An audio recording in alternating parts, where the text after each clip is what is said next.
Chapter 1. Fatten up before eating. Ruan Qing lay upon a vast fallen leaf, gazing despondently at the sky. The world had crumbled at the outset. She had traversed realms, and to her dismay, she had transformed into a rabbit. 3 days prior, in the 21st century. Hey, Yao Yao Jiao, there's a fire at factory number 3 of Anjing Group, and there's thick smoke. A university part-timer is trapped inside. Please hurry. Within the factory, a figure lay on the ground, oblivious to life or death. Beast World Continent. Ding dong. The target has been successfully delivered to the Beast World Continent.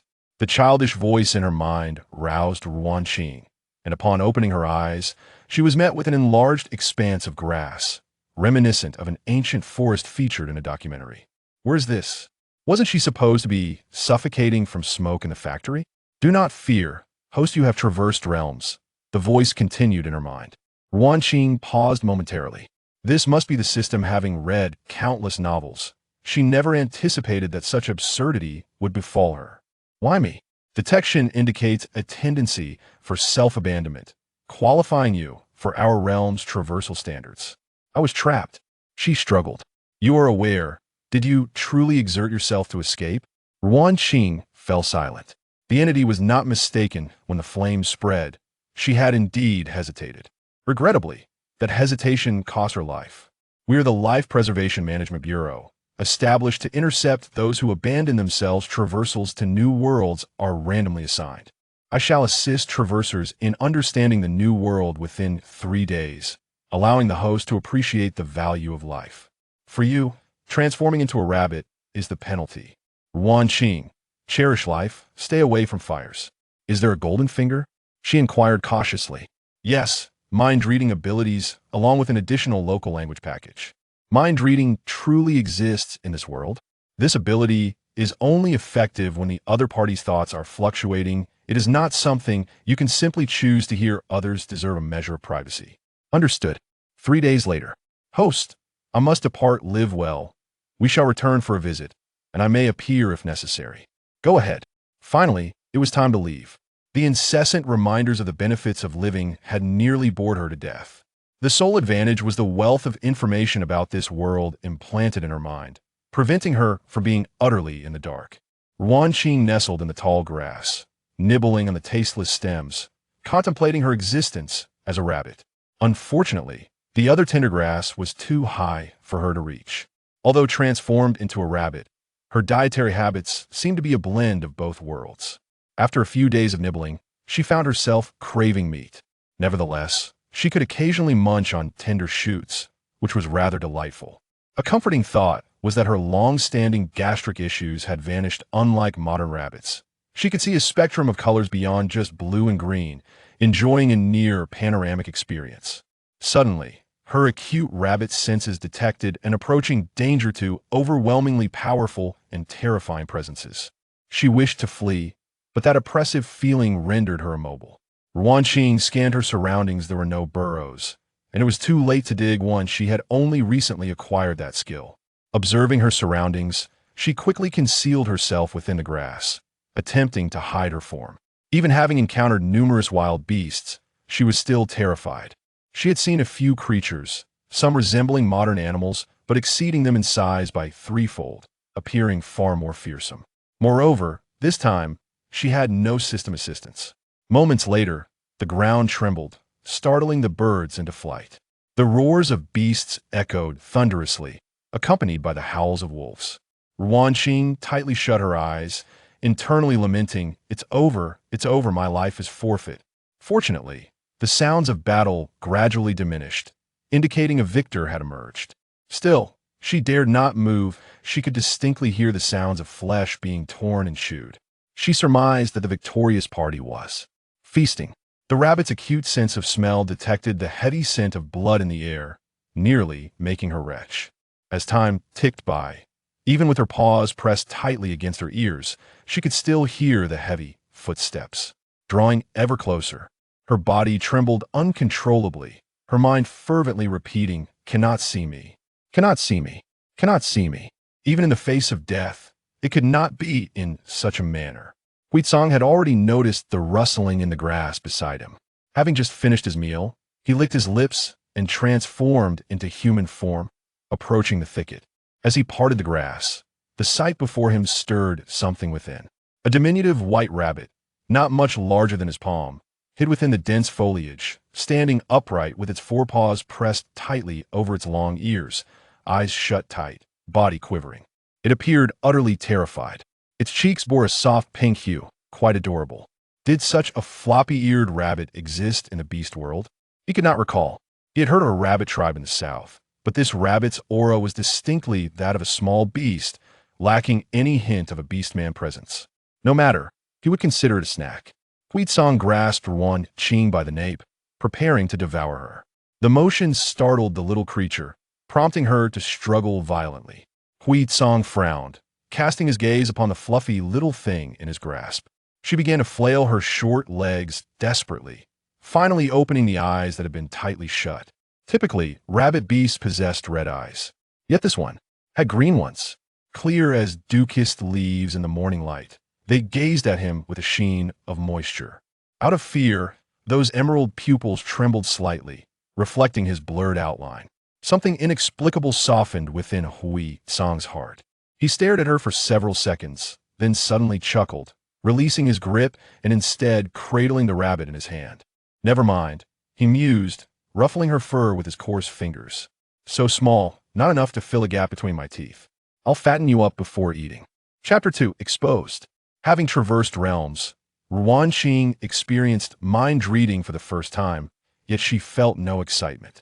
This inner voice was entirely unnecessary. Huitsong placed the little creature on the ground and lunged forward.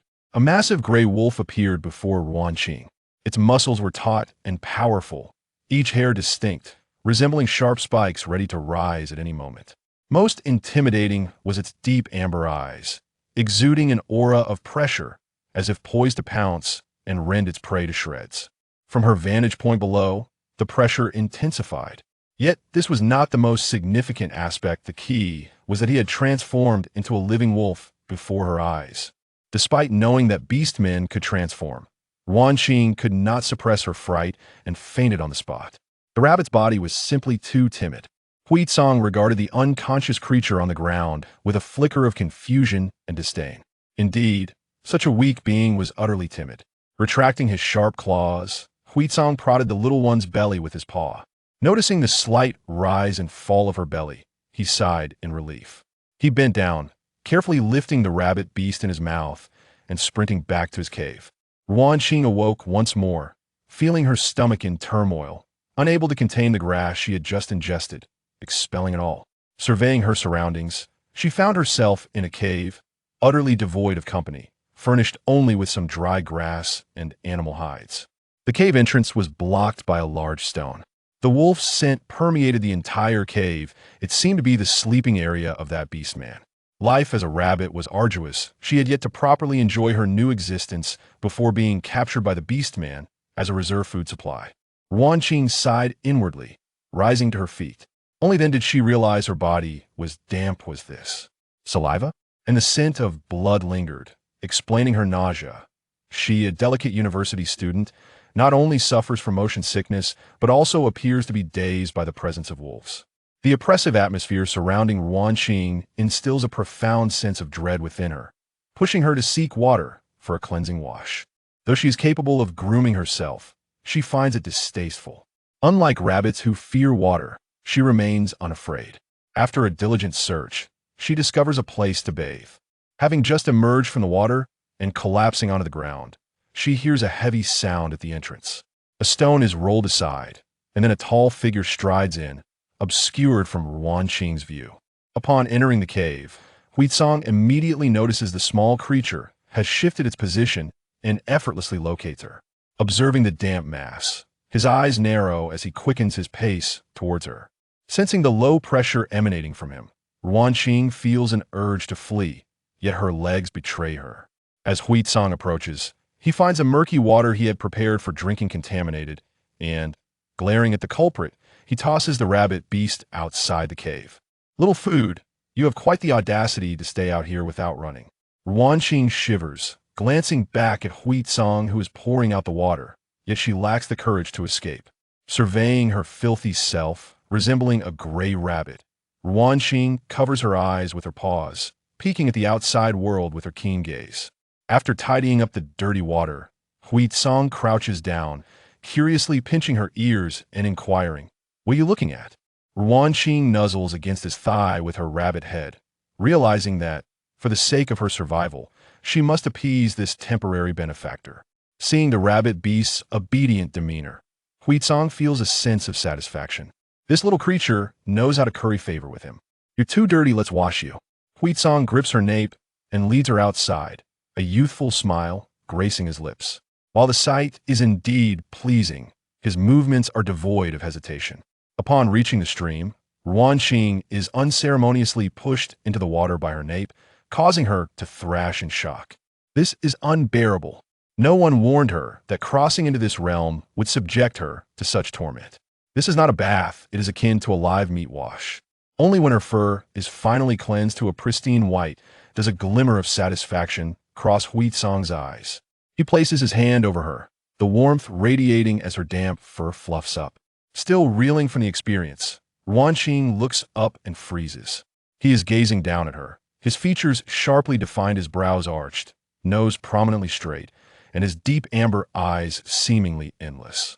With tousled hair falling over his forehead, he exudes an air of untamed fierceness. He is clad only in a strip of beast hide around his waist, the sound of flowing water accompanying the sunlight cascading down upon his bare, muscular torso. His sun-kissed skin, adorned with droplets of water, glistens and trickles down to unmentionable areas. Ruan Qing's heart skips a beat. Goodness, this man is strikingly captivating. She had been too frightened earlier to truly observe him. Now, at such proximity, she can even see the water trails on his collarbone. Ruan Qing swallows nervously, turning her head away, unable to bear the sight any longer. Having been single for 20 years, she has never been this close to another man. Typically, even casual conversations would leave her blushing. How could she withstand such stimulation? She touches her nose, relieved that there's no blood. Huizong observes the suddenly motionless rabbit beast with confusion, just as warmth spreads from his palm, intensifying. He notices the rabbit's body gradually turning a rosy hue, as though it were blushing. Blushing? A realization dawns on him as he parts the rabbit's legs. It turns out she is a female. If his earlier empathy was due to her captivating eyes, he now finds her quite intriguing. So she's a female, and so lewd? Ruan Qing is still dazed by the man's sudden actions, mortified to the core. Oh no, she is completely exposed to him. Hearing his thoughts, she struggles, yearning to escape. "Be good, or I shall eat you." His voice is deep and gravelly, yet the content causes Ruan Qing to freeze in place. Seeing the rabbit beast seemingly comprehend him, Huizong is satisfied. He places the rabbit atop his head, coldly commanding, "Hold on tight. If you fall, I will devour you," before striding back to the cave. Feeling the motion, Ruan Qing disregards everything else and quickly crouches on the man's fur, lowering her center of gravity while carefully gripping his hair. Once stability is restored, she perceives her viewpoint elevated. She genuinely suspects this beast man stands nearly 2 meters tall, inciting envy within her. She is not tall herself, merely about 165 centimeters, which is acceptable in the South, but beside this man, she likely barely reaches his shoulders. At that moment, a fierce gust of wind rushes toward them. Huizong evades it, and upon focusing, he sees a massive hyena baring its teeth at him.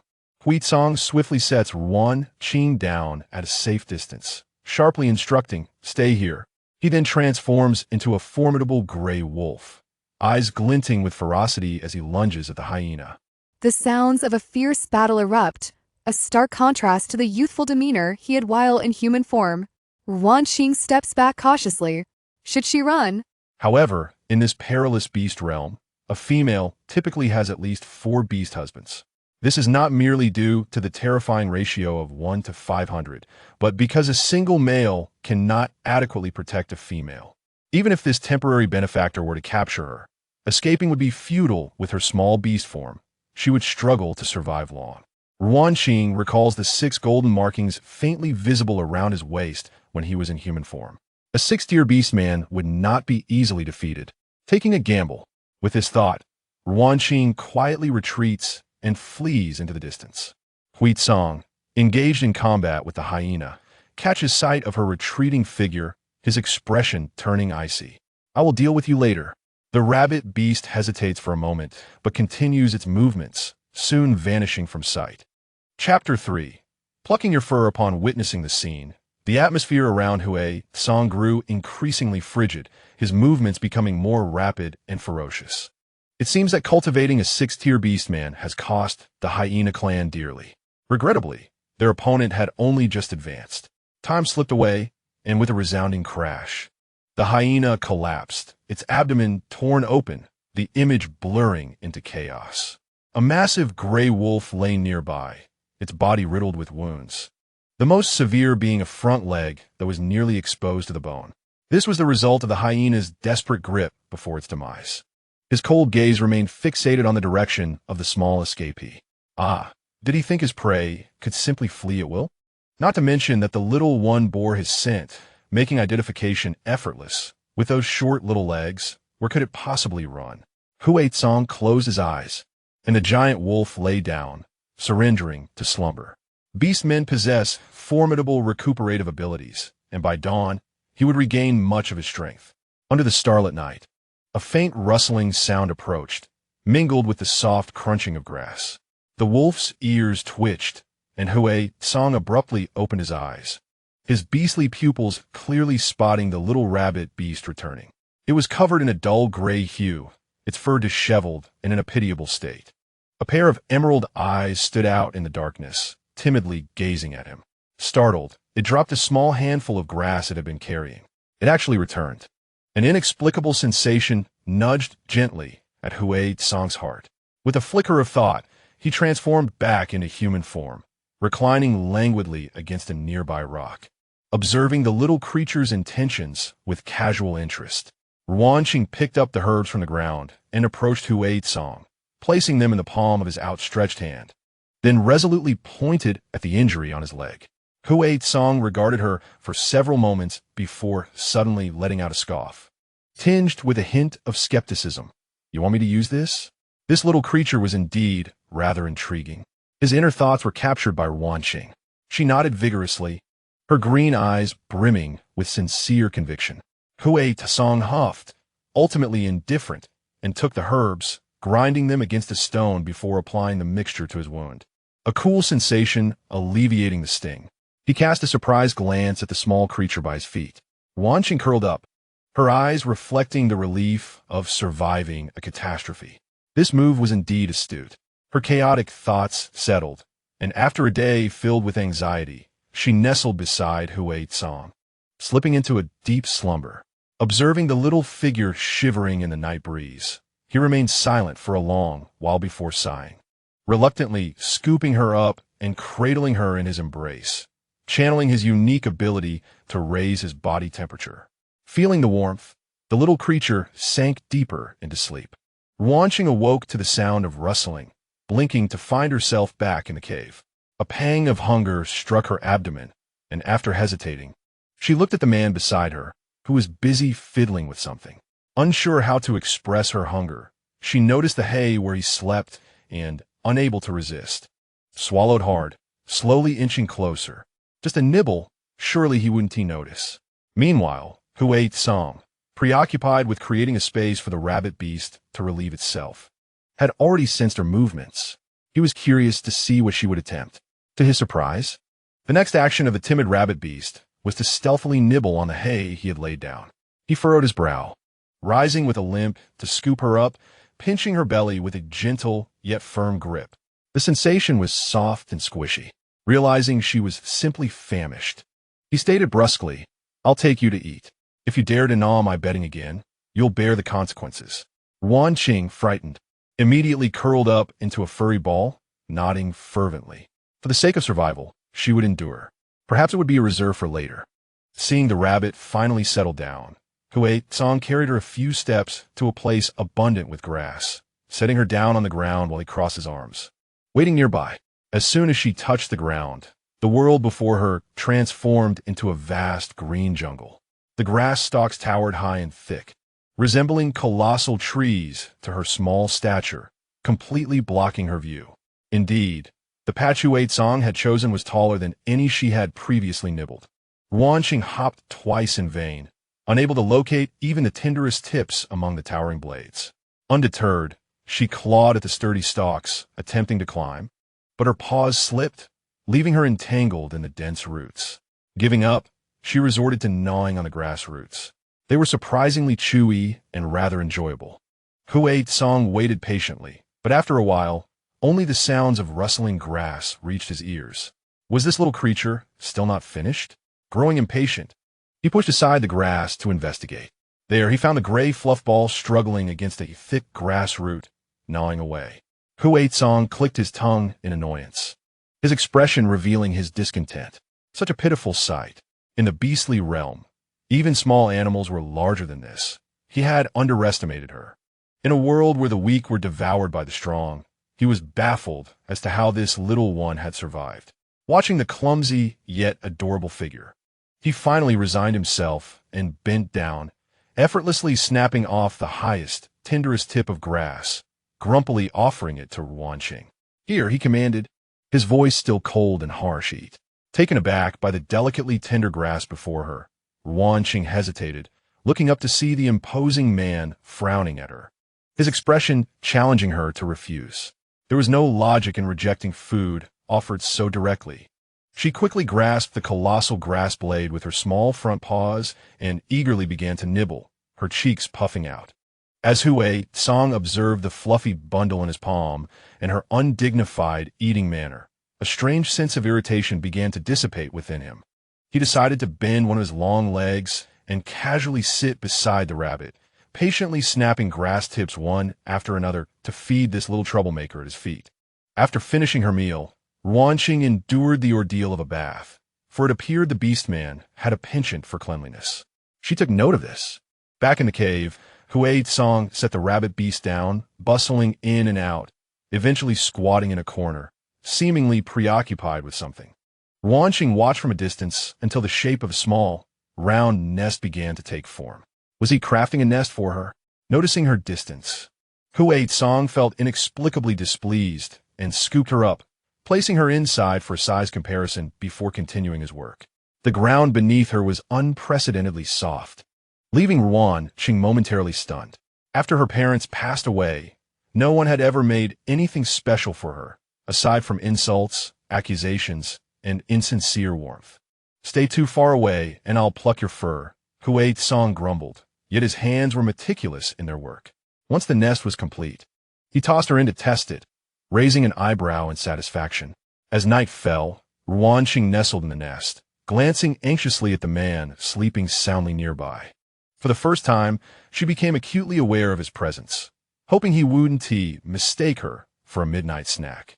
To her astonishment, that very night, she was rudely awakened by a thick, warm wolf tail.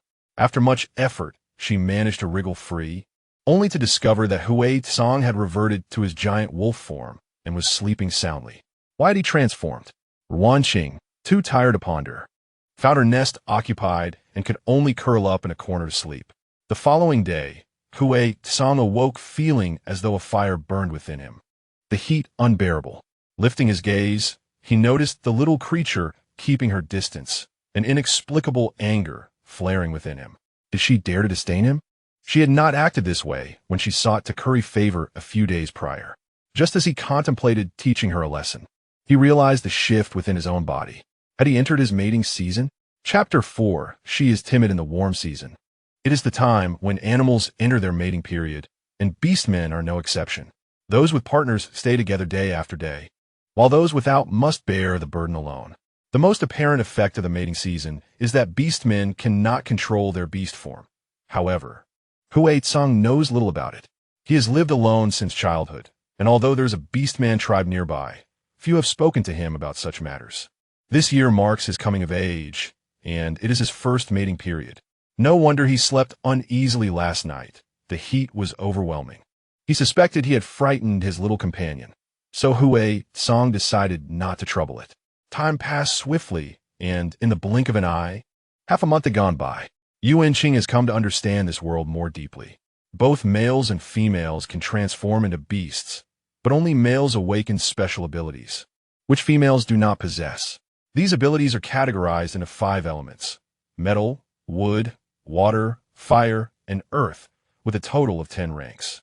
Currently, the highest rank in the beast world is only level 7. Anything higher is akin to legend.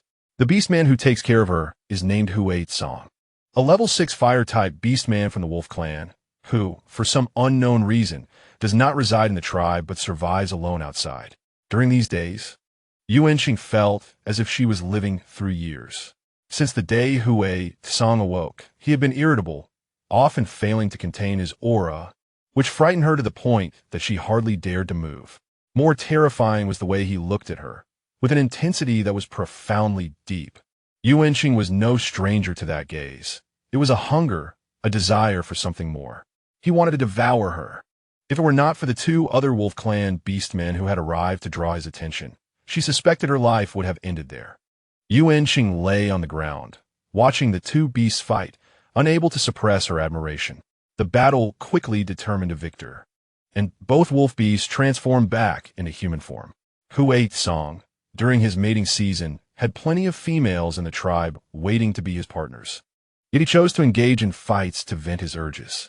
Ruan Qing roughly swept his short hair back, a cut on his lip oozing blood, yet he seemed unconcerned, instead sporting a defiant smile. Sweat trickled down his sun-kissed muscles, exuding a raw sense of wildness and strength. He reveled in it, indifferent to others' opinions. He had no interest in the boisterous and willful females. He preferred the gentle and timid little rabbit beast he cared for. Having experienced it, Ruan Qing realized how arduous the mating season was, even increasing his appetite significantly. He could now consume 3 howling beasts in one sitting. Heaven knows how much effort he had exerted to suppress the desire to swallow his little rabbit beast whole, even though it was indeed his reserved food. "How rare for me to come and share a meal with you," Wumu remarked, dragging 2 wild beasts they had hunted to the cave's entrance. The wolf beasts, transformed into human form, appeared well-proportioned, complete with tails swaying behind them, resembling modern cosplay. Upon hearing their conversation, Ruan Qing's emerald eyes sparkled like exquisite gems. Were they going to roast meat? She wiped away imaginary drool with her paw and dashed forward. How long had it been since she had eaten meat? Wumu glanced at the little white bundle trailing behind and gave Ruan Qing a knowing look. "Ruan Qing, why haven't you eaten your reserve food?" Ruan Qing paused momentarily before dashing around to Ruan Qing's side. He wanted to eat her, so he would at least show some restraint. However, the way this beastman looked at her was clearly akin to gazing at a delightful treat. She understood the principle of picking on the weak. Ruan Qing bent down to scoop up Ruan Qing, placing her atop his head. On his shoulder, she could not stand firm without a support point, but on his head, she would lie down, understanding not to pull his hair painfully. After doing this, Ruan Qing shot a disdainful glance at Wumu. "She is timid. Do not frighten her." Wumu was almost exasperated. "If the mating season is unbearable, don't come to me for a fight. At the end of the day, she is just food, yet you guard her like a partner. Who cares about you? If it weren't for you surviving alone outside the tribe, I wouldn't care less." He thought furiously, causing Ruan Qing to press her ears tightly against her body, trying to block out the noise. Unfortunately, it was futile. She heard every word. "Mind your own business." Wumu snorted, dividing the wild beast carcasses into large pieces while instructing Ruan Qing to start a fire for roasting meat. Ruan Qing lay in her designated spot, her fluffy paws resting on Ruan Qing's forehead, provocatively eyeing Wumu. Now she was taller than him. Wumu could hardly bear to look, his teeth grinding in irritation. The proud wolf clan was being provoked by food. It was truly unprecedented. Choosing to ignore it, he focused on the meat in his hands. Soon, the sizzling sound of roasting meat filled the air, and Ruan Qing could no longer afford to provoke Wumu, her eyes fixed intently on the meat, gleaming with a hungry green light as if she wished to devour it whole. She unconsciously drooled, not even realizing it was trickling onto Ruan Qing's hair. Although she did not notice, Ruan Qing did. Initially, he thought Ruan Qing was relieving herself on his head, but there was no odor. Upon bringing her down, he realized the little creature was drooling. Ruan Qing, now removed from her perch, still stared intently at the meat. entirely oblivious to the trouble she had caused. Regardless, her priority was to gnaw on some meat first. She was nearly driven to madness by her craving. Huaizong typically consumed raw meat, which she could not eat. Huaizong's expression darkened, while Wamu, noticing the situation, could not help but chuckle.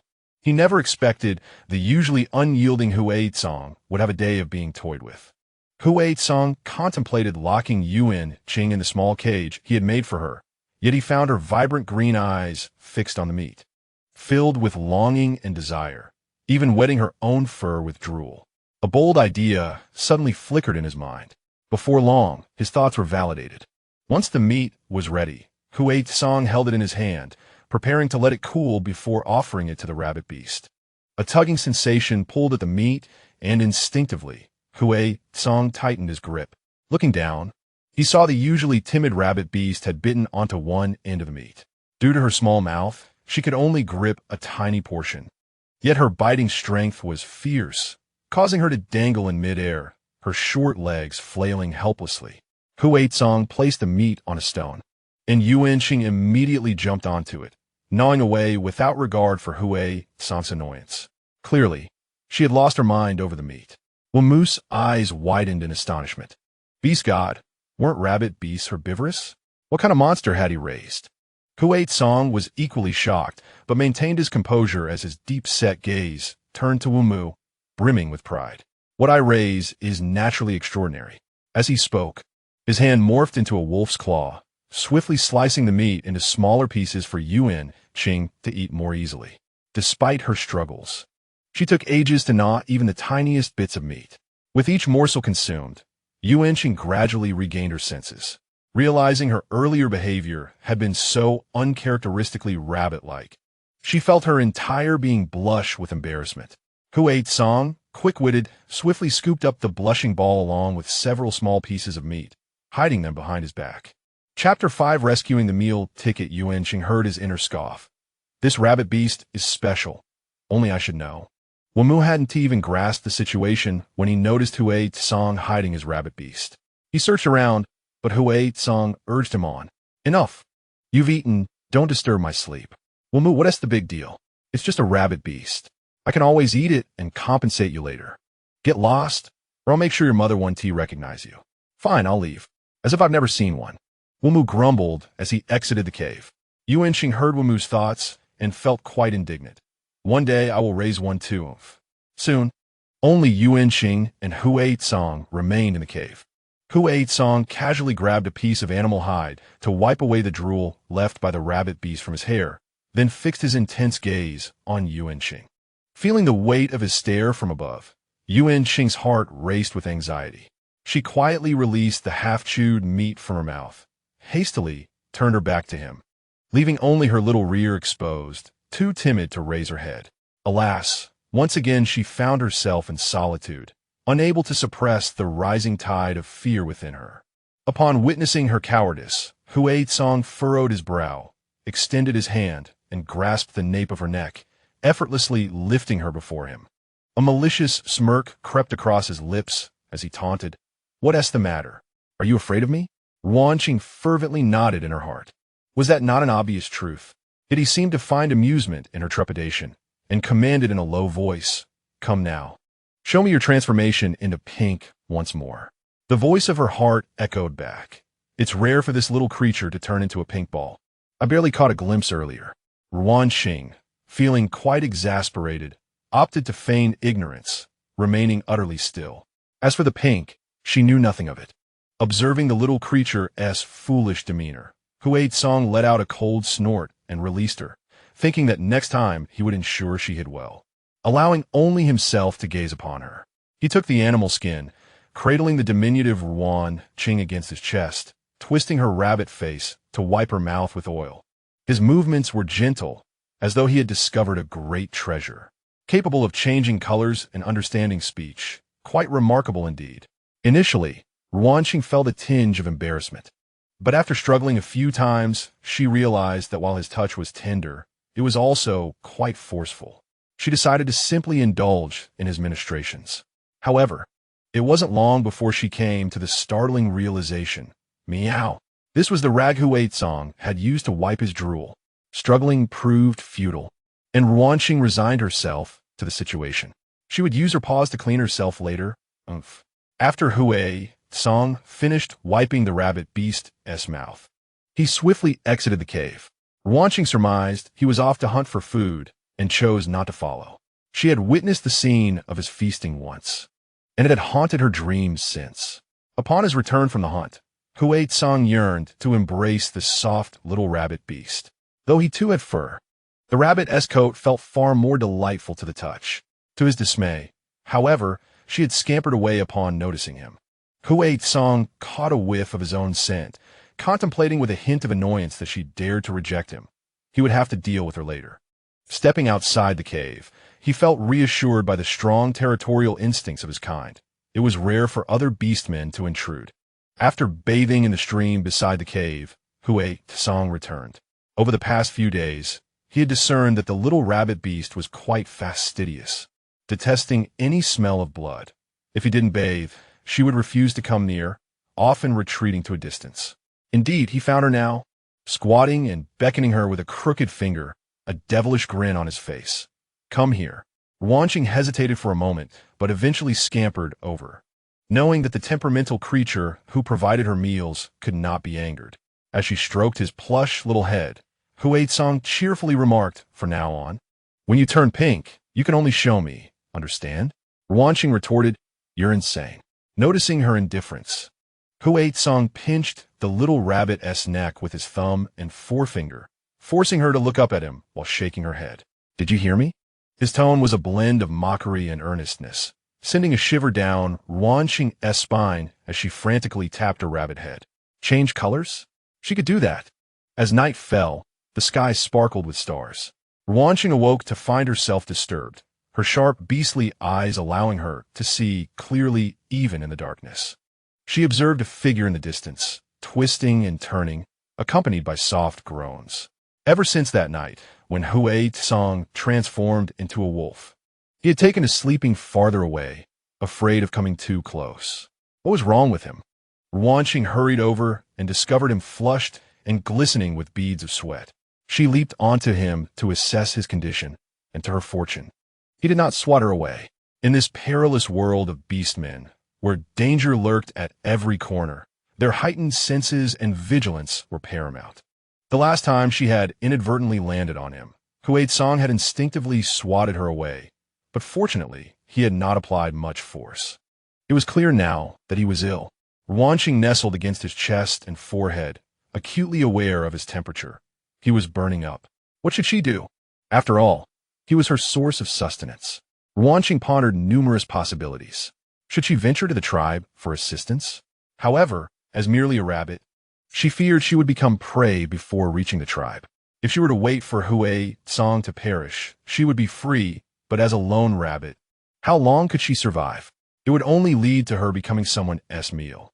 The most disgraceful reason, which she did not wish to voice, was that she had grown accustomed to being cared for. Living in luxury was challenging to relinquish. She had grown comfortable with meals provided effortlessly. Even if her end came, at least she would have savored some pleasures, unlike her previous life of scrounging for odd jobs just to scrape by. Resolute, Ruan Qing retrieved the rag Hui Tsang had used to wipe her mouth earlier and hopped to the place she had washed last time. Although he had discarded the water that had become dirty, she could not afford to be concerned about that now. Clutching the rag, she soaked it in the water and squeezed it out on a clean stone. Then, she pressed the damp animal skin against Hui Tsang's forehead, repeating the process. This endeavor lasted well into the night, leaving Ruan Qing utterly exhausted, unable to move an inch. As the night breeze caressed her, her weary consciousness gradually shifted towards the warmth, curling up into a ball. The next day dawned bright and clear. Upon opening his eyes, Hui Tsang felt a refreshing coolness enveloping him. Even the warmth of the morning sun had dissipated. He surmised that he had successfully weathered his heat period. Feeling an unusual object on his forehead, he reached up to find the animal skin he had used to wipe the little creature's mouth. Realization struck him, and he sprang upright. There, beside him, lay a small ball of dirt, only the gentle rise and fall of its body indicating that it was still alive. Hui Song observed in silence for a moment before extending a claw to lightly touch the drooping, dirty ears. They were quite sensitive, twitching momentarily before falling still. It seemed she had truly exhausted herself last night. He resolved to care for her until the cold season. As food would be scarce during that time, he would consider this a means of storing supplies, nurturing her to ensure she became robust. His heartbeat quickened as secret thoughts bubbled to the surface. Alas, Ruan Qing, lost in dreams, merely twitched her ears before sinking back into a deep slumber. Hui Song moved with utmost caution, fearful of waking her, and silently stepped outside the cave. Chapter 6. Softness. He needed to gather the tenderest blades of grass, so that when the little creature awoke, she would have something delectable to eat. He was a wolf, grateful for favors received. Ruan Qing was roused by a delightful aroma wafting through the air. How fragrant! Who was tempting her so early in the morning? Upon opening her eyes, she was dazzled by a heap of tender, glistening grass blades. Her absolute favorite. Instinctively, Ruan Qing lunged forward, eager to dive into the feast. But before she could leap, a hand caught her midair. Ruan Qing was taken aback. Hui Song's voice resonated from above. "Little dirty beast, wash up before you eat. Do you wish to gnaw on mud?" Though his tone remained unchanged, Ruan Qing sensed something different. What was this? How was there a hint of affection within his words? Was this insufferable Hui Song truly being affectionate? Realizing that he likely recognized her contributions, Ruan Qing proudly lifted her little head, feeling it was her due. While the gesture would have appeared adorably charming had she still been a fluffy white ball, the reality was that after a night of turmoil, her fur was matted with mud and grime, forming stubborn clumps. Yet her bright, sparkling green eyes conveyed her happiness, akin to emeralds embedded in the earth, radiating brilliance. Hui Song struggled to suppress the upward curve of his lips. This little rascal. He scooped her up and headed towards a small pool where he had changed the water. Now clear and pristine, Ruan Qing watched his path with suspicion. What was he up to now? Surely he was planning to find fault and cast her out again? She distinctly remembered the terrifying expression he had worn the first time she had muddied the water. That was unacceptable. Ruan Qing flailed her short legs, attempting to escape. There was no way she would allow him to throw her out. As if he could read her thoughts, Hui Song gently patted Ruan Qing's head, showing no disdain for her muddy coat. "In the future, this will be your bathing spot, and my drinking water will be over there." Ruan Qing followed his finger and saw a small stone trough filled with water that had been dug out near where Hui Song was sleeping. Hui Song continued, "Also, thank you for last night. I have decided not to eat you before the winter season." Ruan Qing replied, "At least my life is spared for now." She felt considerably more relaxed. In fact, upon waking this time, she noticed that he no longer regarded her with a predatory gaze. It seemed he had returned to his normal state. Ruan Qing thought, closing her eyes tightly, preparing to face the impending storm. She was ready for whatever might come, even if it meant enduring a longer torment this time. Watching the mud-covered creature appear fearless, Hui Song found it amusing. "All right, I won't treat you that way anymore." Suddenly, Ruan Qing felt a gentle touch as water flowed softly over her body. Hui Song's fingers grazed her fur with surprising delicacy. Ruan Qing froze entirely. Not only had this man seen her naked, but he had also touched her.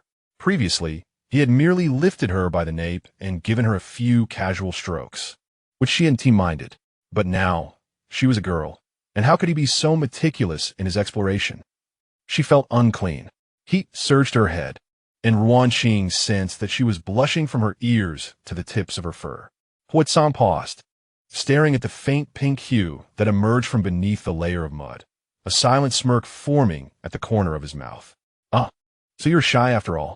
He deliberately rubbed her back again, feeling her small body tremble, deepening the blush. How amusing, he thought. Ruan Qing felt his mischievousness and could hardly bear to look. Thankfully, the ordeal ended swiftly, and she transformed back into her fluffy white self. Hui Song gazed into her bright green eyes, which sparkled with moisture due to her shyness, revealing thoughts akin to those of a beast, expressing countless unspoken words. They resembled green crystals, washed clean by rain. An inexplicable softness filled his heart, and he found himself reaching out gently touching the corner of her eye with his fingertip. Ruan Qing was startled and quickly shut her eyes. The soft fur near her eye brushed against his fingertip, tickling her. Huatsong's throat moved slightly as he withdrew his hand, though his tone remained impatient. "What are you looking at? Close your eyes." The attitude of the caretaker was truly unbearable. Ruan Qing lamented inwardly, feeling a twinge of regret for having reduced his fever. If she had known, she would have let him burn. Yet, this somewhat infuriating demeanor suited him. The gentle tone he had just used made Ruan Qing feel uncomfortable. "Those green eyes are truly beautiful. If only our little fluff were female. With those eyes, I wouldn't mind her being arrogant and rude." Huatsong's thoughts echoed in her mind, leaving Ruan Qing perplexed. Green eyes? But she was a rabbit. Shouldn't her eyes be red? Given the unusual circumstances, she had not seen her rabbit form during her bath. Could it be? With this thought, Ruan Qing rushed to the stream outside the cave. With a clear water quickly reflected her outline. This was her rabbit form, so adorable. The stream revealed a standing lop-eared rabbit, its large ears drooping to the sides. Most striking were the pink patches on her cheeks, resembling blush from a past life. Her green eyes sparkled brilliantly, akin to emeralds. She realized she was a special rabbit. It dawned on her why Huatsong had not eaten her. Was it possible that even a strong man could shy away from something fluffy? Huatsong sauntered out, seeing her lost in thought by the water, and couldn't he help but chuckle. "What's this? Seeing your appearance for the first time?" Ruan Qing, spotting her source of sustenance, immediately bounded over to him. She felt much more at ease. Looking so adorable, he surely couldn't bring himself to eat her. Besides, he had promised not to act until the winter. During this time, she had to cling tightly to his leg. Perhaps, in the future, he would find it hard to eat her. Huatsong caught the charging fluff ball in his hands, squeezing the nape of her neck. He felt that this little creature seemed different somehow. Her courage had grown. Whatever, he wouldn't dwell on it. While petting her small head, he walked back to the cave. He hadn't fed her in the morning, and she was likely starving. After placing the rabbit in the previous pile of grass, Huatsong turned to roast meat. Ruan Qing, nestled in the grass, nibbled here and there, bubbling with happiness. Huatsong deftly sliced the meat with his wolf claws, skewering it on a twig, and, as he roasted it, he couldn't help but glance at the little figure joyfully wriggling in the grass. His gaze softened involuntarily. Such a cute little fluff ball. She was his. Ruan Qing, having eaten her fill, soon caught the enticing aroma of roasted meat nearby. The grass in her mouth suddenly lost its appeal. She scurried over to Huatsong, squatting beside him and watching the meat with a predatory gleam in her eyes. She had an inkling that this roasted meat was meant for her. Sure enough, as soon as it was ready, Huatsong held it out to feed himself. She thought, if this continued every day, she could tolerate even his worst temper. Chapter 7. Such a silly little fluffball. Ruan Qing gnawed on the roasted meat, her gaze unconsciously fixating on Huatsong's face. He had a prominent nose, and his lips were often curled in a hint of impatience, complemented by his unruly gray hair, resembling a domineering school bully from a past drama. Yet at that moment, he lowered his eyes, intently blowing on the roasted meat, carefully offering a piece to her. His expression softened, resembling a gentle senior under a parasol, filled with warmth and kindness. He perfectly matched her ideal of a romantic partner from college, graceful and gentle, a true warm-hearted man. Was she staring blankly? Huatsong raised an eyebrow, the mischievous glint returning. His gentleness vanishing. "If you don't eat, I'll throw it away." Despite his words, seeing the silly expression on her face lifted his spirits inexplicably. Ruan Qing snapped back to reality, hurriedly biting down, her cheeks instantly stuffed, yet her eyes remained glued to his face. What was happening? Why did he look increasingly pleasing to her? Huatsong flicked her forehead with a finger. Still dazed, Ruan Qing immediately lowered her head, chewing on the meat.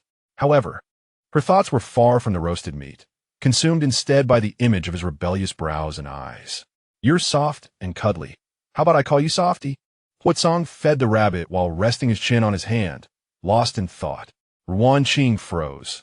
She knew it wasn't her name he was referring to, but it had been so long since anyone had called her anything like that. Ever since her parents passed away and those malicious relatives cast her out.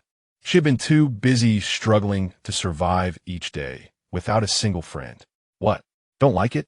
Then before Huat Song could finish, a soft gurgling sound escaped Ruan Qing, as if she were protesting. Huat Song's interest was piqued. He grasped her nape and lifted her up. What is this? You like it? Ruan Qing nodded vigorously, fully aware that he understood her. Huat Song gritted his teeth, clearly amused. So after all this time he can make a sound? He had thought he was raising a mute rabbit. Ruan Qing turned her head, not daring to meet his gaze. Why was he angry again? She truly couldn't comprehend. Look at me. Huat Song pinched her chin, forcing her to meet his eyes. Ruan Qing, gathering her courage, bit down on his thumb. Huat Song was taken aback by her sudden move, yelping in pain and instinctively releasing her. Ruan Qing seized the opportunity to escape, vanishing in an instant. If she couldn't confront him, she could at least evade him. Huat Song was about to chase after her when he spotted a fluffy little tail peeking out from the cave, swaying back and forth. A glimmer of cunning flashed in his eyes. Ruan Qing huddled outside the cave, curling up tightly, trembling. She perked up her ears, listening intently, and heard a muffled groan emanating from within. Huh? Cautiously, she poked her fluffy head out, peering inside. She found the fierce man from earlier now leaning against the cave wall. Clutching his hand, his brow furrowed, and his mouth contorted in agony, he even inhaled sharply, the sound resonating with palpable pain. Ruan Qing was taken aback. Had she bitten him that hard?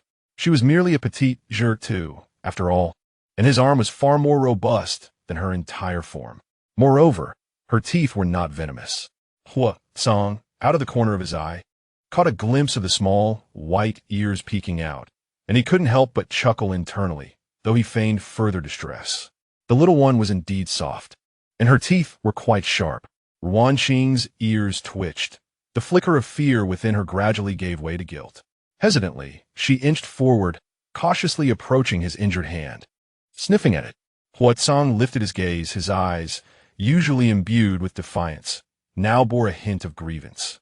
He extended his hand, revealing a tiny bite mark that, though it broke the skin, was hardly severe. See for yourself, is it truly that serious? He spoke in a low tone, tinged with accusation. Ruan Qing leaned in closer, her delicate nose twitching as she examined the minuscule mark with utmost seriousness. It was indeed a small impression, yet he appeared to be in genuine discomfort. Just as she contemplated extending her paw to soothe him, she was unexpectedly seized. Just kidding. Silly rabbit. Huat Song laughed heartily, his arm encircling her tightly, as if she were a mere toy, utterly devoid of any semblance of injury. He smirked, lowering his head to nuzzle her startled, stiffened ears. Chuckling softly, what a foolish little one. Ruan Qing's fur bristled in indignation. She attempted to escape, but found herself firmly ensnared. She had been deceived. This cunning wolf. The pair engaged in playful antics for quite some time until Huat Song finally relented, requesting her to tend to his minor wound. Ruan Qing, feeling humiliated, nestled in a corner of the cave, refusing to acknowledge him. Although she was a rabbit, she still had her dignity. The situation was simply too filthy and embarrassing. She maintained her silent treatment for an extended period, only conceding when her stomach growled in hunger as the sun reached its zenith. Turning to gaze at the man, she noticed he had somehow procured a piece of wild grass, chewing on it while reclining on the hay, lost in thought. He appeared utterly carefree, seemingly oblivious to the time for their meal, despite knowing his own routine consisted of 4 meals a day. Ruan Qing felt a pang of sadness. Was he truly upset? Shouldn't it be her who was angry? Feeling wronged, Ruan Qing remained silent. After a while, she glanced back at the lounging man, still in that same unperturbed state. It seemed he really was angry. Not daring to disturb him, she sighed inwardly, contemplating a venture outside the cave in search of food, only to be yanked back by a large hand. In truth, Huat Song had forgotten about the little one's mealtime, still reminiscing about the earlier sensation. He had lost himself in thought. Small, soft, moist with a hint of a rough tone. It had been rather pleasant. Regrettably, the little creature seemed to lack the instinct to lick wounds, as she had scampered off to the corner of the cave after only a couple of licks. Had this been in another context, he might have savored it more, perhaps even on his own face. Realizing his thoughts had wandered astray, Huitsong cursed under his breath. What was he thinking? She was merely a little rabbit. Snapping back to reality, he glanced outside to see how the day had progressed, suddenly realizing, oh no, it's time for her to eat. Sure enough, the little one, perhaps ravenous, ignored him and headed for the cave entrance. He quickly pulled her back. With those little short legs of hers, she would struggle to find decent tender grass. Moreover, she had become accustomed to the finer fare he provided. Ordinary grass would no longer suffice. Climb onto my head. I'll carry you over faster. You must be starving, he declared, transforming into his wolf form and lying down to indicate for Ruan Qing to climb aboard. Ruan Qing stared at the significantly larger wolf head, pondering for a moment before adhering to the principle that the vastness of the world paled in comparison to the urgency of a meal. She clambered onto his fur. She had accomplished something noteworthy. She was the first rabbit to ever sit upon a wolf's head. Huitsong sensed her secure perch, let out a low growl to signal her, and swiftly dashed southward. He recalled that the southern area was abundant with the tender grass she adored. The speed of the wolf was astonishing. The wind whipped past her ears, and the scenery blurred into mere shadows.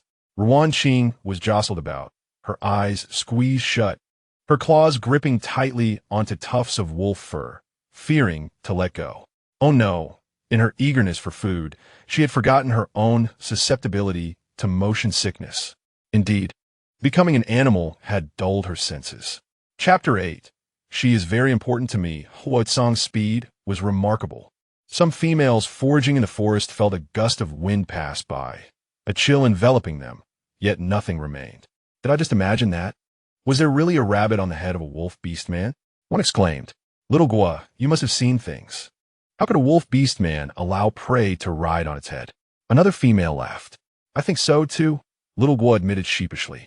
Typically, beastmen would only permit their partners or pursuing females to ride on their backs. Such a scenario was unheard of. At that moment, the seemingly impossible wolf beastman had come to a halt on the grassy expanse to the south, carefully lowering himself so Ruan Qing could slide down. The moment her paws touched the ground, she collapsed like a pancake, all four limbs splayed in defeat as she gazed up at the sky. Her stomach churned, a wave of nausea threatening to overflow. Huitsong transformed back into his human form, initially expecting to see the little rabbit excitedly rolling in the lush grass. However, upon turning, he was met with her woeful state. A pang of concern struck his heart as he swiftly gathered her into his arms, frowning as he examined her closely. Ruan Qing? What is wrong? Where does it hurt? Ruan Qing, feeling as if her very bones had turned to jelly, could only lay limply in his palm. Huitsong's thoughts poured into her ears without reservation. Initially, he had felt triumphant, thinking taking her out for a stroll would surely delight her. Perhaps she'd even nuzzle against me. There was a hint of calculation as well. If she knew I went to such lengths to find her grass, she would surely be profoundly touched. But now, all that had transformed into frantic thoughts. Grass. I should have simply carried her in my mouth and brought her out properly. Or perhaps just gathered the grass to feed her. She wished to extend her paw to comfort Huitsong, but her body felt utterly devoid of strength, and she resigned herself to inaction. How had she transformed into a rabbit in this new world, only to become so fragile? Ruan Qing felt a wave of melancholy. She was merely starving and fatigued, alongside the motion sickness that had unsettled her stomach. Huitsong, genuinely panicked, felt tears welling in his eyes. In the tribe, many delicate females could succumb to a fever or a minor ailment without warning. Moreover, Ruan Qing was merely a small rabbit beast.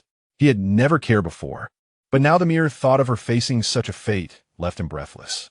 Though she was merely a stockpiled morsel, the idea that she might not nuzzle against him again, or that those bright, comforting eyes would no longer be there, filled him with sorrow.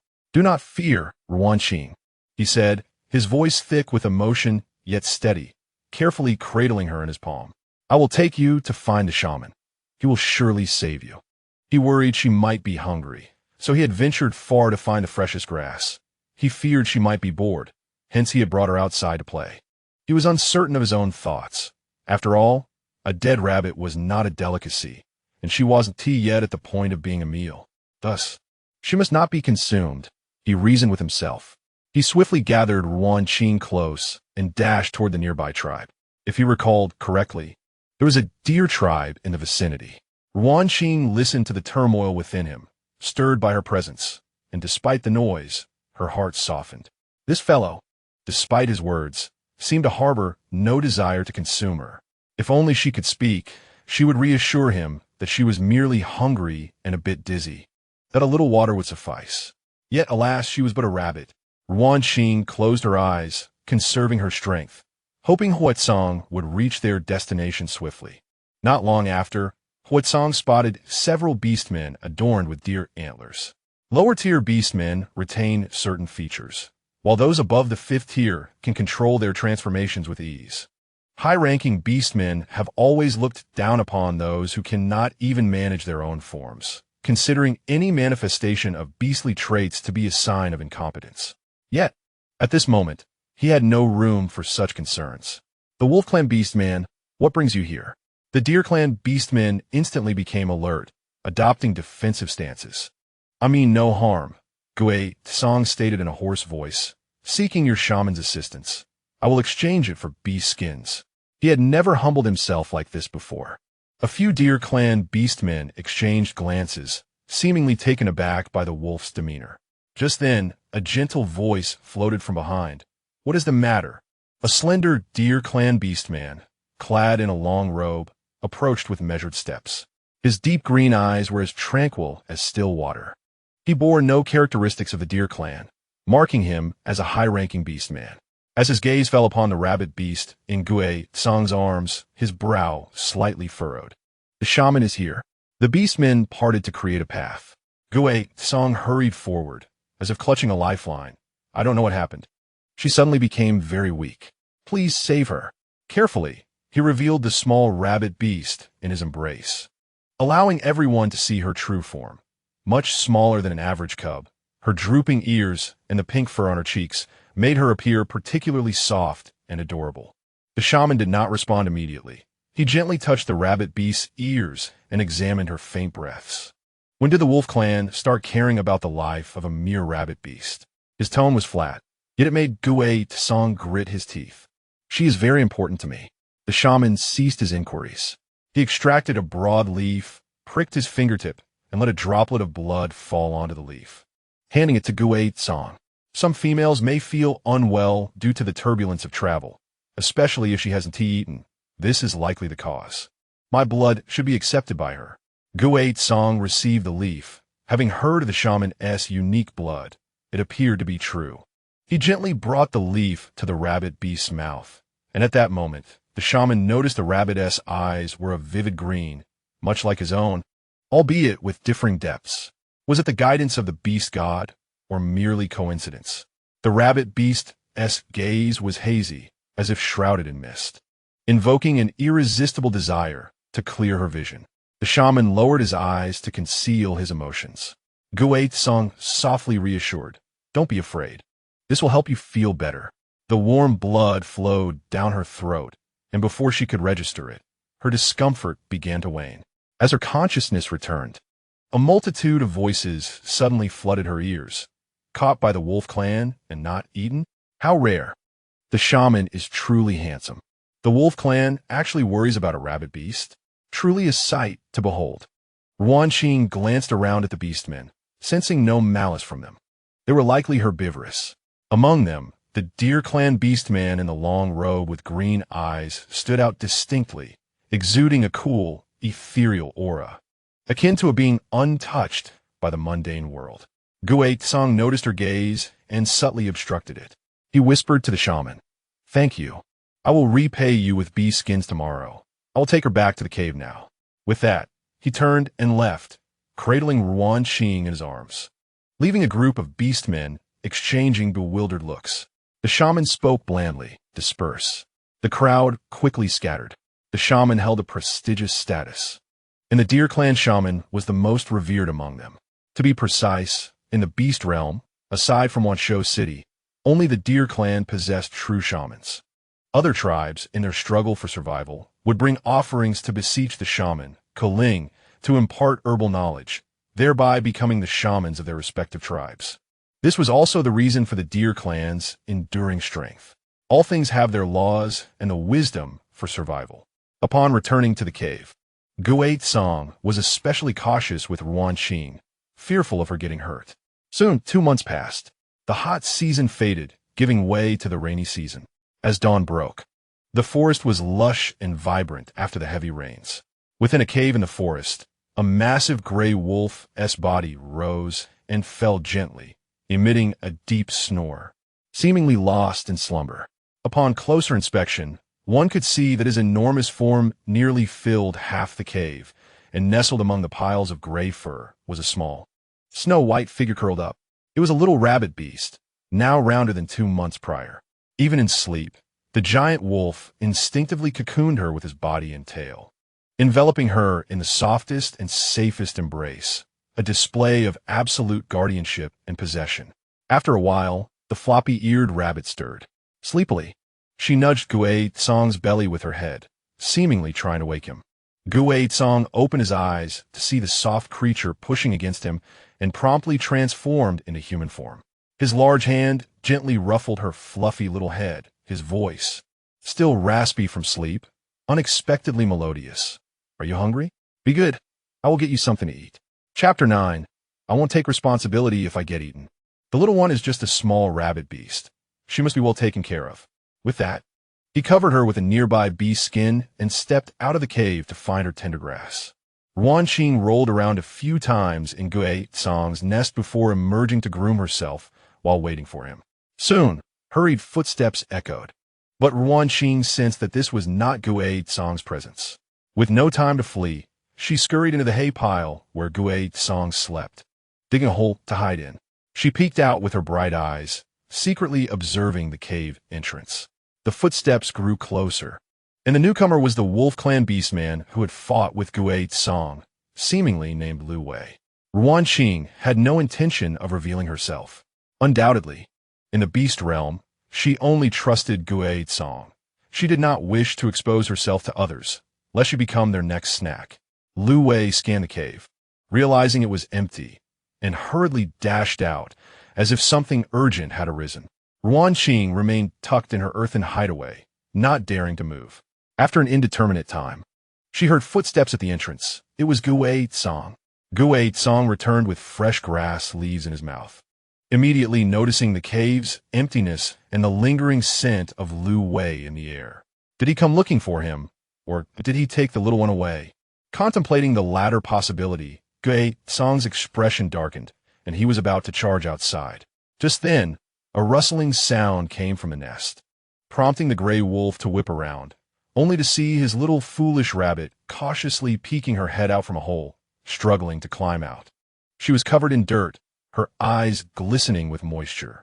Under Guai Tsang's cold gaze, Ruan Qing instinctively shrank her neck, but Guai Tsang quickly suppressed his hostility. Reverting to his familiar languid demeanor, he strode over, gently grasped her by the nape, and lifted her out, transforming back into human form. He cradled the little rabbit in his arms. "Why are you hiding?" He brushed the dirt from Ruan Qing's face with his finger, wondering if she wished to bury herself. Ruan Qing paid no heed to his words, escaping his grip and began to dance joyfully on the ground. "A wolf came looking for me, and they seemed anxious?"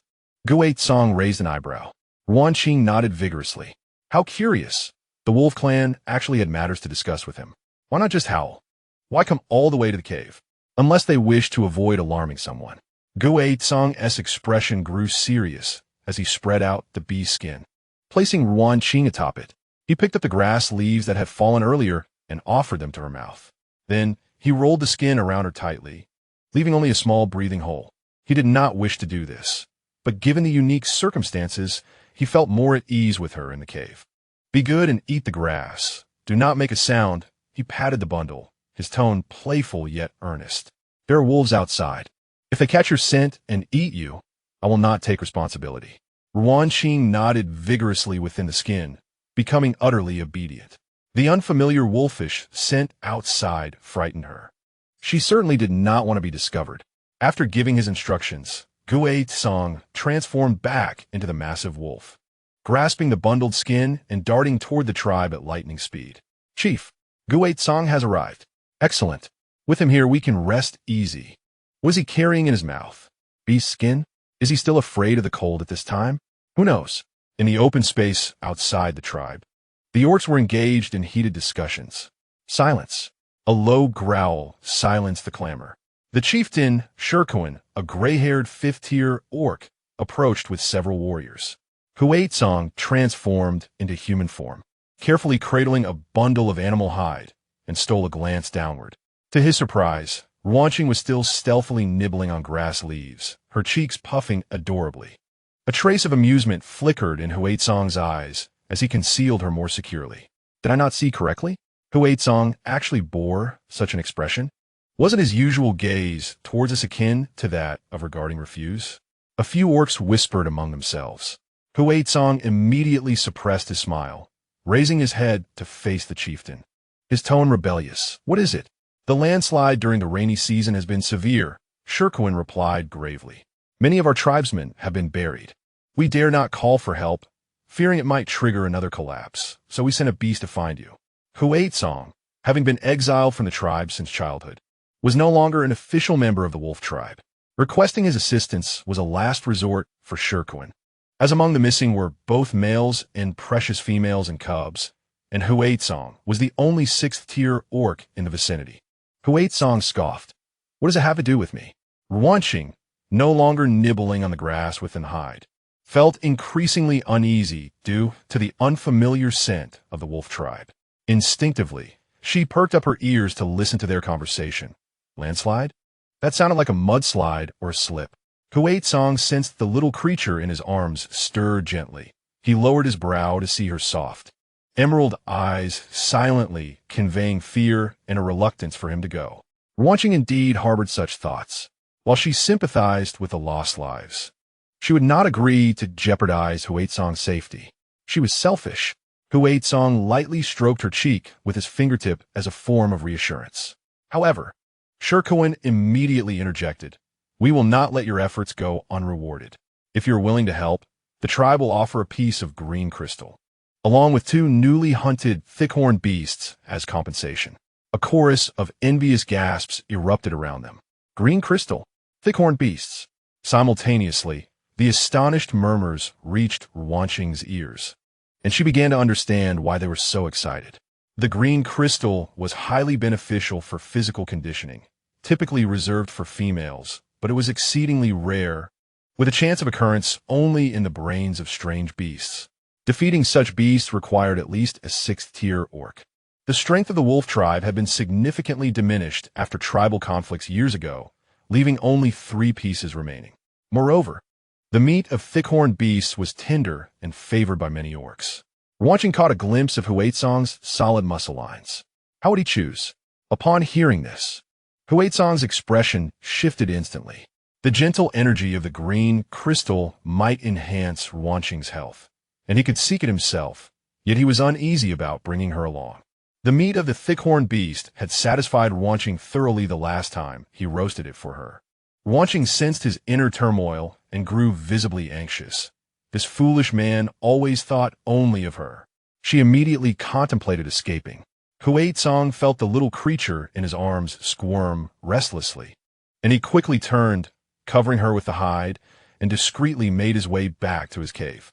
Just as everyone thought Song would refrain from helping, their expressions turned to disappointment. He called out loudly, I cannot guarantee that I will rescue them, but if you wish for my assistance, prepare the items, and I shall return later. By the way, come with me. Shirkuin immediately responded enthusiastically. All right, thank you. He then called for to hurry and follow Song. Once Song had moved away, he freed Ruan Qing from the hide, and the little creature promptly leaped onto his neck, nibbling and scratching playfully, but exerting no real force. Clearly not trying to hurt him. Chapter 10. Here for you. Had she truly exerted herself, it would not have been so gentle. Thus for Song, it felt no different than a mere lick. Her claws merely tickled. He allowed her to play, extending a hand to protect her, fearful she might fall. When Ruan Qing finally tired of her antics, he cradled her in his palms and chuckled softly. Have you vented enough? Ruan Qing, exhausted, ignored him. twisting her body to present her fluffy, round tail. Huaitsong smirked, mischievously reaching out to stroke that little tail. To his surprise, she truly became annoyed, kicking her hind leg against his fingers. TSK, her temper was growing. She dared to kick him now. Huaitsong raised an eyebrow, pulling her closer and seriously coaxing. Be good. That thing is good for you. Don't you want to ride a wolf and play? You are too weak. I cannot run for long without you tiring. Umu, watching from the side, was utterly speechless. He had never seen Huaitsong behave like this, treating the little rabbit beast as though she were a deity. Noticing that Ruan Qing still ignored him, Huaitsong then realized that this little creature held a grudge. He turned to the ever-silent Umu and said, I did not call you here for any other reason than to help me watch over her. I did not trust the other wolves. He feared that other wolves might lose control of their appetites and inadvertently consume Ruan Qing. For some unknown reason, Ruan Qing's scent grew increasingly sweet, but fortunately, after spending considerable time together, she had absorbed his scent, masking her original aroma. However, she had just bathed. Even he would need to hunt outside to distract himself. Do not worry, Huaitsong.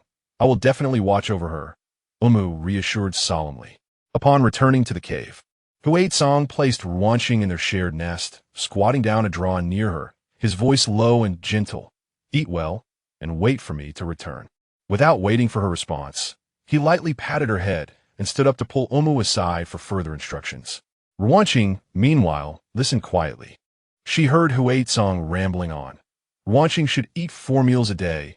She can eat roasted meat, but it must not be charred, and the meat should be cut thin. The grass must be the freshest. Every word concerned her care, warming her heart while simultaneously causing a pang of sorrow. She chastised herself for being useless, unable to help, only dragging Huaitsong down. She curled up tighter, feeling despondent.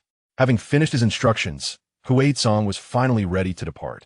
He cast a deep glance at the little creature curled up in a ball before embarking on his journey. By the time Ruan Qing realized he was leaving and dashed to the cave's entrance, it was too late. His tall figure had swiftly vanished from sight. I wonder, little one, what trick did you employ to avoid being devoured by Huaitsong? Umu sat on the ground, observing the cave, which had changed considerably since his last visit, now adorned with additional items. A small patch of grass dug from outside, several makeshift shelves, and even a few wildflowers added a touch of beauty. Umu understood Huaitsong well. This wolf could not possibly have done all this for himself. It must have been for the little rabbit beast. It was likely meant to entertain Ruan Qing. Ruan Qing had no desire to engage with him, her ears drooping as she curled up. Umu found it amusing.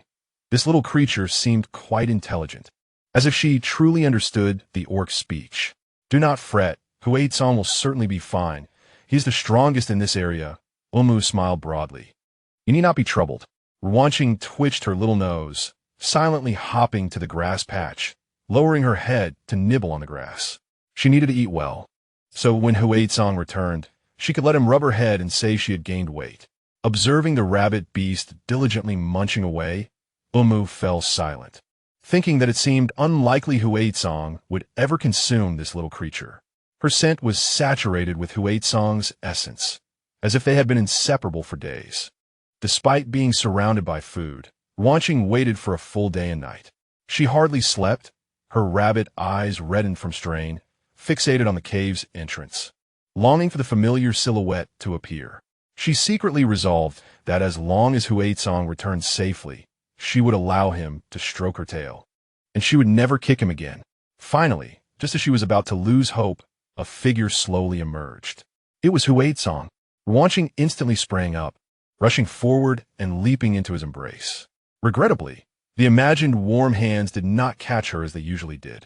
She was unsure if it was due to her excessive force, but Huaitsong's body tilted, and he fell directly to the ground. He appeared quite feeble, with wolf fur faintly emerging from his skin, and his lips subtly revealing fangs, as if he were struggling to maintain his human form. Ruan Qing was frightened, squeaking as she circled around him, eager to discern where he was injured. Umu quickly reacted, squatting down to inspect, his face changing dramatically. This leg must be crushed. This fool, instead of returning to the tribe for treatment, comes back here to court death. He grumbled, preparing to carry Huaitsong back. Stay here, Wumu said to Ruan Qing. I will take him to find a shaman. Ruan Qing, anxious and restless, wanted to follow. At that moment, Hui Tsang stirred awake from the commotion, gasping for breath, his voice weak yet resolute. Put me down. I want to return to the tribe. He had vowed never to set foot in the tribe's gates again. You stubborn wolf. Then I shall take you to the outskirts. Surely the shaman can come out. No. Hui Tsang huffed. Treat me here. You go summon the shaman. Wumu, exasperated, knew that when this wolf was obstinate, even 10 oxen could not budge him. He stomped his foot in frustration, transforming into a black wolf, and dashed towards the tribe, his grumbling thoughts growing distant from Ruan Qing. In the cave, only the two of them remained. Hui Tsang tilted his head, observing Ruan Qing, who was still covered in yesterday's mud, looking rather unkempt. He chuckled softly, his tone teasing. You've lost weight. Didn't I tell you to eat more? Ruan Qing felt a pang in her heart and gently nudged his arm with her head. It's fine, I want to die. Hui Tsang raised his hand to ruffle her ears, and suddenly, as if performing a magic trick, he produced a flower from his hand. The petals were a myriad of colors, each a different hue, something she had never seen before. The flower was pristine, contrasting sharply with the grime covering him, indicating it had been carefully protected. Here for you. Look at you, all white and plain. Let us add some color. Ruan Qing was momentarily stunned, gazing at his gray, sweat-drenched yet still defiant face. Since her parents had passed, it was the first time someone had treated her with such kindness. She even narcissistically wondered, did he injure himself just to pick this flower? She was unworthy. Cautiously, Ruan Qing picked up the flower stem and gently ran over to his ear, tucking it in place. You look better, she thought to herself. She helplessly nestled back beside him, utterly loathing her own helplessness as a mere rabbit, unable to bandage his wounds, unable to converse with him, powerless to do anything. In her overwhelming worry, she even forgot that she could identify herbs. At that moment, Wumu's voice thundered from outside the cave. Beast God, Hui Tsang, are you truly reckless? You've ruined your leg over that wretched flower. May it hurt you. It seemed he had heard of Hui Tsang's daring feats from other beastmen. With a buzz, the last thread of Ruan Qing's composure snapped. Chapter 11. Clear skies. The novel mirrored her reality, yet she felt no joy, only a heavy sense of guilt enveloping her. You calamity. You brought death to your own parents and now wish to bring us to ruin? The Ruan family cannot keep you. Get out. That rainy night, her parents had died in a car accident while bringing her food from her favorite restaurant, and she was cast out by her relatives. The rain fell heavily that day. The 10-year-old her collapsed helplessly in the downpour. There was no dramatic scene with a black umbrella leaning toward her, no hero to take her home. Only the painful sting of icy raindrops on her face. It was the first time she wished for death. She lay there, hoping a car would crash into her so she could be reunited with her parents. Eventually, a car did come, but screeched to a halt, the window rolled down, and she was met with a harsh scolding. What are you doing, little brat? Trying to scam people? How are your elders raising you? Kids these days are so cunning. Pretending to be pitiful, after a few words of admonishment, the driver cursed and drove off. From then on, no car came, and none stopped for her. She lay in the rain, feeling like a child abandoned by the entire world. Hey, dirty little bun, here's a flower for you. Come with me. She turned her head to see a sharply defined jawline, wild amber eyes, and a rebellious smirk. He held in his hand the very flower she had seen earlier. Ruan Qing felt as though the rain had ceased and the sun rose behind him. No, she had misremembered. It had been a clear day all along. From now on, it would always be sunny. All right, I will go with you, she heard herself say. The cacophony of complaints pulled Ruan Qing back to reality. She looked up to see Wumu rushing in, his thoughts echoing, followed by a rather elderly figure, presumably the shaman, carrying a bulging bag of herbs. Upon seeing the injury on Hui Tsang's leg, the shaman's brow furrowed deeply. Nonsense, he admonished, quickly squatting down to tend to the wound. I've heard. You risked your life for a flower? Can you climb a cliff like that without care? Hui Tsang grimaced in pain, beads of sweat forming on his forehead. Yet he maintained a nonchalant demeanor. I want to die. Spare me your ramblings. Ruan Qing huddled nearby, watching the gruesome injury in Hui Tsang's face as he endured the pain. She could hear the shaman muttering about how this foolish wolf would eventually bring about his own demise, and she buried her face in her paws, overwhelmed with sorrow. Suddenly, she felt a gentle tug at her ear. She raised her tearful eyes to meet Hui Tsang S, who had turned to her, playfully toying with her long ears. "Uglier than ever," he remarked, his voice hoarse and teasing. "You cry even worse." Ruan Qing attempted to turn away, but he gently held her in place with 2 fingers. Hui Tsang removed the flower from his ear and delicately placed it in the crease of Ruan Qing's ear. The colorful petals swayed gently with her gray fur. Much more pleasing to the eye, he mused, knowing that this flower would perfectly suit her softness. If only she were still that little white ball. She would look even better, but alas, it wasn't tea time for her to bathe yet. Hui Tsang thought, casting a vague glance at Wamu and the shaman Shoning. Nonetheless, he felt rather content, smacking his lips in satisfaction. Seemingly oblivious to the shaman's exasperated sighs and Wamu's rolling eyes. Ruan Qing was frozen, her ears burning fiercely. She could distinctly hear Hui Tsang's thoughts. He was not as carefree as he appeared. "It hurts so much, but it's worth it. It suits her well. Too bad she is just a little gray fluff right now." As that last thought crossed his mind, his fingers absent-mindedly brushed against her ear once more. Ruan Qing, suddenly stiff as a board, felt her heart racing as if it might leap out of her chest. She quickly lowered her head, pretending to nibble on the grass nearby. But she couldn't even find the leaves, ending up with a mouthful of dirt. Hui Tsang watched the little gray ball of fur beside him become flustered and clumsy, a smile creeping onto his lips. It seemed his leg didn't hurt as much anymore. The shaman skillfully cleaned Hui Tsang's wound, applying herbs and finally wrapping it tightly in clean animal skin. "All done," the old shaman declared, standing up and stretching his back. "Your bones are fine, but the injury is serious. Don't move around carelessly for a while, especially your legs. If it splits open again, you'll be in trouble." Wumu nodded vigorously in agreement, scolding, "Did you hear that? Stay put." Hui Tsang lazily raised an eyelid, interrupting with a languid tone, "Enough of the nagging." His gaze flicked toward Ruan Qing, who was trying to fold herself into an invisible ball, and he smirked. "Softy, come here." Ruan Qing's ears perked up, and she slowly inched closer. Hui Tsang reached out his uninjured hand to wipe the dirt from her mouth, playfully scratching under her chin. "Are you hungry?" Ruan Qing replied. "Hungry? Haven't you seen I've been eating all along?" She shook her head, but Hui Tsang pretended not to notice. He turned to Wumu and instructed, "Go. Fetch some tender meat from the thick-skinned beast, roast it, and cut it into small pieces." Wumu glared. "Me? Am I your errand wolf?"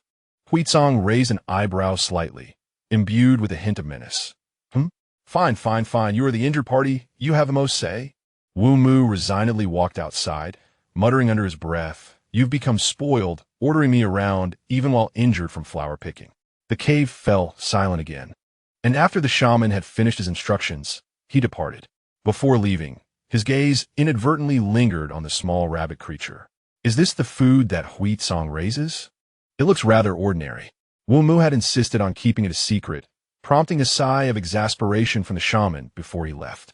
Hui Tsang appeared truly fatigued, resting his eyes against the stone wall, his breathing becoming more even.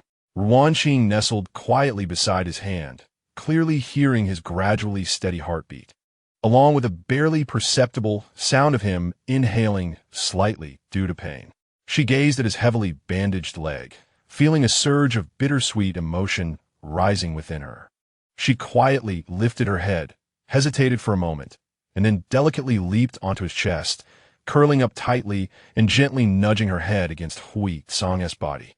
It was a clumsy, animalistic gesture of comfort. Hui Tsang opened his eyes a fraction, devoid of his usual unruliness, instead exhibiting a languid warmth. He absent-mindedly pinched the tip of her ear with a finger. "What are you worrying about?" "Just sleep," he said in a low, drowsy tone. Ruan Qing stilled, obediently settling down, yet her ears pressed against his chest, listening to the rhythm of his heartbeat. Thump, thump. It was a comforting frequency. Rikangis breding l'entend. And he seemed to drift off to sleep. For the first time, Ruan Qing felt that in this unfamiliar beast world, She had found a place to rely on with peace of mind.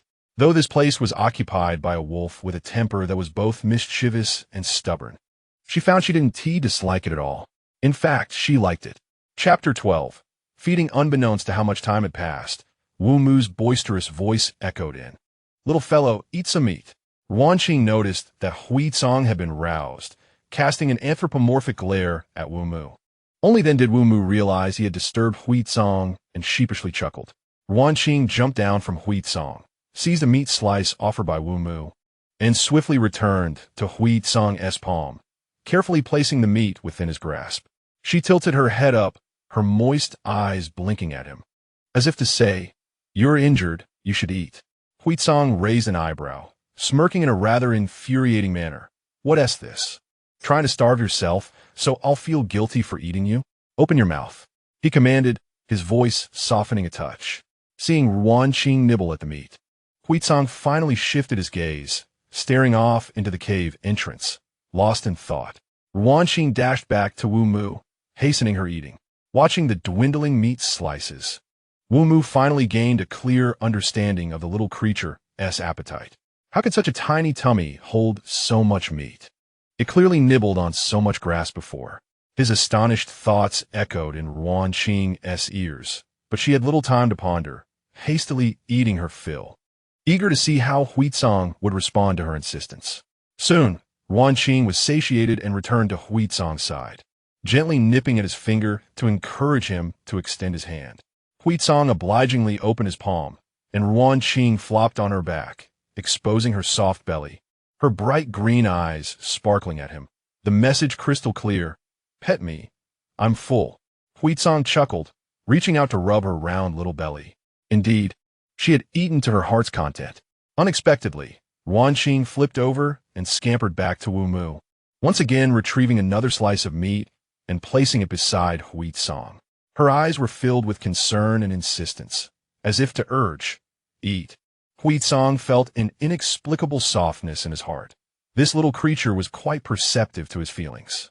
Suddenly, a smirk crept onto his lips as he theatrically clutched his chest, frowning as he pretended to cough twice. "I've suddenly lost my strength. How about you feed me?" Wu Mu immediately stood up upon hearing this. "Hui Tsong, I'll help."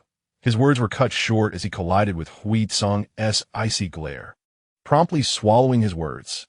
That was a sign of anger. He had learned from experience that whenever Hui Tsong displayed such an expression, the next moment would lead to a fierce battle between them. I'll go get busy now, little rabbit creature. I leave him in your care. I'll be back tomorrow morning." Wu Mu understood immediately, turning to flee faster than the wind. Ruan Qing's ears twitched, somewhat bewildered. She could sense that Hui Tsong was merely feigning discomfort. He was deceiving himself. Yet after a moment's hesitation, she moved closer, gently picking up the meat again and leaping on a Hui Tsong, her small paws awkwardly pushing the meat slice toward his mouth.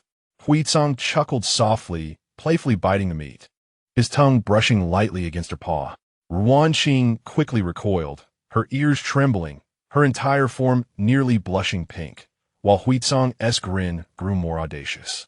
"Good girl," he said in a deep voice. "Next time, feed me like this again." This wolf was far too cunning. Did he not find it disgraceful? However, he was injured and had done it all for her sake, prompting Ruan Qing to sigh in resignation as she busily trotted back and forth to the fire, feeding him. As night fell, the feeding finally concluded, and Ruan Qing lay on the ground, panting heavily, her small body rising and falling. Watching Hui Tsong transform into his wolf form and drift in a slumber, she understood that for a beastman, reverting to their original form was the most effortless way to heal. She dared not disturb him. After bathing herself, she lay beside Hui Tsong, keeping watch over him. Her body remained vigilant, ready to respond to any rustling in the cave.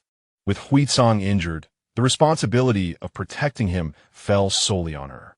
In the dead of night, Ruan Qing was startled awake by the sound of heavy breathing beside her. She sat up to see Hui Tsong's massive wolf form curled up, trembling slightly.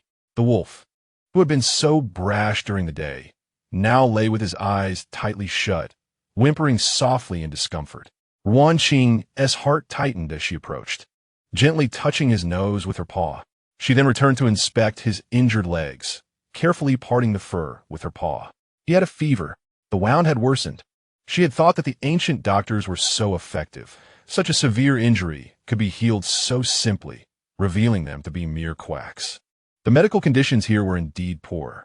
In a flurry of panic, Ruan Qing hopped around a couple of times, contemplating whether to seek help from the wolf clan. No, she could only rely on herself. She raced to the water's edge, dampening her body with cool water, then bounded back to him, striving to press her cool little body against his overheated forehead and nose. Her small paws clumsily nudged his large head, attempting to help reduce his fever.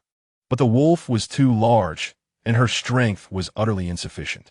Huitsong, in a dazed state, groaned as his scorching tongue unintentionally brushed against her soft fur. Ruan Qing recoiled suddenly, her ears twitching, her entire form nearly turning into a rosy hue. This Huitsong was taking advantage of her even while feverish. It's unbearably hot. The fragmented thoughts echoed, hazy yet fervent. Ruan Qing sighed in resignation. Although she could only produce faint sounds, she leaned in once more, repeatedly brushing her damp little paws over his feverishly hot fur. This wouldn't do. She needed to find herbs. She peered into the pitch-black night outside, fear making her ears press tightly against her body. Yet, listening to Huitsong's labored breaths, she gritted her teeth and plunged into the night, relying on her scant medical knowledge from her past life to search for remedies. After much effort, she finally found a few useful herbs and hurriedly returned to the cave. Huitsong was still in a stupor, his breathing growing heavier. Staring at the herbs, Ruan Qing felt her ears heat up. Should she feed them to him with her mouth? There were no containers around. This was far more challenging than feeding him meat during the day. But seeing Huitsong in pain, she cast aside her shyness. Closing her eyes, she haphazardly stuffed the herbs into her three-part mouth, chewing them vigorously, the bitter taste nearly making her gag. She hopped to his mouth, laboriously trying to pry it open with her small paws. Huitsong's jaws were tightly shut. In her urgency, Ruan Qing slapped his face with her paw, producing a faint pop sound. Huitsong emitted a low growl of warning from his throat, his amber eyes opening just a slit, filled with hostility yet lacking focus. Ooh! Ruan Qing steeled her courage, offering the herbs forward. In the midst of a hazy slumber, Huitsong caught a whiff of a familiar and comforting scent. Instinctively, he opened his mouth, but instead nudged her with his nose and licked her with his tongue. Ruan, may the beast god protect her, lest he mistake her for a delectable morsel. She hoped it was not her fragrance he found enticing. Yuanqing felt her body stiffen, her heart heavy with a sense of tragic valor. She was truly risking her life as a rabbit to save a wolf. With a resolute heart, she leaned forward, cautiously taking the hastily chewed herbs with her paw and gently pushing them into his slightly parted mouth. Throughout the entire process, her ears burned crimson, nearly bleeding from embarrassment, and she dared not gaze for long. Huitsong, in a daze, tasted the bitterness and instinctively wished to expel it, his tongue reflexively pushing some out. Yuanqing panicked and quickly leapt onto him, covering his mouth with her paw, though only managing to conceal a fraction. Chapter 13. The little food offering Huitsong struggled momentarily, lacking strength, and swallowed the medicine along with the remnants of the herbs bearing the scent of the little rabbit. His head grew heavy, pinning down Yuanqing's petite head and paws that had yet to retract. Yuanqing found herself entirely trapped beneath his heavy wolf head.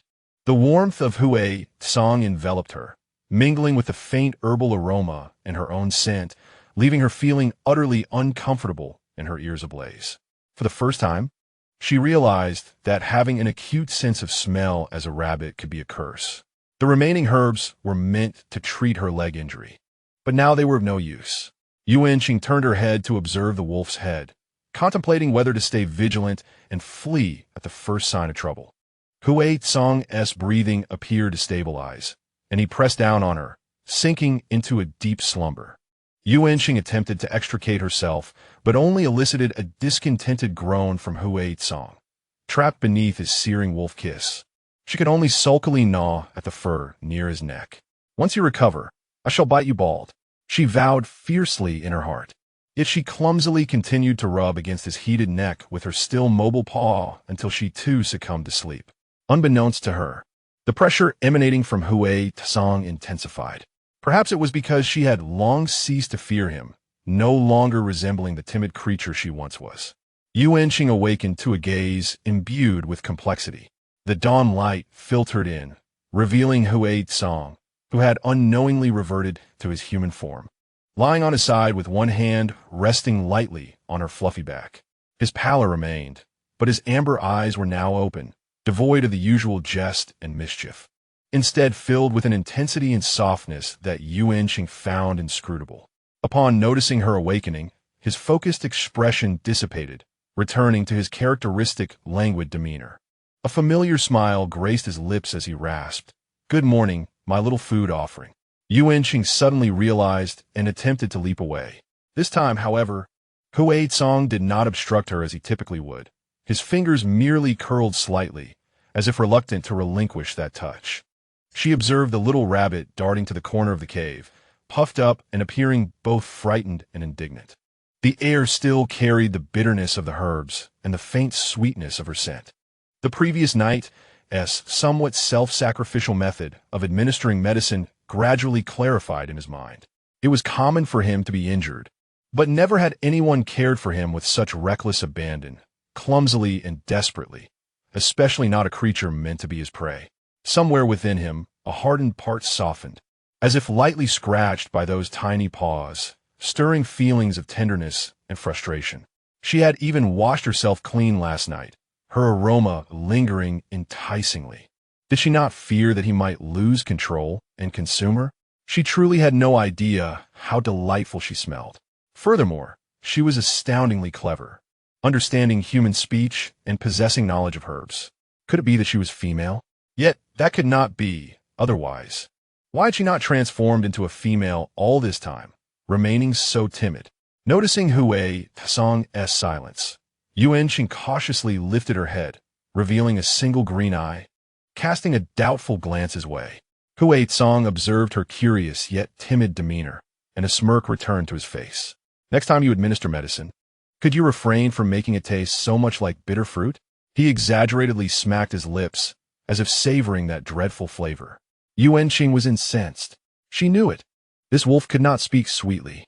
A dog cannot change its habit of eating, nor can a wolf cease to tease rabbits. May it be bitter enough to kill you. She seethed within, her fur bristling once more. Resolutely turning her back to him, she presented her rear while her ears quivered slightly, attuned to any movement from his direction. Hui Tsang chuckled softly at her puffed-up, indignantly erect ears. His gaze lingered on the little fluff ball that feigned indifference while harboring worry, and he felt an unrecognized stir of emotion deep within his eyes. What is there to eat? Such a delightful little creature ought to be cherished and kept close. At that moment, the name Ruan was irrevocably erased from his list of food. He relished watching her fluff up, adored her adorable eating habits, and cherished the way her eyes sparkled like stars when they met his gaze. It had nothing to do with her identity. It was simply because she was Ruan. Just then, Wumu entered, carrying a large prey. Upon entering, he abruptly halted. "Beast God, Hui Tsang, you've leveled up. I knew a mere leg injury would prevent you from maintaining your human form." "Level up?" Yuan Qing queried, turning her head in confusion. Even Hui Tsang's expression remained unchanged, though a flicker of pride in his eyes indicated Wumu's words held truth. Indeed, Hui Tsang replied with a hint of arrogance, but Wumu's concern compelled him to grasp Hui Tsang's arm, inspecting him closely. "There's a period of weakness after leveling up. Are you all right? How could it happen so quickly? Who am I? What could possibly be wrong with me?" Hui Tsang retorted, his gaze inadvertently drifting to the little bundle in the corner. Wumu immediately followed his gaze, sniffing the air as if he had discovered a new world. How does this little rabbit's scent seem to have changed? He inched closer to Yuan Qing. It smelled ordinary before, but now it carries a hint of sweetness. Yuan Qing's ears perked up, and she instinctively shrank back, wishing to embed herself within the wall. At that moment, Hui Tsang's voice halted Wumu's advance, laced with warning. "What are you looking at?" "Mine." Wumu was momentarily taken aback, glancing between Hui Tsang's possessive expression and the cornered Ruan Qing, whose ears blushed pink at his declaration. Realization dawned upon him, and a mischievous grin spread across his face. "Oh, is she yours? You should have said so earlier." Yet inwardly, he was left to ponder the implications. Could it be that they are not of the same species? Wumu frowned in concern, as if he had stumbled upon a profound life dilemma. Hui Tsang shot him a disapproving glare, embodying the wolf clan's inherent protectiveness and possessiveness.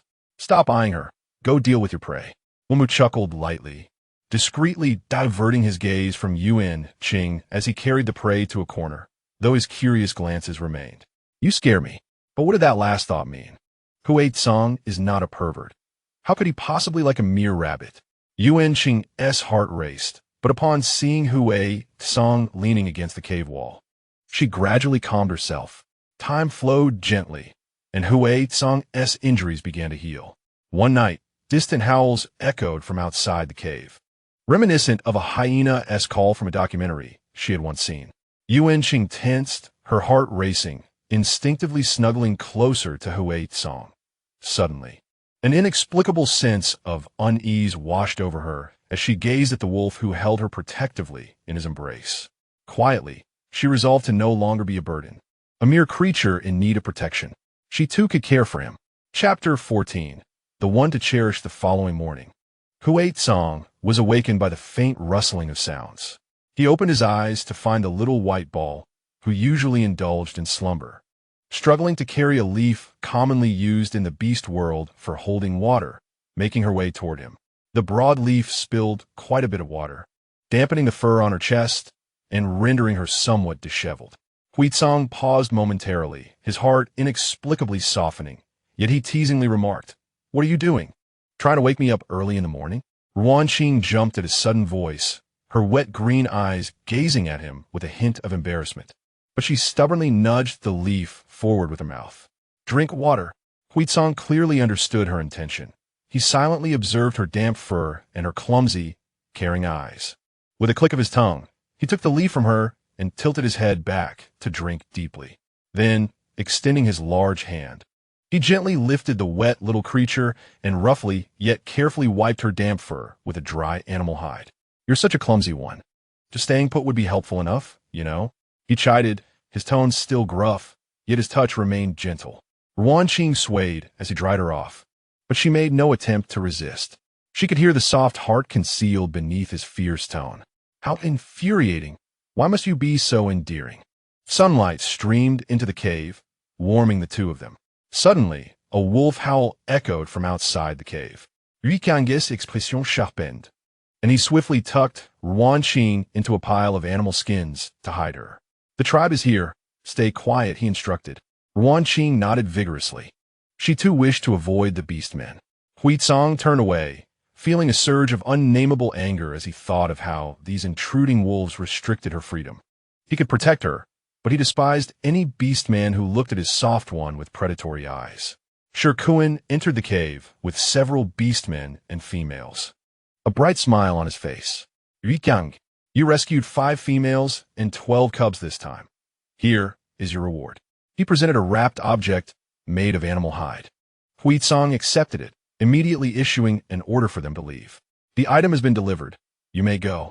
The beastmen behind Shirkuan looked awkward, but he continued cheerfully, "We are on our way out. The rescued females wanted to thank you in person." After exchanging glances, he led the other beastmen out, leaving 3 females behind. News of Hui Tsang's ascension to a 7th-tier beastman had spread, and the wolf tribe was eager to keep this valuable warrior. A mate, without a doubt, was the best way to achieve this. Hui Tsang coldly observed their little schemes, a chill spreading in his gaze. One female disdainfully surveyed the cave. "Hui Tsang, you live in such a small place? Why not move in with me?" she said, adopting an air of entitlement. Another female fixed her gaze on Hui Tsang's face, eyes filled with determination. Upon noticing the small toy he had made for Ruan Qing, her eyes flashed as she feigned to stumble, accidentally knocking over the little wooden stand. Oh, I'm so sorry. She feigned. My mate could craft something far better than this rough piece. Why don't you come back with me and have him make you a new one? These actions were undoubtedly testing Hui Tsang's limits. Before the female could react, she was suddenly lifted by an immense force and tossed out of the cave. Get lost. Hui Tsang's eyes froze, his anger radiating, completely devoid of the playful demeanor he usually displayed with Ruan Qing. Touch my belongings again, and you shall not be treated kindly. The two earlier speakers turned pale with fright, fleeing in tears, leaving only a petite female, Liar's sister, behind. She timidly glanced at Hui Tsang, setting down a pile of fresh fruits in her arms, stammering, I came to thank you. I know you have a rabbit beast. She should like these. With that, she turned and ran away in fright. Ruan Qing waited until the presence had completely faded before emerging from the animal skins, jumping to Hui Tsang's feet, anxiously sniffing his leg. I'm fine. Don't worry.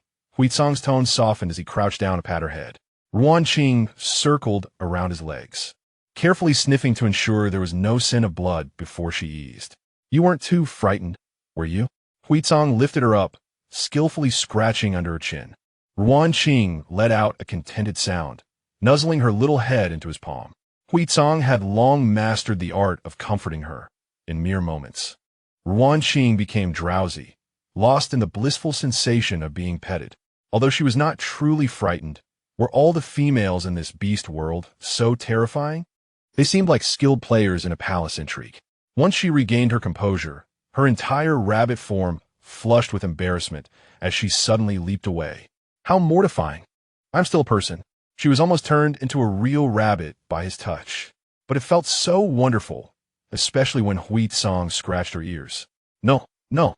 Ruan Qing shook her head, forcibly redirecting her attention to the pile of fruits circling around them. They smelled so delightful. Could she eat them? She looked questioningly at Hui Tsang. Eat. What is mine is yours. If it's not mine, just call out, and I'll fetch it for you. Seeing his domineering demeanor made Ruan Qing chuckle. She approached the nearest fruit, biting into it lightly. It was so light that it began to roll away. Ruan Qing quickly pressed her little paw down to hold the fruit still and bit down fiercely, finally managing to take a bite. Hui Tsang watched her indulgently for a while before pulling out a green crystal to examine closely. This was typically reserved for females. He needed to consult a reliable shaman to determine if a soft one could consume it. A tall figure gradually took shape in his mind. Ruan Qing happily finished her fruit and looked up to see Hui Tsang lost in thought over the green crystal. She scampered over and nuzzled his leg. Hui Tsang snapped back to reality, stroking her.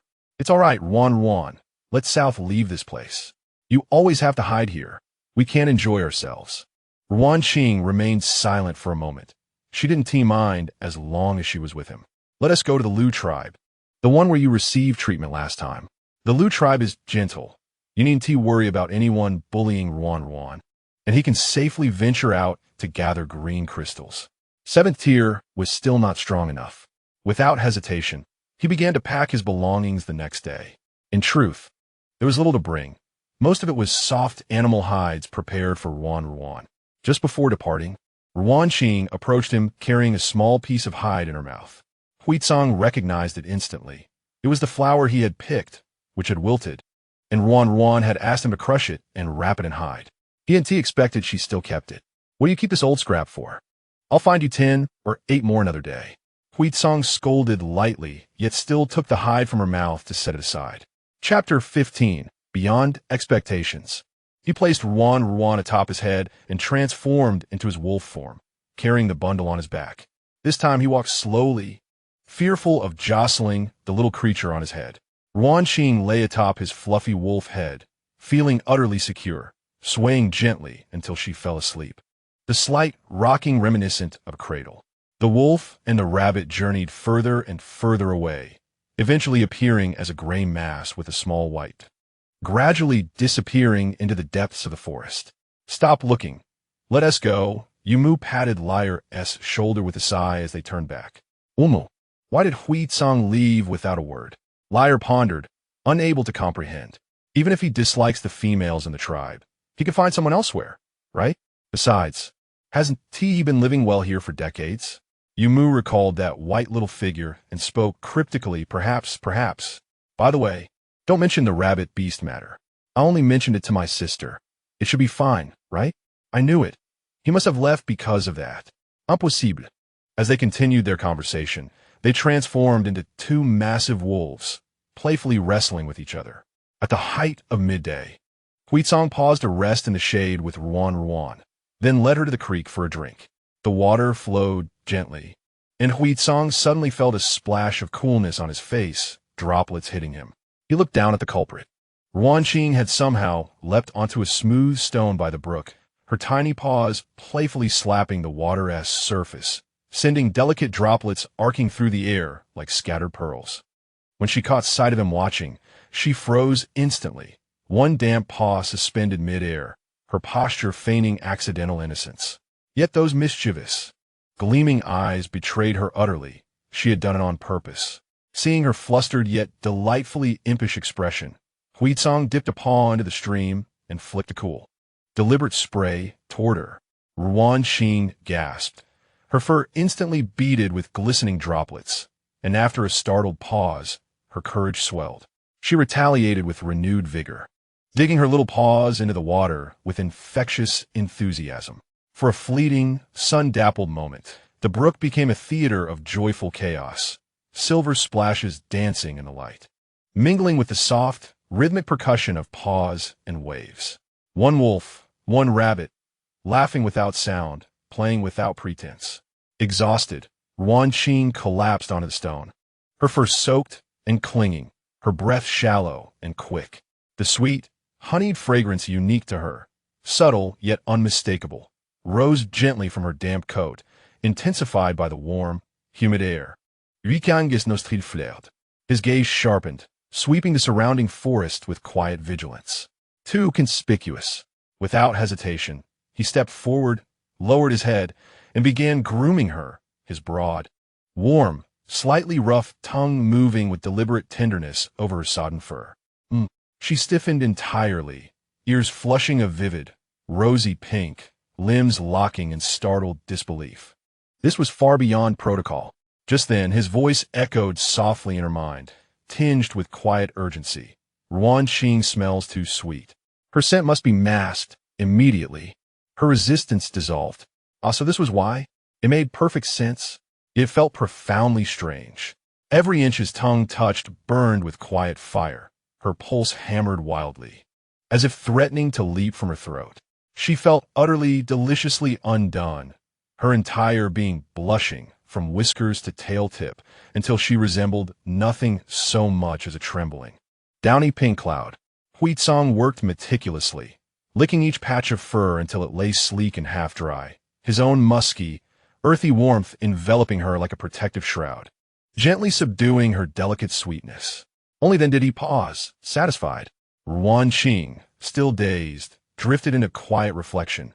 When had this begun? When had his grooming become so instinctive, so inevitable? Was it now a ritual? A silent vow? Every time she emerged from water, he was there, tongue steady, gaze tender, devotion unspoken but absolute. Once rested, he lifted her gently onto the crown of his head and set off at a brisker pace. Dusk approaches. Ruan Qing must eat. They had scarcely departed when, beneath the rippling surface of the brook, a long, sinuous shadow glided soundlessly. A massive black serpent, thick as a rain barrel, coiled upward, its forked tongue tasting the air with slow, deliberate flicks. No trace of the scent. The sweet, tender aroma of rabbit vanished. She must have been consumed. Luego que exhalada silent, dulce pointi sai. His appetite, briefly roused, now waned. With disinterest, the great serpent vanished into the reeds. Fine. Let the wild beast city entertain me instead. On the third morning, beneath a sky still veiled in silver dew, a colossal figure strode into the Deer Clan's territory. Wolf Clan shapeshifter, what business brings you here again? A sharp-eyed elder recognized him instantly, the same enigmatic wolf from before. Huizong cast a languid glance toward the speaker and replied, voice low and unhurried, summon your chieftain. I have matters to discuss. You expect us to. The elder's protest died mid-sentence as Huizong's lips curled, revealing twin fangs. Sharp and gleaming, his tone shifted instantly. I'll fetch him at once. Among beast kind, equality was honored in word, but the ancient law of tooth and claw ran deeper than custom. Herbivores instinctively recoiled from carnivores, not out of malice, but memory, the primal echo of survival. Moments later, a venerable elder approached, flanked by several clan members. His antlers were broad and silvered with age, his eyes warm and steady. Ingmyo, chieftain of the deer clan. His gaze lingered for a breath upon the small rabbit nestled atop Huizong's head, then settled upon the wolf with quiet dignity. Honored warrior of the wolf clan, what brings you to our groves? Huizong shifted seamlessly into human form and spoke without preamble. I intend to settle here. A ripple of stunned silence fractured, then erupted into a cacophony of startled thoughts, flooding Ruan Qing's senses like a sudden storm. The wolf clan? Settle? Did I mishear? A carnivore? Residing among us? Is this a ruse? Will he strike under moonlight? Those fangs she stiffened, instinctively burrowing deeper into the thick, dark cascade of his hair. Huizong remained unmoved, unruffled by the waves of fear and suspicion. Calmly, he added, rest assured, I ask no charity. I shall trade game for shelter and defend your borders when needed. One condition, however, his voice dropped, low and edged with quiet steel. Do not lay a single thought upon Ruan Qing. Ruan Qing? Ingmyo's gaze returned, gentle, searching, to the small rabbit perched atop the wolf's head. Ruan Qing drew herself upright, chin lifted, paws planted with quiet resolve, determined not to shame him. The moment their eyes met, his inner voice reached her, calmer now, measured, thoughtful, a young rabbit shifter rare, indeed, wolf and hare united. Yet this one, formidable. Ingmyo stroked his long, silvery beard, paused, and then nodded, decisive and kind. Very well. We shall prepare a cave for you, and care for your companion as our own. Where? Huizong asked, direct as ever. The central cave, within the heart of the village. It is safest. Huizong gave a low, approving hum. Acceptance granted. Ingmyo gestured to a young buck, who bowed and led them onward. Ruan Qing remained perched atop Huizong's head, her small head turning this way and that, listening to the murmur of deerfolk minds, equal parts wary and curious, and drinking in her first glimpse of this ancient, primordial world. Stone-carved dwellings nestled beneath towering trees, hollowed trunks transformed into homes, strangely familiar, as though recalled from a dream long buried. Chapter 16. Praise me, their new dwelling was a spacious, sun-warmed cave, dry, deep, and far more generous than their previous shelter. Clearly, the chieftain had taken care. Huizong spread their furs in the far corner, then lifted Ruan Qing gently from his head and set her at the entrance. Stay here, Ruan Qing. Be good. It's dusty inside. Wait until I've cleansed it, then you may enter. She nodded vigorously, ears bobbing, eyes wide and obedient, while inwardly a quiet spark ignited. This was their home, her home, and she would help. The moment his back was turned, she hopped inside, nose twitching. A sudden puff of dust sent her into two delicate, muffled sneezes. She raised her tiny paws to cover her face, but did not retreat. Spotting a broad, fallen leaf, she seized it with both front paws and began dragging it across the floor, sweeping with earnest, comical determination. The cave filled with soft rustling, dust swirling in golden shafts of light. Her small form, soon dusted head to toe, transformed into a miniature, fuzzy, gray creature. Huizong turned and found her panting, leaf in tow, leaving faint, wobbly trails across the earthen floor. He raised a brow. TSK. Didn't I say stay put? She lifted her head instantly, eyes luminous, expectant, her whole being radiating one unspoken plea. Look at me. I'm useful. Praise me. He stepped forward, knelt, and flicked a gentle, teasing tap against her dusty forehead. You look like a stray field mouse I rescued from mud pit. His tone was teasing, yet beneath it, unmistakable warmth. This foolish little rabbit, always stirring up trouble. Not trouble, she insisted silently, clutching the leaf tighter. The cave is cleaner already. Sensing her quiet protest, he chuckled low and lifted her effortlessly, setting her atop a broad, clean leaf nearby. Enough. Sit still. He rubbed the soft curve of her ear, voice rich with fond exasperation. Must I work and nurse you? How exhausting. She stilled, knowing, deep down, that her efforts only slowed him. If only I were human, I could ease his burden. I could. She watched him move, strong, steady, tireless, then lowered her gaze when he glanced her way. He noticed, instantly. What's that look for? Next time, you do the labor, I'll collapse in exhaustion. Her eyes brightened, slowly, steadily, like dawn breaking over still water. Yes, she would care for him. She would find her purpose, not as a burden, not as a pet, but as partner. This life, this world, would not end as the last had. Unfulfilled, unclaimed, unfinished. Huizong gazed at the lively creature, a subtle smile gracing his lips as he focused on his task. As twilight gradually enveloped the sky, he finally completed the cleaning of the cave, transforming it into a space that bore little resemblance to its former self, much to Ruan Qing's delight. The following day, Huizong roused the still-sleeping Ruan Qing, caught several prey, and made his way to the cave of the shaman, Keling. It appeared that Keling was busy preparing medicinal herbs, the scent of which stirred Ruan Qing from her slumber. Upon opening her eyes, she was met with the generous offerings of her beloved provider. Ruan Qing exclaimed, I'm not a pig who wakes up to food. In her annoyance, she gently nipped Huizong. Looking around, she realized she was in an unfamiliar cave, one that was not her own. Noticing that Ruan Qing had no appetite, Huizong set aside his thoughts and addressed the busy shaman with a serious tone. Shaman, I have something to discuss. Keling replied nonchalantly, if it concerns the little one in your arms. You will need to wait a moment until I finish preparing this medicine. With that, he continued his work, and Huizong patiently waited nearby with Ruan Qing. After some time, Keling finally paused, washed his hands, and gestured for Huizong to approach. What do you require of me? He inquired, his demeanor calm and detached, as if nothing could capture his interest. I wish for you to examine Ruan Qing's condition to see if she can endure the green crystal, Huizong stated. At this, Keling's tone shifted slightly. Oh, are you certain it is for her? Yes, Huizong affirmed. Let me see. Keling extended his hand, signaling for Huizong to pass Ruan Qing to him. After a moment of hesitation, Huizong relinquished the little one, his gaze unwavering, fearful that the shaman might take advantage of her. Dare to touch her recklessly, and you'll regret it, Huizong silently vowed. Ruan Qing, sensing Yuikange's sots, obediently allowed Keling to examine her. The gentle aura of the Deer Clan shaman contrasted with Huizong's more aggressive nature, though Ruan Qing felt a slight chill from his fingertips, prompting her to curl up a bit.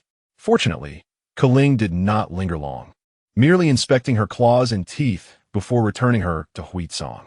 She is quite healthy, though her constitution is somewhat weak. Regular exercise will benefit her, and later on, administering the green crystal should not pose a problem. If you wish, I could be present during that time. Thank you, Huizong replied. The reward outside is for you. Take it. There will be opportunities in the future. This is the duty of a shaman. Without further protest, Huizong turned and strode away. Did you hear that? You need to move around more. Don't just stay cooped up in the cave all day, Huizong remarked as he fed Ruan Qing a new type of tender grass while grooming her fur with the other hand. She nibbled eagerly, producing soft smacking sounds that melted Huizong's demeanor. Completely absorbed in the tender grass, Ruan Qing's eyes squinted in bliss, oblivious to Huizong's words. The Deer Clan possessed such delectable grass. Though it was a bit tough to chew, it left a lingering flavor. If anyone in the modern world were to discover that she, a human, relished such grass, they would likely find it hard to believe. Speaking of which, wolves are considered omnivores, Ruan Qing thought, casting a furtive glance at Huizong. A sudden impulse to share this delightful treat surged within her. Tentatively, she loosened her grip on the grass and nudged her head toward Huizong's hand, urging him to take a bite. What is the matter? Huizong noticed her small gesture and saw her sparkling eyes darting between the grass and his lips. You don't mean to suggest that I eat grass? do you? He queried, swallowing hard, his tone slightly incredulous. I am a wolf, not a rabbit. Why would I eat grass? Ruan Qing feigned ignorance to his inner thoughts, nodding vigorously, her eyes gleaming with delight, urging him to try it. Huizong initially intended to refuse, but her pleading gaze was hard to resist. What if this little foolish rabbit cries if I say no? He thought, steeling himself to shove the grass in his mouth and chew awkwardly before swallowing. As for the taste, it was utterly unremarkable. I've eaten it. Now you should too. If we delay, it will lose its freshness. Huizong hastily shifted the topic, anxious to avoid another round of grass eating. Time passed as they engaged in playful banter, and before they knew it, more than a month had elapsed. Huizong carefully held Ruan Qing's paw, using his sharp claws to trim her nails, as they grew quickly and required regular maintenance. If neglected, she might inadvertently scratch herself and end up in tears. Ruan Qing felt the slight elasticity of his taut, abdominal muscles beneath her pads and froze, captivated by his well-defined physique, which exuded a latent power. His focused profile was strikingly handsome. How could he be so charming? The novels had not exaggerated. Dedicated men were indeed the most appealing. What? Have you just now realized how good-looking I am? Huizong noticed her gaze and smiled, a youthful exuberance illuminating his expression. Chapter 17.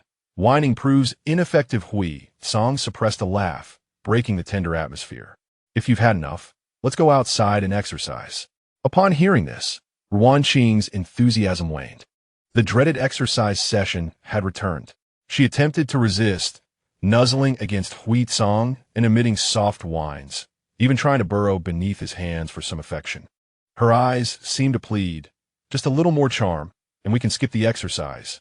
Huizong understood her unspoken intentions, but feigned ignorance, his hands nonetheless earnestly rubbing her ears. It was a rare occasion for Ruan Qing to be so endearing, and he reveled in the moment. All right, we must set off. Sated with ear rubs, Huizong hoisted her onto his head and strode toward the exit, where her charms failed to sway him. Ruan Qing kicked her hind legs in frustration, eliciting a mock grunt of pain from Huizong, clearly teasing her. In this tender exchange, Ruan Qing suddenly felt a chill and realized something profound. At times, she truly believed she had become a rabbit. In moments of emotional upheaval, she instinctively expressed herself as a rabbit would, washing her face with her paws, enjoying Huizong's grooming after a bath, and kicking her legs in anger. These behaviors had become increasingly habitual for her. A wave of panic washed over her. Would there come a day when she lost the essence of her humanity? Noticing the stillness above her, Huizong felt a pang of regret. What is wrong with Ruan Qing? Have I truly frightened her? Upon hearing Huizong's worried thoughts, Ruan Qing's distress deepened. Did he care more for the habits of this rabbit or for the soul residing within its body? A barrage of questions assailed her mind, plunging her into turmoil. You silly girl, if it weren't for your pretty face, who would pay you any mind? Without that face, you are nothing. The voice from her past echoed in her mind, and in that instant, she even contemplated a drastic end. There would be no need to fear Huizong's bewildered gaze, nor his disappointed expression. Some individuals in this world were prone to wild imaginations. Ding host exhibiting suicidal tendencies detected. System has been forcibly recalled. What is wrong, host? System, why have you returned? Every traveler has a file here. I must check in whenever there is an anomaly. Unlike other worlds with their 1v1 binding systems, there's operated on a 1vn basis. Typically, the system would return to headquarters when there were no issues, as the world was filled with those contemplating life's end, leaving them overwhelmed. Sorry. It was not my intention. It's all right. You are not the first to feel this way. Please, tell me what troubles you. The system was the only entity aware of her true circumstances, and Ruan Qing poured out her heart without reservation. After listening, the system fell silent for a moment. If this concerns you, it could be resolved tonight. It then initiated a secure communication with Ruan Qing within her mind. Is it really that simple? The green crystal had initially been prepared for Huizong, who had refrained from using it, fearing she might not withstand it. Did the system imply that she could take it directly? There exists a resolution to the matter at hand. Ruan Qing gently patted the head of Huizong with her paw, signifying her well-being. Subsequently, she absent-mindedly completed the entire course. The physical exertion over these past few days mirrored that of her previous life, predominantly consisting of running, albeit with the company of Huizong in his wolf form. Upon finishing her exercise, Ruan Qing collapsed in exhaustion. The wretched 800 meters. Why must it haunt her across every realm? Rikanga post sluri. Scooping the fatigued Ruan Qing into his embrace, and found a large leaf to fan her gently. He was aware that the little one had a particular aversion to heat. As night fell, the sky was adorned with countless stars, resembling a canvas of dark grass. Ruan Qing resumed her playful antics, feigning hunger to coax Huizong into venturing outside the cave to fetch her some grass. The moment he exited, Ruan Qing darted into the furs, rummaging through them. She distinctly recalled that Huizong had placed it here, yet it eluded her grasp. The more anxious she became, the more her paws seemed uncooperative, scattering the furs in disarray, her heartbeat racing as though it might burst from her chest. At last, amidst the crevice of two thick furs, a glimmer of green light emerged. Ruan Qing's eyes brightened, and she hastily picked up the green crystal with her mouth. System, are you certain that consuming this will resolve my predicament? Affirmative, do not hesitate to eat it. This is the last time I will place my trust in you. Stealing her resolve, Ruan Qing placed the green crystal in her mouth. Expecting difficulty in swallowing, she was pleasantly surprised as it transformed into a refreshing stream the moment it touched her tongue, gliding down her throat, leaving only a cool sensation in its wake. System, should you deceive me, I shall haunt you in the afterlife. Ruan Qing closed her eyes, feeling a sense of resigned determination. The system remained silent, seemingly amused by her antics. Gradually, the coolness dissipated, replaced by an intense heat radiating from deep within her body, spreading throughout. It felt as if a fire had ignited within her belly, causing Ruan Qing's legs to give way, and she collapsed onto the ground. She curled up, her throat parched and painful, unable to utter a sound. The heat was unbearable, and soon she lost consciousness entirely. Observing Ruan Qing's distressing state, the system sighed softly. Very well, if it means aiding you, I shall forfeit a portion of my wages. As Ruan Qing lay unconscious, her body temperature began to lower, and unbeknownst to her, her physical form was quietly undergoing a transformation, awaiting the moment of eruption. Outside, Huizong unconsciously quickened his pace, sensing that today Ruan Qing was unusually quiet. Though she was typically timid, her eyes sparkled with intelligence and mischief, often challenging him with her spirited gaze. Today, however, she appeared lethargic, which struck him as peculiar. Huizong pondered this, hastening his actions while being careful to select only the tenderest grasses, as Ruan Qing's palate was quite discerning, favoring only the softest morsels. It was a habit he had cultivated, naturally ensuring that she received the finest. At last, Huizong transformed into his beast form and dashed back, moving so swiftly that he left only a blur in his wake. As he reached the cave entrance, he halted abruptly. The meticulously chosen grasses tumbled from his grasp, his heart nearly ceasing as he beheld the scene before him. Inside the cave, the furs were strewn about chaotically, and his little companion, who usually bounced about and playfully scolded him, lay sprawled on the ground, bloodied and lifeless. She resembled a lifeless pelt, devoid of vitality. Huizong staggered forward, kneeling on one knee as he trembled while gathering her into his arms. The familiar warmth of her soft fur was replaced by an alarming chill. Her body felt alarmingly limp, and her head hung weakly. Hey, little Ruan Qing, stop this nonsense. Wake up, you've truly frightened me. He gently shook her, attempting to adopt his usual tone, but the tremor in his voice betrayed his anxiety. Ordinarily, a mere call would elicit a response. Even if she were upset, her long ears would betray her feelings. Yet now, the small body in his arms remained utterly unresponsive. Chapter 18. Why are you crying, my dear? Have you passed away? This thought flickered incessantly. A wave of profound panic surged through him, shattering his composure. No, it cannot be. I was only gone for a brief moment. Who dares to harm you? It was all too strange. There was no trace of other beastmen as presence. What had transpired? Perhaps the sorrow was overwhelming, leading him to laugh in despair, his demeanor unsettlingly off-kilter. Huizong's mind was a void. His heart ached as if a piece had been violently wrenched away. The image of his little companion, who would nudge him with her legs and nip at him, clumsily caring for herself, now lifeless, ignited a ferocious instinct within him. My Ruan Qing is gone. How dare they still live? They should join her. Gently, he laid Ruan Qing's small body down, his eyes reddening as tears streamed down his cheeks, teetering on the brink of losing control. He felt an overwhelming urge to transform and tear apart every living creature.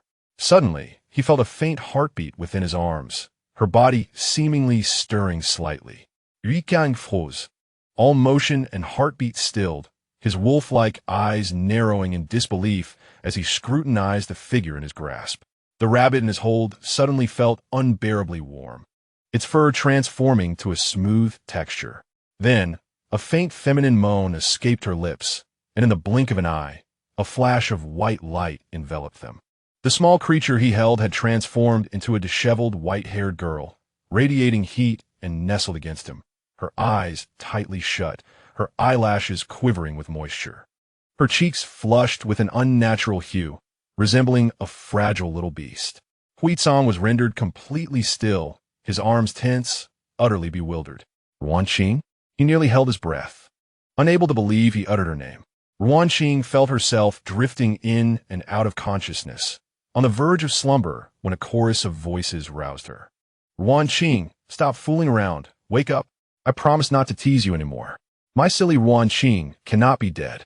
This is impossible. Do not be afraid. I shall avenge you and join you soon. Was that Huizong's voice? Why did he sound so heartbroken?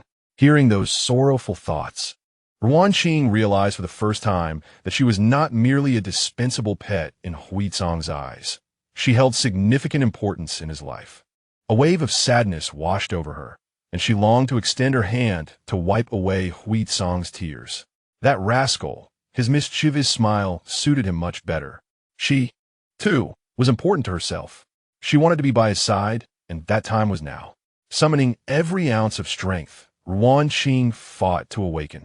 So close to seeing him, Huizong stared intently at the girl in his arms, noticing the slight tremor of her eyelids, as if she were about to awaken. At last, she opened her eyes, revealing the familiar, vibrant green that he adored. Why are you crying, my dear? Who bullied you? I shall tear them apart. Inadvertently, Ruan Qing blurted out her usual nickname for Huizong. The moment the words escaped her lips, she was taken aback. She could produce sound. Her voice was clear and melodious, yet this cleverness was uniquely hers. Huizong erupted into joyous laughter, tightly embracing Ruan Qing. Thank heavens, you are not dead. His voice was hoarse, imbued with the relief of regained joy. Dead or not, let me go first. I have no clothes. Ruan Qing finally recognized the peculiarity of her situation. She felt cool and bare. Her voice quivered with embarrassment and indignation as she realized she was being held tightly by Huizong, who was equally unclothed. Yuqiang stiffened, suddenly unsure of how to proceed. She smells so delightful. The delicate, warm skin beneath his palm mingled with a sweet aroma that was entirely uncharacteristic of a small beast. Fervently reminded him, Ruan Qing had become a female. He must exercise restraint. He abruptly closed his eyes, almost clumsily turning his face away. Groping for the large pelt on the ground, he hastily wrapped Ruan Qing in it, so clumsily that he nearly stumbled over himself. The fleeting image from just moments ago lingers in my mind. Delicate skin, subtly undulating curves. In the depths of Huizong's eyes, a tempest brews. His throat involuntarily constricts, causing a heated flush to spread from his fingertips to his skin. Subsequently, he performs an act that leaves Ruan Qing utterly astounded. With a resounding slap, he strikes himself, the sharp sound reverberating through the stillness of the cave. Huizong, have you lost your senses? Ruan merely ventured to the beast god. How could you entertain such base thoughts? Ruan Qing curls up beneath a hide, her flushed face exposed, the heat refusing to subside. She is acutely aware of his thoughts, which have grown tumultuous since her consciousness returned, punctuated by a fleeting silence. It is terrifying. Having just transformed into a human, he harbors such audacious thoughts. Who could withstand it? Ruan, please wait a moment. I shall sew you a hide garment. Huizong's gaze darts around, deliberately avoiding Ruan Qing, his words tumbling forth with difficulty. Whereas the bone needle gone, his handsome visage is taut, his ears reddened as if they might bleed. After speaking, he begins to awkwardly rummage through the bone needle and soft hides, his movements stiff as if he were a marionette. This hide is too coarse. Her skin is so tender. Ruan Qing watches, unable to stifle a giggle. It appears that beneath Huizong's usual bravado and arrogance lies a surprisingly innocent and flustered side. Upon hearing her laughter, Huizong stiffens, his face deepening in hue as he bends his head to stitch the hide, his stitches uneven yet imbued with an unusual diligence. Pouring all his focus into the task. He can make do, but not Ruan. It must be more presentable, even if my stitching has always been unsightly. Here, I need to add a few more stitches. This part is too wide, and this section is too narrow as well. The night air is cool, yet the cave is imbued with warmth. The youthful tumult of Huizong's heart and the rhythmic beating of Ruan Qing's heart serve as the finest source of warmth. As she observes, Ruan Qing's little head begins to droop, overwhelmed with fatigue. Huizong, who has been attentive to her, promptly sets aside his needle and thread, gently lifting her along with the wrapped hide and placing her atop a bed of hay. It seems he must construct a new nest. For now that Ruan has transformed into a female, they cannot share a sleeping space. With a sigh, Huizong resumes his task of sewing the hide garment. When Ruan Qing awakens to receive her first hide garment from the beast realm, the dawn breaks with a soft glow. Huizong, I am hungry. Ruan Qing pouts at Huizong, uncertain if her stomach ailment still lingers in her human form. Yet her habit of timely meals remains intact. What would you like to eat? That red fruit from last time. All right, do not wander off. Ruan Qing nods vigorously. Indeed, the ability to communicate is a delightful sensation. Huizong is so considerate. Even after his transformation, he does not neglect her. As she revels in this thought, Huizong, still feeling uneasy, requests the neighboring households to keep an eye on her before hastily departing. Chapter 19. I am afraid with Huizong's departure. Ruan Qing curiously runs her fingers through her white hair. This hair is not a result of malnutrition. It likely mirrors the hue of rabbit fur. She has progressed, wearing a tunic and inadvertently dyeing her hair for free. Ruan Qing resolves to cease her musings, glancing despondently at her hide garment.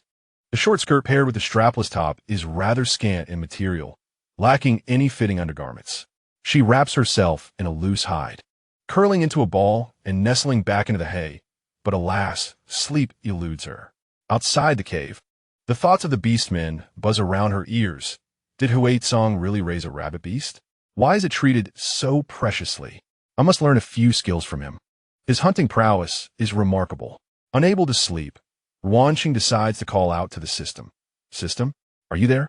Yes, the recall state has lasted 3 days. I have been present all along. Is the solution you mentioned merely to transform me into a human? Indeed, they will not regard you as a monster. After all, if you were meant to be female, you would have transformed earlier. Do not worry. They will automatically find an explanation for you. At most, they will consider you special. If they truly fear, just gather a few strong beast husbands for protection. The last remark from the system, laced with a teasing tone, sends a shiver down Ruan Qing's spine. A few? Ah, this world operates on a matriarchal system with multiple males. She feels overwhelmed and wishes to shift the topic. Host, are you not happy to be human? Ruan Qing remains silent. She is indeed happy, finally freed from the burden of being a hindrance. Yet, Huizong seems to have grown distant, as he previously would always pat her head upon leaving. This time, he refrains from mentioning himself, and she senses an oddity, despite his thoughts assuring her otherwise. The system perceives her turmoil. When he returns, simply ask him. Beastmen here are straightforward in their speech and actions. If you desire something or wish to inquire, be direct, otherwise they cannot guess. Ruan Qing tightens her hide, picking up Huizong's neglected bone needle, beginning to gesture. That fellow always walks around bare-chested. She has endured this for far too long. In her previous life, she managed her own affairs, and she knows how to sew. She wishes to craft him a vest. Just as she finishes the vest, the light at the cave's entrance dims, and a tall figure blocks the way. Ruan Qing looks up but cannot discern the face. This silhouette is certainly not Huaitsong. Instantly, Ruan Qing's instincts sharpen. The beastman strides in, emanating an air of wildness. Upon seeing her wrapped in hides, his eyes gleam with interest. So Huaitsong raised a rabbit beast to conceal a little female. His gaze makes Ruan Qing feel uncomfortable. The neighboring beastmen attempt to obstruct him. Tuliao, Huaitsong said not to let you in. Before they can finish, Tuliao roars, "Get lost. What business is it of yours regarding the wolf clan?" The two neighbors exchange glances, and one suddenly beastifies, turning and fleeing. Tuliao, who later joined the deer tribe, seems to harbor a grudge against Huaitsong. They must quickly inform him. The thoughts of several beastmen scatter, and Ruan Qing hears clearly. Some are curious, some are concerned, and some are praising. Another beastman attempts to intervene, but is swiftly subdued by Tuliao. Ruan Qing, tightening her hides, retreats and secures the sharp ends of the hide to fashion a simple cloak. Tuliao finds her frightened demeanor particularly amusing and reaches out to touch her white hair. Ruan Qing quickly turns her head to evade him. What a bothersome little female, just like Huaitsong, utterly unlikable. What business is it of yours? Her fierce words come out soft and childlike, akin to a cub baring its teeth. Tuliao chuckles. Are you of age? Ruan Qing remains silent, for she hears his thoughts. Such a defiant mouth, still frightened, yet unyielding. I shall take you back to my den. It will be amusing to vex Huaitsong. She carries only a faint trace of Huaitsong's scent. They have yet to bond. If he were to discover that the little female he had secretly concealed had become his, that scene would surely be entertaining. Come, let me take you for a little fun. Tuliao seizes her wrist. Infuriated, Ruan Qing bites down hard. If you do not behave, do not blame me for being rude. Tuliao winces in pain, yet his gaze darkens with determination. This female is now his. He raises his hand to strike the back of her neck. Ruan Qing's vision fades to black as she collapses. Tuliao hoists her over his shoulder and strides away. Meanwhile, upon hearing the news, Huaitsong erupts in fury. Once again, Tuliao, unrelenting, he transforms into his beast form, sprinting back to the tribe with all his might. When Ruan Qing awakens, she finds herself enveloped in darkness. Huaitsong, where are you? I shall never stay alone in the cave again. Ruan Qing murmurs softly. She feels safest beside Huaitsong. If you're awake, do not shout. Tuliao's voice echoes from the shadows. Ruan Qing instantly falls silent. Without Huaitsong, she must remain cautious. She curls up in the corner, daring not to breathe. Tuliao's den is cold and dreary, the air thick with a mingled sense of blood and beast, sending shivers down her spine, a stark contrast to Huaitsong's clean cave. He brought a freshly caught prey into the cave, and before Ruan Qing's eyes, he skinned it. The gruesome scenes so graphic it could warrant a mosaic. The sight made Ruan Qing's stomach churn, her nausea rising to the point where she felt she might retch. Yet nothing came. Others would revert to their animal forms to devour their prey. But the butcher chose to perform the act in his human guise. In his mind, the butcher plotted, when Huaitsong arrives, I shall show him how obedient his little female is under my care. Ruan Qing trembled in fear, burying her face in her knees. At that moment, a formidable wolf howl echoed from outside the cave, reverberating in Ruan Qing's ears. It was Huaitsong. The butcher grinned menacingly, revealing his blood-stained teeth. You arrived quite swiftly. He rose and walked toward the cave entrance, radiating provocation. Almost simultaneously, a gray figure surged in like lightning, lunging directly at the butcher. The two were immediately entangled in a fierce struggle. Huaitsong's strikes were merciless, intent on inflicting severe damage. The butcher, clearly unprepared for Huaitsong's complete fury, soon found himself at a disadvantage, a powerful claw slamming him against the stone wall, causing him to cough up blood. Huaitsong paid him no further heed and turned to approach Ruan Qing. His expression was still fierce, but upon seeing her huddled form, it softened instantly. He stepped forward, crouching down beside her, his voice hoarse. Are you hurt? Ruan Qing stared blankly and shook her head. her nose tinged with emotion as tears streamed down her cheeks. Huai-Tsang, I'm scared. She threw herself into his embrace, her pale face pressing against his bloodied and sweaty chest. Huai-Tsang stiffened momentarily, then tightly wrapped his arms around her, gently patting her back. Don't be afraid. I'm here. He lifted Ruan Qing effortlessly, paying no mind to the butcher lying on the ground, striding away with purpose. In the deer clan, one could not act directly, but outside, opportunities abounded. He would not let anyone harm his precious soft one. Back in the familiar cave, Huai-Tsang carefully placed Ruan Qing on the haymat, meticulously inspecting the redness on her neck, his expression darkening. Did he hurt you? Ruan Qing nodded, quietly reporting. He tried to touch my hair, but I didn't let him. Chapter 20. A woman cannot say no. Huai-Tsang scoffed arrogantly. If he dares to touch you again, I'll chop off his claws. After saying this, he seemed to recall something, retrieving a few red berries from his pocket and handing them to Ruan Qing. Here, I picked these on the way. Ruan Qing cradled the berries, looking up at him. Huai-Tsang, do you dislike me turning into a human? You haven't mentioned it at all.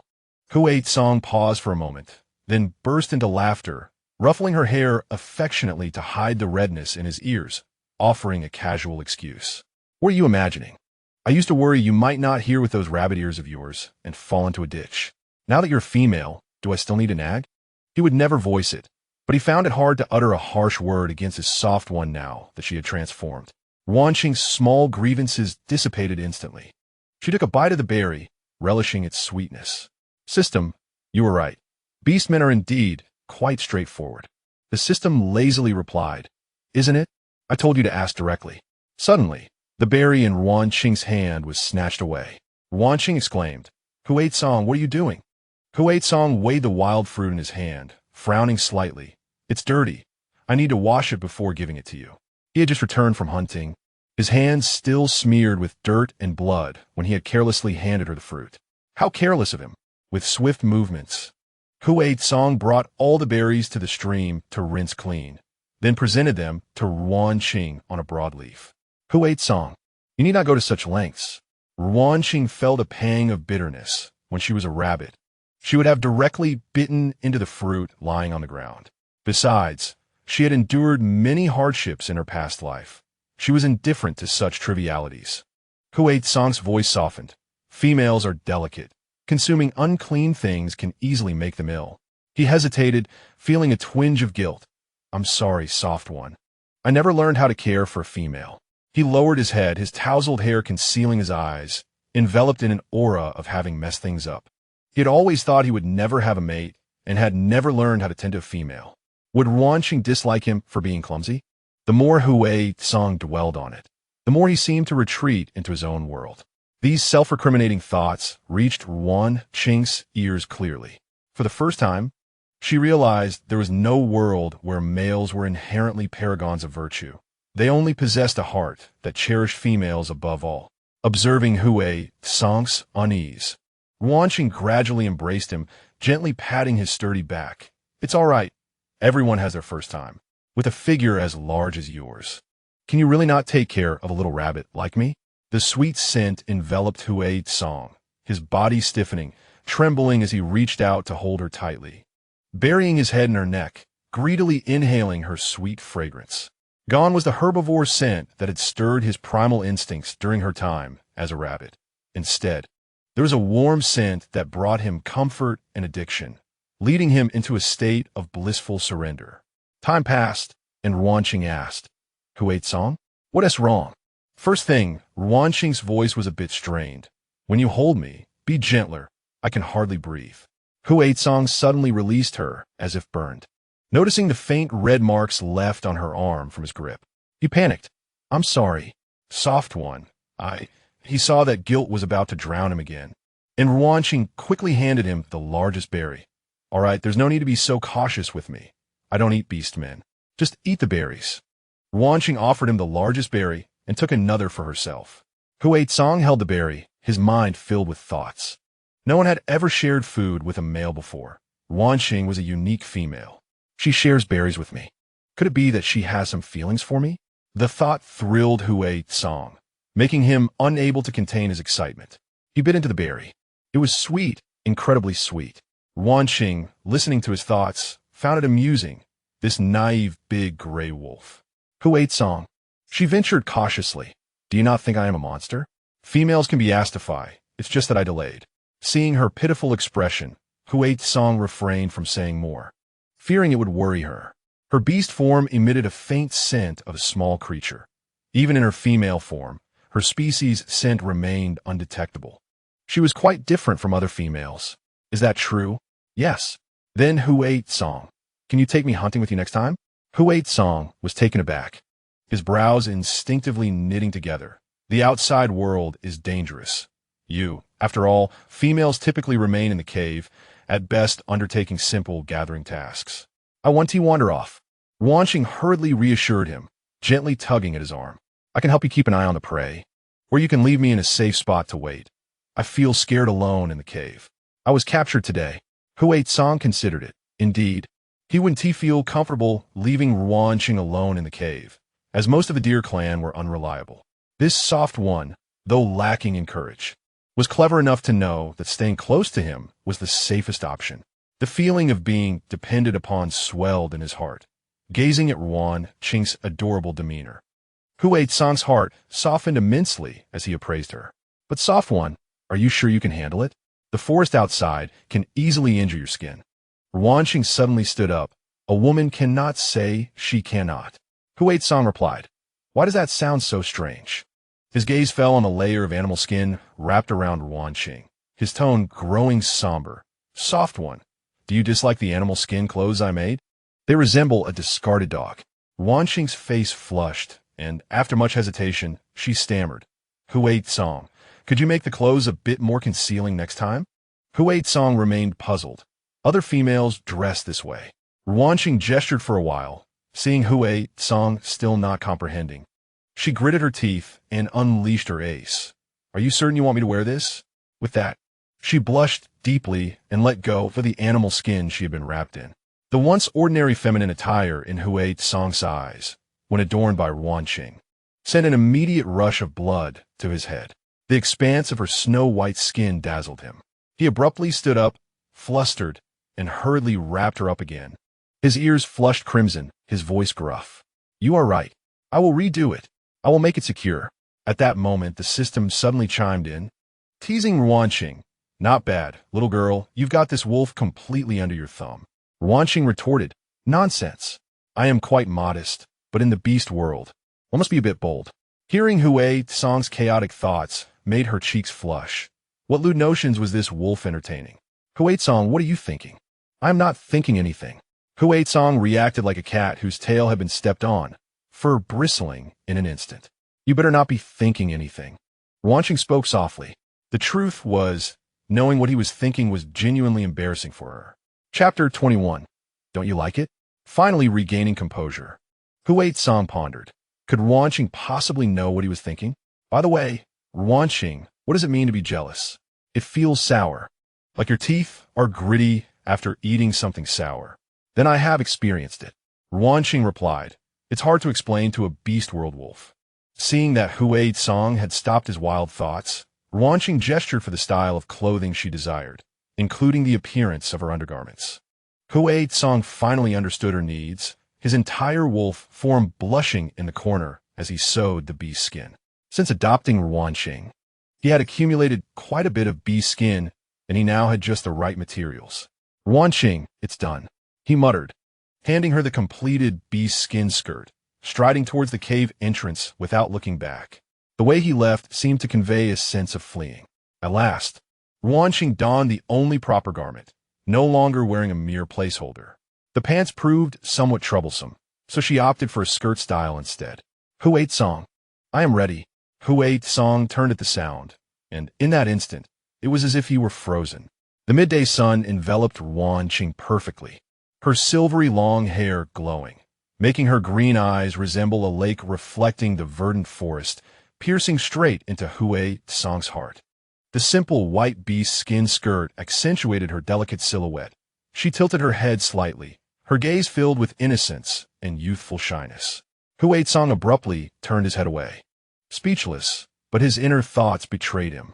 Beast god, How can Ruan Qing look so beautiful even in her hair? My judgment was indeed correct. Ruan Qing, feeling mischievous, approached him and feigned innocence, asking, "What's wrong? Don't you like it?" "It's fine. I will go fetch some water. The wind has been strong lately. So stay safe." Hui Song's face turned red as he hurriedly fled, leaving Ruan Qing laughing uncontrollably. He was simply too adorable. "Host, be careful not to overdo it." "Huh? It's nothing." The system silently clicked its tongue, finding this youthful romance quite delightful. Only after becoming mates did Ruan Qing understand the system's words, but alas, it was too late. While the atmosphere here was sweet in the dark cave, the hunter wiped the blood from his mouth, his gaze dark and menacing. "Hui Song, and that little female, we are not finished." He licked his sharp teeth, revealing a cruel smile. At night, Ruan Qing felt troubled by the single nest they had. "Sorry, Ruan Qing, I forgot to prepare another nest. You sleep here, and I will take the cave entrance," Hui Song cautiously suggested. Now that Ruan Qing was a female and not yet mated, he feared he might lose control. While the beast world rules typically stated that whoever finds a female has absolute pursuit rights, Ruan Qing seemed oblivious to these basic principles, and he did not wish to impose any pressure on her. Besides, she was not one he had found. She had been forcefully brought back. While he was in a mental tug-of-war, Ruan Qing clearly heard, "Let us sleep together." Hui Song's heart raced, and he began to overthink again. Ruan Qing directly interrupted his thoughts. "Transform into your wolf form and sleep beside me. It's a bit chilly outside." She couldn't bear to let Hui Song face the wind outside. "All right," he agreed, though what he was thinking remained unknown.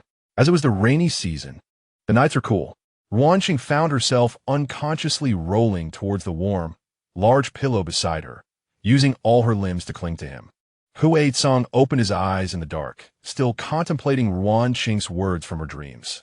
The green crystal could allow her to transform into human form. This was an astonishing matter, and it would be wise to clarify it. Noticing the little female's movements, he silently curled the corners of his mouth, his dark eyes revealing a barely perceptible glimmer.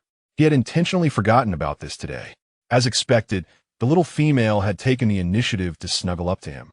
He remained the cunning wolf he had always been, never changing. The faint sweet scent from the little female invaded his nostrils, and he contentedly closed his eyes. It was just a little difficult to endure. After an unknown amount of time, Hui Song suddenly opened his eyes, clarity returning to his gaze. He turned his head to find a warm body, and his embrace had vanished, replaced by the familiar soft, white little rabbit beast, curled up and sleeping soundly.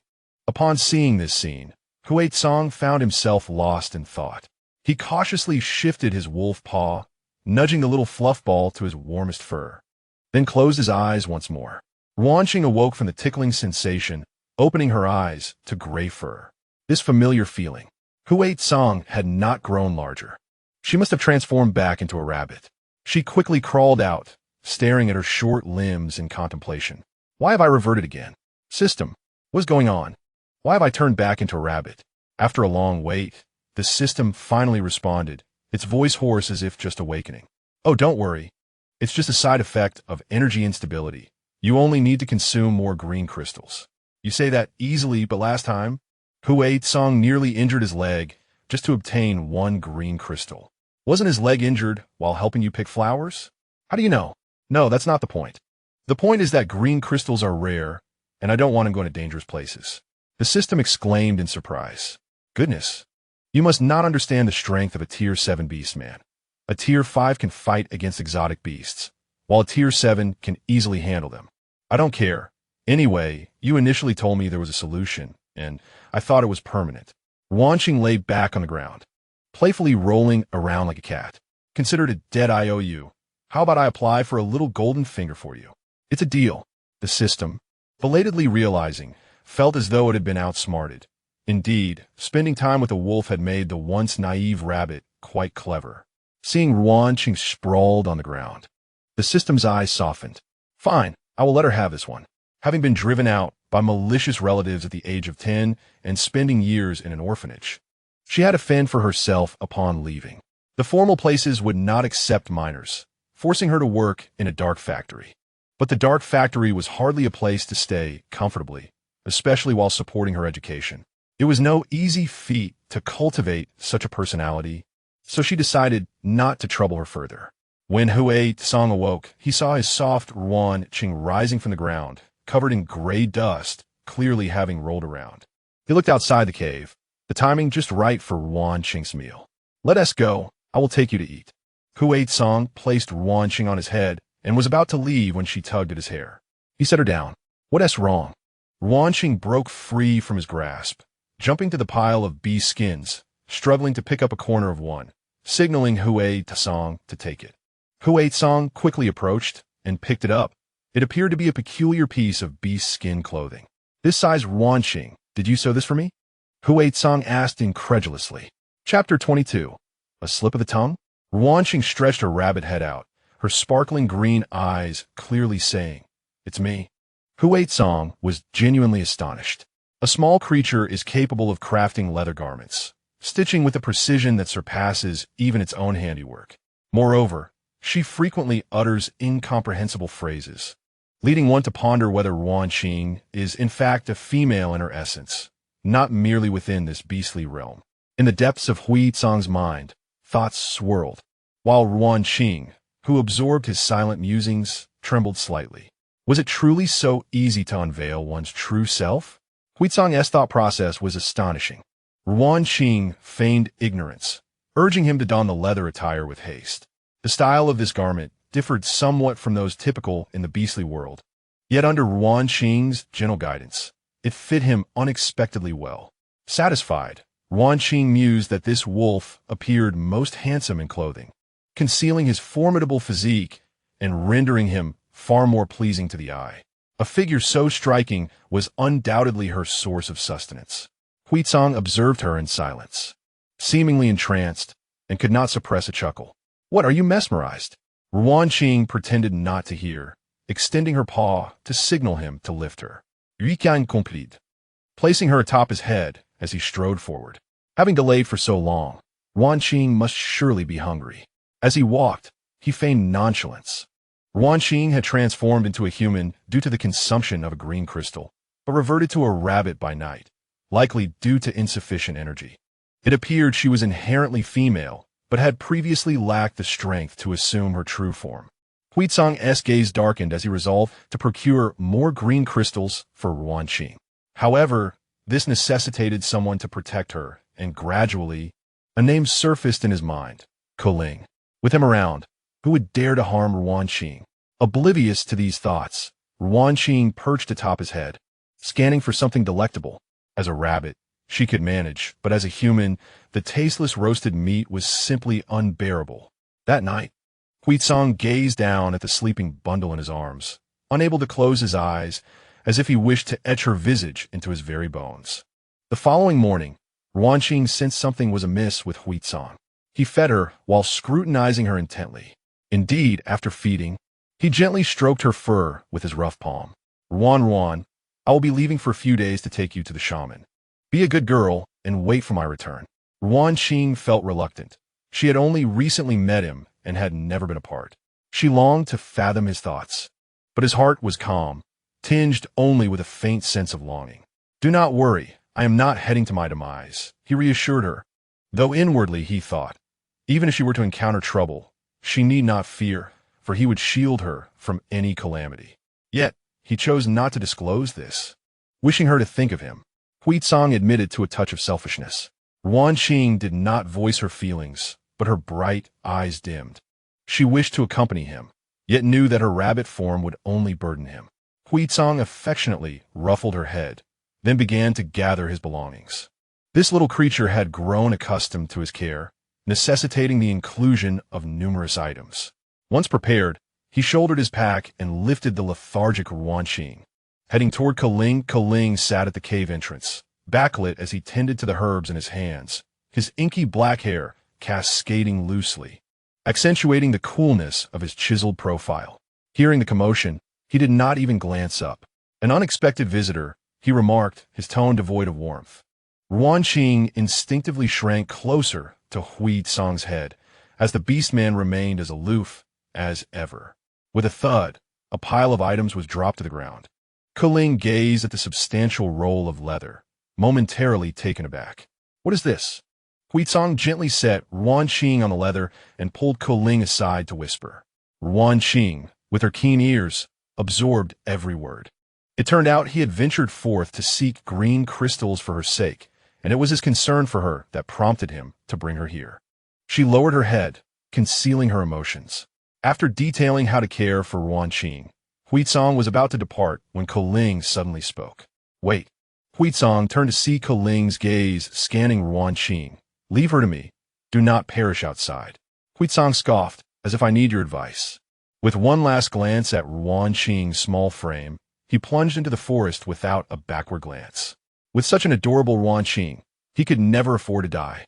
However, before seeking green crystals, he needed to resolve the troublesome matter of the beast hunter. By the time Ruan Qing turned around, Huizong had vanished from sight. She sat dazed at the cave entrance, staring in the direction he had disappeared. He is gone. Kuling's voice reached her from behind. Unbeknownst to her, he had retreated into the cave, continuing to sort the herbs as if the earlier conversation had never occurred. The wind was strong. Come inside. Ruan Qing sluggishly made her way back to her belongings. That night, she evaded Kuling's outstretched hand, which sought to assist her with bathing, and dove into the shallow water, quickly rinsing herself before nimbly leaping ashore. Shaking her fur vigorously, droplets splattered everywhere. Without Huizong's personal drying machine, she had to put in the effort herself. Suddenly, a warm, dry piece of leather enveloped her from behind, wrapping her snugly. Ruan Qing froze. Peering out from the leather seemed to find Kuling standing before her, his brow slightly furrowed, his eyes bearing a serious demeanor. Do not move, he said coldly. Yet his hands moved with an undeniable insistence, tightening her wrap. You carry a sweet scent after bathing. It is too conspicuous. Ruan Qing stiffened in his embrace, feeling the strength and warmth of his arms encircling her. It could attract carnivorous beastmen, he added quietly, his gaze sweeping across the darkening night. Nestled within the leather imbued with his crisp scent, she dared not stir. She should have remembered, in the past, after bathing, Huizong would groom her fur to mask her scent. In his absence, she had grown careless. As she thought of him, a pang of longing struck her. Kuling lifted her, leather and all, and walked steadily deeper into the cave. He settled against the wind-sheltered rock wall, but did not immediately release her. In the future, after bathing, do not linger outside. Ruan Qing nodded slightly in his embrace, her ears brushing against his chest, causing a momentary hitch in Kuling's breath. He adjusted his hold, creating a sliver of space between them. In the distance, the faint sounds of hyenas echoed, prompting Ruan Qing to instinctively burrow deeper into the leather. At that moment, she felt his arms tighten around her slightly. Sleep. Kuling's voice remained flat. I will keep watch. Within his perpetually cool gaze lay a subtle hint of focus. In the following days, Kuling spoke very little. He diligently gathered and prepared herbs, as though Ruan Qing were non-existent. Yet, he consistently placed the freshest dew-kissed leaves near her nest, and each night, when the cool breeze swept through the cave, the thickest leather would be deftly draped over her. Chapter 23. Success. Initially, Ruan Qing remained tense, but gradually relaxed, routinely taking her place at the cave entrance after meals. One day, as she lay lost in thought, the system's voice suddenly resonated in her mind. Host, I have returned. Oh, Ruan Qing replied, lacking enthusiasm.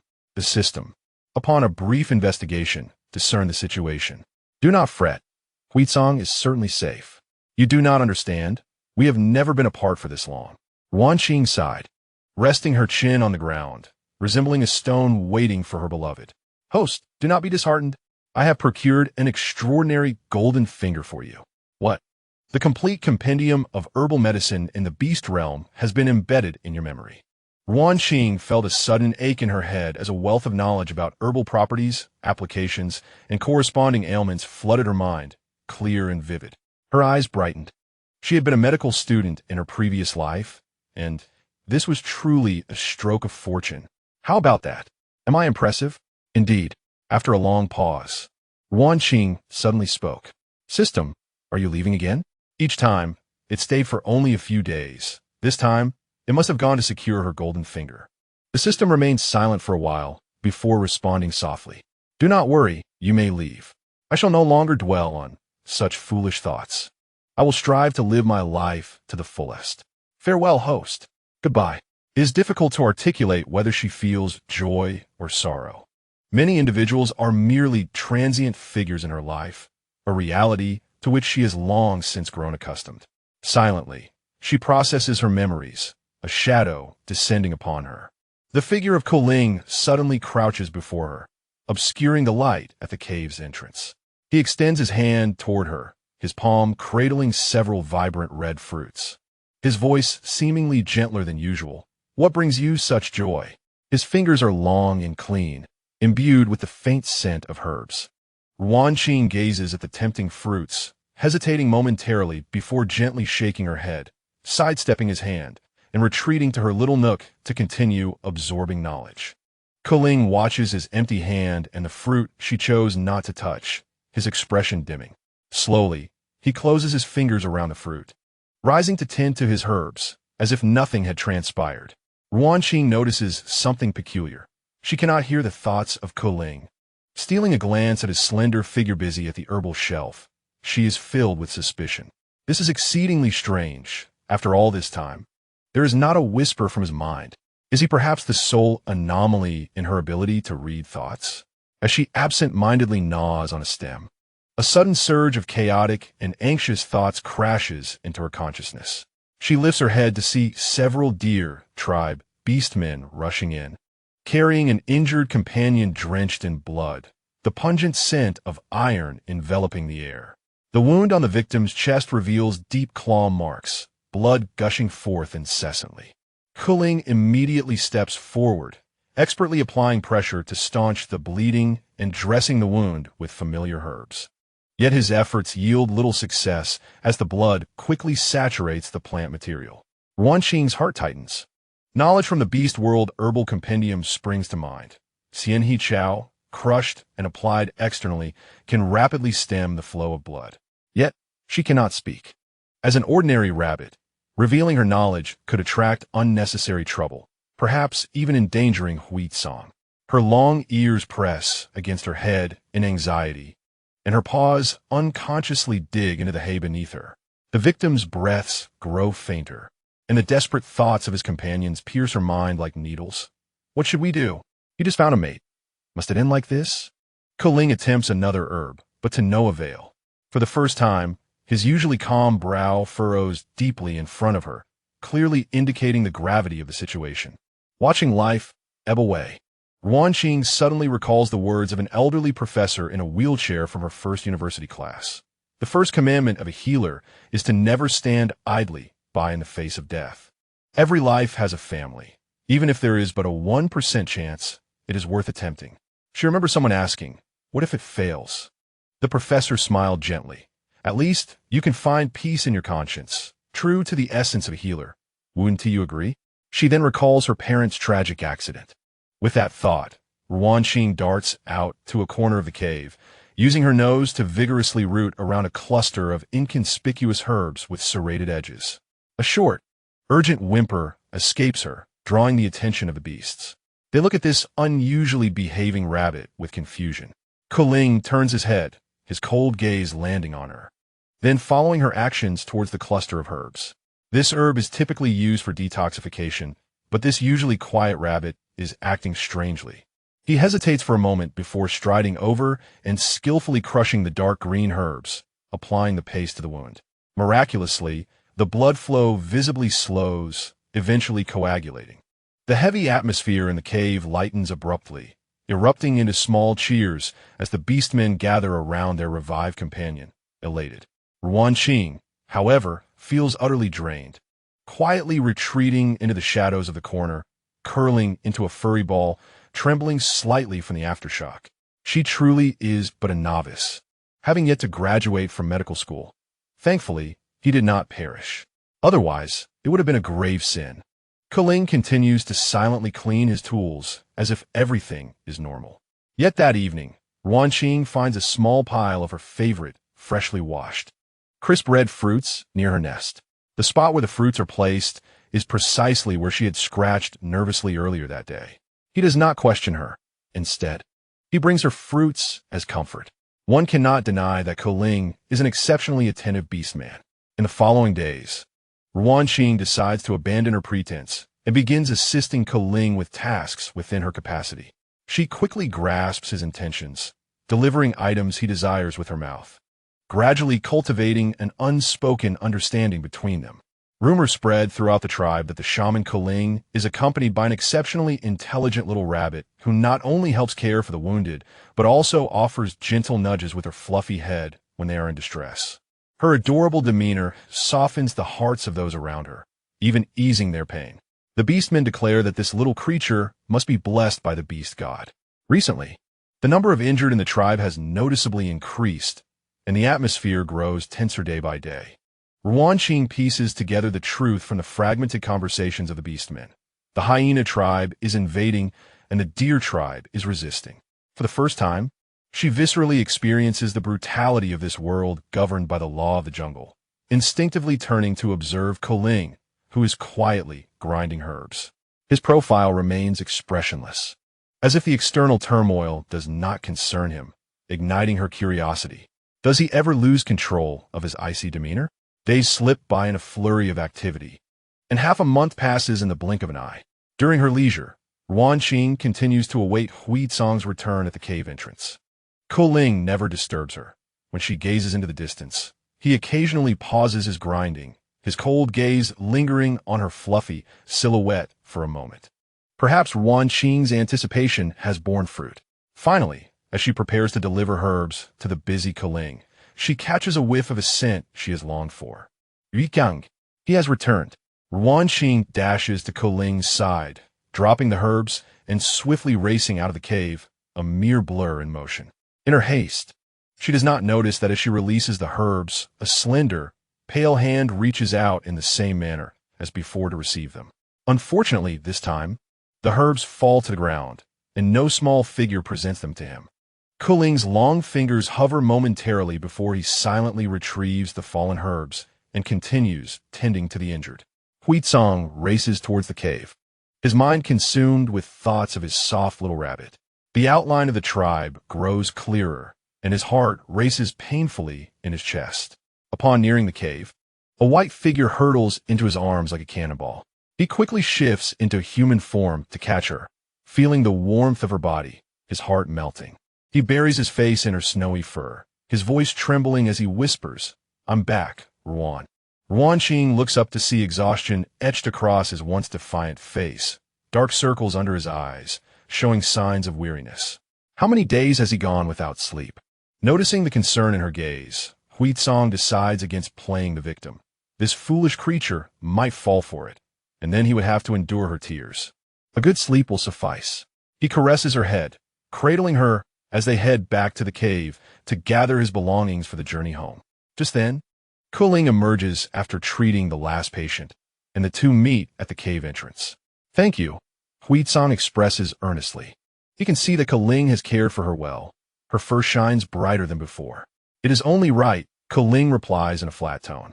"The tribe has recently been attacked by a pack of hyenas. We need you back.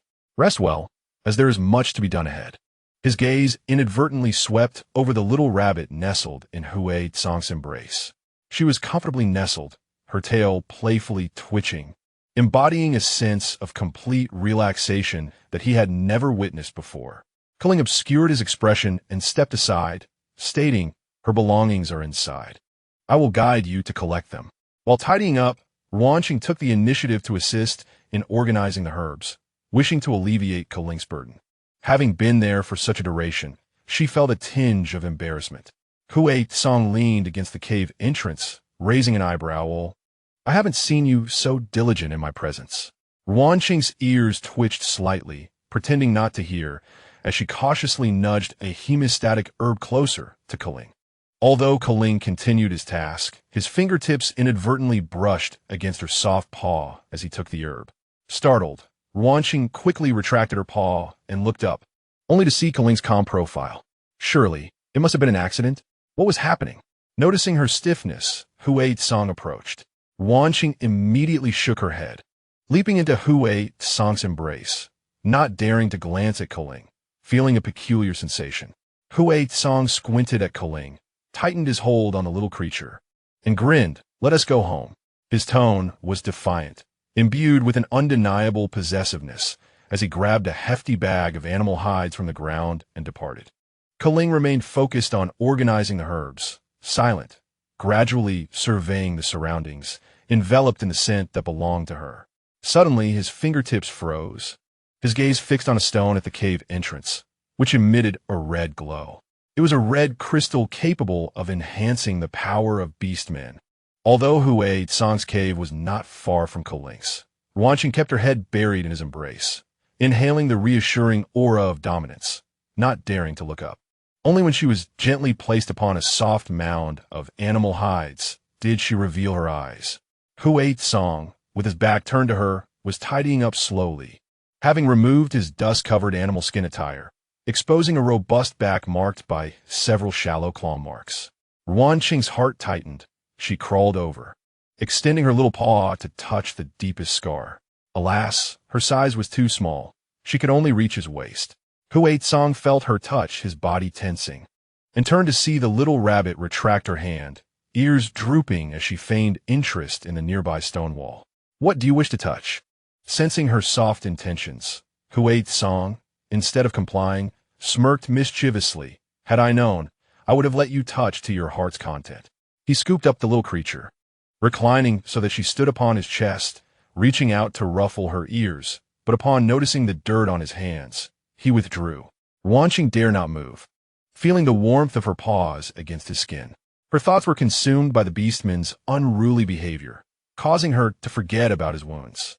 Suddenly, she leaped aside, pointing at the dried-up puddle, then glancing at his body, her eyes flashing with disdain, clearly expressing her disapproval. Hui Song paused, observing her small figure, genuine amusement filling his eyes. "What, do you find me odious?" He leaned in closer, the scent of blood and sweat enveloping her. Ruan Qing froze entirely, her heart racing. Unable to meet his gaze, he chuckled softly, no longer teasing her, and took the leaves. "All right, I shall heed your words." Rising, he exited the cave, while Ruan Qing squatted in place, using her paw to cover her flushed face. After a while, Hui Song returned, his body misted with water, and collapsed onto the animal hides, exhaling deeply as fatigue finally washed over him. "Come here." He closed his eyes and reached out toward her. Ruan Qing hesitated briefly before slowly moving closer and curling up beside him. His hand rested on her soft back, gently caressing as he reflected on the events of their return journey. Suddenly, he inquired, still with his eyes closed, as if casually asking, "Did Keling ask for your assistance?" Ruan Qing recalled her voluntary actions, gazing at his closed eyes, and gently shook her head in his palm to indicate otherwise. It was her initiative. Hui Song fell silent. She secretly lifted her gaze to observe his sharply defined profile. He seemed to have merely asked in passing, his breathing gradually stabilizing, as if he had drifted into slumber. Yet, the hand resting on her back held an undeniable strength. Ruan Qing slowly relaxed, curling herself tighter against his warm body. His breath, his warmth, offered her a sense of security that she had not found with Keling. Just as she was on the verge of slumber, she heard him mumble sleepily, "Silly Ruan, carry me wherever you go from now on." She glanced up.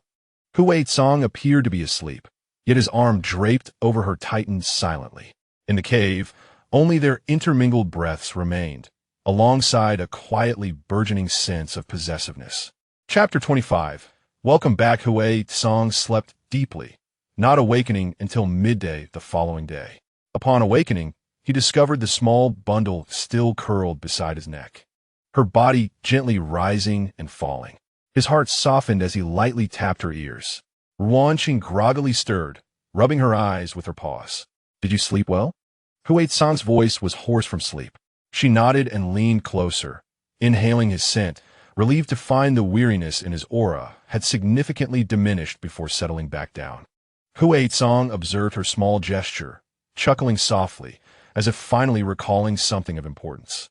He sat up and retrieved an object from the most securely packed animal hide bag he carried. The cave was not brightly lit, but upon revealing the object, a soft and vibrant green glow spread, illuminating the surroundings. It was a green crystal, roughly the size of Ruan Qing's rabbit paw, transparent and pure. Ruan Qing's eyes widened in awe. It was a Lu Jing, of a much higher quality than the one she had consumed previously. Indeed, this was the reason for his lengthy and arduous absence.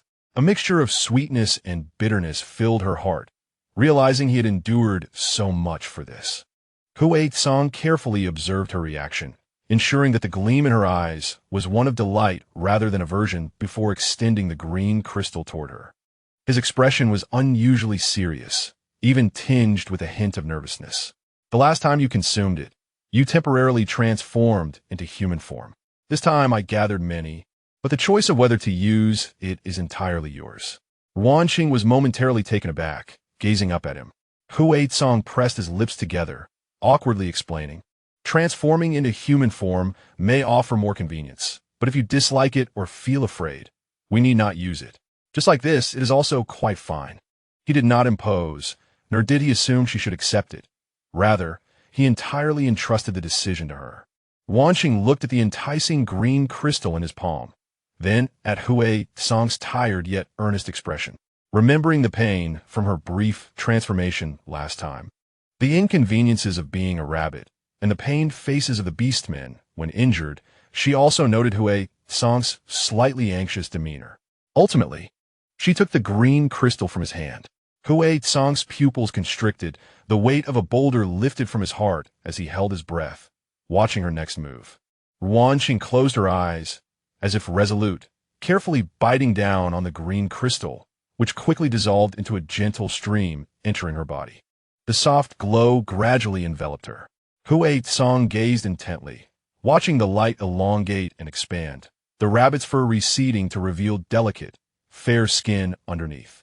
He swallowed hard, abruptly diverting his gaze, seizing a nearby prepared animal skin blanket, somewhat flustered as he tightly wrapped the figure emerging from the light. The glow dissipated. Ruan Qing blinked in confusion, adjusting to her suddenly elevated line of sight and transformed body. She was pleasantly surprised that this time, it did not hurt. Rather, it felt somewhat comfortable. Looking down, she saw her fair fingers and the warm blanket tightly wrapped around her. Excitedly, she raised her head to share her joy with Hui Tsang. Hui Tsang, this time it didn't hurt. Meeting his gaze, Ruan Qing felt her voice diminish significantly. His eyes were profound, reminiscent of a night stifled by an impending storm, evoking a sense of trepidation within her. Welcome back, he said, his voice husky, infused with an undeniable fervor. Wrapping herself tighter in the animal skin blanket, Ruan Qing revealed only her fair, delicate face and gradually reddening ears. The depth of his gray eyes shifted away, yet the rigidity of his body betrayed the calm facade he attempted to maintain. The clear sound of her heartbeat echoed in Ruan Qing's ears, intensifying the heat on her cheeks. "How do you feel?"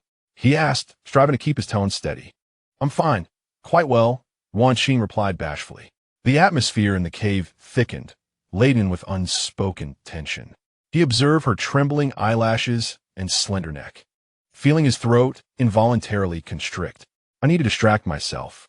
He abruptly stood up, moving to a corner of the cave to rummage through items. "I'll wash the animal skin clothing I made for you last time. It's been a while. You can't keep wrapping yourself in a blanket." Watching his retreating figure, Ruan Qing felt a warmth blossom in her heart. "Thank you." Great Song paused, not turning around, his voice muffled. Great Song worked swiftly, washing the animal skin clothing and utilizing his powers to dry it rapidly, leaving Ruan Qing in awe. A walking dryer, how convenient. He handed her the animal skin dress and skirt, observing her flushed face as he quietly asked, "Are you able to manage?" Ruan Qing nodded, her cheeks burning as she clutched the skins tightly. Taking a deep breath, Great Song strode out of the cave, leaving her space to change. Leaning against the stone wall outside, he gazed up at the sky, the restless energy within him refusing to settle. Inside, the sounds of fabric rustling echoed, each subtle noise challenging his self-control. After a considerable wait, Ruan Qing's voice emerged from within. I'm ready. Only then did Great Song re-enter.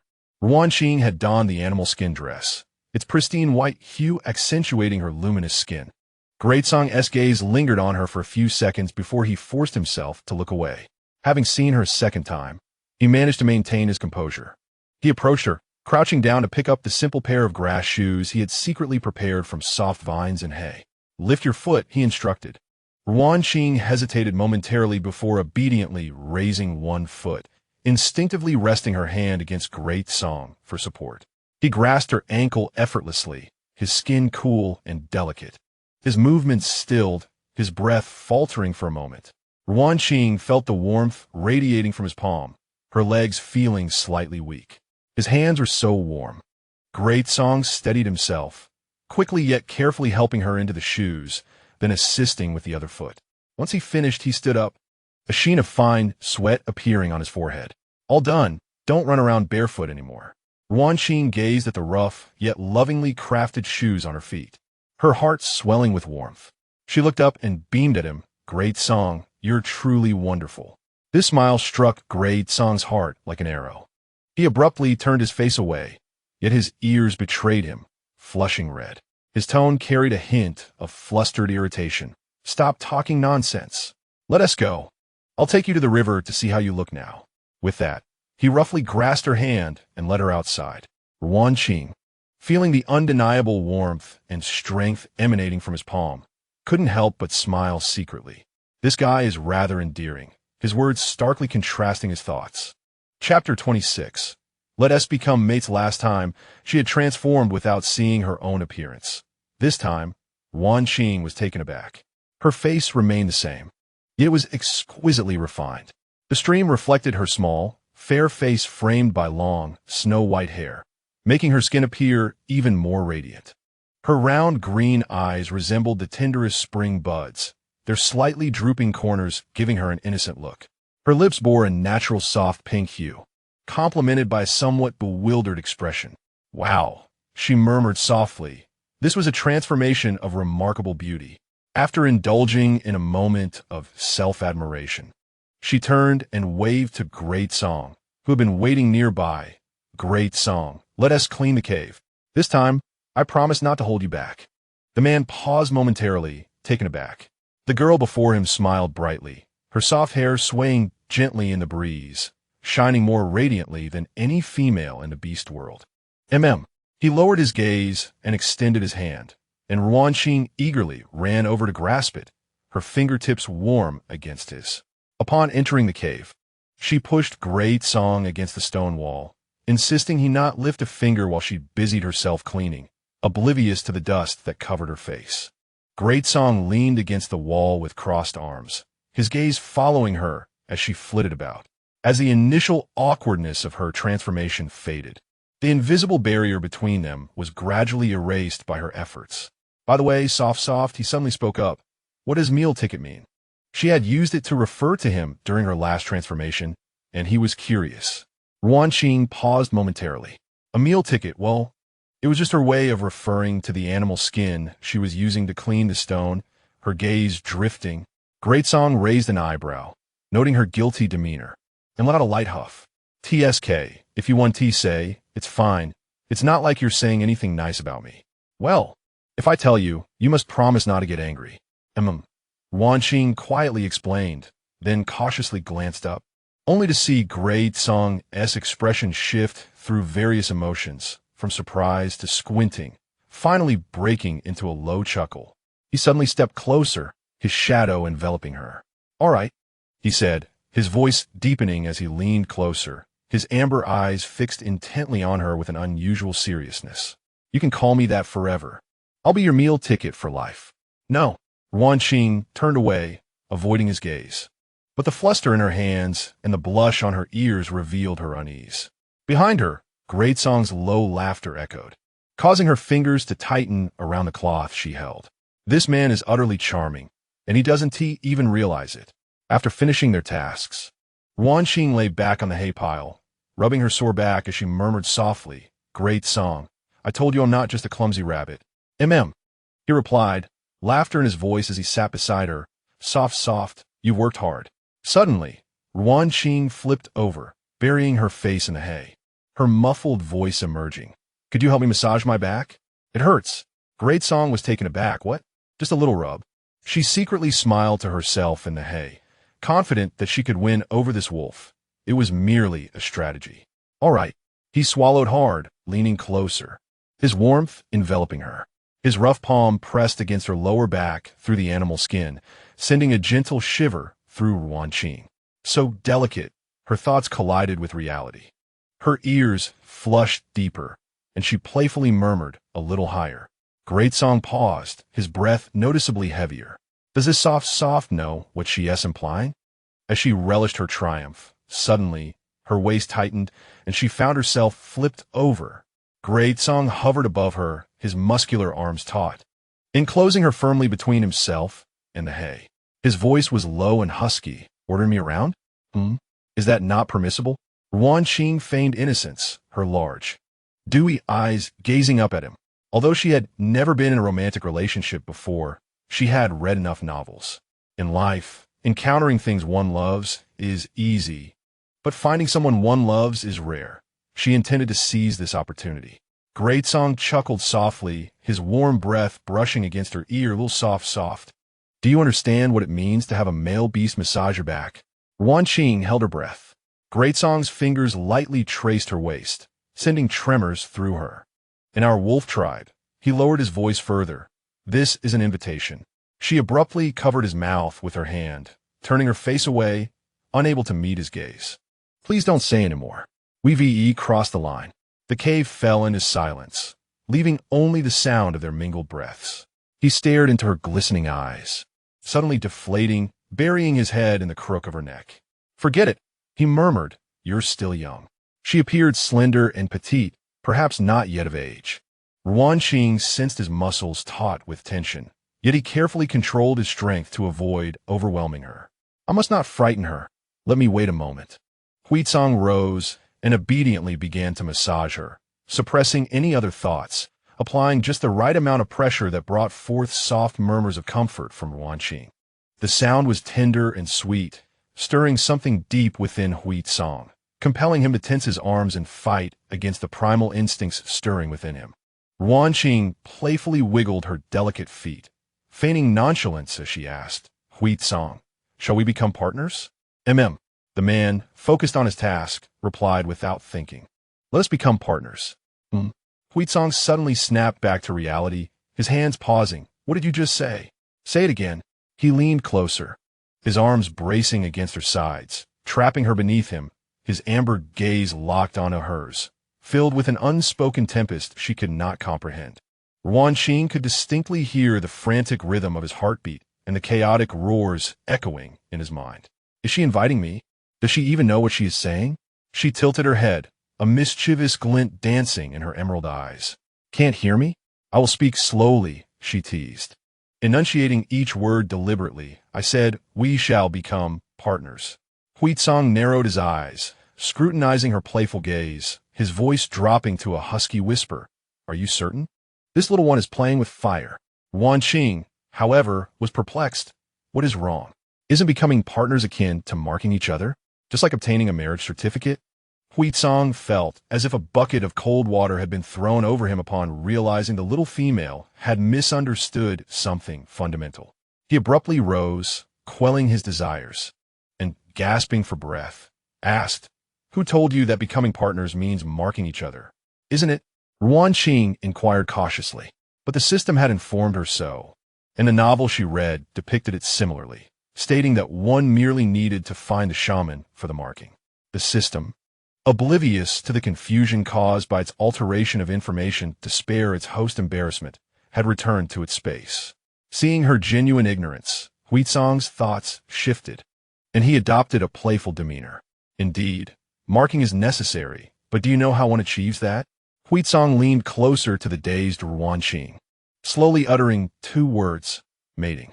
Whether it was Huizong's breath that was too heated or Ruan Qing's overwhelming shyness, she pushed him away, exclaiming, You leave. Yuqiang, instead of feeling any displeasure from being shoved to the ground, found his spirits lifted immeasurably. He wished for her to entice him. Chapter 27. Assistance. As Ruan Qing's heat gradually subsided, Huitsong composed himself. Tomorrow I shall assist the deer clan. You must stay here in the cave, understand? Is it because of the hyena tribe? Ruan Qing asked, having gleaned some knowledge of the ongoing conflict during her prolonged stay with Keling. The hyena clan had been persistently harassing the borders of the deer clan, leading to numerous casualties among the deer beastmen. The deer clan, known for their gentle disposition, could hardly contend with the hyena tribe, which clearly sought to seize their territory. However, with the presence of the shaman Keling, other tribes would show some respect. But now the hyena clan's brazen provocation suggested they would not survive long in the beast realm. Yet, she wondered how Keling was faring alone. That man, a taciturn enigma, could hardly utter a single word in a lengthy span. At that moment, Keling, the shaman she was concerned about, was busy applying herbs to a wounded individual. Erwin, please fetch me that piece of white beast skin. He instinctively reached out, expecting the small creature to bring him what he requested. Keling, what did you say? Glancing at the empty cave, Keling paused slightly. Nothing, just hold on. I will fetch the beast skin for you to bandage. Some habits needed to change. Back with Ruan Qing, she declared, Huitsong, I wish to assist Keling. You know I have some knowledge of herbs. Huitsong furrowed his brow for a long while before reluctantly nodding. Very well, but while I am away, you must take care of yourself and not go hungry. Ruan Qing eagerly nodded. All right, are you hungry? What do you wish to eat? Roast meat. I want it with salt. Ruan Qing exclaimed animatedly, her eyes sparkling with excitement. Seeing her adorable demeanor, Huitsong couldn't resist ruffling her hair. You've transformed into a human. And now your tastes have changed? You used to survive on grass leaves, and now you demand salted roast meat.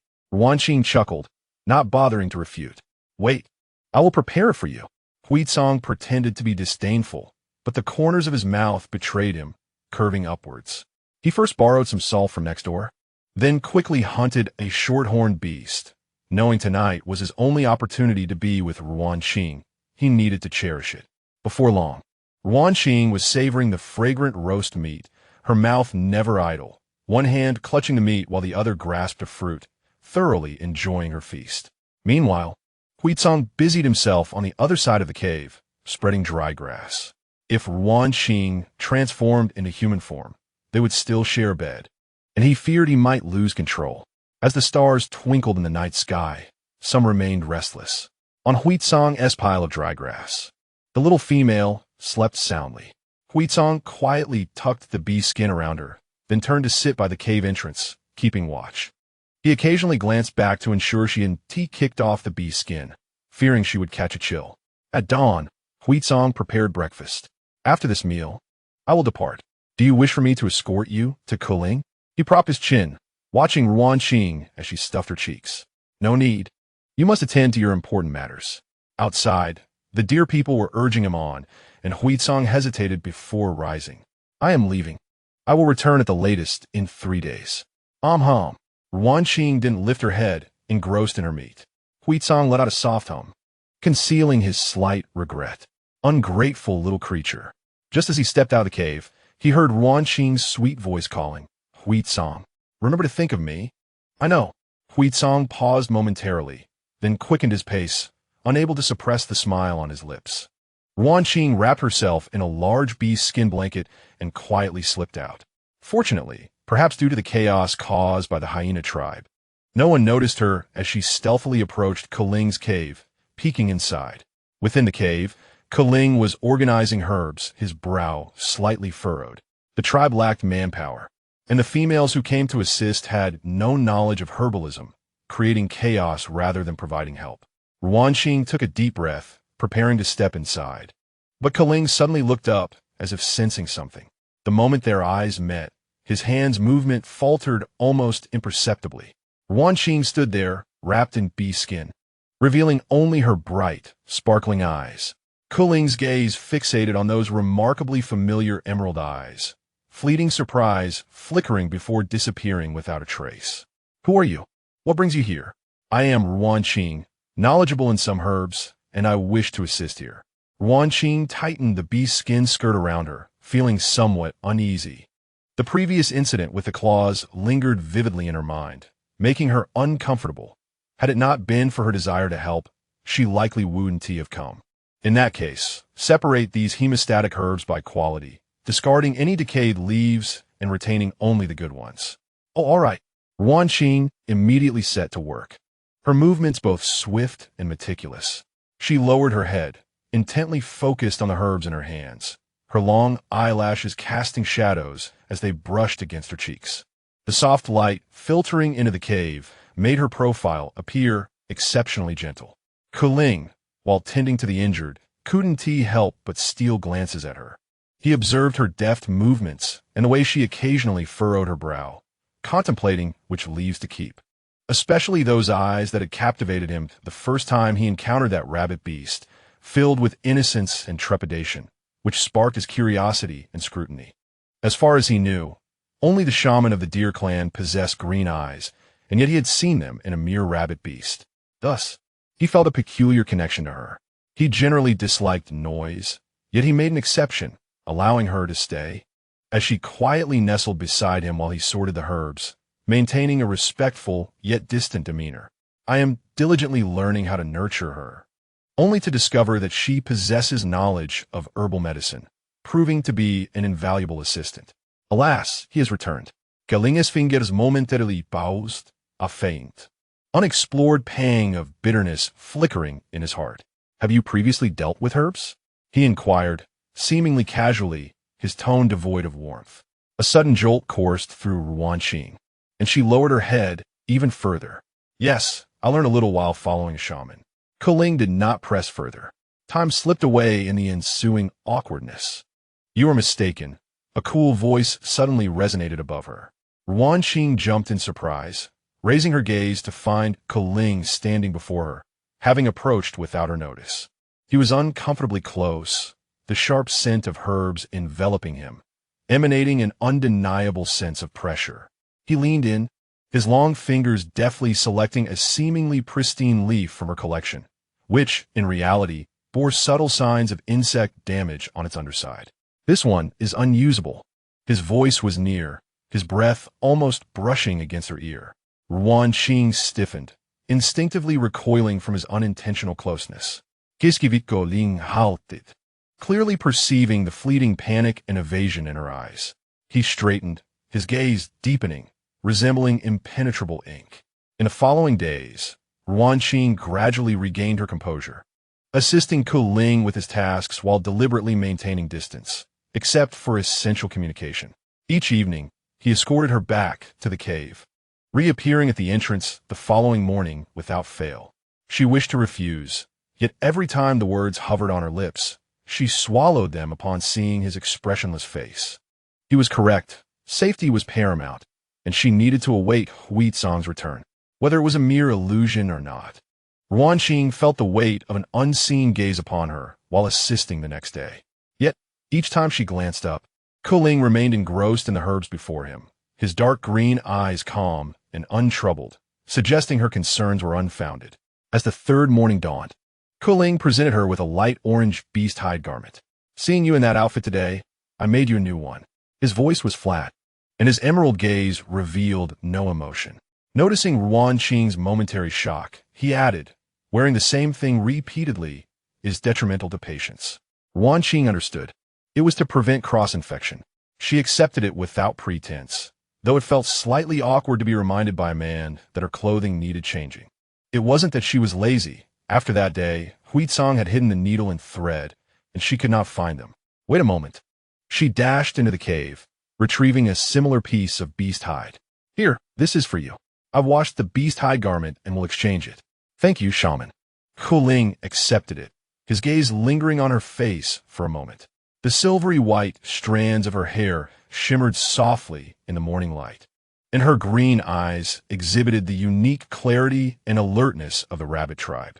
His dark green eyes subtly shifted, resembling ripples on a tranquil pond. You may simply call me Kuling. No. It is more appropriate to address you as shaman, she replied softly, instinctively lowering her gaze. As you wish. Kuling did not insist further and turned to leave, prompting Ruan Qing to exhale in relief as she quickly followed. At night, in a cave hundreds of miles away, inhabited by the deer tribe, a group of fierce males sat around a campfire, their expressions indicating hostility. If it were not for that serpent tribe beastman, how would we have fallen to such depths? Coming to disturb the shaman's tribe. One wonders if we shall incur the beast god's wrath. Yet, the deer tribe was the only herbivorous clan in the vicinity. The other tribes did not dare to consider such matters. The Lord of 10,000 Beast City is truly unreliable. A single serpent tribe beastman has swayed his decision and driven us out. Someone beside him concurred. Indeed, had we not helped him retrieve that female and secure his position as Lord, who knows where he would be now? In the center, the eldest male spoke, and the others began to curse and settle down for sleep. Let us speak no more of this. Everyone should rest well. Tomorrow, we shall continue. With Huitsong, a seventh-tier beastman, at their side, this war would ultimately reach a resolution. Huitsong, you have come to fetch me. Kuling's hands, busy preparing medicine, paused slightly as he lifted his gaze to see the young female joyfully running toward another male. Her garments billowed as she sprinted, seemingly out of place in this beastly world, yet she landed securely in Huitsong's embrace. Ultimately, she had not donned the beast hide garment she had sewn herself. Kuling redirected his attention and resumed his task. Huitsong caught Ruan Qing as she leaped into his arms, his expression unconsciously softening. Yes, let us return home. His gaze swept across her face, confirming she had not lost weight, though she appeared fatigued, before he lifted his eyes to briefly meet Kuling's. Neither male spoke, merely offering a slight nod, as Huitsong tightened his hold on her and turned to leave. On the way back, the setting sun elongated their shadows. Huitsong's strides were long, yet he deliberately slowed his pace. Are you tired? He asked. Ruan Qing shook her head, then nodded slightly, murmuring a little. Gathering herbs requires precision, and my eyes are somewhat strained. Before Ruan Qing could comprehend, he swept her up in his arms. Ah, she exclaimed softly, instinctively wrapping her arms around his neck. Yuikyang, aren't your eyes strained? He looked down at her, his tone matter of fact. Close your eyes and rest. Ruan Qing's ears flushed slightly as she obediently buried her face in the crook of his neck, quietly making a request. Huitsong, why not carry me? As a child, she had always envied her mother being carried by her father, who had never carried her but would only embrace her. Feeling aggrieved, she had asked her mother, who merely smiled and grasped her hand. One day, our Ruan will have someone to carry her too. Do not dwell on your father's shortcomings. You little softy, your requests are truly numerous, Huitsong teased, while setting her down before squatting in front of her, noting that there was nothing unusual behind him. With a resigned tone, he remarked, little troublemaker, did you not ask me to carry you? A light force suddenly pressed against his back, not heavy, but fragrant and soft. Ruan Qing leaned against him, her voice sweet and jubilant. Huitsong, you are the best. He swallowed, suppressing a smile. Hold on tight, we are moving. Ruan Qing complied, her cheek resting against the back of his neck. As they walked, his muscles tensed and relaxed with each step, the warmth radiating through the thin fabric. Yuikyang, have you resolved matters on your side? The young female inquired cautiously, her head nestled against his neck. The warmth of her breath brushed against his ear, sending a tingling sensation down his spine. It has been settled. There are one or two stragglers caught, but they pose little threat. You are truly impressive. The praise from behind made Huitsong feel surrounded by sweetness. His pride swelled to its peak. Could I fail to succeed? By the way, did you transform into a rabbit form while with Kuling? Not once. I suspect I will remain like this from now on. Yuikyang remained silent, preoccupied with his thoughts. This soft one had likely been recognized by Kuling. He wondered how he would react. Soft one, what is Kuling's attitude toward you? He turned to inquire, but found the young girl had already drifted into slumber, her small head bobbing with his movements, mumbling indistinctly. Mom, someone is carrying me. I need a title. The injured in Kuling's vicinity were numerous. Surely he was fatigued. We shall discuss some matters upon our return. Huitsong slowed his pace, their figures gradually merging with the setting sun. Huitsong carried Ruan Qing back to his cave, gently placing her on a pile of hay. Ruan Qing, still in a hazy state, sensed the warmth leave her, unconsciously letting out a soft whimper. Watching her instinctive reliance, Huizong's gaze darkened. He knelt beside her, leaning in with one arm propped beside her, creating an imposing circle of presence. He drew closer to her ear, his warm breath cascading over her sensitive earlobe and neck. Ruan, his voice was deep and hoarse, tinged with an almost imperceptible danger. What do you mean by the title you mentioned before I fell asleep? Chapter 29. Are we adults now? This question roused Ruan Qing from her drowsiness, and as she opened her eyes, she found herself gazing directly into the profound, shadowy depths of Huizong's eyes, mere inches apart. Their noses nearly brushed against each other, their breaths mingling. She thought to herself, I haven't said anything, feeling a surge of guilt that made her turn her face away, yet Huizong gently grasped her chin with his fingertips. The grip was not forceful, but it rendered her unable to escape. I heard you clearly. Huizong's thumb brushed her delicate skin as if teasing, sending a shiver down her spine. What is the title? Tell me. He sensed it pertained to him. His gaze locked onto hers, refusing to allow her to evade him, as if the air within the stone dwelling had grown thin. Ruan Qing's cheeks flushed crimson, her heart pounding like a drum, summoning her courage. She spoke with a sense of recklessness. It means being together with you, like a partner. Huizong's breath hitched. Her unintentional confession nearly halted his heart. He stared at her blushing, exquisite face, and the beast named restraint within him began to lose control. Then do not regret it. His voice grew hoarse, laden with a suppressed desire. Before Ruan Qing could respond, he suddenly leaned down, capturing her slightly parted lips, which were agape in surprise. This kiss bore an undeniable dominion, instantly robbing Ruan Qing of all breath and thought. She felt herself growing weak. The only thing she could do was clutch tightly at the fabric of his chest, awkwardly enduring his fierce claim. After a long moment, Huizong finally withdrew slightly, resting his forehead against hers, his breath heavy. He gazed at the dazed Ruan Qing, her lips swollen and red, and his chest swelled with an unprecedented sense of fulfillment. Remember this, Ruan. He traced her dampened lips with his fingertip, exuding an indescribable languor. Yet his words were starkly different. From now on, I belong to you, do not cast me aside. The moonlight filtered through the cracks in the stone, and Huizong's strong arms encircled Ruan Qing entirely. Ruan Qing felt a rush of warmth.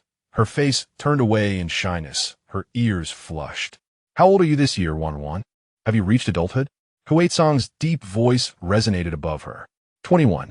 Ruan Qing answered softly, entirely unaware of the deeper implications behind the question. Including her months spent in the beast world, she was indeed nearly 21. Huizong sighed, tightening his embrace slightly, a hint of melancholy in his tone. Not yet an adult. Then I shall wait a little longer, until you come of age. Huizong, how old are you? Ruan Qing suddenly felt something was amiss. 28. I just reached adulthood this year. Ruan Qing abruptly pulled away from his embrace, her eyes widening in disbelief. 28, and just now an adult? Huizong chuckled at her reaction, pulling her back into his arms and patiently explaining, I deduced your secret. You are not a female from the beast continent. He lowered his head, his voice dropping to a whisper. Let me explain slowly, is that all right? From initial disbelief to eventual acceptance, Ruan Qing listened intently to Huizong's explanation, her eyes widening with each revelation. It turned out that the average lifespan here reached 150 years, with the strong living up to 300. Females had a slightly shorter lifespan, typically around 120 years. At 28, one was indeed just stepping into adulthood here. No wonder Huizong always carried a youthful air. Had she inadvertently found someone 7 years her senior? However, she had secretly checked and confirmed that this body was still her original self, only with improved skin, likely due to the effects of the green crystal. Thus, by the standards of her original world, she was actually, this thought made her ears heat up even more. She stifled her embarrassment and quietly asked the heavy-breathing wolf beside her, when did you first suspect I was different? She had some inkling, but still sought a definitive answer. As expected, she heard the man say, when you brought me the fur garment. Aren't you going to ask why? Ruan thought to say that naturally. She would express that she only knew he was her Ruan, and that he could not abandon her. "I will not abandon you," Ruan Qing instinctively assured him, her voice soft yet remarkably resolute. "Song, would you like to hear my story from where I came?" "Yes." Song drew her closer, resting his chin lightly atop her head. Ruan Qing organized her thoughts, aiming for a casual tone while using terms that could be understood within the beast world context. "The tribe where I lived was very different from here. My father and mother loved me dearly." She paused, and Song keenly noticed her slight tremor. "Once, I desperately craved a sweet fruit that could only be found in a distant land." Ruan Qing's voice grew softer, and they ventured out in the pouring rain to find it for me. But they encountered a formidable beast and never returned. Later, the other tribesmen took all my parents' belongings and expelled me from the tribe's cave. As I grew older, they intended to offer me to the elder of a powerful tribe. I escaped, but accidentally ended up here. So, Song, rest assured, I will not return. Wherever you go, I shall follow." Song's heart ached with both bitterness and tenderness as he recalled the days when he first brought Ruan home, her cautiousness and eagerness to please, particularly her fondness for food. It seemed all these experiences had their answers. After Ruan Qing finished speaking, silence enveloped the cave, followed by a solemn kiss upon her hair. "It is all in the past." Song's voice was hoarse yet more resolute than ever. "Now you have me. Who would dare to bully you? I shall tear them apart." Ruan Qing was taken aback. She heard him clearly. This time, Song's heart harbored no distractions, only a surging tide of compassion and a fierce determination to protect her. She quietly buried her face in his chest, silent tears soaking the fur against him. Song felt the dampness against his chest, remaining silent, gently patting her back. His sharp wolf eyes were filled with a chilling, bone-deep killing intent. If possible, he would make all those who had ever harmed Ruan pay dearly. "However, now, Ruan, you must have a name, right?" "I am called Ruan Qing." "Then I shall still call you Ruan." "Yes." Ruan Qing replied softly, then made a request. "Song, could you refrain from saying my old man all the time? I find it hard to bear." Song ground his molars, pulling her even closer. Such a delicate creature. "I shall not say it again. By the way, Song, today the shaman gifted me a fur garment, but I did not wear it. I returned it with the fur. Can I dispose of it?" Upon entering the cave, Song had guessed as much when he saw the garment. As he spoke, he observed the small female's expression.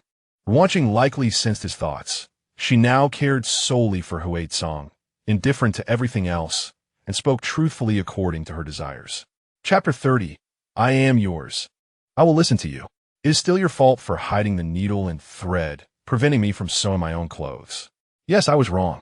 Tomorrow I shall make you several garments to make amends." That is more like it, although his skills were still not as good as hers. Confirming that Ruan was not so resistant, Song felt a weight lift from his heart. "Sleep now," he said, his voice muffled. "I shall take you to gather bird and beast eggs tomorrow." As sunlight streamed brightly into the cave, Ruan Qing awoke, rubbing her eyes. Song was no longer by her side, but beside her lay a large leaf piled with cleaned wild fruits and several pieces of roasted meat. Ruan Qing frowned at the meat, letting out a deep sigh. Day after day, it was either roasted meat or fruits. She sorely missed rice, stir-fried dishes, and spicy hot pot. She thought she had been quite tolerant, but after several days of fruits and roasted meat, her stomach was truly protesting. Just then, Song entered, carrying a bundle of firewood. Seeing her staring at the food, he set down the wood and walked over, ruffling her hair. "Why aren't you eating?" Ruan Qing tugged at the hem of his fur garment, her voice small. "Song, can we find something else to eat?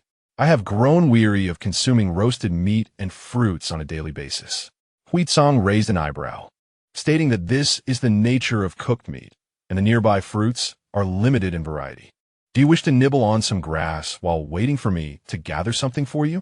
Believing he had discerned the truth, Song began to stride towards the cave entrance, only to be halted by Ruan Qing. "I do not wish for grass. You would simply dismiss my desire. It is rare for me to take human form, and I long for something different. What do you wish to eat then?" Ruan Qing's eyes sparkled with excitement as she proposed. "Let us venture out. Perhaps we can discover something else to savor."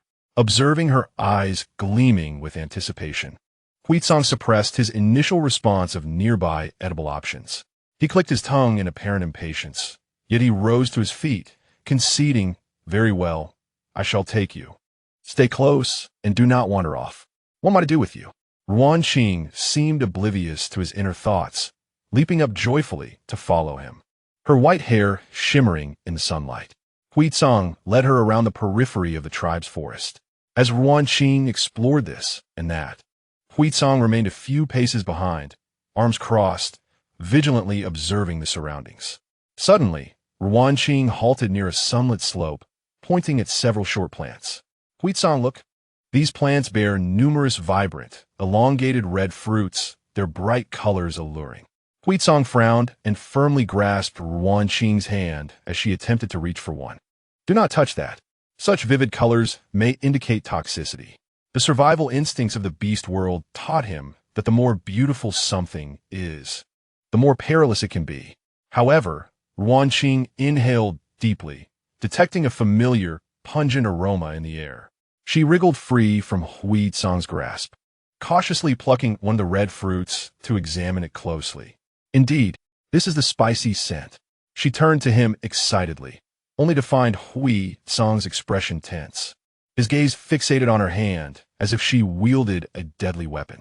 This soft one truly does not wish to instill confidence in the beast. If anything goes awry, I must send her to the shaman. Ruan Qing stifled a laugh, an impish thought crossing her mind.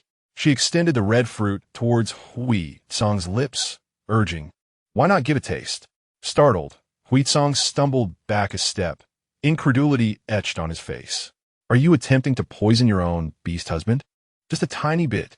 Ruan Qing giggled, insisting on bringing it closer to his mouth, unable to escape her antics, and fearing she might consume it herself. Huitsong frowned and reluctantly licked the tip of the red fruit on her finger. In the next moment, Huitsong gasped, his mouth agape as he inhaled sharply, feeling as if his tongue were ablaze. "Water! Beast god, this mouth feels unbearable." He turned and hurriedly sought water, flustered and disheveled. Ruan Qing, witnessing his frantic dance from the spiciness, could not contain her laughter, her bright chuckles echoing through the woods. "This is called chili. It is delicious. Yuqiang, you have been deceived." After gulping down several mouthfuls of cool water, Huitsong finally regained his composure, gazing at Ruan Qing, whose eyes sparkled with tears of laughter. Feeling both exasperated and resigned, he approached her playfully, bringing his still damp face close, rubbing it against her cheek. "You dare to laugh at me?" Ruan Qing, feeling the chill of his touch, instinctively shrank her neck, yet her heart swelled with warmth. "All right, I shall cease my teasing." Huitsong's tone shifted to seriousness as he grasped his clothing to wipe her face. "The weather is turning cooler. We must not allow you to catch a chill. Do you truly want this?" he inquired. "Indeed, it exists in my world. That sensation is what we call spiciness." "Very well, stay put, and I shall gather some for you." Huitsong lifted Ruan Qing aside and, with a furrowed brow, began to gather the chili peppers. After completing this task, he obliged Ruan Qing's request to catch a round-nosed beast, renowned for its succulent flesh, which should meet her criteria. Ruan Qing poked the beast's plump belly, her eyes shimmering as she looked up at Huitsong, declaring, "This is the one. Huitsong, you are amazing. This wild creature resembles the pigs of my previous life, albeit larger. Now we can prepare stir-fried meat." Receiving praise from the female, Huitsong ruffled her hair, his tone casual yet tinged with pride. "What is this? As your future mate, such trivial matters pose no challenge to me." Ruan Qing stifled a laugh, not wanting to argue with the 3-year-old Huitsong. As if soothing a child, Yes, yes, my esteemed Huitsong is the most formidable. Let us hasten to bring it back." She rose to leave, but Huitsong seized her wrist. "Wait!" He leaned in closer, his dark eyes fixed upon her with a hint of insistence. "Repeat what you just said." "Which part?" Ruan Qing momentarily faltered. "You said my Huitsong." He deliberately slowed his speech, his breath brushing against her ear. Ruan Qing's cheeks flushed, and just as she prepared to call him childish, the man had already lowered his head to capture her lips with precision. The kiss was both fierce and sudden, leaving Ruan Qing feeling weak and entirely reliant on his arm around her waist to prevent her from collapsing. As the kiss ended, She nestled against him, breathing slightly heavier. Her cheeks aflame. Huizong is too wild. Just a single kiss leaves me utterly drained. I cannot fathom how I will manage in the future. Unbeknownst to her, the man's ears were also tinged with pink. Evidently, it was not only she who felt shy. Huizong, still yearning for more, nudged her heated earlobe with his nose. His voice husky, "Yes, I am yours." He paused, observing the slightly dazed expression of the female in his embrace, before effortlessly lifting her, settling her upon his arm. Ruan Qing gasped, instinctively wrapping her arms around his neck. "What are you doing?" "Going home." Huizong weighed her in his arms. Chapter 31. Only for you to touch. Huizong held the small female in one arm while dragging the round-nosed beast with the other, striding confidently towards the cave and asserting, "Your legs are weak. I can carry you faster." He would never admit it was because he wished to hold her a moment longer. Ruan Qing struggled to free herself but found it futile, so she acquiesced. Once back in the dry warmth of the cave, Huizong carefully set Ruan Qing down, casually patting the back of her head. "All right, command me. What shall we do?"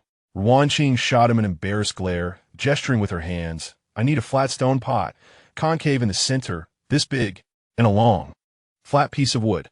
I also require a pair of clean little wooden sticks."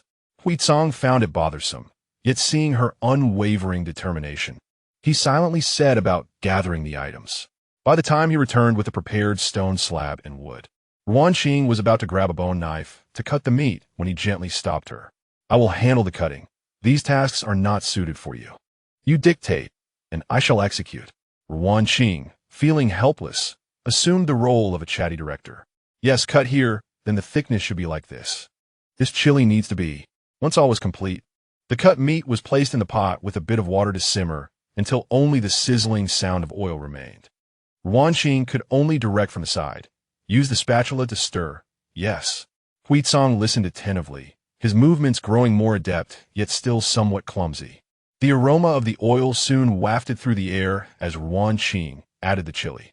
Coughing, he pushed her back slightly. "Stay back. Do you know how much salt to add? Too much will ruin it." Ruan Qing chuckled in response. Huizong pondered for a moment and then agreed, fixing his gaze on her hand as he observed her measure the salt. With practice, Huizong's stirring grew more proficient, though the spicy smoke made him frown. Yet he never set down the wooden spatula. Finally, after an extensive period of stirring, the dish was ready to be served. "Can this truly be eaten?" He frowned. "Skepticism evident. I assure you it is delicious." Ruan Qing picked up a piece of perfectly stir-fried meat, standing on her toes as she offered it to him.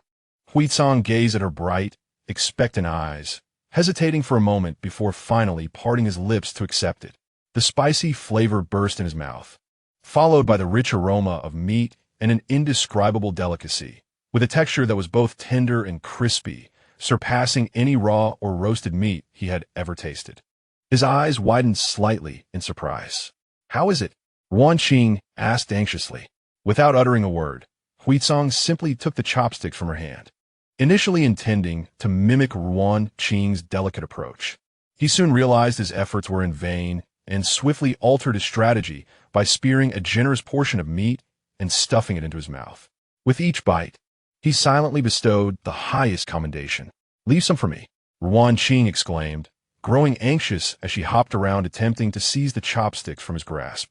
Huizong effortlessly raised his arm, quickly using the other hand to stab a piece of meat, blowing gently on it before delivering it to her mouth. "Be careful. It's hot." Observing her cheeks puffing as she chewed, he casually wiped the grease from the corner of her lips, chuckling softly. "From now on, leave these matters to me." After a satisfying meal, Ruan Qing's spirits soared as she clutched Huizong's arm, leisurely strolling through the tribe, intentionally meandering. Her mind was abuzz with calculations. She was well aware, even in Huizong's absence, of the lingering gazes from several females of the deer tribe who had their sights set on him, drawn by his seventh-tier prowess. Today, while still in her human form, she aimed to boldly assert her claim. This wolf belonged to her.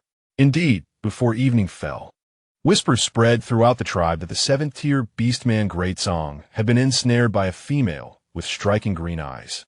As the instigator, Ruan Qing now felt bashful. nestling into Great Song's embrace while discreetly gauging his expression. "Are you angry?" she asked softly. "Angry about what?" His voice betrayed no emotion. "Am I causing you trouble? After all, my identity—" Her voice dwindled to a whisper as her fingers absent-mindedly traced circles on his firm chest. Suddenly, a warm hand gripped her wrist. Above her, Great Song's restrained breaths were heavy. Ruan, don't move.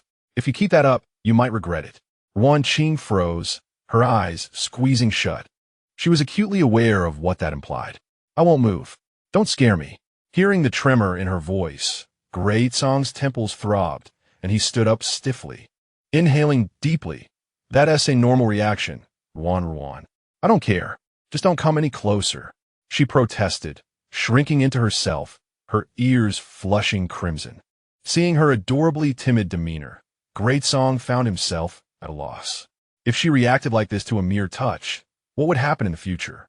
Noticing her frightened, reddened eyes, he couldn't hold back any longer and sat down again, this time carefully maintaining some distance while gently ruffling her soft hair. "Let us not discuss this anymore." "Silly. Why would I be angry? I'm quite pleased." Ruan Qing blinked in surprise. "Pleased? You're parading around the entire tribe just to let everyone know I belong to you? I'm quite satisfied."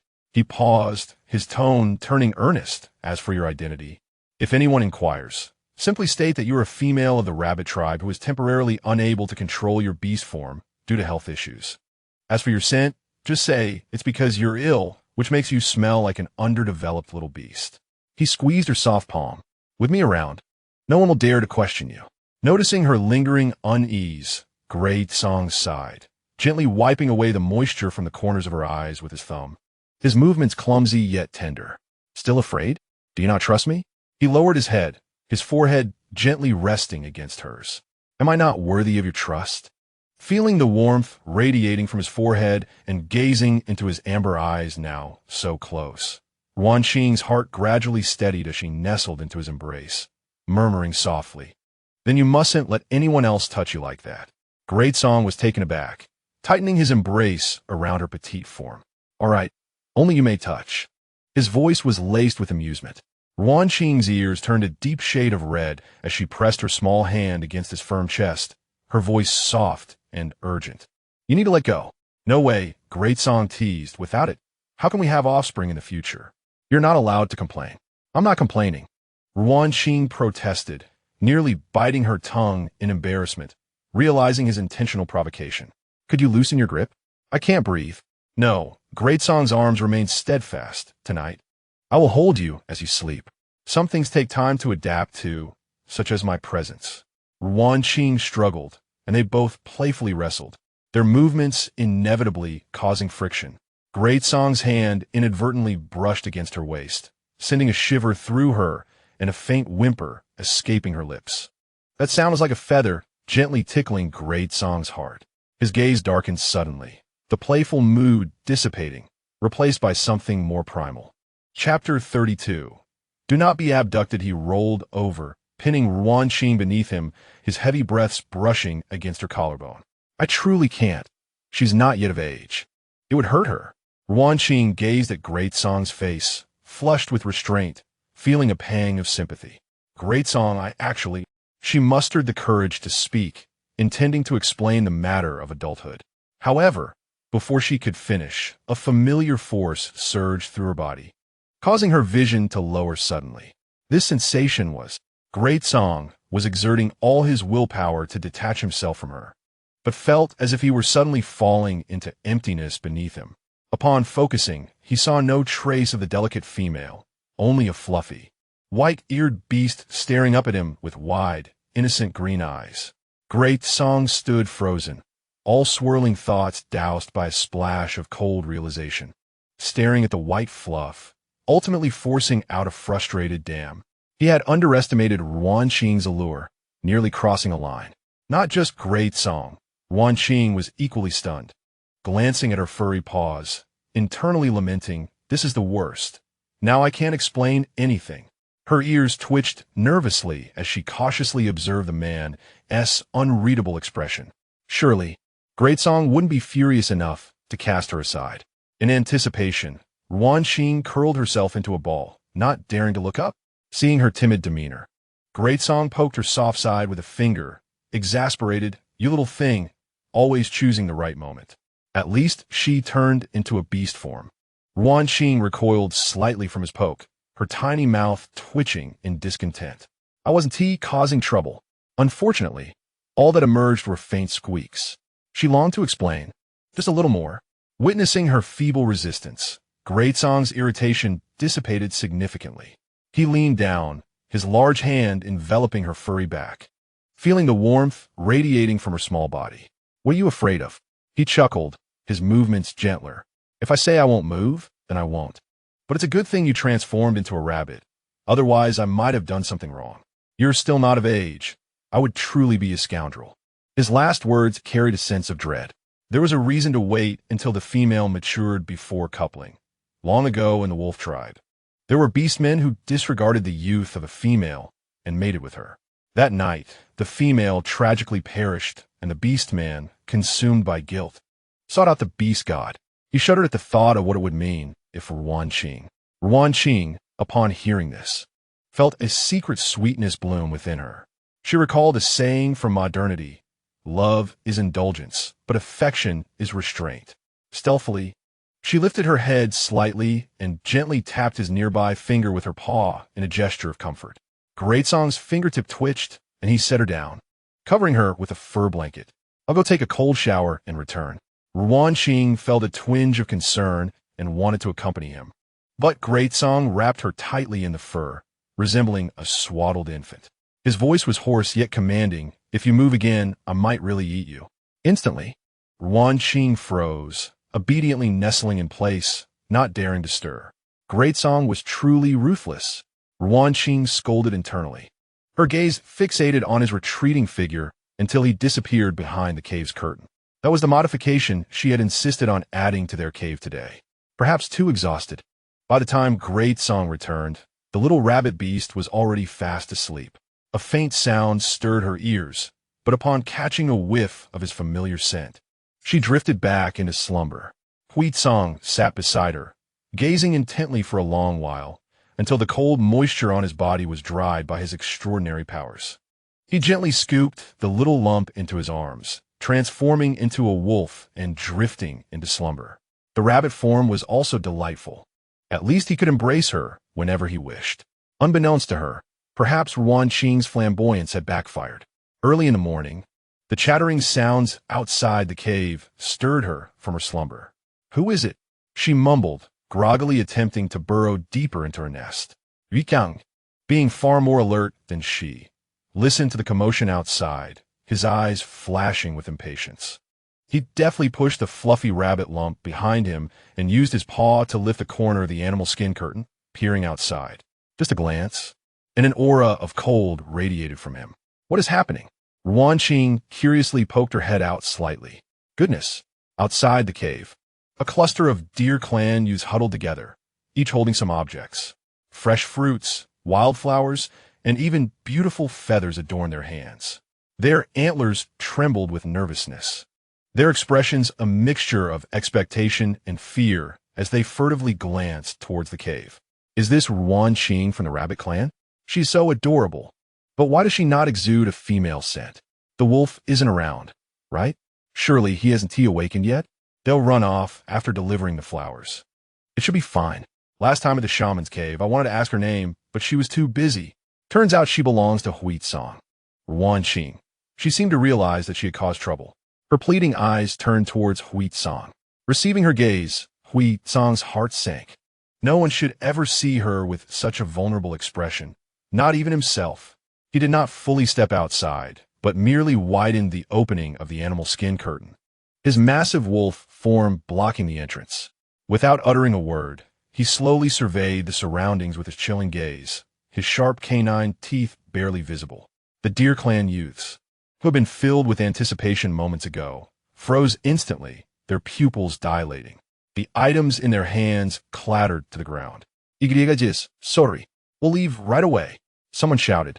And in an instant, the group of deer clan youths vanished, leaving only a few crushed flower petals behind. Yuqiang snorted coldly. dropping the animal skin curtain and turning to look at the soft creature. Ruan Qing instantly shrank back, her ears pressed tightly against her cheeks, attempting to curl into an invisible ball. Huizong's temperament surely warranted a reprimand. She needed to hide well. Huizong halted his movement, transforming into human form as he crouched down and sighed deeply. Raising his head, the white lump trembled slightly, then, like a dandelion bursting apart, revealed her pair of glistening green eyes. "What are you afraid of? Do you think I would scold you?" Huizong had expected her not to respond, yet she vigorously nodded in affirmation. Huizong chuckled, a sense of affection washing over him as he playfully ruffled her fur. "You did nothing wrong. I took yesterday's events as understood and shall bear the consequences." Saying this, he lifted her dazed little head to meet his gaze. Ruan Qing. It was the first time he had called her by name. "Remember, no one should ever see you like this. Even if the sky were to fall, I would bear it. Moreover, I know that our soft one can manage even without me. You are strong and capable, so believe in yourself." He shifted his tone, feigning lightheartedness, "But you can still be a little spoiled with me." Chapter 33. Help me despite having previously disdained females who caused trouble and merely relied on males to resolve their issues.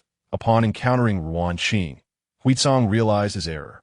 He wished for her to do as she pleased, no longer needing to tread carefully. His deep amber eyes were filled with guidance and tranquility, piercing straight into Ruan Qing's heart. Her eyes misted with emotion as she suddenly leaped onto his neck, emitting a series of whimpers. "Huizong, you are so wonderful." After spending time together, Huizong had probably guessed the meaning of her cries, using his hands to shield her from falling. A smile of little value appeared on his face.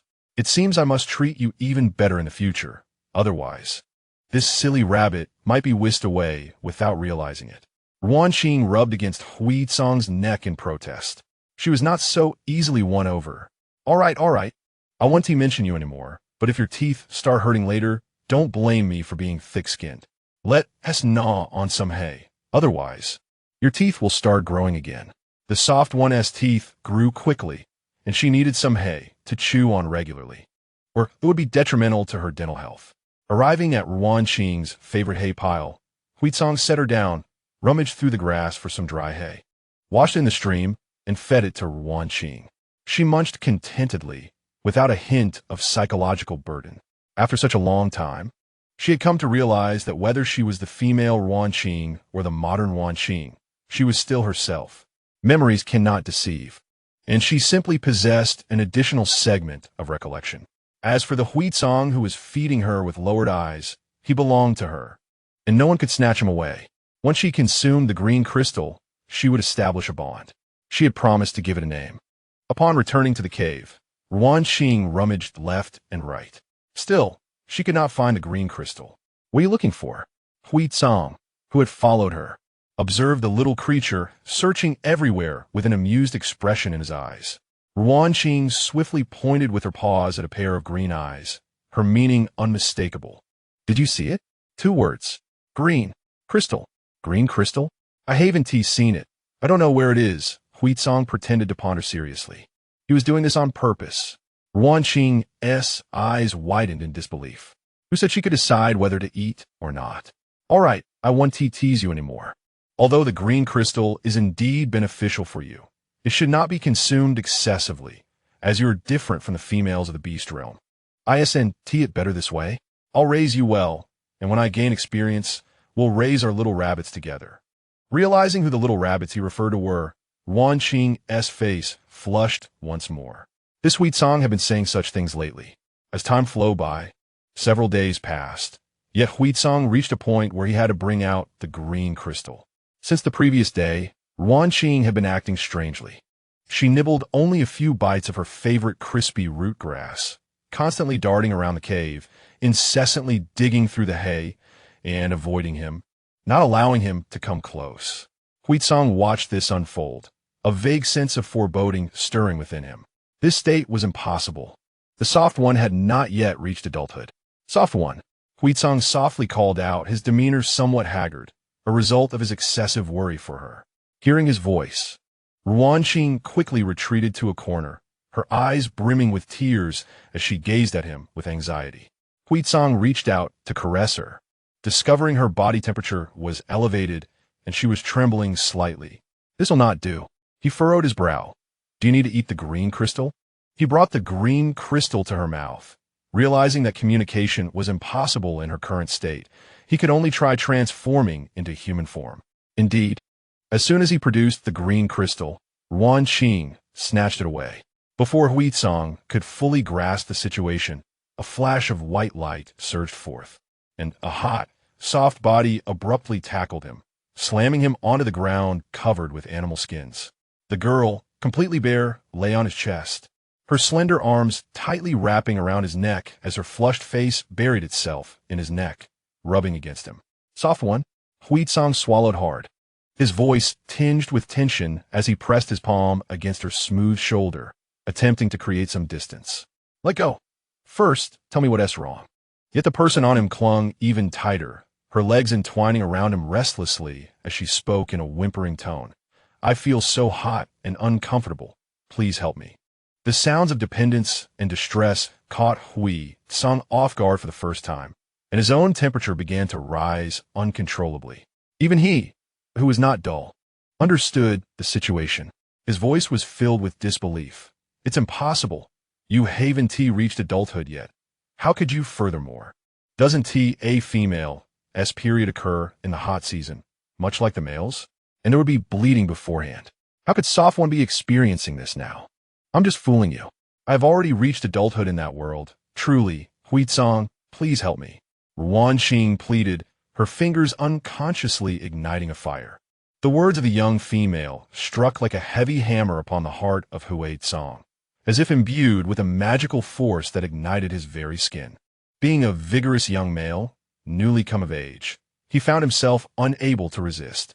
With a sudden movement, he flipped over and pinned her beneath him, his eyes tinged with a hint of crimson, exuding a captivating allure. "I fear you may come to regret this," he murmured. "I shall not, truly. Please assist me." Her words once again shattered his rationality. "Who am I?" she softly inquired. "Huizong, a meal." The unspoken words of the girl were silenced as he stifled them, leaving her unable to voice her thoughts. The temperature within the cave was rapidly rising, the air thickening with heat. Outside, during the windy season, the gusts howled, causing the leaves to sway helplessly, their rustling a protest against nature's wrath. A few beastmen outside seemed to sense something, casting suggestive glances towards the cave. In a world where males outnumbered females, the matter of pairing was treated with utmost caution. Over time, higher-tier beastmen developed a tendency to emit an aura of dominance when forming bonds, warning others to keep their distance. Any intruding stranger would find themselves facing the wrath of a dissatisfied high-tier male. An oddity of the beast world remained, while 6th-tier beastmen were besieged by eager females. Those above the 6th tier seldom entered into bonds. The stronger they became, the more intense their possessiveness, a trait few females could endure. Thus, despite their formidable combat prowess, high-tier beastmen were rarely ideal companions. The young girl had but one high-tier partner, which, in a way, was quite fortunate. The beastmen outside exchanged knowing glances, instinctively retreating to a greater distance. As night deepened, the silent pressure lingered in the air. During this rare season of sunlight, rays pierced the cave, waking Ruan Qing, who had been covered with animal hides. She instinctively turned to the side, only to find the cave empty, save for herself. A peculiar sensation coursed through her, accompanied by an indescribable sense of loss. In such moments, young girls often become sensitive, yearning for the comfort of their partners, their hearts pricked with a delicate ache. In a daze, memories of abandonment from her past surged forth, tightening her throat. Had Huizong left? Had he merely fulfilled his duty and departed? The memories of yesterday were vivid, yet she held no regrets. But where had Huizong gone? Surely he could not have. Impossible. Huizong was not that kind of person. As Ruan Qing struggled to rise, the light at the cave's entrance dimmed for a brief moment, seemingly confirming her intuition. A tall figure blocked the light, entering with the fresh, damp scent of the morning forest. Upon seeing her, He paused momentarily before striding in. His voice, laced with concern, broke the silence. What troubles you, Ruan? Why do you weep still after a night of tears? Where have you been, Song? Ruan Qing cried, throwing herself into his embrace, filled with reliance. I feared you might be hungry, so I sought your favorite red berries and stir-fried meat, and even procured some herbs from Kaling. Song gently stroked her hair, a rare tenderness gracing his demeanor. Ruan Qing remained silent for an extended period, and just as Song thought she had fallen asleep, her voice emerged, soft as a feather. I thought you no longer wanted me. He paused, realization dawning upon him, and a flicker of understanding and compassion crossed his eyes. If you abandon me again, I shall weep for you. The playful tone of the young female's voice elicited a mix of amusement and exasperation from Song. He solemnly replied, Indeed, I shall not leave you again. I will remain by your side.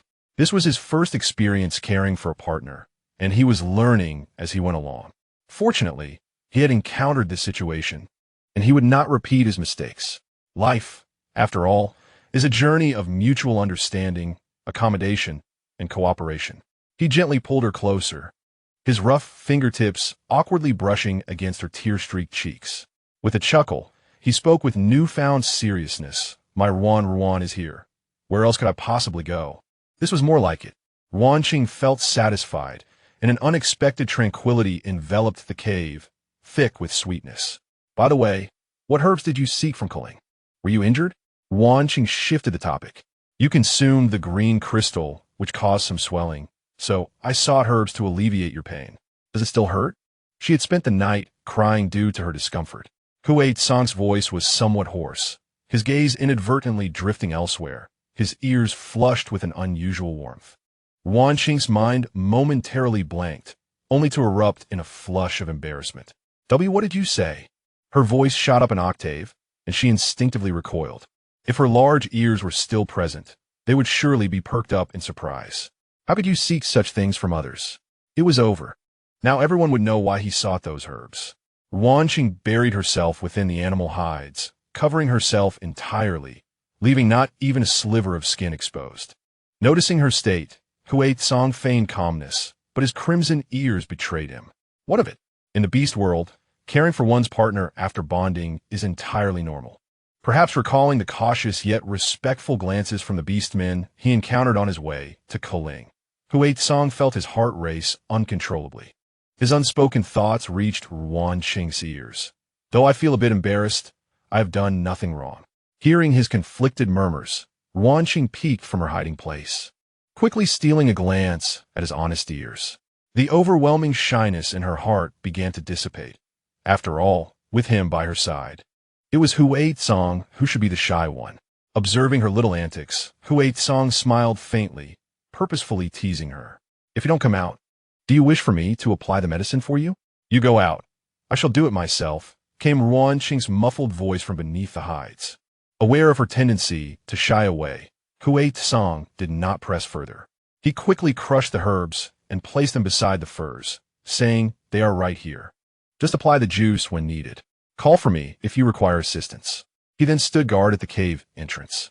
Uncertain if it was due to the earlier consumption of the green crystal, her skin was exceptionally delicate. Even with his utmost restraint, he had inadvertently caused her harm. Beneath his calm exterior lay a deep sense of guilt, yet he could not help but recall the youthful flush on her face from last night, the marks he had unintentionally left, and her choked sobs. He unconsciously touched the spot on his shoulder where she had bitten him when overwhelmed, his heartbeat quickening involuntarily. Song, what are you thinking? Ruan Qing's voice, tinged with annoyance, interrupted his reverie, leaving him feeling inexplicably guilty. I was not thinking of anything, he hastily explained, but then a troubling realization struck him. Wait a moment. How does Ruan know what I am thinking? I have not spoken a word, and this is not the first time. Many times, Ruan seemed to intuitively grasp his thoughts. Uncertain of how much time had passed, she finally called out, I am ready. You may come in. Her voice was soft and sweet, prompting Song to enter immediately. Ruan Qing was tightly wrapped in the animal hides, leaning against the wall, her earlobes nearly crimson. If you are unwell, lie down, It is too cold against the wall, he remarked, frowning as he firmly pressed her back onto the thick layer of animal hides, wrapping her snugly. Huai-Tsang picked up the now-cold stir-fried meat, reheating it before offering it to Ruan Qing, blowing on it gently to cool it down before bringing it to her lips. Eat something. Ruan Qing hesitated for a moment before gently taking a bite. She felt somewhat useless, yet it was Huai-Tsang's doing. He was responsible for this. Huai-Tsang was unconcerned by such thoughts. He gazed at her intently, silently pondering. Can you hear what I am thinking? But Ruan Qing remained focused on chewing, showing no reaction to his silent inquiry. Huai-Tsang, maintaining his composure, fed her another piece, this time thinking even louder. If you could hear me, your ears should twitch a bit, right? Still, there was no response. Ruan Qing even extended her small hand, pointing at the washed fruit beside her, signaling her desire to eat. Huai-Tsang lowered his gaze, concluding that perhaps he had overthought the matter. He was, of course, unaware that Ruan Qing could only capture the whispers of his heart during moments of emotional turbulence. And at this moment, his mind was tranquil. Those tentative gestures sank like stones into the ocean. Ruan Qing remained oblivious to all of this. She simply felt that the stir-fried meat today was particularly fragrant, and the surrounding aura of Huai-Tsang enveloped her, making her comfortably squint her eyes. Observing her obedient demeanor, Huai-Tsang couldn't help but reach out and gently touch the tips of her still reddened ears. Seeing her small body shiver in surprise, he quickly withdrew his hand, yet couldn't suppress a chuckle in his heart. She was indeed still that sensitive. Last night, a mere touch had made her tense up. As the air gradually calmed, Ruan Qing felt the warmth of the blanket and watched Huai-Tsang washing the soiled animal skin, mustering her shyness to speak. Huai-Tsang, do you have something to do later? Huai-Tsang immediately turned around. No, Ruan, what's the matter? He thought she was feeling unwell and quickly walked back a few steps. Ruan Qing tugged at the edge of the animal skin, her long eyelashes fluttering, her voice barely above a whisper. Can you come up here and sleep with me now? I'm so cold. Chapter 35. I wanted to in her human form. She was indeed not very resistant to the cold, and suddenly felt a strong desire to be near him. Huai-Tsang was momentarily taken aback, looking at Ruan Qing's slightly timid yet expectant gaze, and all his reservations melted away. Why hadn't she said something sooner? He swiftly removed his upper garment, revealing his robust physique with ambiguous scratch marks on his chest. Ruan Qing caught sight of this and instinctively turned her head away. However, despite her shyness, as soon as he lay down beside her, she immediately snuggled up to him, her icy little feet inadvertently brushing against his calf, causing his muscles to tense. I'm sorry, she murmured, trying to retract her foot. Don't move. Huai-Tsang's arm encircled her, pulling her entirely into his embrace. His fire-based powers circulated, and soon he was pleasantly warm. Ruan Qing immediately clung to him, letting out a contented sigh. So warm, like hugging a self-heating furnace. Don't say sorry to me again. Are you still cold? Not cold anymore. She shook her head in his embrace, resembling a content little creature, peacefully closing her eyes. His body heat and breath enveloped her snugly, warmer than the thickest animal skin. Huai-Tsang, do I have the mark of our bond now? The voice above her head carried a hint of laughter. Unable to hide his delight, he had seen it from that very moment. Where is it? I want to see. Huai-Tsang immediately took her restless fingers and pressed them directly against his left chest. Beneath her fingertips, the skin was warm, and there was a mark that resembled hers perfectly, more vivid than any tattoo. Yours is here, and mine is here. She looked up in surprise, meeting his gaze, which was intense enough to make her blush. Why is it both over the heart? The male mark is always over the heart, while the female mark can vary in position depending on the number of beast husbands. The mark allows us to sense each other's location and safety, no matter how far apart we are. What he didn't say was that the mark's location was somewhat related to masculine instincts. For instance, his being over the heart meant he had given his entire heart and loyalty to her. She blinked, playfully poking the mark on his heart with her fingertip, a hint of drowsy mischief in her tone. Then aren't you at a disadvantage? You can only have me. Huai-Tsang captured her mischievous hand, his laughter low and satisfied. Indeed, so don't think of running away. Ruan, I am fortunate.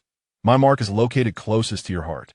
There was no response from the little female beneath him, just as Gui Tsong thought she had fallen asleep and began to relax. The girl in his arms unconsciously shifted closer to the source of warmth. She sank deeper into his embrace, her cheek instinctively rubbing against his chest.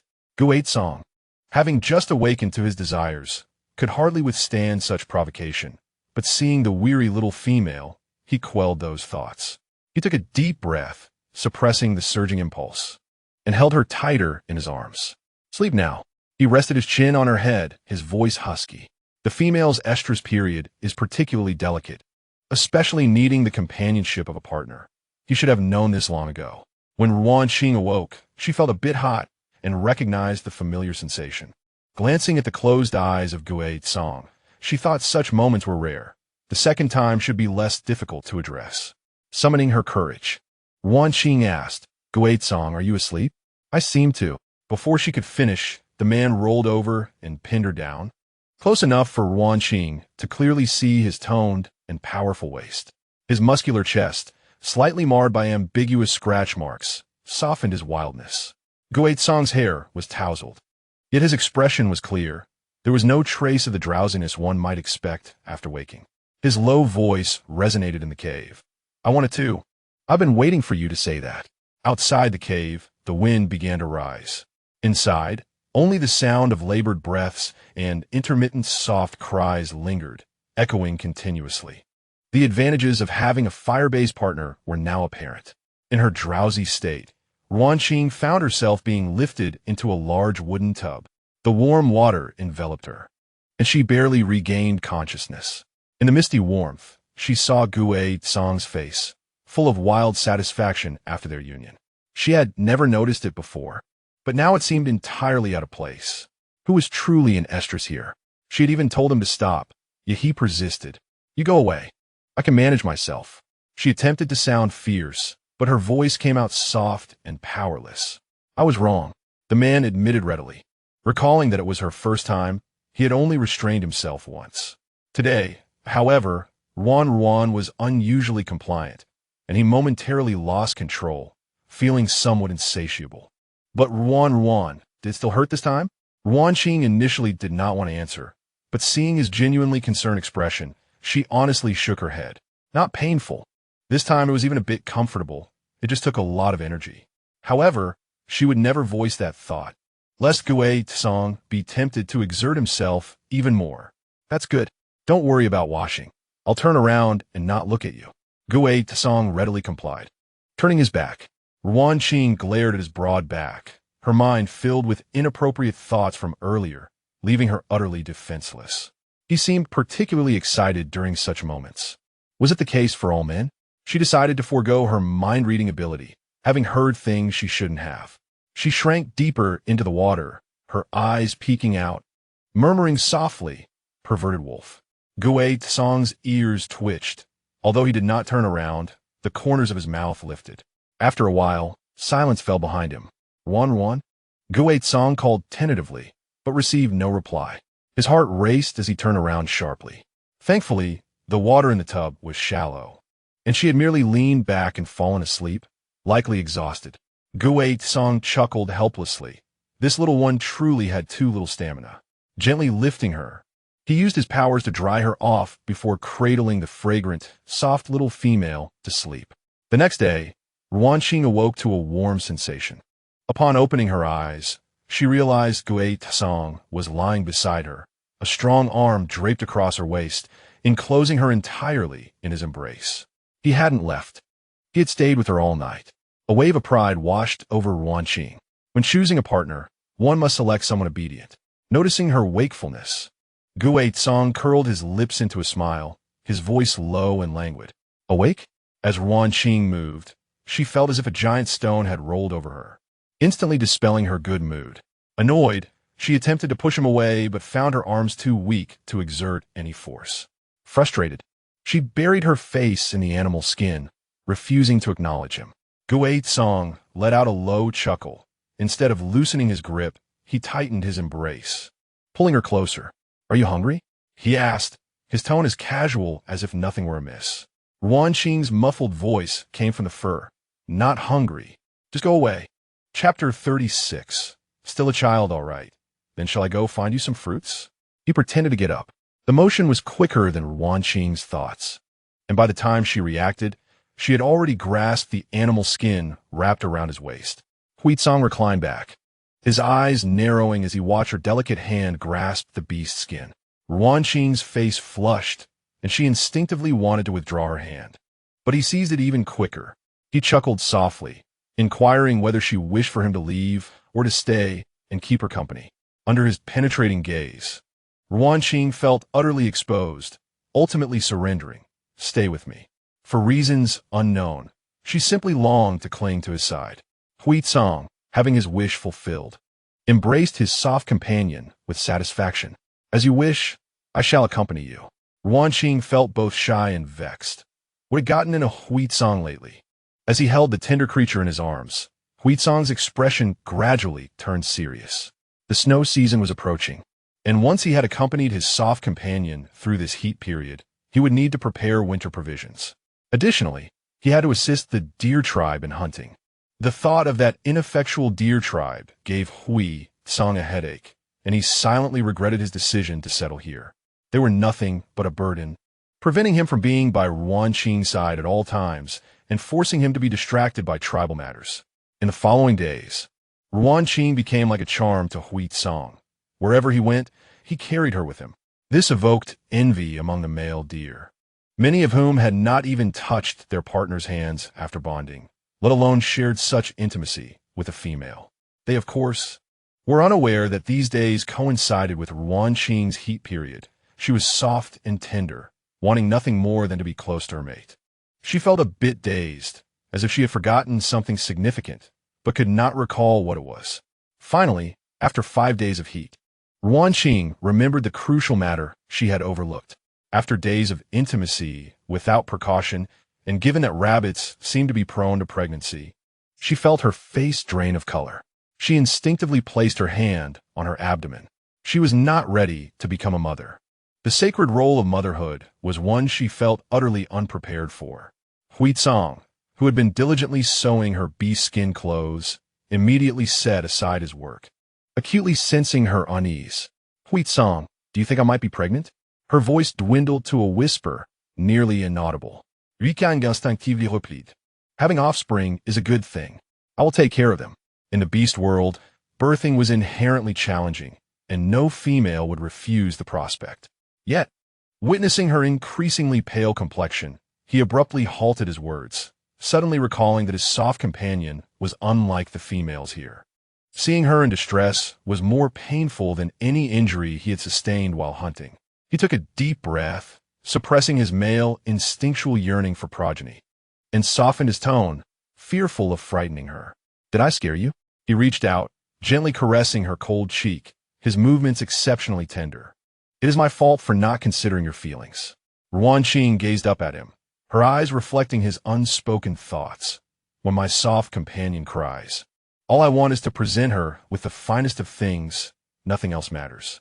Huizong looked into her glistening eyes, his heart torn. He desperately wanted his offspring, a primal instinct shared by every male in the beast world. Yet, compared to the imagined future offspring, the living, breathing Ruan Qing was the true treasure bestowed upon him by the beast god, far more precious than anything else. He enveloped her in his embrace, his warm hand resting gently on her still flat abdomen. Do not be afraid, soft one. If you do not wish for this now, I will be more cautious in the future, or we can postpone it. If you're already pregnant, Huizong's throat tightened as he spoke. It is your choice to stay or go. Ruan Qing immediately lifted her gaze, her round eyes meeting Huizong's. She hoped he understood her stance and not to overthink it. Huizong, that is not what I mean. I am also eager for our child, but I fear I will not be a competent mother. Throughout her life, no one had taught her how to be a good mother. She had struggled to support herself. Even in the beast world, she was not prepared to welcome her own child so soon.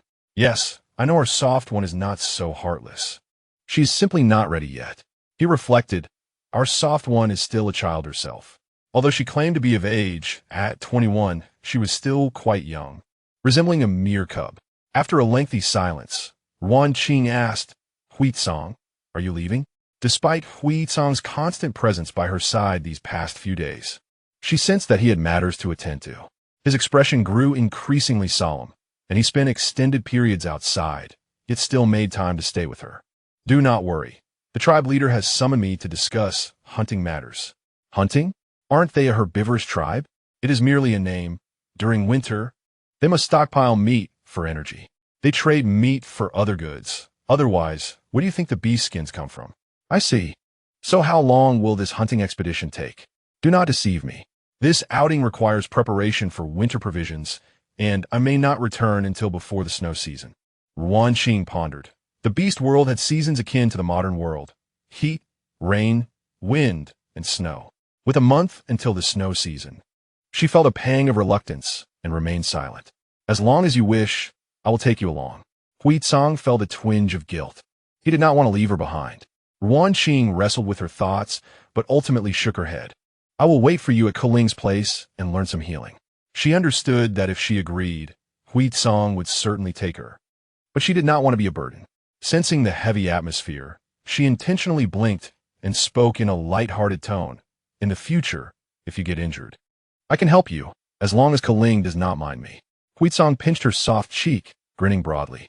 "Our soft one is so adorable. Who would ever mind you? When will you leave?" "Tomorrow." He had intended to depart even earlier, but given Ruan Qing's special circumstances, he postponed. "Then I shall pack your things." Ruan Qing busied herself. "By the way, will you bring back the prey from your hunting?" "Hunting for a winter-esque provisions is no small feat. We will take along a beastman with spatial abilities. The prey we catch will be stored with him." "Spatial abilities?" "Yes, besides the 5 common abilities, there are also special ones like spatial." "Ah, I see." That night, Huizong held the little female closely, refraining from any improper thoughts. With tomorrow's departure looming, he only wished to protect his soft companion. Yet, Ruan Qing did not sleep soundly. In her dreams, her belly swelled dramatically, and she felt a sense of panic as she ran desperately, searching for someone, her feet seemingly trapped in cotton. In a sudden shift, she saw her mother in the kitchen frying her favorite chicken wings. Turning to her with a gentle smile, "Our soft one will also be a good mother someday." That was the most ordinary dusk she remembered before turning 10. In the next moment, the piercing sound of brakes shattered the scene, warm blood splattering on her face. Her mother never smiled at her again. "Mom, I cannot do it. I will never be a qualified mother like you." Huizong looked down to see Ruan Qing's tear-streaked face, her lips moving soundlessly. His heart ached, and he drew her deeper into his embrace. "Do not be afraid. Soft one, I'm always here." He gently patted her back, as one would soothe a small cub, and gradually, Ruan Qing calmed his arms. Huizong's hand moved rhythmically, his heart heavy with pain. What had Ruan Qing endured in her world? The next morning, Huizong announced he would not be leaving after all. "Why are you not departing?" Ruan Qing looked up at him, her gaze meeting his strong features, which were now set in a firm line. "We will discuss it in a few days." He shook his head resolutely. Given Ruan Qing's state yesterday, he felt uneasy. "What is the reason?" Ruan Qing pressed, but Huizong, usually so talkative, now remained silent. She attempted to use her mind-reading ability, but found his heart to be a tranquil sea. As time has passed, the conditions for this ability have grown increasingly stringent. In the past, she could hear even the slightest fluctuations in his emotions, yet now, that is no longer the case. She must uncover the reason. Huizong is not the type to act capriciously.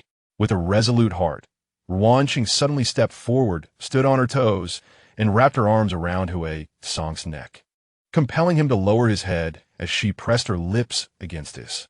Huizong, caught off guard, felt his heart skip a beat, followed by a rapid pounding. This was Ruan Qing's first kiss.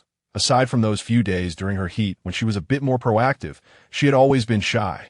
Ruan Qing's kiss was somewhat awkward, as it was her first experience. Her cheeks flushed crimson, and even her fair neck was tinged with pink, resembling a bashful creature. Huizong, momentarily stunned, quickly regained his composure, lifting her effortlessly with one hand supporting her bottom and the other securing her back. He pressed her against the wall and deepened the kiss, his demeanor exuding an undeniable possessiveness. At that moment, his thoughts could no longer be concealed, flooding Ruan Qing's mind. Ruan took the initiative to kiss me. Is it because she had a nightmare and is scared? Regardless, I will set aside the matters of the deer clan for now. I need to keep her safe for a few days before I can feel at ease. Seizing the opportunity, Ruan Qing understood everything. As the kiss ended, she leaned against his chest, her ears burning with embarrassment, yet she spoke with unwavering determination. You go. I'm Fine. Hui Tsong paused, a hint of regret in his gaze, blaming himself for being unable to hide his feelings, not having considered his own heart's voice. I truly am fine. The deer clan has assisted us greatly. I wouldn't seek you out unless absolutely necessary. No, he insisted, rubbing his nose against hers, his tone imbued with a rare stubbornness. You are more important than anything. But if you don't go, I will feel like a burden. I don't want that. Hui Tsong gazed at her for a long time, as if trying to carve a hole into her face with his stare. He observed her reluctance, yet her concern for him. Finally, as if conceding defeat, he sighed and rested his forehead heavily against her shoulder. I truly have no way with you, he murmured, tightening his embrace. I will return as soon as possible. I'll take you to Kaling later. Ruan Qing intended to refuse again, but was interrupted by Hui Tsong's unusually serious voice. If you refuse again, I will not leave. Fine, she relented, exasperated by his childishness. As Hui Tsong began to pack up his belongings, Ruan Qing quickly grasped his arm. What are you doing? I'm taking you to stay there. He replied without looking up. I cannot leave you here alone. It worries me. I could go during the day. She protested. Kaling isn't even made it yet. It would be inconvenient. While she could manage as a rabbit, now in her human form, it was essential to avoid misunderstandings. Moreover, in the beast realm, if an unmated male cohabited with a female, it would hinder their chances of finding a mate. Hui Tsong chuckled lightly, ruffling her hair. The deer clan's shaman remains unmarried for life. That is the rule. Otherwise, do you think I would leave you with him? Ruan Qing exhaled in relief, but still shook her head. I can manage on my own. If I cannot, I will seek help. I just need someone to bring me food regularly. Hui Tsong scrutinized her for a moment before finally relenting. Very well. He did not rush to join the others, but first picked up Ruan Qing's bee-skin bag filled with snacks and naturally took her hand in his. Kulme, let me settle you at Kaling's. Ruan Qing followed closely, but the tall man's strides were long, causing her to stumble. Upon noticing, Hui Tsong immediately crouched down. Climb on. Ruan Qing's eyes sparkled with delight as she joyfully leaped onto his back. She hugged the bee-skin bag to her chest and whispered in his ear, Food ticket. You have made progress. You are now carrying me willingly. Hui Tsong smiled lazily. After taking care of you for so long, how could I not be your male? From that point onward, the two shared a comfortable silence, savoring their last moments together. The distance was short, and soon they arrived at the serene cave near the stream. Kaling stood outside, clothed in a flowing blue robe, his tall and slender figure illuminated by the morning light. Hearing their approach, he turned, his dark green eyes calmly surveying the pair. Hui Tsong set Ruan Qing down and gestured toward Kaling, raising his chin slightly. I entrust Ruan to you. Please keep an eye on her. His tone was familiar, yet carried an undeniable authority. Kaling's gaze lingered on Ruan Qing for a brief moment. She has changed. Her essence now radiates the aura of that wolf. Recalling the discussions within the tribe from days past, Kaling said nothing, merely nodding slightly. You have greatly aided the deer clan. It is nothing, Hui Tsong replied dismissively, turning his attention back to Ruan Qing. I am leaving. Wait for my return. He gently pinched her cheek, his touch rough yet tender. Remember what I said. If you need anything, seek Kaling, or go to the cave nearby and find the beastmen. I know. Take care. Ruan Qing replied obediently, not irritated by his playful pinching. Hui Tsong said no more, instead inhaling deeply at her neck before turning away, his towering figure swiftly disappearing down the forest path. Hui Tsong, may you remain safe. Ruan Qing rubbed her reddened cheek while gazing in the direction he had gone, lost in thought until she felt a gentle gaze upon her. Upon regaining her senses, she met Kaling's dark green eyes and immediately stood up straighter, feeling a surge of nervousness. Lord Shaman, I am intruding upon you again. Previously, She had been skeptical of the healing arts of the beast realm while near the wolf clan, yet she had witnessed Kalink's remarkable skills firsthand, earning her utmost respect. At that moment, her heart was filled solely with reverence for him. Chapter 38. Not every day is the same with anyone. Kaling averted his gaze, turning toward the stone mortar outside to continue his previous work of grinding medicine. You know the location. Settle yourself.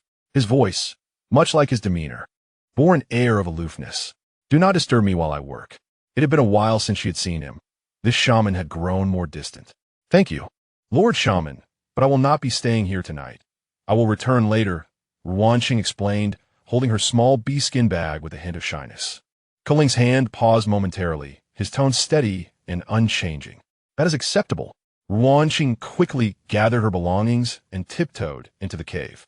She placed her items down, unable to resist peeking out again. Kaling maintained his posture, his profile sharp and austere, the rhythmic sound of grinding medicine echoing in the quiet. Taking a deep breath, Ruan Qing mustered her courage and stepped closer, stopping a few paces away. Shaman, please call me by my name. This was the second time he had requested this. And this time, Ruan Qing did not refuse. Kaling, she said softly, may I watch you prepare the medicine? I promise to remain silent and not touch anything. She yearned to learn, knowing that observation was the first step. After all, lives depended on it. Kaling's grinding motion briefly faltered, yet he did not lift his head, merely tossing 2 words in her direction. As you wish. Ruan Qing exhaled in relief, her bright green eyes sparkling as she backed up a step to ensure she would not be in the way. Then, she widened her eyes and began to observe intently. The sunlight cast a gentle glow on her fair skin and silver hair, making her appear almost ethereal, unlike a typical female of the beast realm. Kaling caught sight of her eagerness mingled with trepidation and said nothing, continuing his work. Today, the cave felt particularly desolate, devoid of any company, as Ruan Qing spent the entire day watching him prepare medicine. As dusk approached, it was time for her to leave. Do you need me to escort you? No. You are busy, she replied politely, smiling as she turned to leave quickly. It was not that she was being coy. She simply did not wish to impose. However, in the past, her refusals had been futile, as he would stubbornly follow her to the cave's entrance. Ruan Qing concluded that he had indeed become more aloof.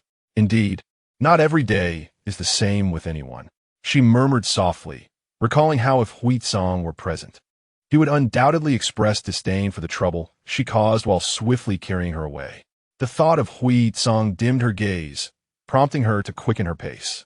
The cold wind howled around her as Ruan Qing tightened her grip on herself, jogging back to the cave. Next door, the female member of the deer clan, Ren Xiaoqian, and her partner came to assist her in kindling a fire. Thank you both, and I will trouble you further.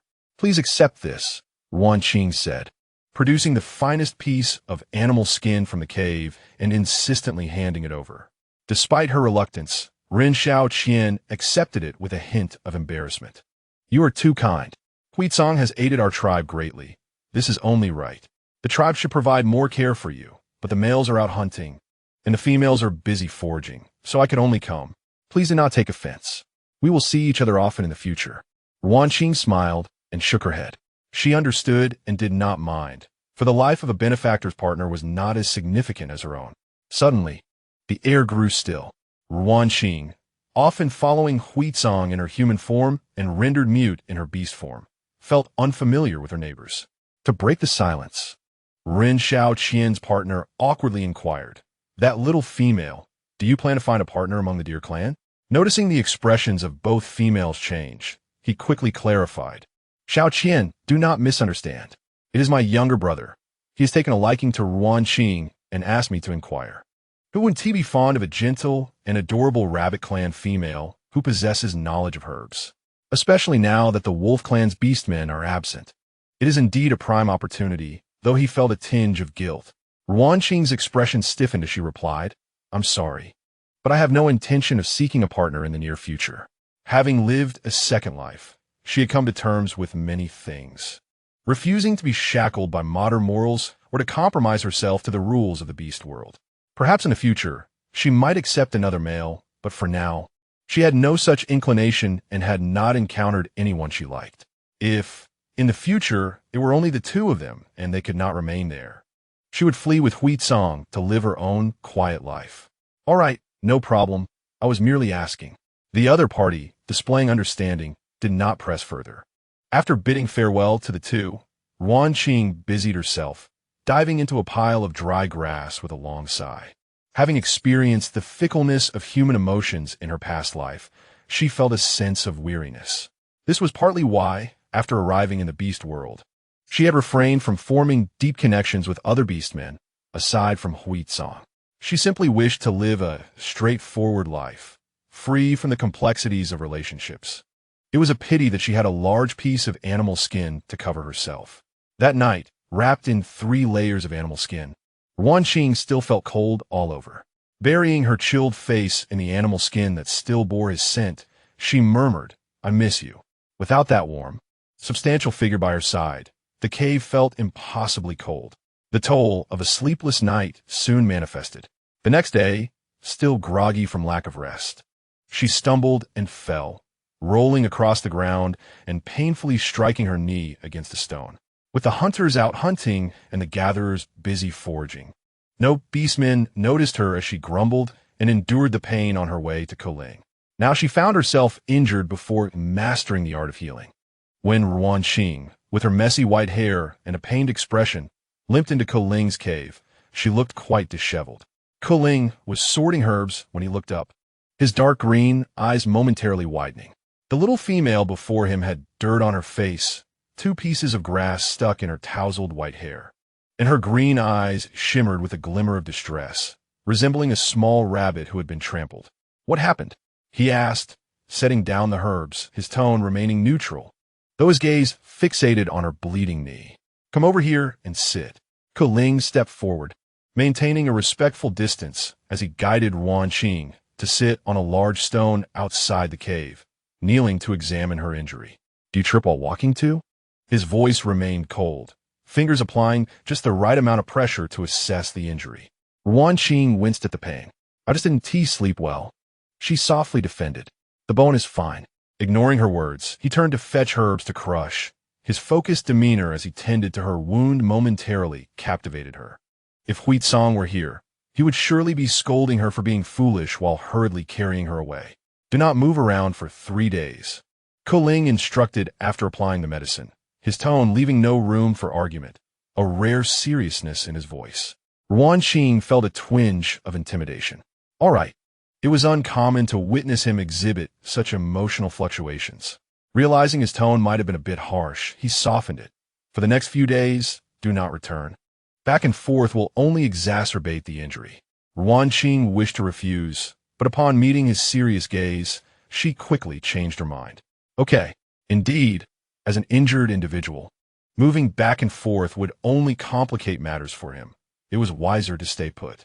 "Then I will go tidy up your neighboring cave," Ruan Qing said softly, attempting to rise, determined not to share a cave with Koling now that she was in her human form. "Stay seated," came Koling's rare, exasperated voice as he gently pressed her back down.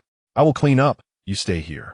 "Oh," Ruan Qing obediently nodded, no longer resisting. Having experienced living under someone else's roof, she understood the importance of being compliant. Koling was inside the cave for quite a while, and Ruan Qing, feeling bored, looked around. "Koling, help me!" A voice called from afar, causing Ruan Qing to turn her head, spotting a young boy running towards her, appearing to be around 12 or 13 in modern terms. His skin was fair, and he seemed slightly shorter than her. As winter approached, he wore no animal skin clothing. Ruan Qing remained silent, glancing around the cave, but no beastmen emerged. Where had Koling gone? Shouldn't he be in the cave? "Little beastman, what brings you to seek the shaman?" It seemed she had to step in herself. Lu Ling finally noticed the female beside him, her face smeared with dirt and hair in disarray, looking quite disheveled. Yet when he spotted her distinctive white hair and emerald green eyes, his eyes lit up. "You are that Ruan Qing female? I know you." "Yes, that's me." "What wrong?" The young beastman's expression dimmed instantly, his voice trembling with a hint of tears. "Ruan Qing, I am about to die." Ruan Qing braced herself against the stone, attempting to stand, but the pain in her knee made her gasp, forcing her to sit back down and inquire. Do not panic. Take your time and explain what happened. He turned around, exposing his back to her. The boy's spine appeared alarmingly thin, resembling malnutrition. Deep claw marks marred his back, swollen and discolored in hues of purple and red, a sight that was indeed alarming. This injury was not like this before. Shaman Koling treated it, but it has become increasingly painful, and now my entire back is numb.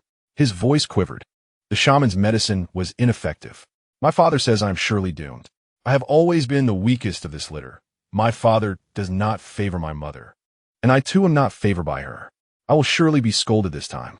Listening to his heartfelt confession, Ruan Qing remained silent, her gaze fixed on the wound. Deep in thought, though she was not an expert in medicine, she had learned a thing or two in her previous life. The peculiar color of the wound raised her suspicions. It did not resemble a typical infection, but rather appeared to be a worsening reaction to some medicinal conflict. A thought flashed through her mind. Could it be that Koling had prescribed the wrong medicine? This seemed improbable, with Koling's medical expertise. How could he commit such a fundamental error? Seeing her remain silent, staring at his injury, the young beastman's anxiety grew. Sister, am I beyond saving? His words jolted Ruan Qing back to reality. She met the despairing gaze of the young beastman and clumsily offered reassurance. Your wound will be fine when the shaman returns. He will certainly be able to heal you. However, even with her words of comfort, the boy continued to cry, resembling a child abandoned by the entire world. Ruan Qing sighed. Do not fear. You will not die. She crouched down with great pain, striving to meet his gaze at eye level, and forced a gentle smile upon her lips. Allow me to assist you once more. I am confident in my ability to help. Do you trust me? Lu Ling raised his head, locking eyes with her unwavering determination. Her face bore the remnants of dust, and her knees were bandaged, yet despite her own apparent injuries, she continued to smile at him. In that moment, the boy's anxious heart found solace, and he nodded vigorously, his ears subtly reddening. I trust you. Ruan Qing, using a sturdy stick for support, limped to fetch clean water and the appropriate herbs to cleanse his wounds. It may sting a little. Bear with me, she reassured him as she worked. Having not lived long among the beast folk, she was unaware of their pain tolerance and merely treated him as a child from past life. Lu Ling's tense body gradually relaxed at the sound of her voice. In truth, it did not hurt at all. He turned his head to observe Ruan Qing's focused profile. The white strands of her hair clung messily to her cheeks. Her face smudged with dirt, yet her emerald green eyes sparkled with sincerity and kindness. He felt as though this female radiated light. No beast had ever treated him so kindly. As Ruan Qing tended to his wounds, a flicker of doubt crossed her mind. According to the texts, she should have used frost leaf for the ointment, yet she had utilized ground root instead.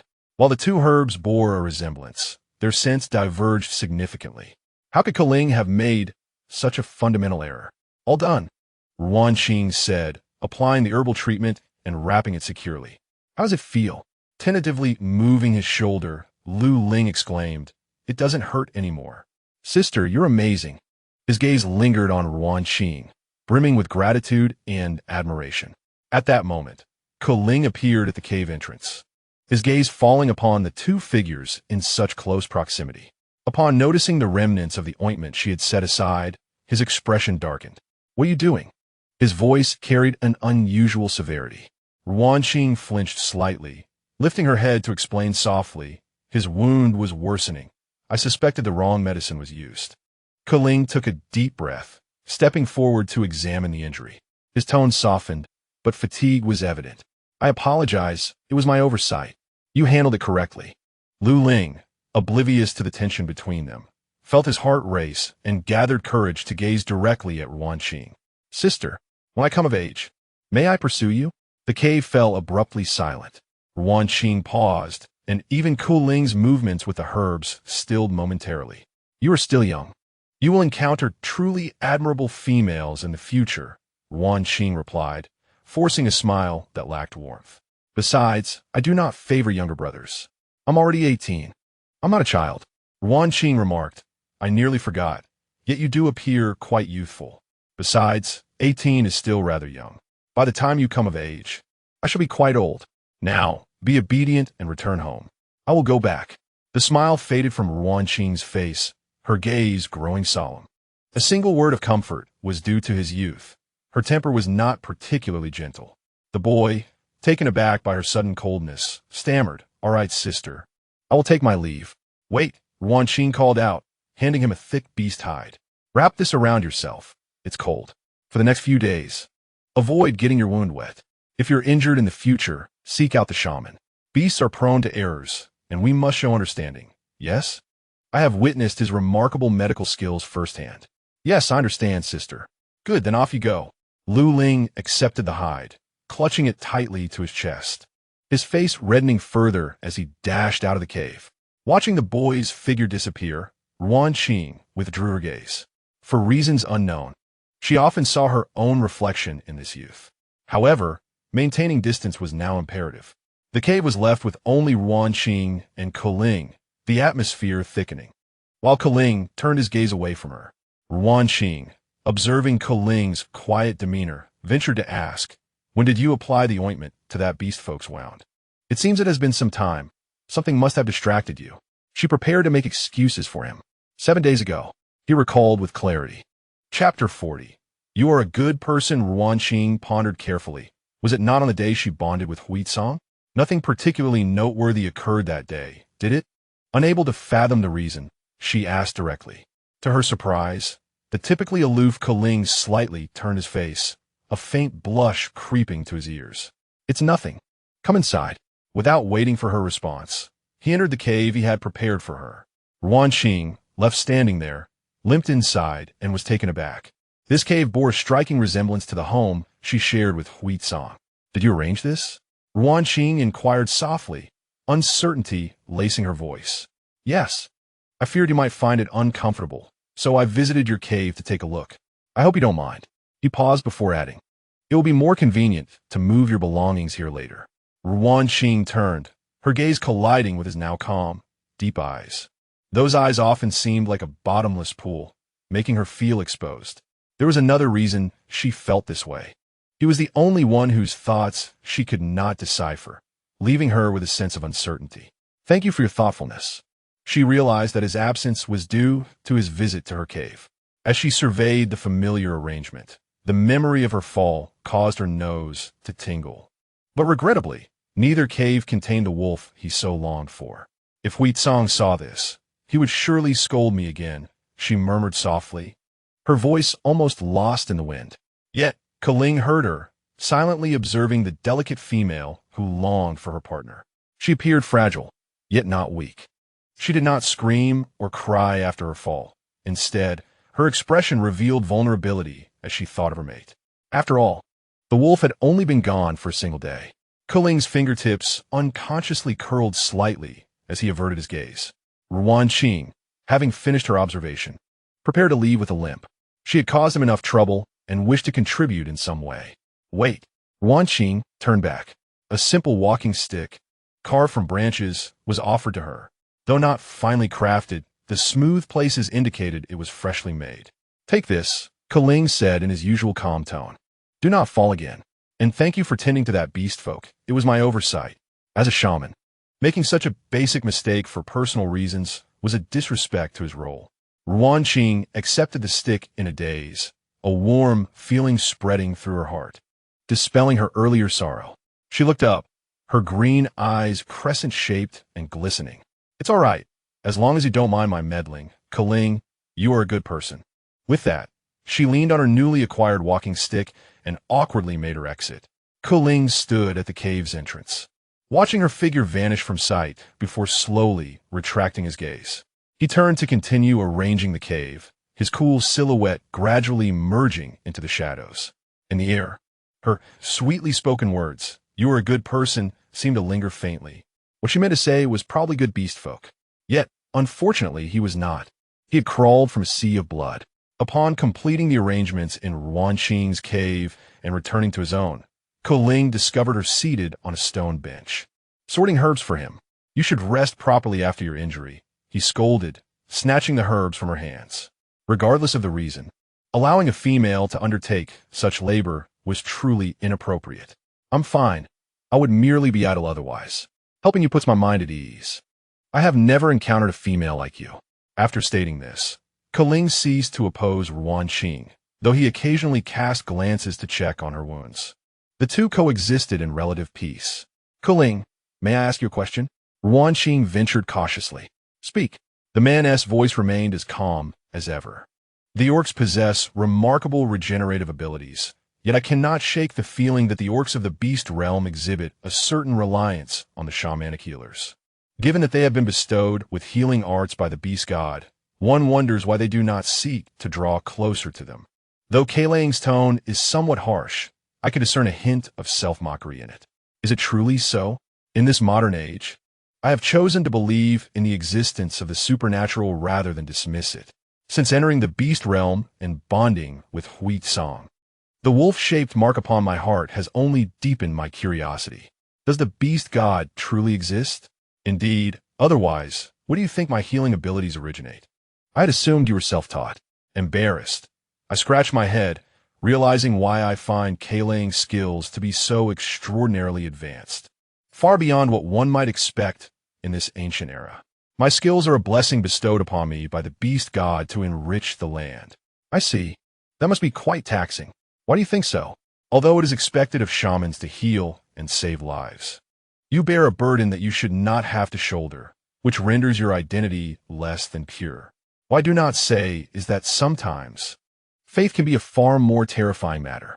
Though it may sound unflattering, Kalang resembles a porcelain doll, unable to act outside of certain confines.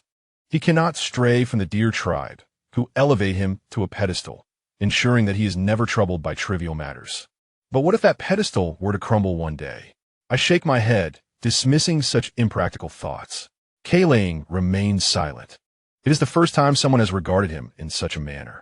Once he has finished his tasks, he notices me still seated, sorting herbs, muttering to myself whether to keep them or not, and it brings a smile to his face. He speaks. Let us go. I will take you to gather some supplies, as it is inconvenient here. Oh, all right. I place the herbs I was still deliberating over in the center, stand up, and reach for my cane, ready to depart. I can carry you to move faster. Observing the small female in front of me who is limping, Kalang's tone carries a hint of exasperation. No need. I can manage on my own and enjoy the scenery along the way. I awkwardly fabricate an excuse, as I'm not accustomed to physical contact with others.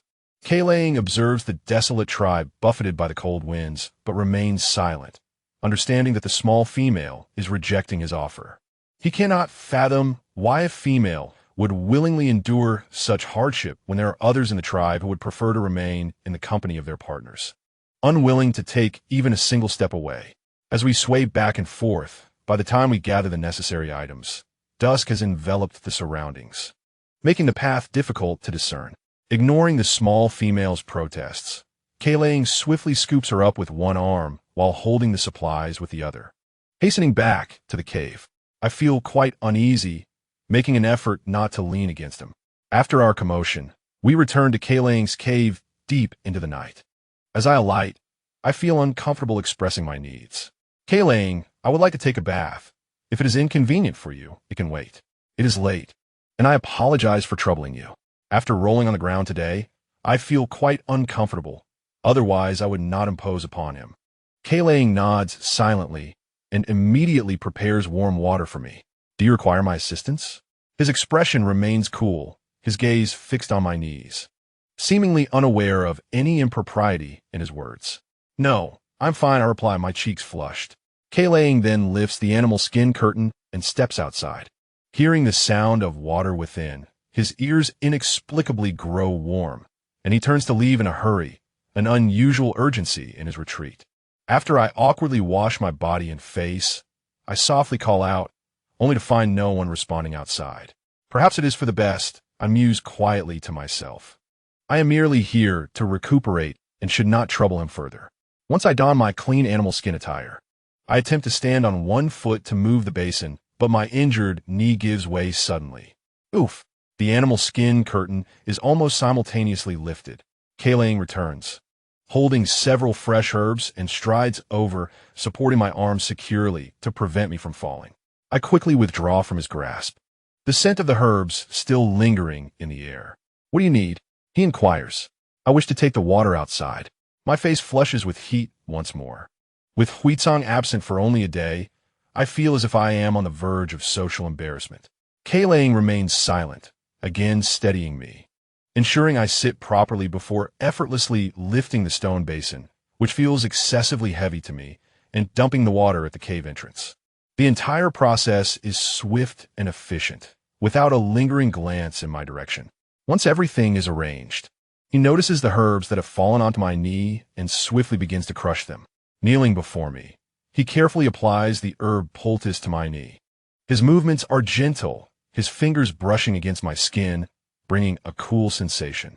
I gaze down at his focused profile, suddenly noticing his long eyelashes casting delicate shadows beneath his eyes. "Does it hurt?" he inquires, not lifting his gaze. "Not at all," I reply softly, far gentler than Huizong ever was. I recall a time when I was still a rabbit. In my playful mischief, I injured my leg, and he scolded me while applying medicine with a bit too much force. I was so incensed that I bit his hand several times. As I speak, Keilang's movements pause momentarily. He does not respond or look at me, but his hands quicken their pace as he deftly finishes bandaging my knee and rises to his feet. He gazes down at me, the small female curled up, hugging her knees, her white hair cascading naturally, and her bright green eyes sparkling with clarity. She stands in stark contrast to my own grimy self. Keilang suddenly bends down and extends his hand toward me. I freeze for a moment, unsure of his intentions. What is he trying to do? There is nothing in his hands. His hand hovers in the air, unmoving. The atmosphere grows taut, yet I remain oblivious to the tension that envelopes us. When I fail to respond, Keilang abruptly pulls me up with a gentle yet firm grip, releasing me the moment I'm steady on my feet. "If you need anything, call for me." With that, he turns and retreats to his cave. I rub my arm in disbelief, finally coming to my senses. So he was merely trying to help me up. What a taciturn fellow. Why not just say so? That night, as the cold wind howls, I find myself unable to sleep, my weary eyes wide open beneath 5 layers of animal skins. It seems not to be the temperature, but rather my own state of mind. Once again, I find myself longing for Huizong during this night, confirming that the modern notion that nights can provoke melancholy is indeed true. How could I not think of my partner when we parted at such a tender moment? The distant forest is bitterly cold.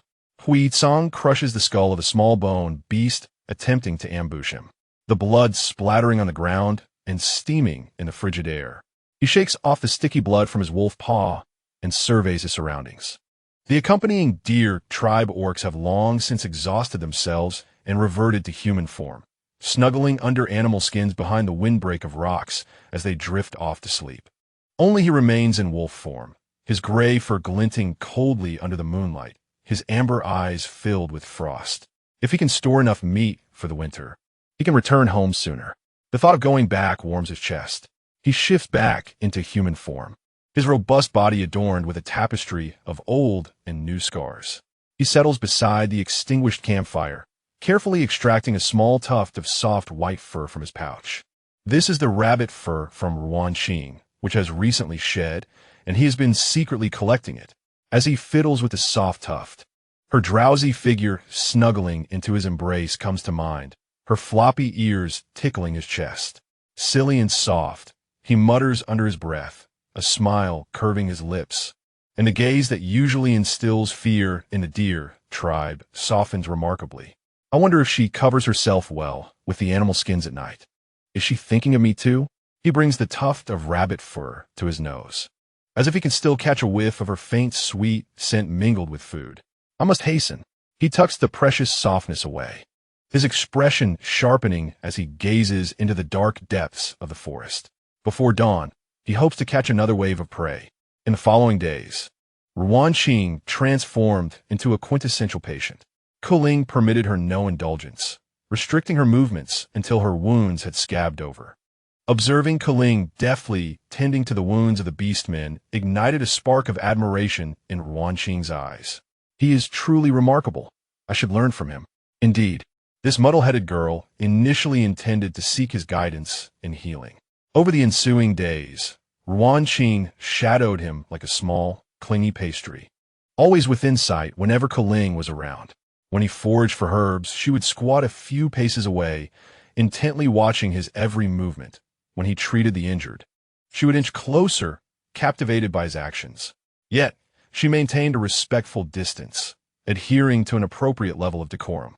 This perfectly measured following, however, rendered the typically solitary Kaling inexplicably uncomfortable.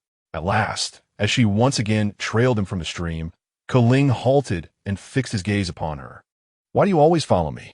Ruan Qing was taken aback by his sudden inquiry, momentarily stunned before she lifted her face and answered candidly, I wish to learn healing from you."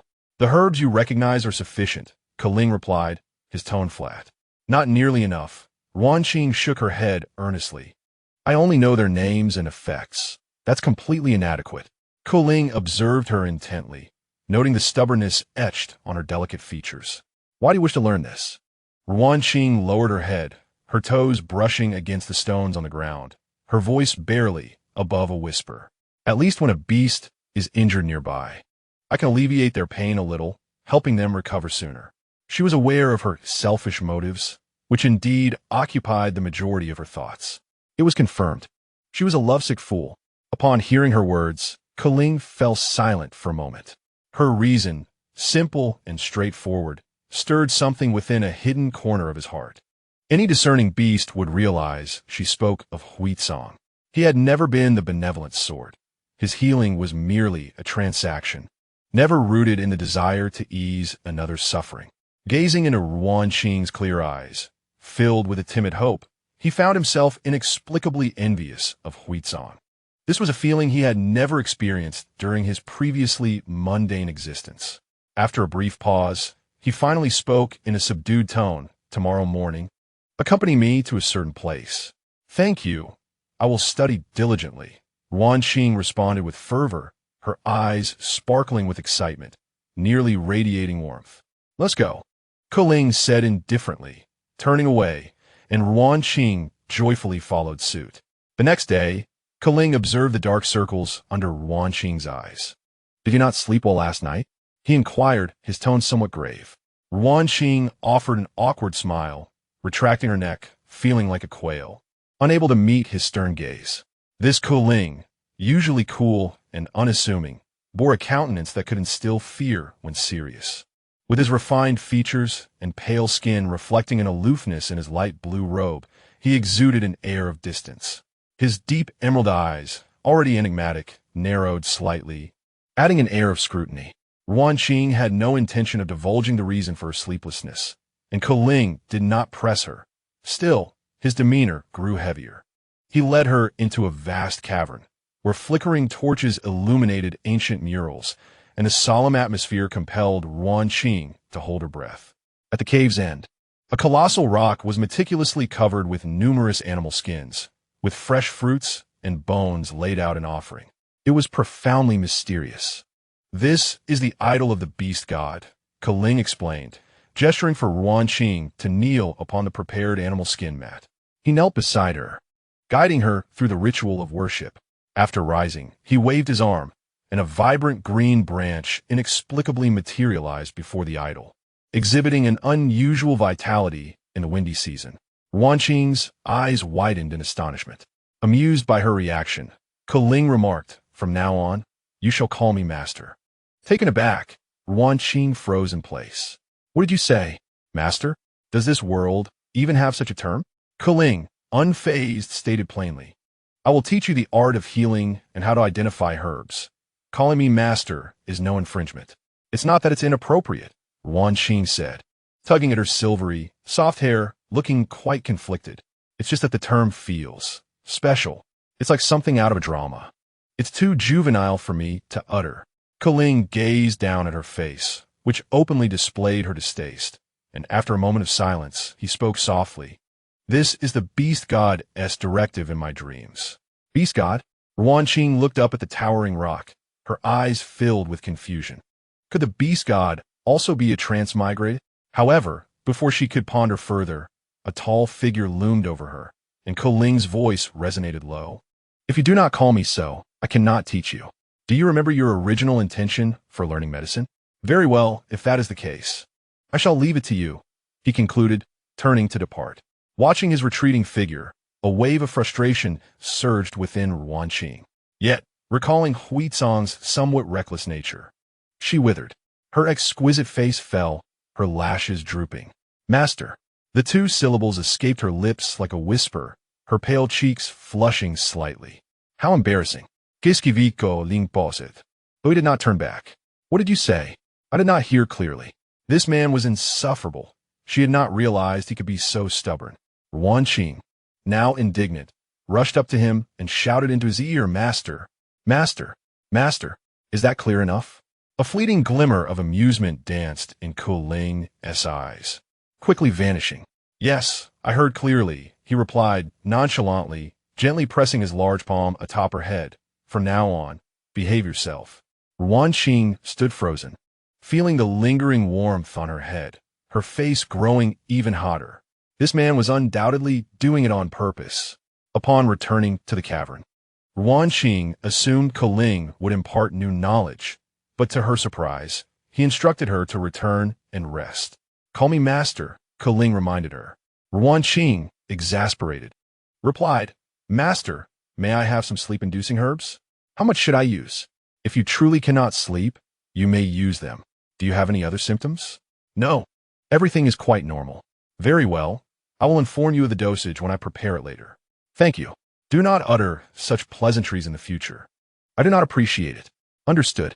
Ruan Qing silently grumbled. This rigid character is becoming increasingly incomprehensible. As expected, with the assistance of the herbs, Ruan Qing enjoyed a restful sleep that night. As the weather darkened, Koling prepared hot water for the little female, but she declined. No need, master. My leg is healed. I shall return today. Koling hesitated for a long while, his gaze lingering on her joyful face at the prospect of returning. Ultimately, he nodded, but while gathering his belongings, he discreetly tucked in several warm animal skins. The next day, Ruan Qing became Koling's devoted shadow, a fact well known among the remaining beastmen in the tribe. She rose early to learn and returned to sleep at night, feeling quite content and far from bored.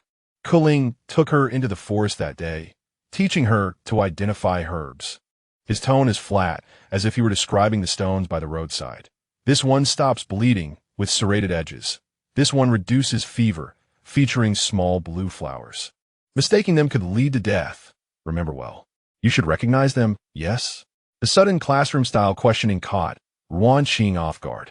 She wiped away non-existent sweat. Should she even remember this? Indeed, it was in the Great Compendium, but she would need to summon her memory to recall it. Otherwise, she would struggle, especially since these two were somewhat similar. Half and half, Ruan Qing attempted to feign ignorance. Koling, observing her little antics, remained silent, merely placing 2 herbs into her hands. Hold on to these. Do not let go for the rest of the day. Ruan Qing was taken aback, realizing that the seemingly unassuming Koling was far more formidable in his teaching methods than even her high school dean. Following Koling in the forest to identify herbs, Ruan Qing suddenly halted in front of a massive rock, her gaze fixated on a small cluster of grass swaying gently in the breeze. She recognized this plant. It had been brought to her by Huizong during her time as a rabbit, and the unique flavor lingered in her memory. After days of being in human form, without tasting the freshness of grass leaves, the reunion provoked an immediate salivation in her mouth. Though she was human, she retained the instincts of a rabbit. Glancing at Koling, she noted he was preoccupied, and thus, without hesitation, she crouched down and hastily plucked a handful to consume. As Koling walked, he sensed the absence of movement behind him. Turning around, he found the small female who had been obediently following him had vanished. His brow furrowed slightly, and he retraced his steps, a hint of agitation flickering in his dark green eyes, unbeknownst to him. Upon circling the massive rock, he paused abruptly. There was Ruan Qing, crouched before the patch of grass, using both hands to shove grass leaves into her mouth, her cheeks stuffed to the brim, and her vibrant green eyes squinting in satisfaction. Stray bits of grass clung to her white hair, and a suspicious green liquid lingered at the corners of her lips. She resembled a rabbit. Indeed, she was one. A low voice descended from above, startling Ruan Qing into stillness as she slowly lifted her head. Kuling stood before her, his dark hair accentuating his cold demeanor, his emerald eyes resembling a frozen deep pool, fixed intently on her puffed cheeks. Instantly, she froze, caught in the act, the embarrassment overwhelming. "What are you eating?" he inquired. Ruan Qing stubbornly shook her head, hastily swallowing the grass in her mouth and concealing the remaining handful behind her. Kuling observed her cowardly yet obstinate demeanor, and the unnamed frustration in his chest dissipated somewhat, replaced by a profound sense of helplessness. He closed his eyes momentarily, and when he reopened them, his tone softened. "I brought you here to identify herbs, not to recklessly consume them and risk poisoning yourself." Ruan Qing, feeling sheepish, whispered in defense, "This one is not poisonous." "I've had it before." Her explanation was cut short as Kuling suddenly leaned down, gently grasping her chin. Although his grip was not harsh, Ruan Qing dared not resist. She rarely witnessed Kuling in such a state of anger, which made her feel somewhat intimidated. "Open your mouth," he commanded with a note of exasperation, quickly inspecting her teeth and mouth for any remnants of grass or unusual colors. Ruan Qing's heart raced, unsure whether it was from fear or something else entirely. He was too close, allowing her to notice the thick lashes that framed his eyes and the reflection of her own startled expression in his dark green depths. Once he confirmed she was unharmed, Kuling released his hold, his fingertip brushing lightly against her mouth to wipe away the evidence. Ruan Qing shivered at the contact, instinctively turning her face away. "Eating anything from the forest? Recklessly? Are you seeking danger?" Ignoring the odd sensation at her lips, Ruan Qing protested softly. "It was truly delicious. I assure you. I only consume safe items." Kuling observed her defiance, and after a moment, he sighed softly, standing up. "Come on, we need to move. It looks like it's going to rain." Ruan Qing, feeling as if she had been granted a reprieve, quickly rose and obediently followed him, though she couldn't resist glancing back at the untouched grass. "Still thinking about it?" Kuling remarked without looking back. Ruan Qing vigorously shook her head, her white hair dancing in the wind, her hands awkwardly pushing it aside. A fleeting smile seemed to play at the corner of Kuling's mouth, so subtle it could easily be mistaken for an illusion. He slowed his pace and casually mentioned, "There's a patch of that grass growing behind my cave." "Really?" Ruan Qing's ears would have perked up had she possessed rabbit ears. "Master, let me help you gather herbs when we return." She trotted closely behind Kuling, her green eyes sparkling with eagerness. "I promise to learn diligently." Kuling did not turn to respond, merely offering a faint acknowledgement. The cheerful chatter of the small female echoed through the forest, and surprisingly, he found it not at all bothersome. "So, about that grass behind your cave?" He finally tossed out. "Did I perform well today?" She inched closer, tilting her delicate, pale face upward, her eyes alight with anticipation. "Qu'est-ce qui vit Kuling paused momentarily, glancing sideways." She was too near, her silvery hair almost brushing against his arm. "Acceptable," he replied coolly, subtly distancing his arm. "All right." Ruan Qing's exuberance deflated, her head drooping like a wilted flower. She had never craved grass so much since her transformation into human form, but had been far too long since she had tasted that flavor. Upon nearing the cave, the small female darted away, excitedly announcing her intent to gather fresh ingredients to prepare a meal for him. "Be careful. It's going to rain," Kuling cautioned, observing her spirited retreat. "I know." Her voice echoed back, laced with a clear sense of indifference. Kuling shook his head, a bemused smile tugging at his lips. Ruan Qing was like a little cub, and it seemed she had previously held back too much. Suddenly, the sky darkened ominously, and a torrential downpour descended without warning, the large raindrops mercilessly pelting the ground. Kuling had already lit a fire in the cave, waiting for the small female to showcase her skills. However, after a prolonged wait, her familiar figure did not appear. His brow furrowed deeper as he gazed out at the rain curtain, unable to remain still. Grabbing a thick hide to shield his head, he dashed into the rain. Have you seen Ruan Qing? He intercepted a hurried beastman seeking shelter from the rain.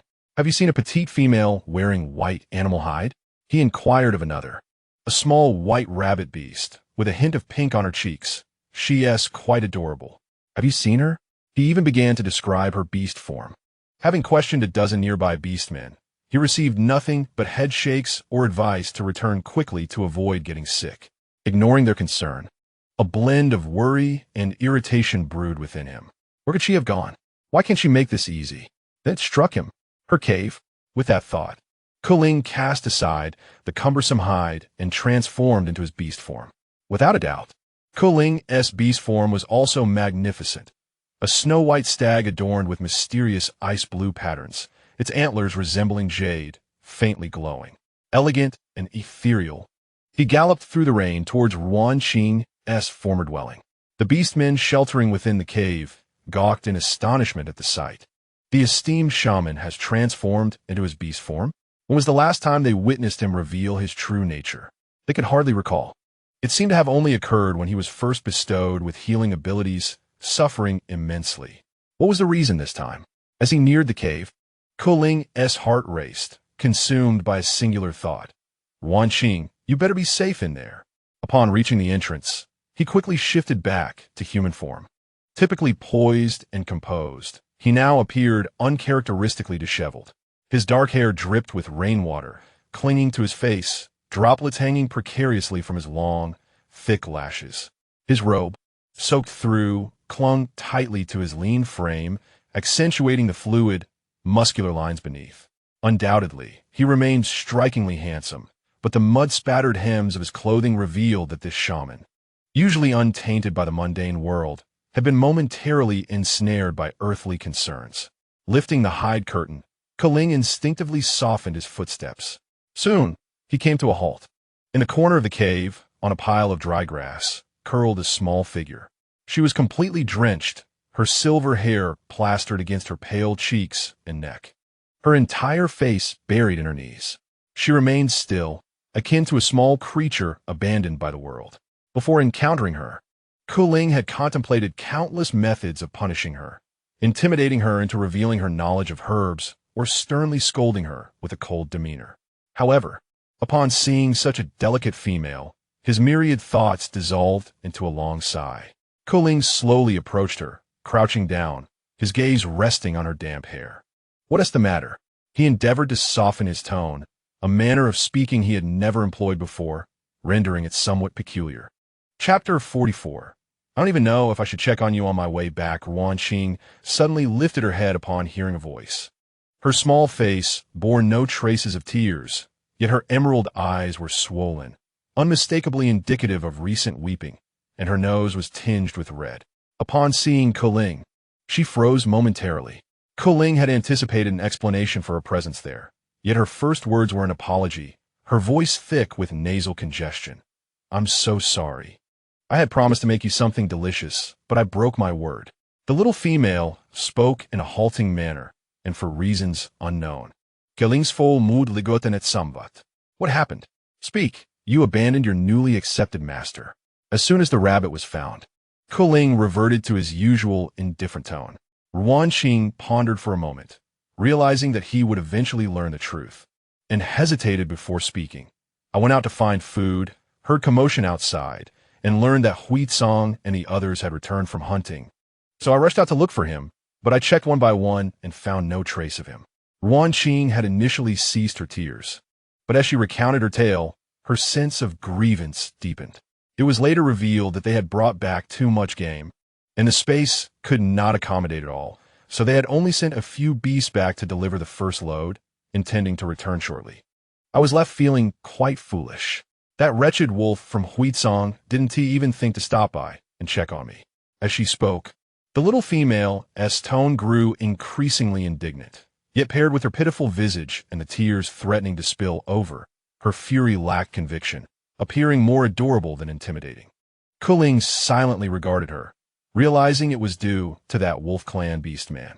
The little female's emerald eyes resembled a lake washed by rain, veiled in a thin layer of moisture. Observing her sorrow over another male caused an inexplicable flicker of mild displeasure to flit across his heart, so fleeting that he could scarcely grasp it. His gaze fell upon the tear stains on her face, and without conscious thought, he extended his hand, intending to wipe her tears. The gesture seemed to have caught her attention, and Ruan Qing abruptly wiped her face with her damp sleeve. Now, her face bore all manner of wet marks. Kuling withdrew his hand nonchalantly, searching the cave for a clean, soft hide. He did not squat again, but instead placed the hide over her head. The emotions in his deep green eyes were inscrutable. If you could not find the beast, why not return first? Soaked to the skin, Ruan Qing found herself enveloped by the hide, her vision dimmed. In a flurry, she pulled the hide down, clutching it to her chest, and looked up at him. He stood there, tall and imposing, his drenched black hair clinging to his neck, droplets cascading down his sharply defined jawline, disappearing into his clothing. Although his posture was somewhat disheveled, he exuded an air of aloofness. Yet, he had come specifically to find her and had offered her the hide. The little pangs of grievance and sorrow in Ruan Qing's heart were oddly alleviated. She sniffled. I lost track of time while looking for him, and then it started to rain. I slipped and ran back here to seek shelter. As she spoke, her voice diminished, as if she were aware of her own fault. Kuling's gaze drifted downward, finally noticing the worn patches on the hide at her elbows and knees, mired in mud. His brow furrowed slightly. Clean yourself up. Is there drywood in the cave? He urged. There is at the very back on the left. Kuling found it and immediately kindled a fire. The flickering flames illuminated the little female as she wiped her hair and cheeks. Change your clothes. I will keep watch at the cave entrance. His voice suddenly broke the silence. I'm fine. I shouldn't catch a cold. If anything, I'll be all right. Obey.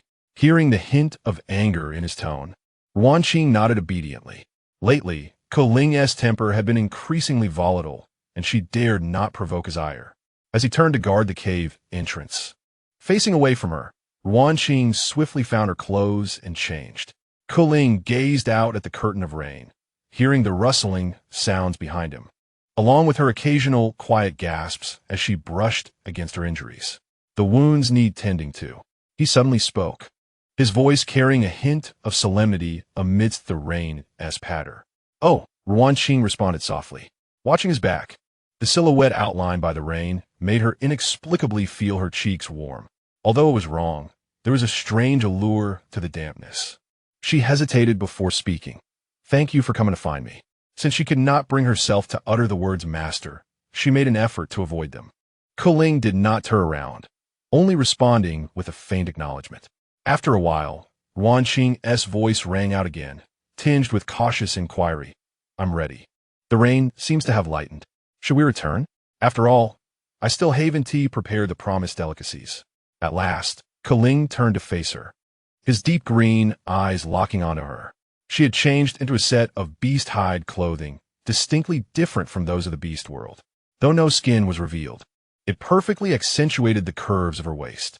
Her soft white hair tousled slightly across her forehead, enhancing her already heart-wrenching appearance.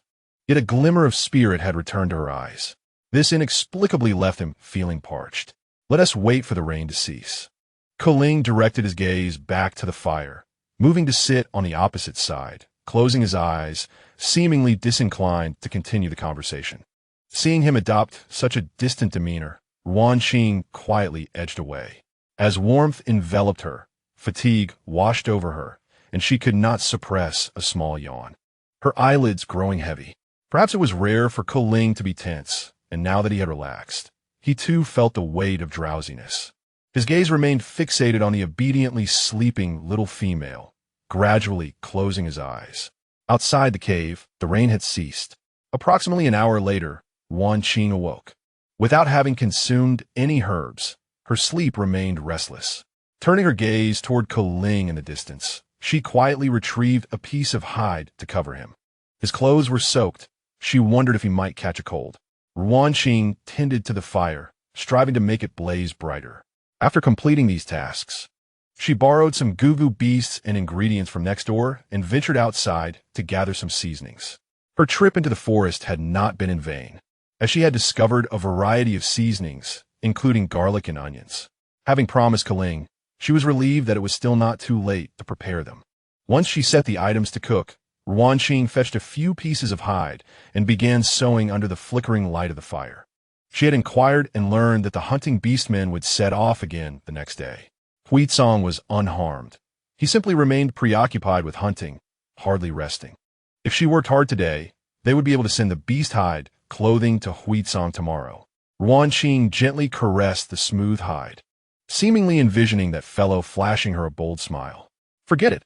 As long as you are safe, I shall not hold it against you for not returning to check on me. Ruan Qing mumbled softly, already imagining the sight of him wearing her clothes. It would undoubtedly be striking. Beside her lay a small stone pot, within which grew a brand-new, vibrant five-colored flower. A gift Huizong had requested the beastmen bring back for her. Chapter 45, Coaxing Blood, Blinding Blood.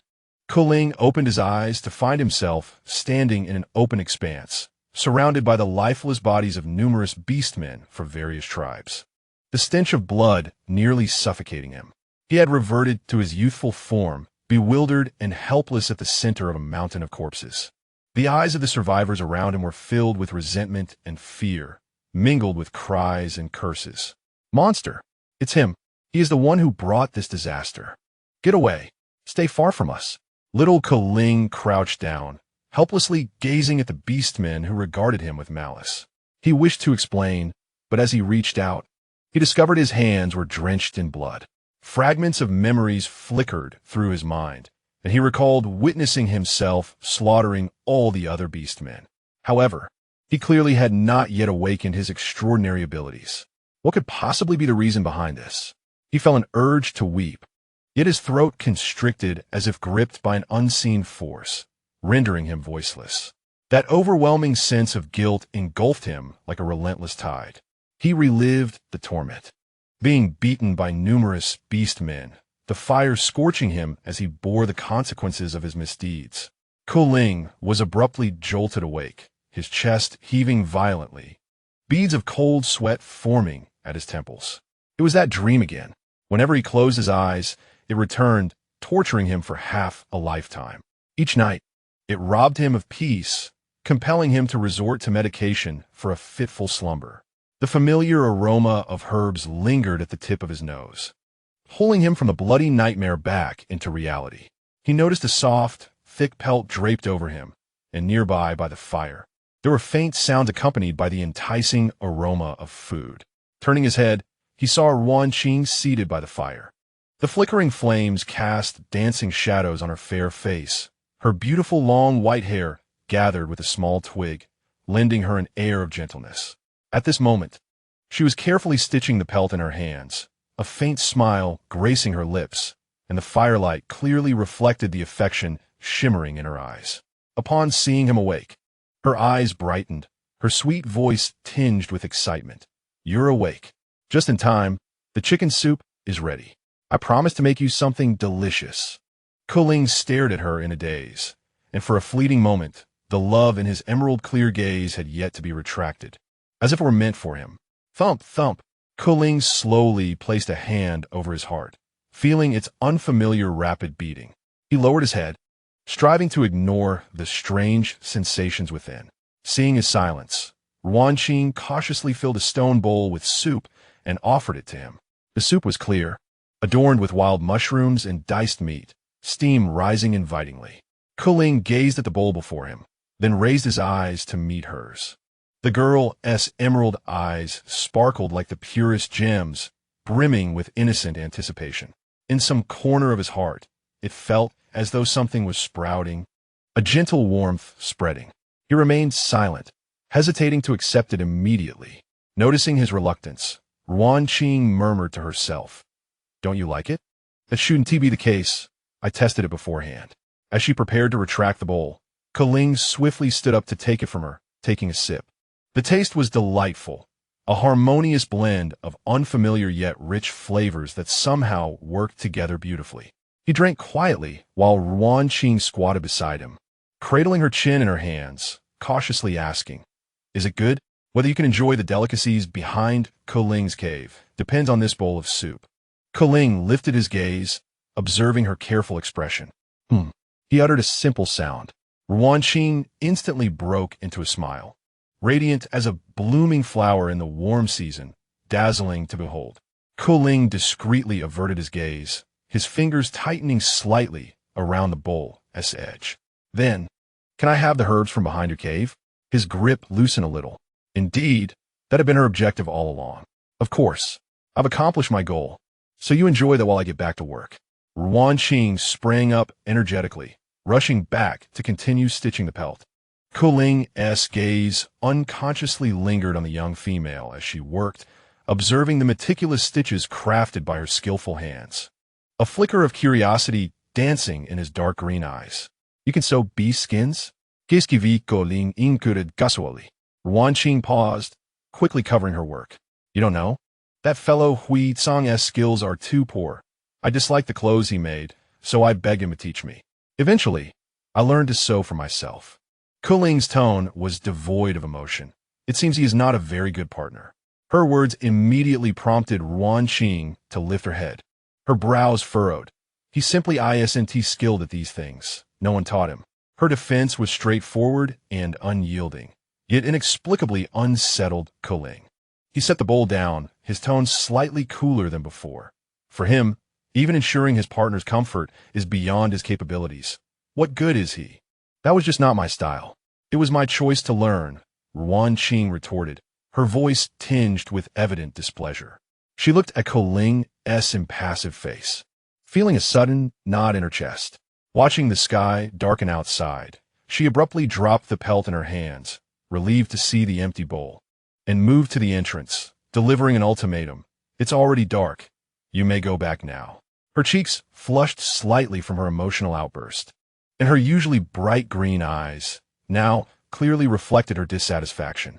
The man regarded her for a moment before silently rising and stepping outside. Once he was gone, Ruan Qing scurried to hide beside the cave, waiting until she saw his figure disappear. As soon as he left, regret washed over her. "What have I done?" she lamented. A torrent of thoughts swirled in her mind. Surely Kuling Wu Ti refused to teach me because of this? He can't possibly be that petty. It seems she would have to make amends tomorrow. Did her head ache? Indeed, Ruan Qing had hardly slept well over this matter. The following day, with a heart full of apprehension, she hesitantly approached Kuling's cave once more. He was drying herbs. His slender back turned to her as if he had not noticed her presence. Taking a deep breath, Ruan Qing stepped forward, clutching a small bundle tightly in her hands. "Master," she called softly, her voice gentle and somewhat ingratiating. Kuling continued his task, not even raising an eyelid. Ruan Qing extended her small bundle towards him, which contained several pieces of honeycomb wrapped in the softest bee skin, glistening golden and appearing delectably sweet. "This is for you. I'm sorry for how I spoke to you yesterday. I shouldn't have behaved that way." She tilted her face upward, her green eyes filled with a mix of cautious remorse and hope. Internally, Ruan Qing thought this was exchanged for several pieces of bee skin from another female. It's painful.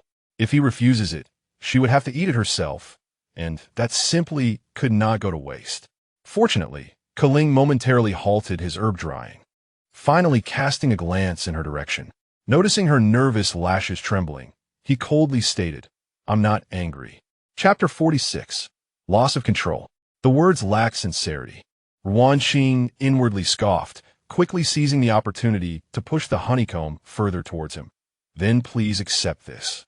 I promise I won't behave like that again. I assure you I won't retort." Kuling observed her earnest demeanor, silently contemplating for a moment. He was not truly angry. He merely found it unusual to have his emotions swayed so easily, and even more so to have someone dare to express anger towards him and then rush to make amends. In the end, he accepted the small bundle. He acknowledged, signaling a truce. Ruan Qing instantly sighed in relief, but hesitated before softly adding, "However, if you speak ill of Hui Tsang again in the future, I will still be upset." Kuling regarded her stubborn yet endearing expression, slowly releasing a single sound. Fortunately, despite their banter, Ruan Qing's journey in medicine finally embarked on the right path. Having some medical foundation from modern times, she found it increasingly easy to learn. Even Kaling occasionally looked at her with a peculiar gaze, as if she were a creature of intrigue. Meanwhile, Huizong finally received the beast skin clothing sent by his soft companion. The stitches were meticulous, and the most striking feature was the exquisite white rabbit embroidered on the chest. Huizong's heart softened like melted water. He knew that his dear companion would not hold a grudge against him. At most, she would chide him a little. But the gift of 5 colored flowers would surely smooth things over. Silly soft one, don't blame me for not returning. If I do, you certainly want me to leave. Huizong gently caressed the beast skin clothing. Suddenly, he realized that a group of beastmen was enviously watching him, and he stiffened, immediately raising his imposing presence. What's there to look at? Get lost. Time to hunt. Just as Ruan Qing felt elated about her progress in medicine, her mood soon soured. The weather grew colder, and the number of beastmen suffering from frostbite in the tribe increased, with even cases of fatalities reported. Kailang Wuji. This marks the 5th frostbite. 3 others have perished within the cave. A dejected young orc lamented. Ruan Qing gazed at the old orc, trembling and mottled with purple hues. Lying on the grass mat, her heart heavy with sorrow. Instinctively, she tightened her beast-skin coat around her. Such is the nature of every world. The first to be eliminated are invariably the frail, the weak, and the infirm. Kailang remained silent, crouching down to meticulously assess the old orc's condition, his brow furrowed, and his long black hair loosely tied at the back, accentuating the stark lines of his profile. That evening, nestled in her corner of the cave, Ruan Qing lay atop a thick bed of dried grass. Despite being ensconced in multiple layers of beast skin, an unyielding chill seeped in from all directions. Fortunately, a fire crackled before her, providing a modicum of warmth. She longed for the comforting presence of Huizong, whose warmth was a solace. What was he doing now? Though merely a fortnight had passed, it felt like an eternity, so long that she could scarcely recall his scent. Thankfully, the mark upon her did not burn, indicating his safety. Hailing from the south, Ruan Qing had only heard tales of the northern chill, never having experienced it firsthand. At this moment, she regretted not paying closer attention to those videos that detailed how northerners ward off the cold.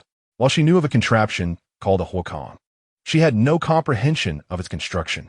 Surely, one could not simply set a fire beneath their sleeping place. Wouldn't that turn it into a griddle? Lost in self-reproach, Ruan Qing acknowledged her inability to recall the specifics of the huokong and resolved to employ other known methods. Otherwise, not only the old orcs, but she herself might succumb to the frost before Huizong returned. In the face of nature, the tribe's assistance would be futile. She wrapped herself tighter in her beast skin, the fire casting a flickering light upon her somewhat pallid visage, and gradually succumbed to slumber. Outside the cave, Kailang stood, clutching a pile of thick beast skins, his typically placid expression marred by a hint of conflict. In the dead of night, it was inappropriate for a male to enter a female's cave, yet the rarity of female members in the deer tribe compounded his dilemma, especially since her partner was away hunting. Moreover, she referred to him as master, and Huizong had entrusted her care to him. With numerous reasons weighing upon him, Kailang ultimately persuaded himself, inhaling the cold air deeply, and softly called into the cave. Ruan Qing? Silence ensued, offering no reply. Ruan Qing? He called again, raising his voice. It was met with only the oppressive stillness. A sudden heaviness gripped his heart. Without hesitation, he rushed inside. Within the cave, the fire had long extinguished, revealing a small white figure curled motionless in the corner. He hurried forward, discovering Ruan Qing with her eyes shut tightly, her complexion pale and her breaths so faint they were nearly imperceptible. She had succumbed to the cold. A pang of alarm gripped Kailang's heart as he swiftly enveloped her in the thick beast skins he had brought, though the girl remained as cold as ice. For a moment, he hesitated, then bent down to lift her, along with a thin layer of beast skin, cradling her against the wall. He draped the other thick beast skins over both himself and Ruan Qing. The female was astonishingly light. Her white hair brushed against his chin, a tickling sensation. Her eyes remained tightly shut, long lashes casting delicate shadows across her pale face, her exquisite features appearing fragile, as if they could shatter at a mere touch.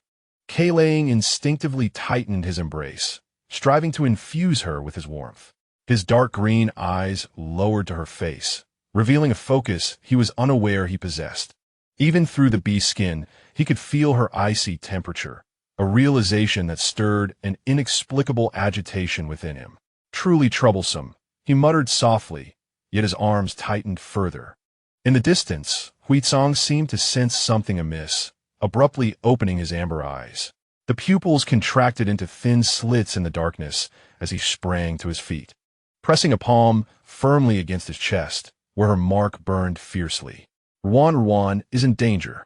These fools, I cannot entrust Ruan to their hands. With that thought, Huizong transformed into his beast form and bolted toward the tribe. His gray figure streaked like lightning, disregarding everything else. Not far into his run, he was intercepted by 2 deer tribe orcs, who had also ventured out to hunt that night. They were the tribe members on patrol.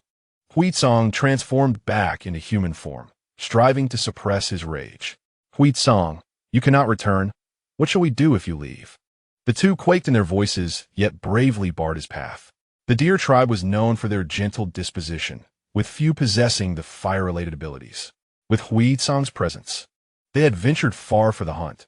Should he depart, even if they survived, the prey would be insufficient to sustain the entire tribe. Get out of my way!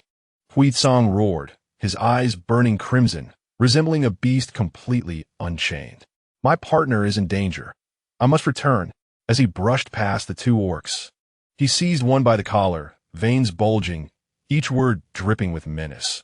If anything happens to my Ruan, I will slaughter every last one of you in the deer tribe. Your lives do not measure up to a single hair on her head. Chapter 47. Return her to me. Before his words had fully echoed, he thrust the orc forcefully to the ground, fully transforming into a wolf, racing toward the one he cherished. He had erred. Had he known the deer tribe would be so careless, he would never have left Ruan alone. Behind him, the 2 orcs, bloodied and stunned, exchanged fearful glances, fully aware that Huizong was not jesting. He would indeed annihilate their entire clan. The great wolf dashed forward, scattering the wildlife in his wake. What would have taken 2 days of travel was compressed into mere hours by his urgency. His mind was a chaotic whirlwind. Yet one thought stood clear. He must return to her, and swiftly. As he neared the tribe, dawn's light began to break, revealing the outline of the settlement. Unyielding, he barreled through the rudimentary fence, eliciting gasps from the orcs as he raced toward the cave. The distance closed rapidly, and upon entry, he beheld the sight of that slender figure tightly embracing her. Kaling raised his head, locking eyes with Huizong's blood-red amber gaze. Return her to me, Huizong demanded, his voice raspy and strained as he stepped closer, his gaze fixed on Ruan Qing's pallid cheeks, his heart aching as if gripped by an iron hand. I will say this once more, return her to me. His tone was less a plea than a declaration of ownership. Kaling met his gaze, his dark green eyes calm and unwavering. She has succumbed to the cold. I am warming her, Kaling replied, his voice still steady. She does not require your assistance. Her condition is a direct result of your deer tribe's actions. Huizong roared, the wolf within him threatening to surface, shadows of his beastly form flickering behind him, his body trembling slightly. As if deaf to his outburst, Kaling drew Ruan Qing closer, attempting to dispel more of the chill with his body heat.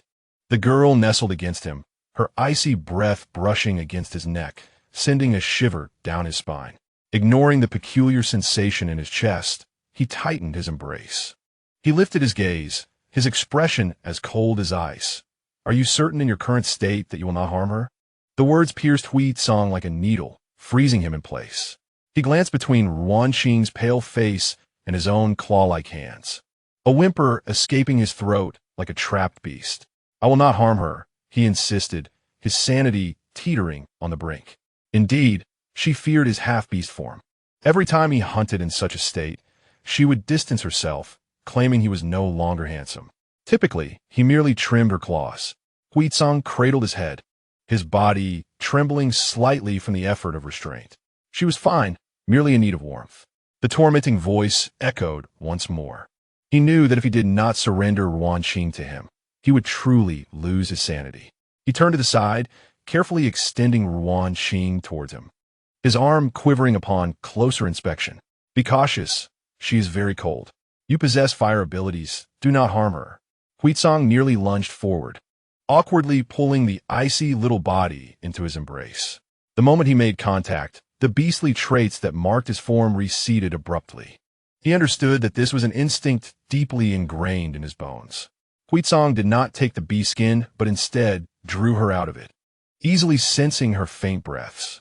She was still alive. His Ruan was still alive. He had almost lost her once more. A profound sense of dread washed over him like a tide. He lowered his head, swiftly channeling his abilities, burying his face in her white hair, and letting out broken sobs. Ling observed this scene, silently rising to his feet. The fleeting emptiness in his heart was quickly suppressed without a trace. He stepped back, allowing space for this pair of reunited souls after the calamity. Huitsong was utterly immersed in the emotions of regained love, his perception of the world around him fading away. He continuously rubbed his cheek against Ruan Qing's cold little face, trying to awaken her, his hoarse voice repeating over and over, Ruan, wake up. I'm back. I'm sorry. I will never leave you again. The temperature of the wolf clan was inherently much higher than that of the deer clan, and under the enhancement of his abilities, Ruan Qing's body began to gradually warm. Huitsong felt this subtle change, and an overwhelming joy flooded him in an instant. He picked up the beast skin and draped it over Ruan's body, hoping she would awaken soon. Ling stood in the shadows of the cave, watching silently, knowing that he was no longer needed here. He observed with pursed, pale lips, retreating without a sound. Soon, Ruan Qing awakened, roused by the tumultuous thoughts swirling in his mind. At first, her vision was blurred, but she sensed a familiar presence, one that brought both comfort and wildness. This scent belonged solely to Huitsong. He was her familiar, plush guardian. She nuzzled towards the source of warmth. Although her mind was still hazy and her body lacked strength, the moment she opened her eyes and saw Huitsong's face, pure joy surged within her. She weakly curved her lips into a smile, her voice soft and sweet, imbued with warmth and delight. You finally returned. As she spoke, she instinctively reached out her arms to embrace him, her head nuzzling against his chest like a small creature seeking refuge. This utterance seemed to possess a magical quality, instantly shattering all remnants of Huitsong's fury and panic. His towering figure visibly relaxed, leaning against the wall, nearly overwhelmed by a sense of exhaustion. He held her more carefully, lowering his head to press his forehead against hers, feeling her gradually warming body, and his throat tightened. Yes, she was back. She would not leave again. His voice choked, yet tinged with clumsy reproach. You foolish rabbit, I told you to take care of yourself. Did I scare you? Ruan Qing mentioned that her world also had rabbit beasts, but they were called tuzis. He felt that tuzis suited her better. His Ruan was nothing like a beast. Ruan Qing gazed at his weary appearance, feeling a pang of sympathy. She attempted to raise her hand to caress his face, but Huitsong grasped her wrist and tucked it back under the beast's skin, forbidding her to extend again. With her movement halted, she could only pout playfully, blinking her clear green eyes, her silver hair tousled on the beast's skin. I know I was wrong, but I'm hungry. Can't you bear to ignore me? This statement immediately awakened Huitsong. Yes, hunger. She must not go hungry. He abruptly lifted his head, frantically checking to ensure the beast's skin was securely wrapped, then hurriedly sought food, appearing both clumsy and flustered. He wished to release his hands to start a fire, yet was reluctant to part from her, just awakened. His actions became momentarily stuck. Ruan Qing, watching his flustered demeanor, chuckled softly, burying her face into his warm and sturdy chest, murmuring, just hold me for a bit. It's warm. Huitsong instantly froze, his arms securely encircling her, as if cradling the most precious treasure in the beast world. As they finally began to eat, the sky had brightened significantly. Ruan Qing savored the roasted meat with satisfaction, her eyes curving into crescent moons of happiness. She had known that Huitsong's roasted meat would be to her liking. Beside her, Huitsong's gaze was glued to her, reluctant to divert even for a moment. He felt as if this scene were a dream, filling his heart with profound contentment. How many times had he dreamed of Ruan's sparkling eyes, only to awaken to the lifeless faces of the Deer Clan warriors beside him? The disparity was unbearable. Right? She asked. How did you return early? Did the hunt conclude? At the mention of this, Huitsong turned his face away, snorting through his nose. Your mark was burning. How could I focus on hunting? Once the snow season passes, I will take you away. This group of useless beings cannot even care for a female. Do not speak ill of the Deer Clan. They have treated me well, she replied, recalling the kindness she had experienced. Huitsong gently pinched her cheek, leaning closer. His imposing stature created a palpable sense of pressure before her. Caring for you to the point of making you ill? He mocked. The Deer Clan is too weak. They cannot protect you. Look, you've lost the weight I painstakingly helped you gain. As he spoke, he pinched Ruan Qing's face. Do not say I'm fat. Ruan Qing swatted at his wrist, insisting that she was not fat, merely a bit cherubic, attributing her shape to his influence, which made her indignant. Huitsong chuckled lowly, his sharp teeth glimmering slightly. All right, you are cute. Will that suffice? But as he glanced towards the cave entrance, his smile abruptly cooled. They cannot even care for a female. What else can they be but useless? Ruan Qing huffed lightly, grudgingly agreeing. However, you cannot expect someone to watch over me all day. Other beasts have their own tasks. Huitsong, I want to help the tribe survive the winter, for them as well as for myself. You must assist me. If she could truly create something to ward off the cold, the warriors might not resort to underhanded tactics. Sometimes, ensuring the collective's benefit was a means to safeguard one's own interests. Huitsong raised an eyebrow, clearly skeptical. If it were that easy, countless warriors would not have perished from the cold each snow season. But considering that Ruan came from another world, could she truly have a solution? Yet, the affairs of other beasts were of no concern to him. He narrowed his eyes, responding nonchalantly, Do as you wish. However, during this time, I must carry you with me. Carry me? Ruan Qing's eyes widened. Yes, he casually toyed with the ends of her hair. I'll sew a small pouch on my beast skin garment and tuck you inside. At this, Ruan Qing instinctively recoiled. You know, I cannot transform into beast form. I will teach you. Huitsong leaned closer, his warm breath brushing against her ear. It's quite simple. She quickly pressed her hands against his sturdy chest, her ears flushing red. No, Huitsong, let me try. What if I succeed? The soft, sweet tone of the little female rendered Huitsong's heart weak. He gazed at her small face, his eyes darkening. Then what benefits will you give me? After those days, Ruan Qing had grown too accustomed to this gaze, swiftly retreating. If you want to help, then I will do it myself. Her pouty demeanor resembled that of a rabbit turning its back in silent anger. Yuikyang shukud, reaching out to pull her back into his embrace. All right, you may do as you please. Really? Ruan Qing's eyes sparkled like a sky full of stars. Huitsong momentarily froze. He adored this expression of hers. Though timid, she always endeavored to shine. What was he still being stubborn about? Yes, but do not overexert yourself. Let me know if you tire. Got it. Ruan Qing happily nestled closer to him, finding Huitsong's warmth to be the most comforting, like a portable furnace. Huitsong tightened his arms, securely enveloping the petite female in his embrace, confident that with him guarding her, nothing could go awry. Within the tribe, Huitsong's return created quite a stir, drawing many orcs who gathered outside the cave, intrigued by the commotion. Casting a glance at the soft figure nestled in his arms, Huitsong effortlessly lifted her with one hand and strode towards the cave entrance. Ruan Qing instinctively wrapped her arms around his neck, feeling the embarrassment of being cradled in such a manner. Realizing the presence of numerous orcs outside, she buried her face deeper into Huitsong's neck. Too timid to look up, as they emerged from the cave, Ruan Qing was greeted by the cacophony of the orcs' murmurs. What a mess. The wolf clan is indeed unreliable. I wonder how the hunting team is faring. My younger brother, I hope he is safe. Were they here to settle scores?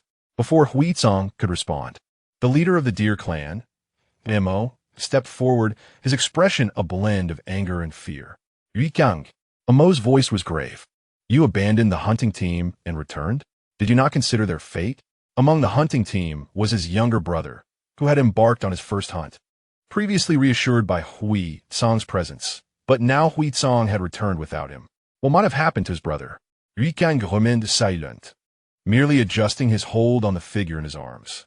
Just as he was about to speak, Ruan Qing suddenly lifted her head, her ears still flushed. Her voice rang clear. Hui Song returned because of me. The orcs were momentarily taken aback. Ruan Qing wriggled slightly from Hui Song's embrace, signaling him to set her down. Once her feet touched the ground, her legs felt a bit unsteady, yet she stood tall and faced Amo. I nearly froze to death in the cave. Hui Song sensed my peril and rushed back. You may perceive me as frail, but I will not allow anyone to disparage my partner. Her gaze swept over each orc present, her voice steady yet resolute. If I were to perish, not only would the tribe lose a precious female, but would you truly wish to abandon your partner in a moment of life and death? Or do you find that acceptable? Her words instantly sent a chill through the assembly of orcs. Who would dare accept such an accusation? Males who neglect their partners risk invoking the wrath of the beast god. The orcs fell silent, though Amo furrowed his brow. But what about this hunting? Ruan Qing interrupted him, her hand subtly gripping the hem of Hui Song's clothing. If you're displeased, we shall depart from the tribe today. We can provide you with prey in a few days, but our presence here was sanctioned by the clan leader, and you must explain that to him. She had no desire to respect those who disrespected her partner. The clan leader, weighing the pros and cons, would undoubtedly not overlook Hui Song's formidable combat prowess. In the ensuing silence, Hui Song stood frozen. This normally timid and gentle female, who preferred solitude, had bravely shielded him from the storm outside with her delicate form. His heart felt as if it had been struck by something powerful, igniting a familiar, long-dormant fervor within his chest. With her by his side, he was never the one forsaken in the face of choice. Indeed, only Ruan Qing can leave me so utterly flustered. Before Ruan Qing could fully regain her composure, Hui Song's arms enveloped her once more. He leaned down, resting his chin atop her head. Did you hear that? His deep amber eyes turned towards Amo, his tone now heavy. You may consult the clan leader. Inform me once a decision is made. With that, his voice softened as he nestled his head against his partner's neck. For now, I must ensure my dear little rabbit is well taken care of. Around them, the orcs remained still, their expressions a mix of astonishment directed at Ruan Qing, causing her to feel uneasy as she turned and dove back into Hui Song's embrace. Through the animal skins, she could hear the steady, robust rhythm of Hui Song's heartbeat, resonating with warmth that set her own heart aflame. Yuikang, take me outside the tribe to find something. Since she had made the decision, it was best to do so while Hui Song was still present. Not in haste. Were more layers. Hui Song frowned at the skin she wore, displeased. She had suffered from the cold yesterday, and he would not allow her to endure it again. Without a second thought, Hui Song scooped her up and turned back towards the cave, disregarding the varied expressions of the orcs behind them. Once the two had distanced themselves, the previously silent assembly erupted. Did you see that? She just protected Hui Song like that. She looked so obedient, always shielding her partner. If only my partner were as affectionate. The single orcs gazed longingly in the direction Ruan Qing had vanished, their eyes growing fervent at the thought of being Hui Song's mate. Despite Hui Song being a top-tier predator, life under his protection was challenging. Yet the sacrifices for the petite female seemed worthwhile. With this thought, they stirred with eagerness. Those with partners felt a pang of jealousy. Their companions rarely maintained peace, let alone fought for their affection. The gender ratio among beasts was heavily skewed, with females often indulged and spoiled. Even those with gentle dispositions typically possessed multiple partners, their attention dispersed. Who had ever witnessed such unwavering devotion to a single individual? Eventually, it was Amo, the leader among the deer clan and one of the few fifth-tier orcs, who broke the silence, as most were inclined to heed his words. All right, let's not linger here. We shall approach the clan leader to discuss this matter.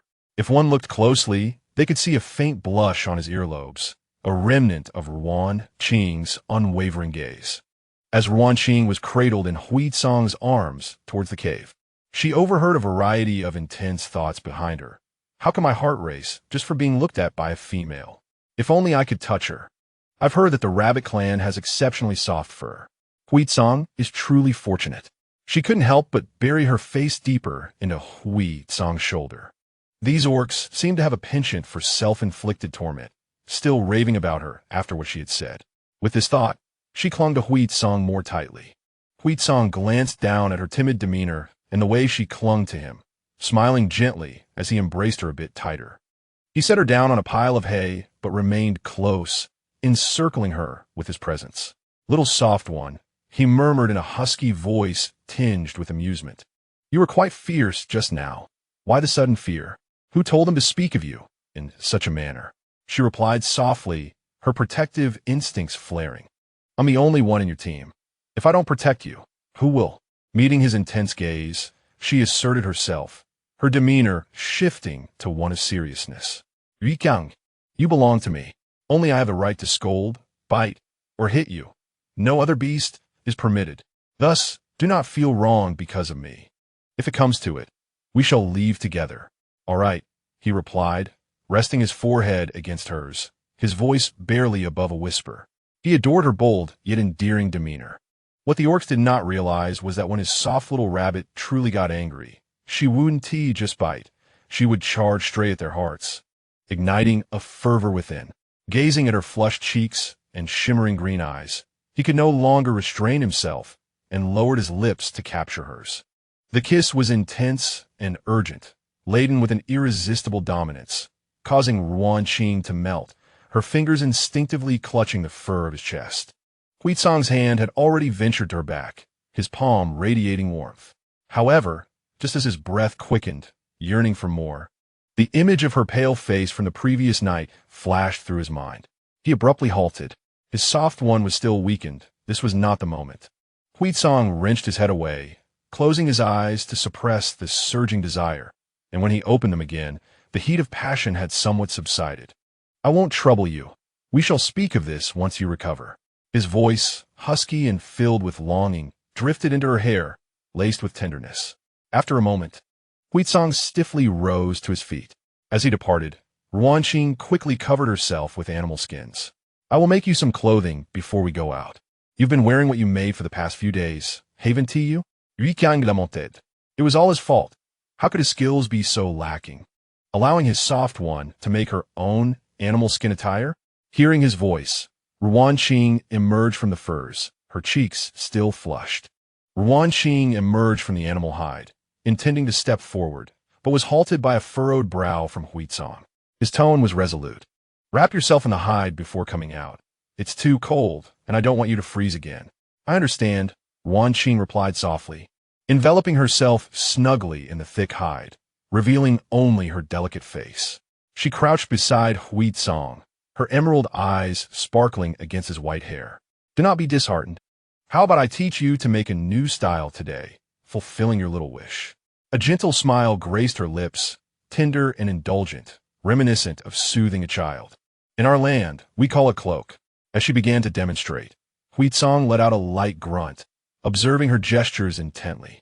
Though he did not comprehend what a cloak was, he had already begun to act, wielding the beast knife to mimic her movements. Ruan Qing, puzzled, glanced at him, wondering if using claws would be more convenient, yet she chose not to voice her thoughts, captivated by his focused demeanor. Once the cutting was complete, they commenced sewing. "Now, come closer. Let me guide your hand with the needle. Pass it through here, yes, not too tight." His disheveled gray hair framed a face of fierce concentration. His eyes fixated on the tip of his finger with utmost seriousness. Unable to suppress a light laugh at his earnest profile, Ruan Qing teased, "What are you laughing at?" Huitsong muttered, his hands continuing their work. "Laughing at you, my lord Huitsong, who is more serious than when hunting." He refrained from retorting, though a faint blush crept to his ears. The atmosphere grew suddenly quiet, and Ruan Qing, watching the man wholly devoted to crafting her garment, spoke softly, almost as if to herself, "Huitsong, have I ever stated something with utmost seriousness?" "What is it?" he asked without lifting his gaze, entirely absorbed in his task. "I like you." Perhaps it had not yet blossomed into love, or perhaps it had, but she was certain of her deep affection for him at that moment. Huitsong's fingers paused, the needle hovering in midair. He lifted his gaze, his amber eyes locking onto hers, while her green eyes shimmered like dew on a cloudy day, accentuating the translucence of his white hair. Suddenly, he released the thread, grasping her wrist to pull her closer. Say it again. His voice was husky and intense, as if he wished to draw her into his very being. Ruan Qing did not pull away, meeting his gaze with unwavering resolve. I like you. Although shy, she felt the necessity to clarify certain sentiments. She wished him to understand that their bond was a mutual journey, never one-sided. Chapter 50. Unlikely affection. His throat bobbed as he suddenly pulled her into an embrace, the animal hide slipping to the ground. He gritted his teeth, resting his forehead against hers, their breaths mingling in the warmth of the moment. Once spoken, it cannot be retracted. He had never anticipated that Ruan Qing would confess her feelings. From their first encounter, he had been captivated by her eyes, not just the green of them, but the depth of emotion they harbored, mirroring his own sensitivity and pride. Growing up alone, he had craved companionship, which led him to desire her presence from that very first meeting. Yet, as time passed, he discovered how different she truly was from him. In her rabbit form, she was adorably whimsical. In human form, she radiated vitality and beauty, making him want to cherish her like a precious treasure. He had always thought that Ruan Qing's feelings for him stemmed from dependency, even believing that their union was merely a result of her unawareness. To learn that she harbored affection for him was a revelation. This beast, often seen as repugnant, was indeed liked by someone as radiant as her. Though she usually blushed at a mere kiss, her words were now clear and direct. Huizong felt a sting in his eyes, a wave of emotion rising within him. An urge to weep. Ruan Qing wished to lift her face to him, but found herself restrained. Realizing something, she ceased her movements. It's cold, she murmured. Huizong swiftly grabbed the animal hide from the ground, wrapping it around her clumsily yet carefully, ensuring she was snugly covered. Serves you right, he retorted sharply, though his arms tightened around her, the irony of her timing not lost on him. Next time you wish to confess, I shall handle it myself. While speaking, he roughly wiped away his tears, picking up the needle and thread anew to continue his sewing project. All right, Ruan Qing replied, her lips curving into a gentle smile as her eyes sparkled with mirth, like ripples on a tranquil lake. She understood that she had done nothing wrong. Even their provider needed acknowledgement and respect. After a moment, she tugged at his garment. Hey, haven't you forgotten something? Huizong, still sewing, asked. What? You haven't said it yet. Her voice dropped, tinged with playful accusation. He suddenly halted, amber eyes locking onto hers. I like you too. Is that sufficient? His voice was deep and deliberate, resonating with a promise in the empty cave. Ruan Qing felt triumphant, blinking up at him. I didn't quite catch that. Huizong raised his gaze, his amber eyes fixed on her, and unexpectedly pinched her cheek. Don't push your luck. All right, I won't tease you anymore. You must hurry. Otherwise, it will be dark, and I won't be able to wear the clothes you've sewn. With that, Huizong released her, hastening his movements. Finally, a somewhat rough yet distinctly shaped crimson hooded cloak began to take form in his hands. Adorned with white ties and two long floppy ears sewn onto the hood at her request. Shall we try it on? Ruan Qing's eyes lit up as she unfastened the animal hide, allowing Huizong to tie the cloak around her. The vibrant red contrasted beautifully with her white hair and green eyes, making her resemble a flower blooming unexpectedly. She twirled joyfully, the cloak billowing around her, showing off her new attire. Huizong silently gazed at her, the vivid red akin to the only campfire igniting in a snowy expanse, warm and radiant, searing itself into his heart. Does it look good? She inquired. No longer the shy individual he once was, Huizong regarded her with profound depth. Responding in a low voice, it looks good. His Ruan Qing was more beautiful than the rarest crimson fruit in the forest. Suddenly, Huizong stepped forward, enveloping her in his arms, adjusting the disheveled hood with an unmistakable hint of pride in his tone. My skills have improved. Haven't they? Yes, indeed. Ruan Qing nodded vigorously, mischief sparkling in her eyes. She doted on her provider. From now on, you shall only wear what I make. The stubborn tone of the child was no different from the blushing innocence of the boy from before. Ruan Qing siged, logging lightly, Rikang. Do you not know your own skills? I can make you close just as well.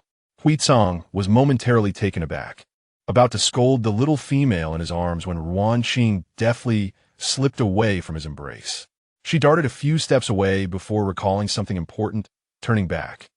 Huizong, does the beast world have something white and fluffy, resembling clouds and soft to the touch? Huizong, on the verge of pursuing her, paused, furrowing his brow in thought. After a moment, he recalled something. In a distant valley, there existed a plant known as Rong Chao, its fluffy appearance akin to clouds, primarily used by females. Really? Ruan Qing's eyes sparkled with excitement. Take me to see it. If we can find it, this year will be much easier for us. Witnessing her exuberance, Huizong felt his heart soften, the earlier teasing annoyance dissipating. He strode confidently toward her, effortlessly crouching before her. The path is difficult. I will carry you. His side profile, framed by his gray hair, revealed sharp lines, and his amber eyes radiated warmth. Ruan Qing obediently climbed onto his broad back, wrapping her arms around his neck. Hold on tight, he murmured, supporting her legs as they made their way toward the valley. While their bond flourished, another presence lingered in solitude. Koling sat alone in the cave, unusually neglecting the herbs, lost in thought. His dark green eyes appeared veiled in a mist, devoid of brightness. A gentle breeze wafted through the cave entrance, tousling a few strands of his black hair, rendering his handsome face even paler. The orcs are well aware that the healing arts of the Lu tribe shaman are unparalleled, and the blood within them possesses extraordinary abilities. Ironically, they remain oblivious to the fact that once injured, a shaman's healing powers cannot save themselves. Becoming a shaman means relinquishing even the orc's innate, robust healing capabilities. Is it a blessing or a curse? Kaling extended his hand, gently touching the translucent blue foliage beside him. Shout, what is happening to me? He murmured, his voice slightly hoarse. The green plant swayed gently, seemingly responding to him. You forget, I cannot harbor affection for females. The Lu tribe shamans are forever denied companionship. It was as if he was conversing with himself, or perhaps explaining to the plant. His gaze fell, and he slowly caressed his wrist, where a leather bracelet encircled it, faintly seeping a deep crimson. I simply cannot bear to watch a female perish before my eyes. Last night, he had held her for an extended period, yet she showed no signs of recovery. In desperation, he had cut open his own wrist to feed her his blood. Only then did he manage to sustain her until Huizong returned. No, I will not develop feelings. Kaling repeated softly, his eyes closed, unable to discern whether he was speaking to the foliage or warning himself. Chapter 51. Claws extended in the cave of Ruan Qing. She gazed at the mountain of cotton Huizong had brought back, utterly bemused. Rikang, I said just a little. Why did you bring back so much? Huizong languidly leaned against the cave entrance. Isn't more better? So you won't worry about running out. Resigned, Ruan Qing squatted before the pile of cotton. The cotton blooms were considerably larger than any she had seen in her previous life, fluffy and soft. But how does cotton transform into a quilt? She only recalled the process of fluffing cotton and the finished quilt from her past life for her contemplation. Ruan Qing pinched a cotton bloom to examine it, noticing some black seeds within. The first step should be to remove these seeds, right? She attempted to dig out the black seeds, but her efficiency was woefully low, and her fingers quickly grew sore. Unbeknownst to her, Huizong had sauntered over, his tall figure casting a shadow over her. He casually grabbed a handful and, mimicking her actions, clumsily attempted to extract the seeds. After only a few tries, he halted. This is too slow. After glancing at the distressed Ruan Qing, he hesitated momentarily before extending his hand into a claw. In the midst of Ruan Qing's astonished gaze, he deftly maneuvered his claws through the cotton pile, his speed far surpassing hers. The black seeds were swiftly separated and flicked aside. See, isn't this better? He raised an eyebrow, his tone tinged with a hint of pride. Ruan Qing's eyes sparkled. Truly impressive, my partner. It was unclear whether she was praising him or herself. Encouraged by her compliment, Huizong exerted even more effort. The two worked in harmony, one skillfully separating the seeds with claws, while the other collected the seedless cotton onto a large animal hide laid nearby. Once the seeds were all removed, Huitsong discreetly concealed his claws behind him. Huitsong, she suddenly called out. What is it? Show me your claws. She reached out her hand, palm upward. Huitsong's heart inexplicably raced. A fleeting flash of tension and melancholy crossed his eyes. He pressed his lips together, further hiding his claws behind him, nonchalantly stating, What are you looking at? They're quite ugly. Don't be frightened. Ruan Qing, however, stepped forward without hesitation, firmly grasping his wrist that he had concealed. Huitsong initially intended to pull away, but feared injuring her, and thus allowed her to somewhat forcefully bring his furry paw with its sharp claws before her. You. He began to speak, but was met with Ruan Qing cautiously examining his fur and claws, inspecting them meticulously. After working for so long, I fear your claws might get hurt, and you wouldn't let me look. She murmured softly, her fingertips gently tracing a slight abrasion on the edge of his paw. See, isn't there a bit of redness here? Huitsong was utterly taken aback, his expression one of disbelief. After a long moment, he finally regained his voice, dry and incredulous. Did you not think my claws were ugly and unhandsome? When I was hunting, you always kept your distance. Ruan Qing lifted her gaze, her clear green eyes wide with astonishment, as if she had heard something unbelievable. I was afraid of seeing blood. It had nothing to do with your claws. Besides, I was a rabbit then, terrified of you. You look fierce while hunting, she retorted, puffing her cheeks in indignation. As for saying you are not handsome, what I meant was, you are most striking in your full human or wolf form. In your semi-beast form, your face is handsome, but your claws change. And I find that a bit strange, not that I dislike you. She paused, her voice dwindling. No wonder you didn't use beast claws when making clothes before, huh? Before she could finish, Huitsong silenced her with a kiss. All his previous unease shattered under the weight of Ruan Qing's candid words. It turned out he had misunderstood. Ruan Qing was momentarily stunned, one cheek pressed against his rough palm, the other against his wolf paw, the fur tickling her face.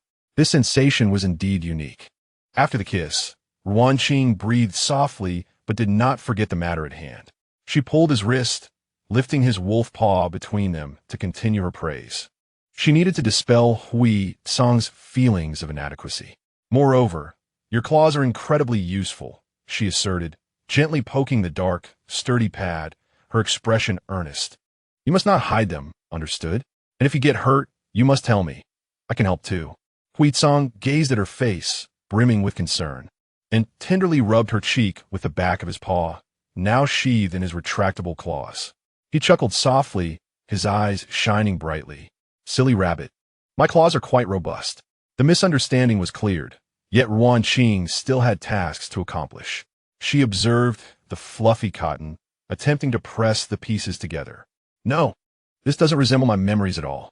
Ruan Qing squatted, deep in thought, while Huitsong refrained from interrupting.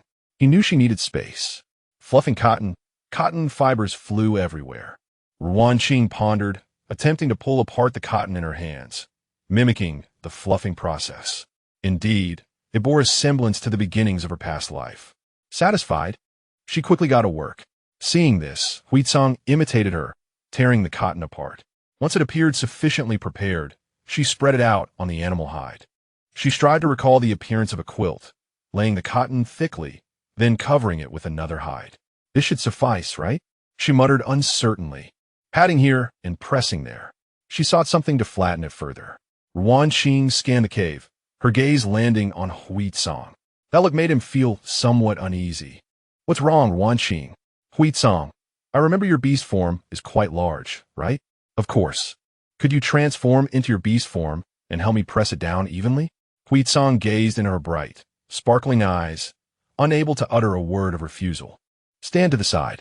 As she stepped back, Huitsong instantly morphed into a giant wolf, landing heavily atop the quilt, standing up to press down with his front paws, alternating between them to compress it firmly. Once it was finally flattened and snug, he transformed back into human form, only to be pulled down for a kiss by his partner. You worked hard. Huitsong gently caressed the cheek she had kissed, grinning like a simpleton from the neighboring estate. To receive a kiss from Ruan Qing was worth it. Ruan Qing gazed at the well-compressed, half-finished product, nodding in satisfaction as she picked up a needle and thread to stitch a circle along the edge. She recalled that there seemed to be a net to encase the cotton, but she was too lazy to think it through, so she made do with her current method. When she finally tied the last knot, a simple yet incredibly soft quilt was born. Ruan Qing excitedly rolled the quilt up, cradling it in her arms and burying her face in it to rub against it. It is truly so soft. Huizong, I have succeeded. She lifted her head and smiled radiantly at Huizong. Observing the delighted Ruan Qing nestled within the blankets, Huizong approached, raised his hand, and gently plucked the white fluff from her hair. I knew you could do it. Chapter 52. Returning to satisfy you, it was not until the following day that the group of beastmen, who intended to consult the clan leader, finally arrived. At that moment, Ruan Qing was in a deep slumber, relishing a rare night of peaceful rest, feeling warm and reluctant to open her eyes. Huizong, who is making such a racket? She mumbled, turning over and pressing her limbs against Huizong's body.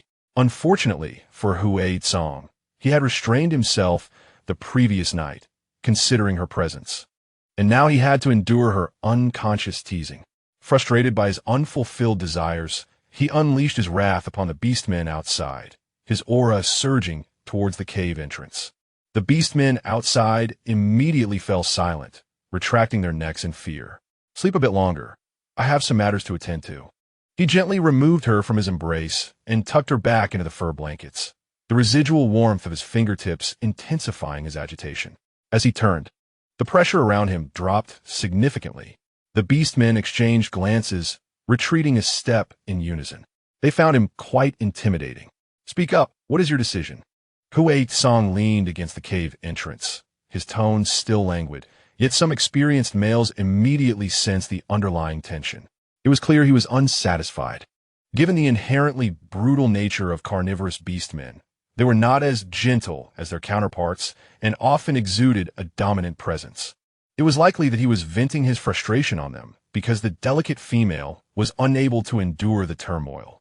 The beastman Amo, who had taken the lead yesterday, cast a glance towards the cave and steeled himself to approach. The consensus is that you left the team without permission and according to the rules. You must surrender half a month's worth of prey. However, considering we failed to take care of your female, you only need to ensure the safe return of your hunting party. Huizong remained silent, his thoughts a mystery. Huizong, did that group of beastmen come yesterday? A soft voice emerged from within the cave, causing Huizong to pause, just as he intended to warn her against coming out, fearing the beastmen would trouble her. He felt a sudden warmth at his waist. It turned out that Ruan Qing had stealthily approached the cave entrance, gently poking him. Huizong maintained his composure as he reached behind him to grasp her mischievous hand. Ruan Qing, hiding beside the entrance, whispered, "Are you going to listen to them?" Her voice grew softer, almost inaudible. I argued with them yesterday. I don't want to see them, and they probably don't wish to see me either. In her drowsy state, she completely overlooked the acute sensitivity of the beastmen's hearing. Outside, the beastmen murmured, "Why would we not want to see you?" After casting a glance at Huizong, who was observing them with interest, they silently ground their teeth in envy. One word, bitter. Two words, extremely bitter. Inside the cave, Ruan Qing jolted awake, finally startled by their chaotic thoughts. Oh no, what had she just said? It was indeed a rare good sleep that had rendered her somewhat muddled.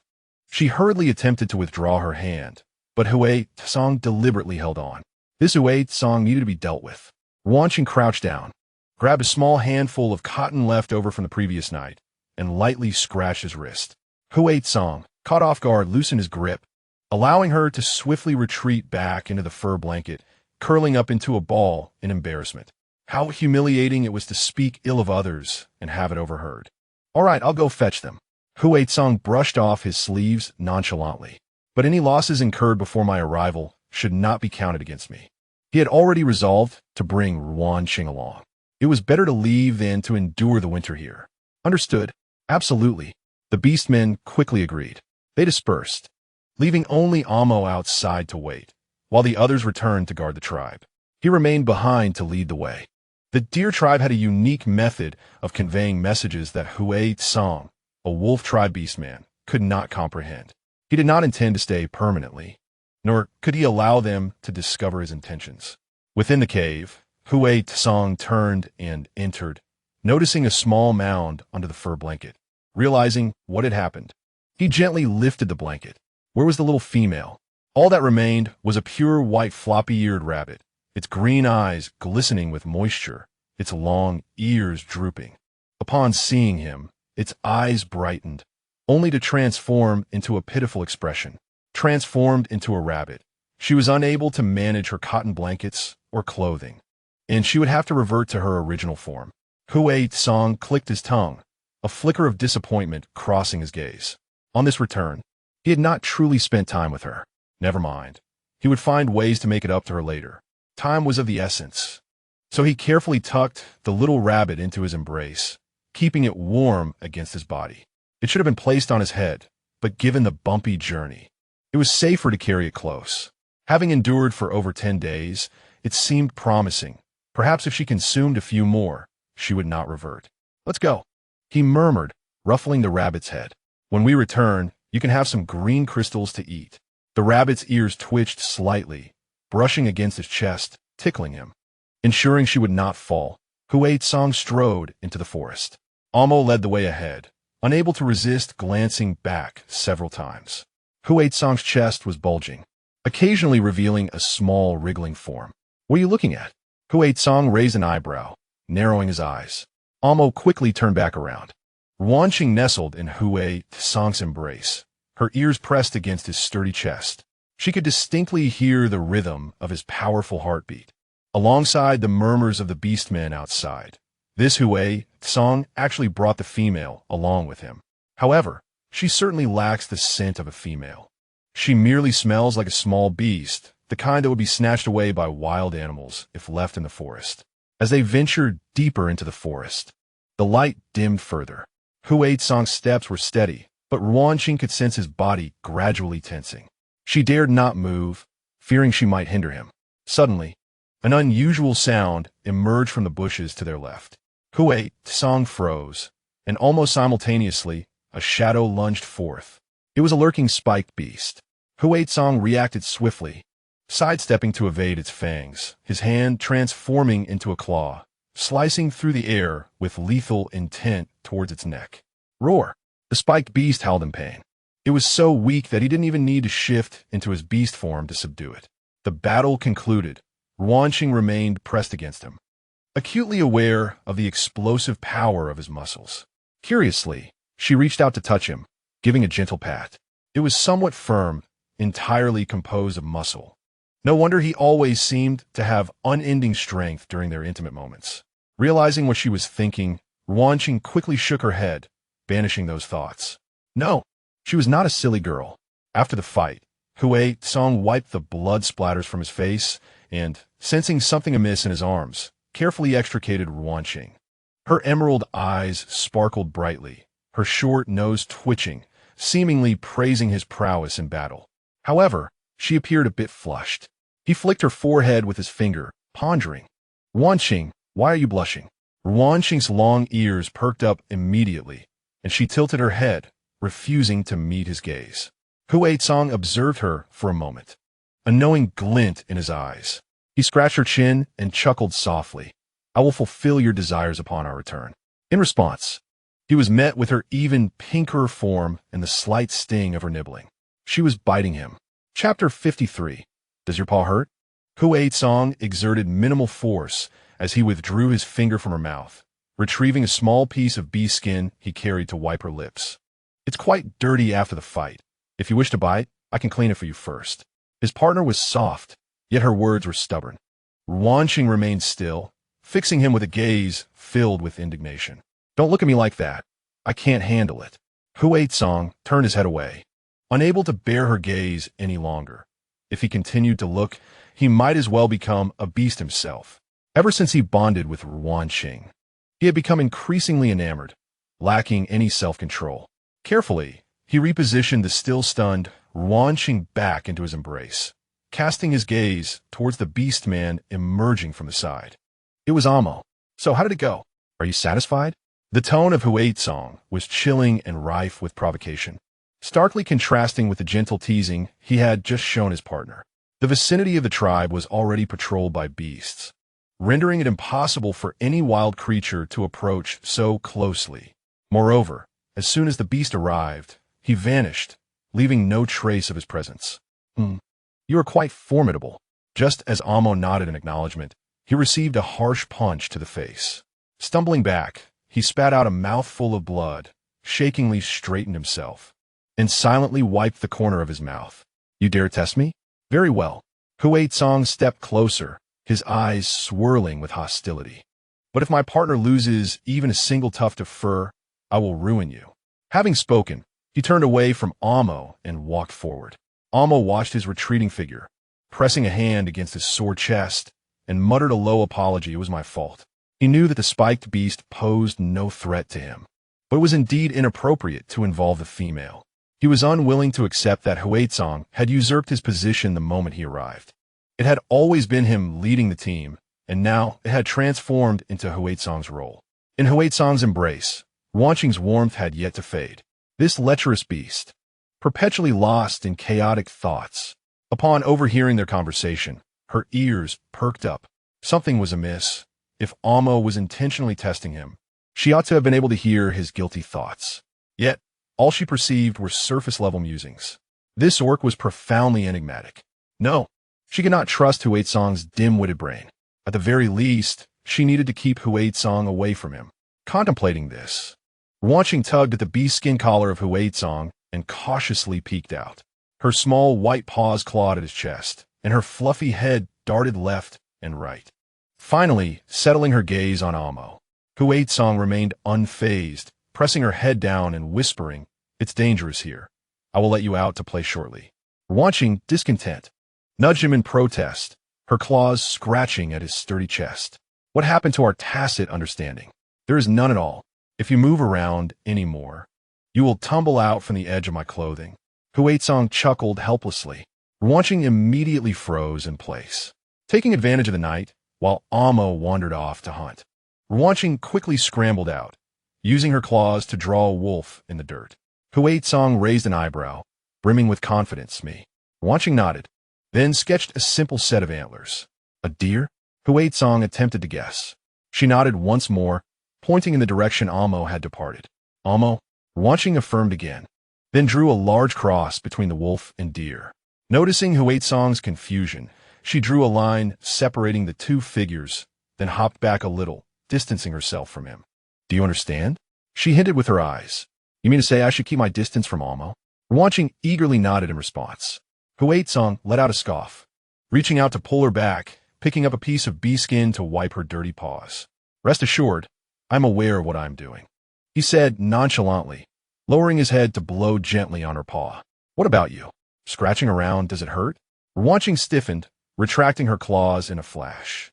"This guy, has he become slick?" Song observed her ruffled appearance, lazily curling his lips into a smile. His amber eyes sparkled under the moonlight, exuding a wild charm. At that moment, Amo returned with his catch, his gaze landing on Ruan Qing, who was being carefully sheltered by Song, and he jested, "Song, are you so protective of your little partner?" His words carried a light-hearted tease. Song shielded Ruan Qing with his large hand, completely covering her, and retorted, "If you know she is my partner, then do not gawk." His possessiveness was unmistakable. Upon seeing Amo, Ruan Qing felt restless, curling up beneath Song's palm, still lacking a sense of security.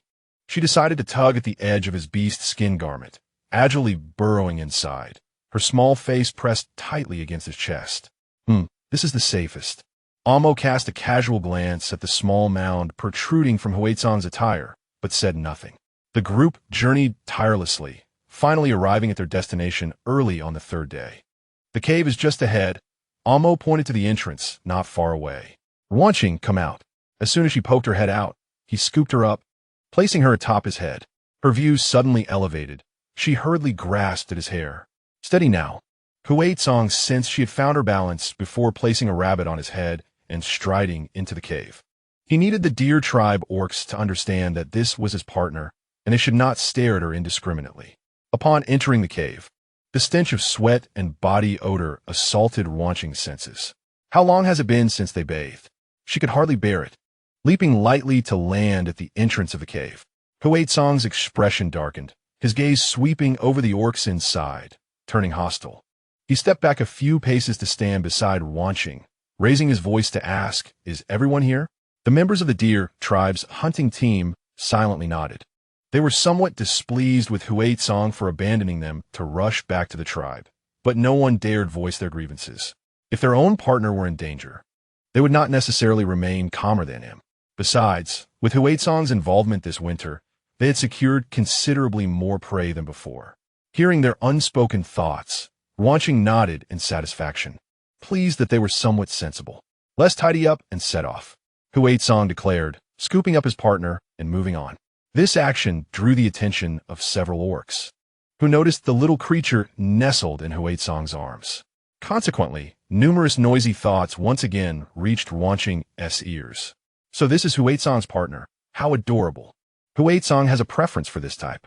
It looks so soft to the touch. Sensing the unusual atmosphere, Huaitsong shot a cold glare their way, and they instantly fell silent, even their thoughts momentarily blank. On the journey back to the tribe, they also managed to capture quite a few more prey for storage.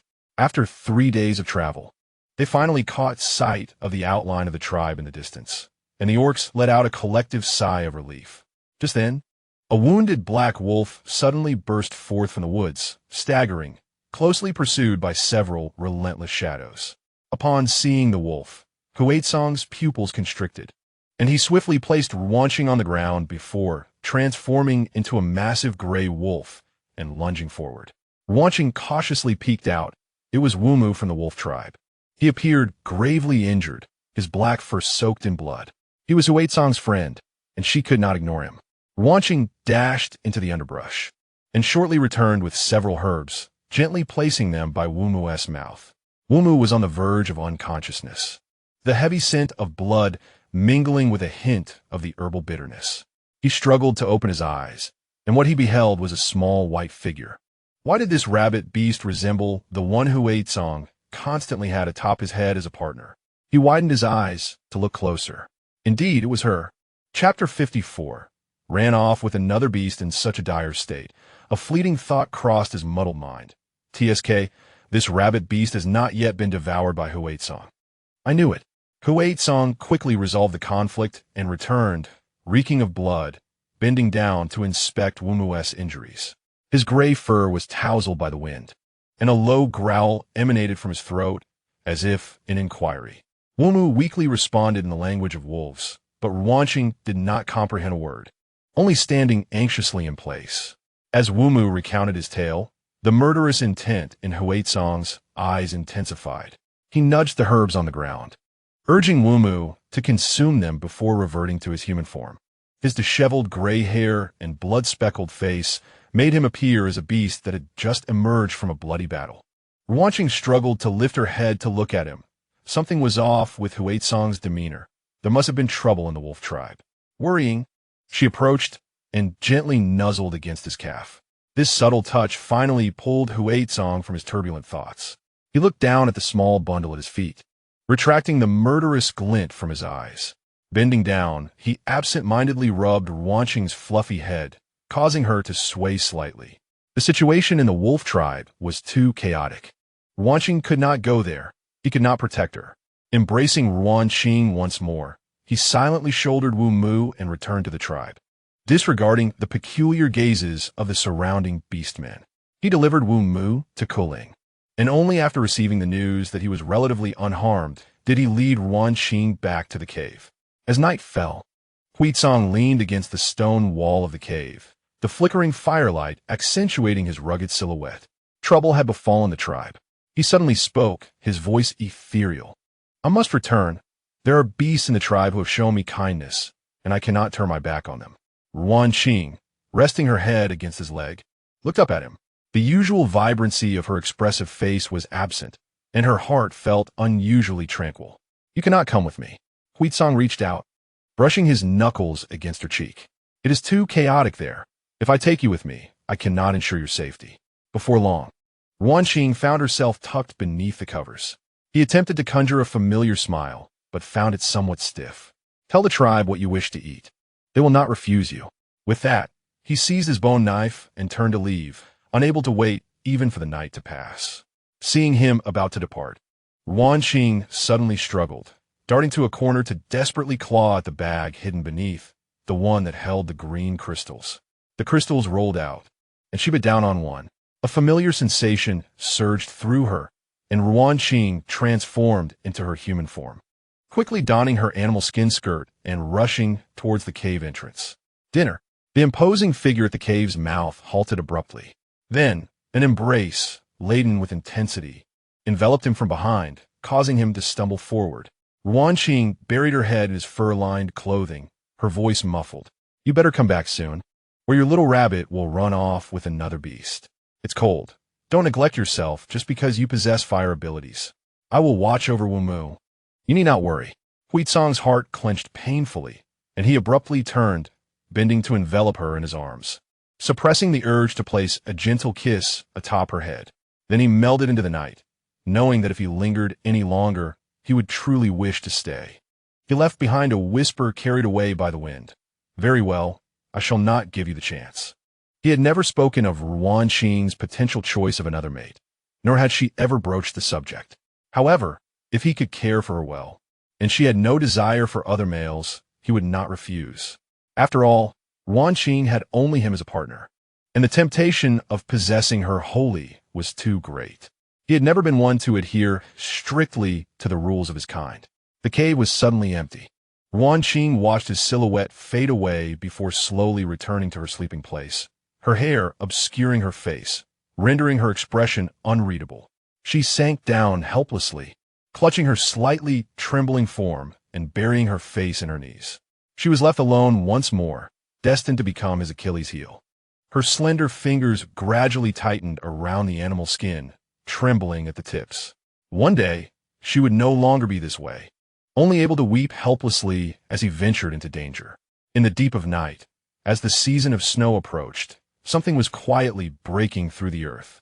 The following morning, in the shaman's cave, Keling was preparing medicine for Wu Mu, who had been delivered the previous day, when a figure enveloped him. Looking up, he was surprised to find Ruan Qing. What brings you here? Keling glanced outside, astonished to see that Huizong was indeed absent. His possessive nature had surprisingly allowed her to come alone. Sensing his gaze, Ruan Qing wore a demure smile. Master, he did not come. Keling redirected his attention to her. Something was different. When she had previously called him master, it was often accompanied by reluctance, and even her expression would betray her discomfort. Now, she appeared so obedient. What had transpired within her? Why was she willingly calling him master while feeling a knot in her heart? Suppressing his curiosity, Keling replied evenly.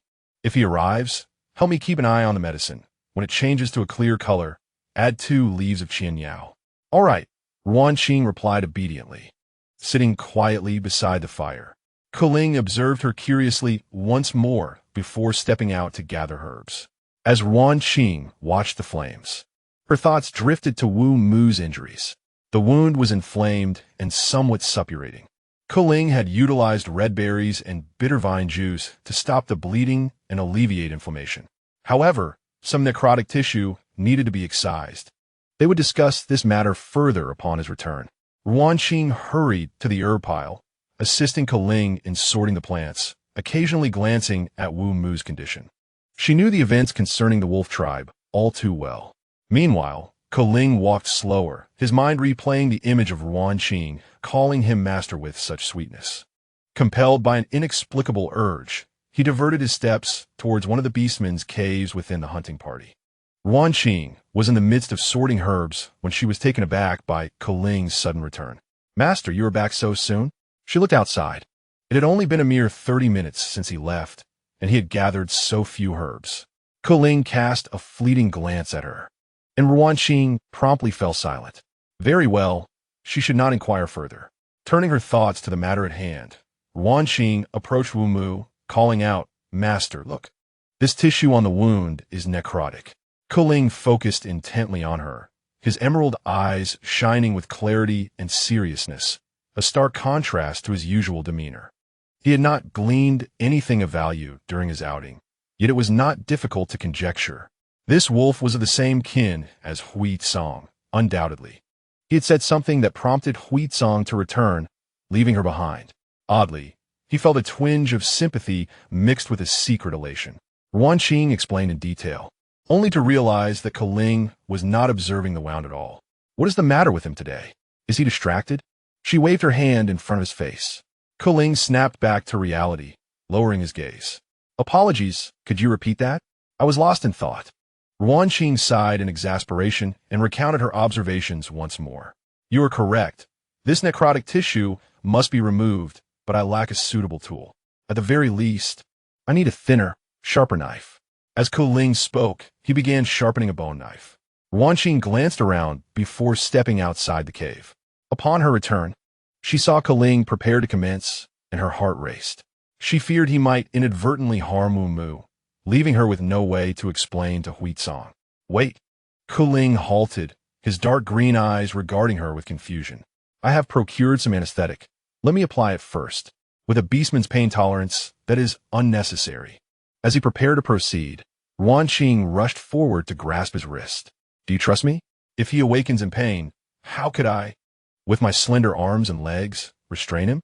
Keling lowered his gaze, his attention shifting from her anxious expression to her delicate fingers gripping his wrist. The warmth of her touch momentarily rendered him unable to pull away. Release me. His tone was stiff. I apologize.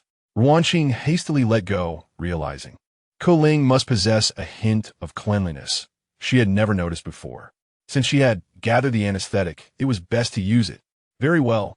I will prepare it, Ruan Qing declared, bustling off to handle the herbs. Once she departed, Keling's gaze lingered on the wrist she had touched, unable to shift away. Both moved swiftly. Ruan Qing admired Keling's medical skills once more. Though his movements were somewhat unpracticed, he executed them with remarkable precision, surpassing anything she had seen in her previous life. Why are you staring at me? Keling paused in his task, his earlobes tinged with red. Why was Ruan Qing fixated on him? Master, I wish to become as skilled as you, Ruan Qing exclaimed, her eyes filled with admiration.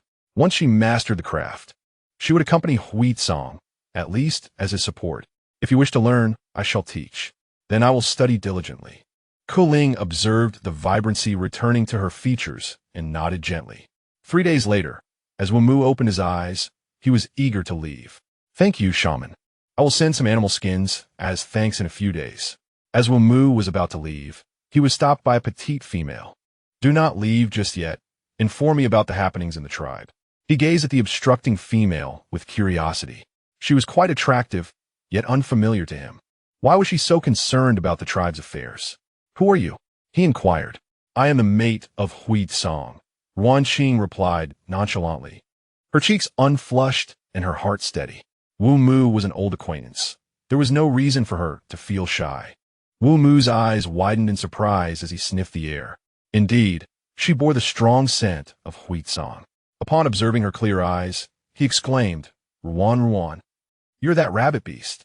His voice shifted in pitch. It is I. However, you cannot call me Ruan. My name is Ruan Qing. Only Hui Tsang may call me that. Yet at that moment, Wu Mu had no time to ponder her name. You have transformed into a female? How is that possible? If I had known, I too would have raised a rabbit beast. That is not the point. Ruan Qing interrupted his musings. Hui Tsang has returned, and I am very concerned. What has happened to the tribe? It has descended into chaos due to the selection of a new tribe leader. Wu Mu sighed heavily and sat down. Piecing together the scattered thoughts of the other party, Ruan Qing finally grasped the situation.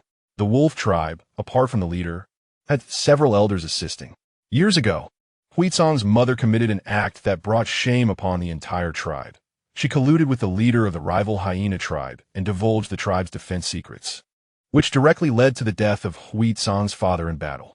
After the truth was revealed, she vanished without a trace.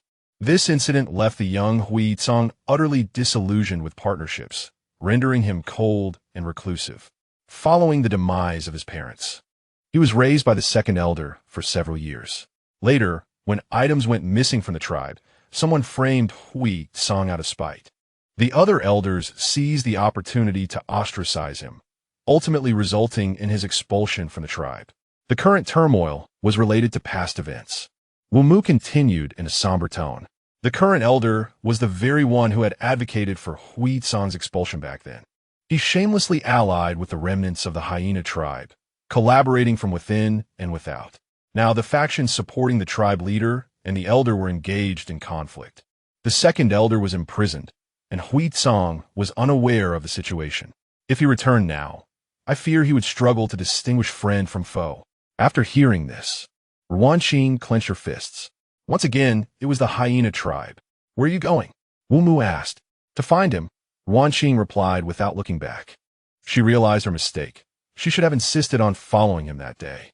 She could hear the thoughts of others, and this time, she could lessen the burden on him. She was determined to be of assistance. "Are you not walking into a death trap? Hui Song himself does not guarantee survival. If something happens to you, how will I explain it to him? Then we shall die together."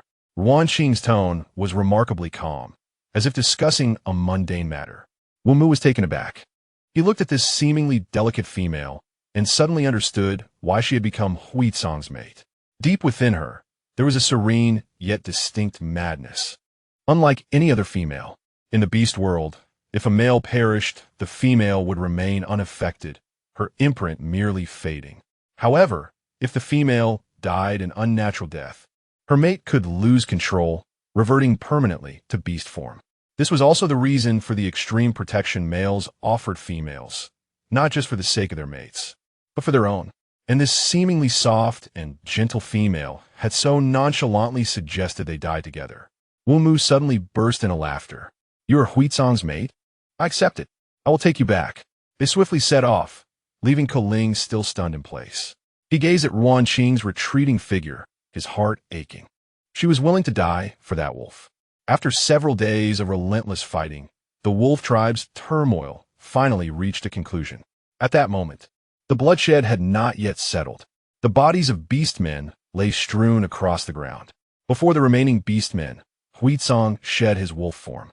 His body was drenched in blood, matted fur clinging to his temples, and a gash marred his cheek. Dragging his injured leg, he slowly approached the second elder.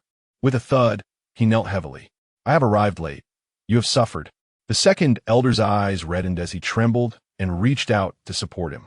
"Kenya, it is I who am sorry for you." It was he who had tacitly allowed Hui Song's expulsion from the tribe years ago, letting the young wolf survive alone in the wilderness all this time. Hui Song forced a smile, shaking his head. "It is all in the past. Had it not been for your discreet guidance, I would not have emerged from this ordeal with so few injuries. Moreover, since the moment I met Ruan, I have been preoccupied with how to care for her, having long since forgotten those past events." Chapter 56. Trouble looms. The second elder sighed heavily, surveying the scene. Many had died, and many were injured. Taking a deep breath, he spoke. "The tribe has suffered significant losses in combat power. The leader has perished. Yuqiang, you have saved the entire tribe. This position is rightfully yours." Upon hearing this, the remaining beastmen transformed back into their human forms, half squatting on the ground, fists pressed against their hearts. Though disheveled, their gazes burned with fervor as they looked at Hui Song's battered figure. They chanted in unison, "Let Hui Song succeed as tribe leader. Let Hui Song succeed as tribe leader." The cries resonated through the skies. Beastmen, by nature, revered strength.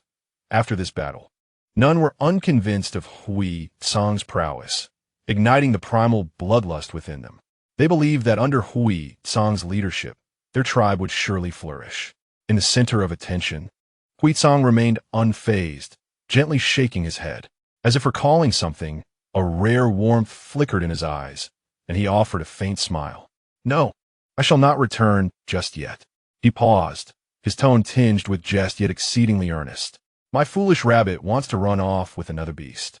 The elder was taken aback. It seemed this child had already found a mate. "Very well, your father can finally rest easy with the beast god." The elder's eyes glistened with tears, finally relenting in his opposition. "First, treat your wounds. I will summon the shaman." Hui Song shook his head. "I cannot wait even a moment." Then let Ruwei escort you. Do not refuse this time.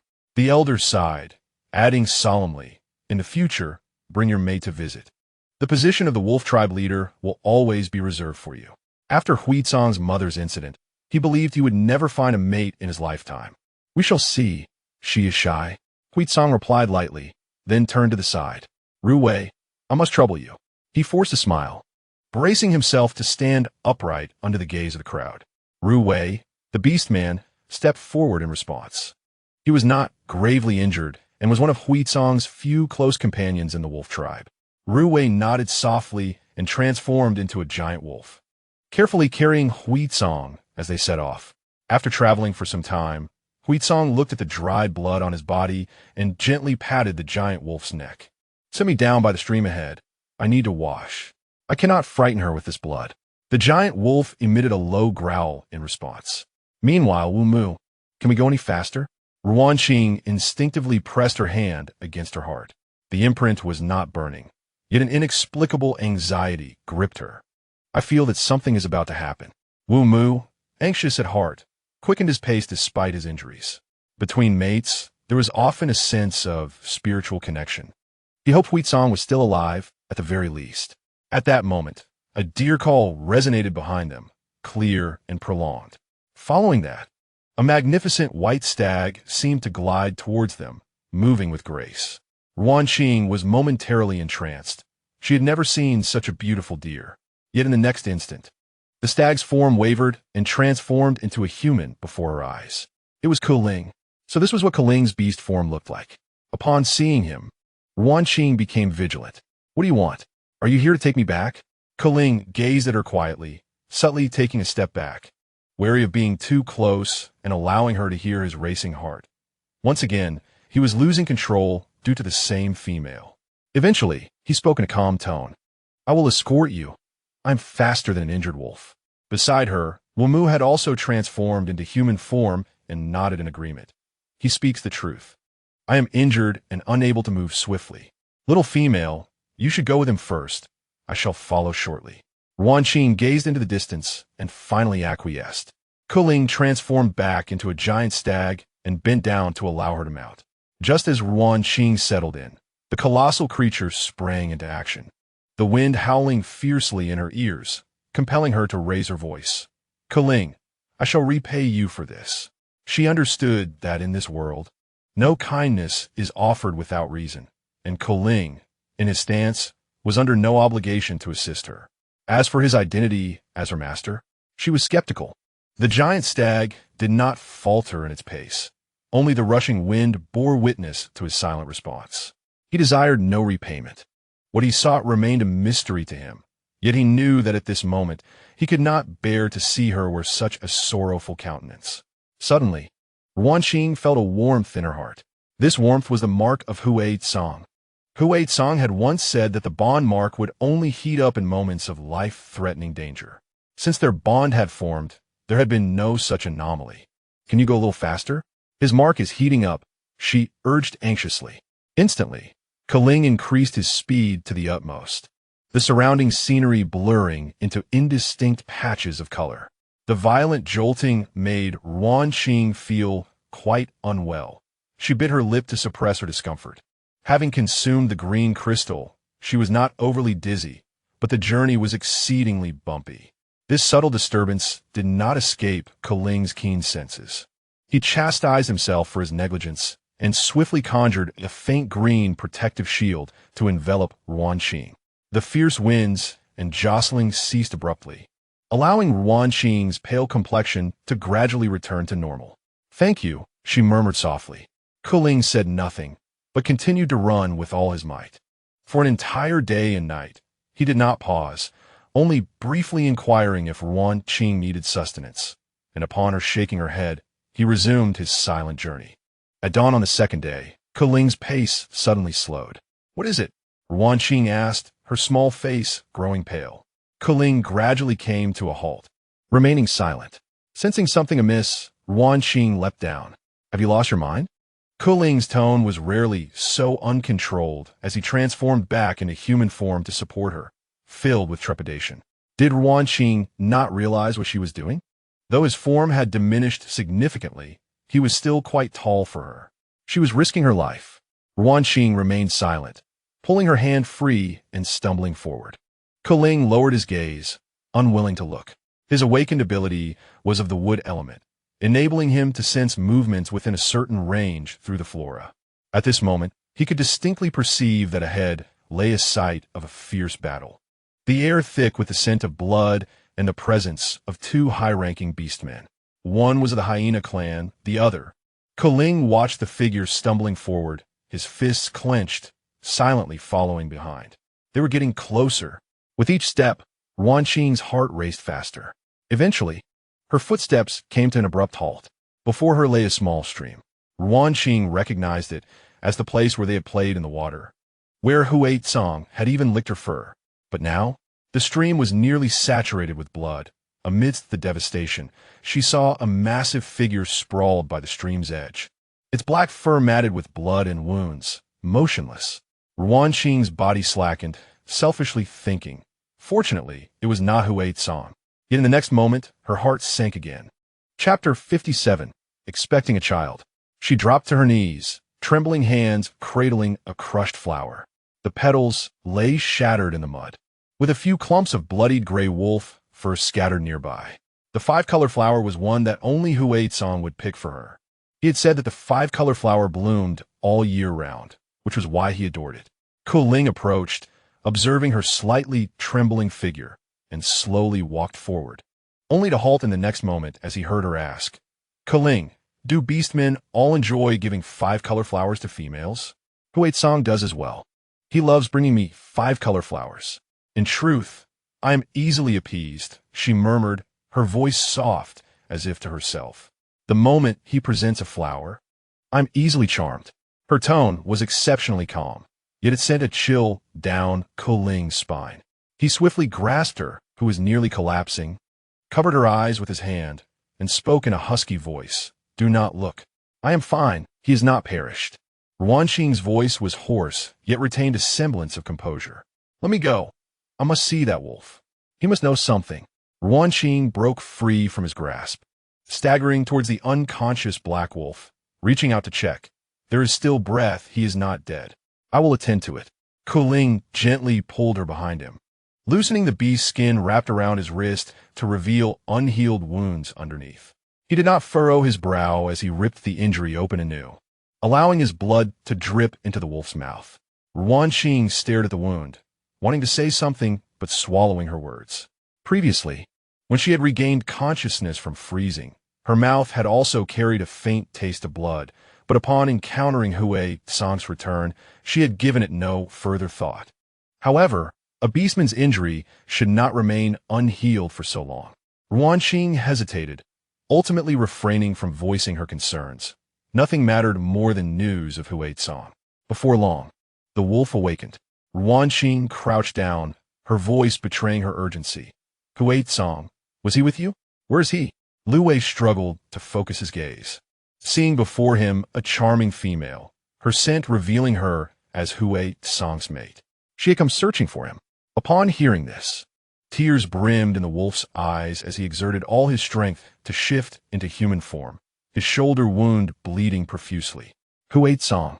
Lu Wei's voice quivered, tears mingling with blood as they streamed down. "He sacrificed himself to save me. He could have one." His voice faltered, leaving only heavy breaths and sobs.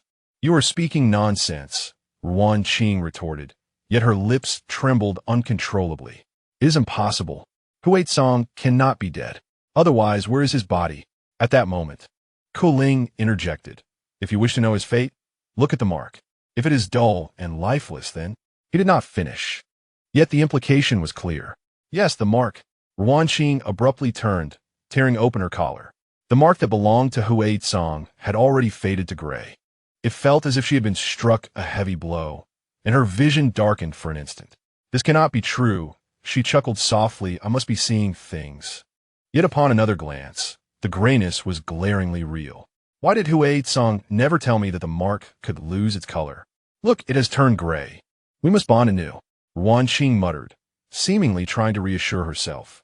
However, physiological reactions do not deceive. her words gradually trailed off. A buzzing filled her ears. Her heart felt like a fragile hut, rattling in the cold wind. Slowly, she crouched down, wrapping her arms around herself. So cold. Her gaze uncontrollably returned to the crushed flower, and she slowly moved closer. Picking it up, she tucked it behind her ear, the sound of his teasing voice ringing clear. So ugly. Even when you cry, you look worse. Right? I must not cry. Ruan Qing wiped away the tears that had fallen unbeknownst to her and gradually bent down to collect the wolf fur on the ground. This was a rare keepsake he had left her. The heavens were unkind. Just as her fingertips brushed against it, the rain began to fall. The raindrops soaked her hair and shoulders, the wolf fur clinging to her palm as the blood was gradually washed away. She quickened her pace, allowing the rain to pelt her face. Why? Why did even his blood not remain for her? Kuling stood silently behind her, watching. Lu Wei continued to gasp for breath, but his voice grew weaker. He gazed at Ruan Qing, opening his mouth as if to say something. In the end, he simply tilted his head and ceased to move. Amidst the sound of rain, his breathing stopped, and his body transformed back into a wolf form. Ruan Qing raised her eyes, seeing him lying still, the blood mingling with the rainwater pooling at her feet. That was the first time she had witnessed death. She stepped back in fear, her stomach churning, fighting to suppress the nausea, gripping the wolf fur tightly in her hand. Death was unexpectedly serene, so simple. Finally, her voice trembled as she spoke. Let's return him to the wolf clan. He is a kin of Huaid Song. Kuling gently removed his outer robe and draped it around her, and Ruan Qing did not refuse, stiffly moving forward. 10 days later, the little female of the Huaid Song family. If you need anything, just let me know. I will assist you. This is the support I offer you. No need to be polite. Thank you, Ruan Qing politely replied. Ever since returning to the wolf tribe, the beastmen regarded her with utmost respect. Knowing she was Huaid Song's mate, though Ruan Qing felt uncomfortable, she could not refuse their kindness. From their conversations, she learned of the great battle and Huaid Song's heroic deeds. The gray wolf shadow that fought amidst bloodshed had become a hero in everyone's hearts. Back already? And you brought back so many herbs. Kuling set aside his tasks in the cave and approached to take the basket of herbs from her back. Some things must be done. Master Kuling, aren't you going back to the deer tribe? Ruan Qing inquired, observing the ethereal figure before her. If he did not return soon, the deer tribe would surely be in chaos. Since coming to the wolf tribe, he forbade her from calling him master, and Ruan Qing had no choice but to comply, thankful he and T pursued the matter previously. I'll check on you once more before I go back. Kuling studied the little female before him. Upon her return to the wolf tribe, she had fallen gravely ill, losing considerable weight. Though she woke up seemingly normal, he sensed a change in her. She had become exceedingly obedient, polite yet distant with everyone. Reminiscent of the day, she arrived at the wolf tribe with Huaid Song. All right, Ruan Qing acquiesced, lying down. Kuling conducted his examination as usual, but suddenly recoiled as if burned, his gaze shifting to the little female's abdomen. She's pregnant? Deep within a vast cage in a stone prison in the depths of a distant desert, a gray wolf with fur soaked in blood suddenly opened its eyes. Its beastly gaze, filled with bloodshot fury, gradually dulled into lifelessness, and it closed its eyes once more. Yet, deep within, the human form of Huaid Song suddenly awakened. This shared bloodline connection. She's expecting? His large hand rested on his own belly. No, that little crybaby, who was so afraid of becoming a mother, would surely weep upon learning of her pregnancy. He needed to return quickly to guard her, regardless of her wishes. He attempted to rise, but found himself immobilized and snared. This wretched Lu Mo had severed his connection with Ruan Qing. Knowing he was dead, that little crybaby might be hiding under a blanket, sobbing. No, he had to find a way to escape. Chapter 58. You'll help me, right? On the other side of the desert, a palace constructed from massive stones shimmered under the blazing sun. Inside, a bamboo cup was carelessly toyed with between fingers. The molten gold of his mid-length hair cascaded down, the ends lazily curling. The man listened to the murmurs of the beastmen below, his eyes devoid of emotion. They brought it from small tribe, 7th tier, just reached adulthood, One subordinate added. It's locked in the deepest stone prison over there. The man paused, setting the cup down, causing a soft sound to resonate. A faint smile graced his lips. What a rare treasure. He rose. His seemingly casual robe concealed an inner power that could not be masked. Make arrangements, he commanded. His voice languid, yet authoritative. I want to go play. But your majesty, it's too dangerous. The Black Scorpions are our sworn enemies. Perhaps. The subordinate's words faltered under an invisible pressure. Since they are our enemies, we will eradicate them completely. Inform Lei Jia that 1 month from now, we will act in concert. He paused, tapping his lips thoughtfully, and then broke into a light smile. Oh, tell him, if the mission is not accomplished, he need not live. The snow season is approaching. The snow season does not concern us here. If you cannot manage even this, you are wasting food by living. The subordinate bowed and retreated, wiping the cold sweat from his brow. The newly appointed king was exceedingly difficult to manage, terrifyingly ruthless. 3 days later, a filthy beastman was thrown into the stone prison, and upon seeing the still sleeping giant wolf, he gently smirked. What is the little crybaby crying about? I'm not dead yet. It was Huizong's voice. In the total darkness, Ruan Qing squatted helplessly. Huizong, I knew you were still alive. Where are you? I am scared. Little Ruan. Have you forgotten what I've told you? You can manage without me. You are strong and capable. Even a rabbit must eat well and grow plump for its own health. No, Answer me. Can you take care of yourself? I can. She nodded vigorously, though tears streamed down her face. Just as she was about to continue asking Huizong, she heard someone calling her from outside. It was Keling Ruan Qing, in the cave. Keling held a bowl of herbal soup, trying to wake her. She had injured herself this time and needed to recuperate properly. Indeed, she was pregnant, and her sleepiness had begun. Keling, why did I fall asleep? Wasn't I being examined? Ruan Qing propped herself up, still somewhat dazed. You are too exhausted. Keling hesitated on how to broach the subject of her pregnancy, but Ruan Qing sensed something was amiss. Is there something wrong with my body? You are pregnant. Keling exhaled deeply after speaking. Really? Ruan Qing was taken aback, her hand instinctively resting on her still flat abdomen. There was a child of hers, and Huizong's here. It seems you fell gravely ill, and the child was elusive. I only just discovered it. That's wonderful. Ruan Qing smiled softly. Ruan Qing, Keling suddenly grew serious. There are consequences you must understand. She raised her head, looking earnestly at Keling, ready to listen. Regardless of how you plan to handle this child, whether male or female, it will require substantial energy. With Huizong absent, you will need someone with a fire affinity or at least a similar high-tier beastman. Wolf cubs are born in 3 months during the cold season. You must stockpile enough food before the snow season. I understand, she replied softly, gripping the animal hide tightly. Yet, no matter what, she would ensure the birth of their child. This must be considered a posthumous child, she thought. Keling observed the anxious little female. If she wished for it, she would not lack for high-tier beastmen to provide. After all, he knew the day they became mates, Huizong had gone out hunting. In such a short time to become pregnant, her fertility was undeniably high. She would likely be the target of many beastmen. But those beastmen were only attracted to her fertility, not her true self. The thought stirred discomfort within Keling. What are the similar abilities you mentioned? Huizong possesses fire abilities. Aside from fire, what can generate fire, so what abilities would suffice? Earth abilities are also acceptable, but their fundamental properties are diametrically opposed to fire. If you're searching, it is best to seek fire or wood abilities. Ruan Qing recalled the plants he had conjured that day. Keling, she suddenly asked, do you possess wood abilities? I do. He interrupted her, rising and heading outside. Remember to drink the medicine. His retreating figure seemed hurried. Ruan Qing slowly caressed her belly, her thoughts swirling.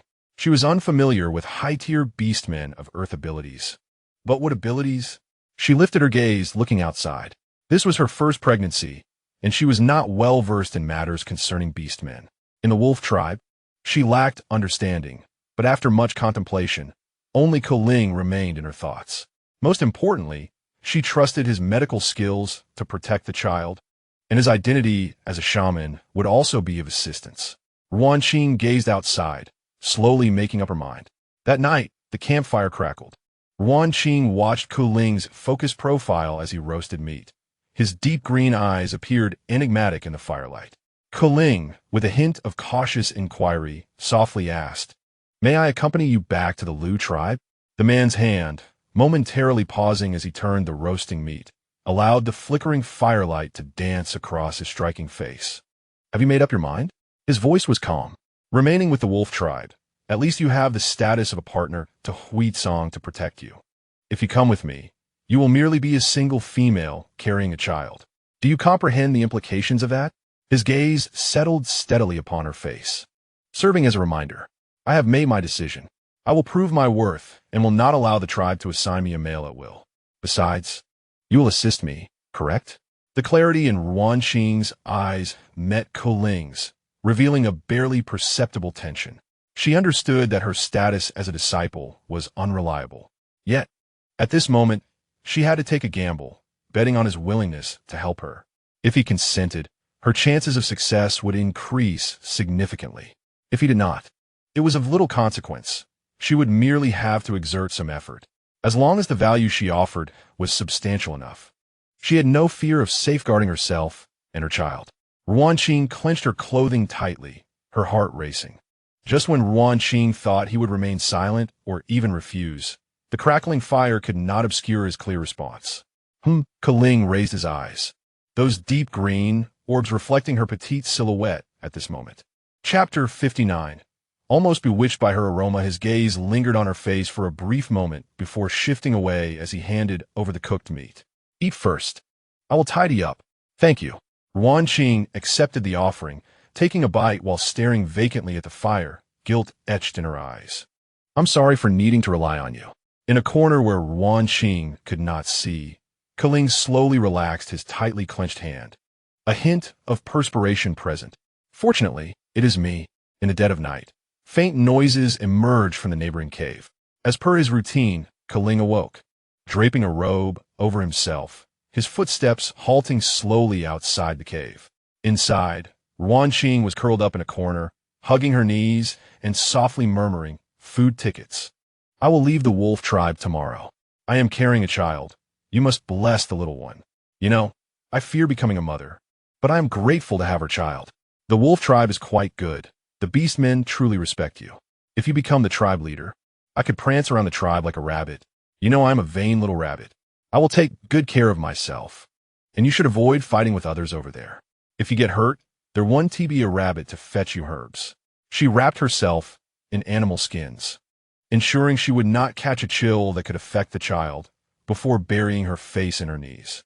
"Once the child arrives, I will take care of some matters and come to accompany you." Kuling quietly observed the moonlight, his ears attuned to her words. He understood that she was not crying, merely enduring discomfort. She had wept all night on the day she awoke, but since then, tears had not fallen again. She merely spoke to him like this every night. Kuling softly settled at the cave entrance, allowing the night breeze to tousle his long hair, quietly accompanying her. On the following morning, Ruan Qing approached the current tribe leader to bid farewell. The current leader was none other than the former second elder, Lian Wang. As the previous leader had perished, a dead beast could not occupy a position of power. Another reason was that the beastmen had witnessed Huitsong kneeling before him, naturally leading them to respect him more and elect him as the leader. "Little female, are you truly leaving? You are Huitsong's female. The tribe will take good care of you. When the warm season arrives, I will ensure you are presented with several more beast husbands." Lian Wang feigned reluctance, but Ruan Qing discerned his ulterior motives. The value of a single female is immense, since she is Tsong's female. Keeping her in the tribe would be ideal for her care. The tribe has also lost many beastmen in this battle. If she bears a child, it would contribute to the tribe's strength. Ruan Qing lowered her gaze. She should have anticipated that power in any realm is a beguiling force. She felt no sorrow, merely a chill in her heart. "No, thank you, tribe leader." Ruan Qing had already turned to leave, but noticed that Kuling was still conversing with the leader. She called out, "Kuling, let us go. Over here." Kuling was still imparting instructions to the leader. This herbal concoction will help alleviate your leg cold. If you have doubts, you may consult your tribe shaman. Thank you. Lien Wang accepted the various herbs from him, expressing his gratitude. He had suffered from this leg cold for many years. The tribe shaman could not remedy it, but the Lu tribe shaman was of the highest skill, and if he claimed to be able to heal, he surely could. Do not mention it. Kuling slightly bowed his head in deference, yet his downcast eyes hinted at a flicker of menace. He seemed displeased with anyone who attempted to measure Ruan Qing's value. Seeing he had not yet approached, Ruan Qing could no longer wait and hurriedly bid Lien Wang farewell, grasping Kuling's hand to depart. She wanted to say something, but remembered the beastmen's acute hearing and chose to remain silent. Behind them, Kuling observed where their hands had touched, a faint smile gracing his lips as he followed her with small steps. He realized he had become addicted to her touch. Each contact sent his heart racing. They walked for quite some time until the tribe faded from sight, and only then did Ruan Qing release his hand, glaring at him. What are you doing? Delivering herbs to him. He is merely exploiting my value, and only a fraction of it pertains to Huizong. Indeed, what angered her most was this. Huizong's contributions paled in comparison to the value of a single female. It was clear that it was Lien Wang's connection to Huizong that had secured him the position, yet he harbored intentions toward his partner. Kuling's green eyes quietly regarded her, who was rarely given to displays of anger, and he replied calmly, I understand. Then why? That herbal remedy, he gently interrupted, will leave him unsteady for the next half-month. In truth, it was not merely about being unsteady. Countless elder beastmen had perished in the snow season, and one more would not make a difference. Yet, he felt she would not appreciate him engaging in such actions. Ruan Qing was taken aback.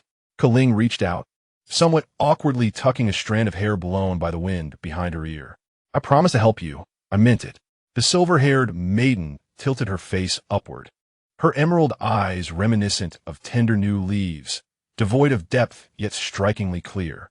Kuling lowered his gaze to her, suddenly feeling a dryness in his throat. But Ruan Qing suddenly bowed her head, staring at her toes, her voice a bit muffled. Kuling, please do not touch me suddenly next time. It makes me uncomfortable. Perhaps the child does not like it. Her hand instinctively rested on her abdomen. I'm sorry, little one, for borrowing you for a while. Ruan Qing, perplexed, could not fathom why he was taking advantage of her, especially since they could not establish a bond. Kuling's gaze darkened slightly as he instantly understood her avoidance. He readily took a step back, re-establishing the distance between them. The fragrance of the plants enveloping her faded somewhat. I apologize, it was my transgression.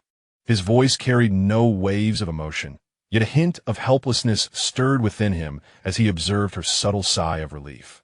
I understand. You must have a compulsion for order, unable to tolerate disarray. I comprehend. Ruan Qing moved forward, casually responding, her gaze already scanning the surrounding underbrush. For some unknown reason, ever since her pregnancy began, Kuling's earthy scent had become incredibly alluring, always enticing her. She had almost been bewitched by it. If she did not find a substitute soon, she feared that one day, in a daze, she might mistake him for something to munch on. She often suspected that her pregnancy did not involve a rabbit child. Otherwise, how could she explain her constant craving for greens? Indeed, Kuling replied softly, his gaze perpetually fixated upon her. Ruan Qing, evidently oblivious to his response, suddenly crouched down and halted. What is it? Kuling's heart tightened, and he hurried forward. In response, Ruan Qing looked up at him, her eyes sparkling as she pointed to a cluster of heart-shaped leaves on the ground, carefully and eagerly asking, Kuling, can I eat this while carrying the child? Chapter 60, Wolf Cub, Rabbit Cub. Kuling followed her slender fingers with a softened heart, then furrowed his brows slightly, discreetly stepping back half a pace.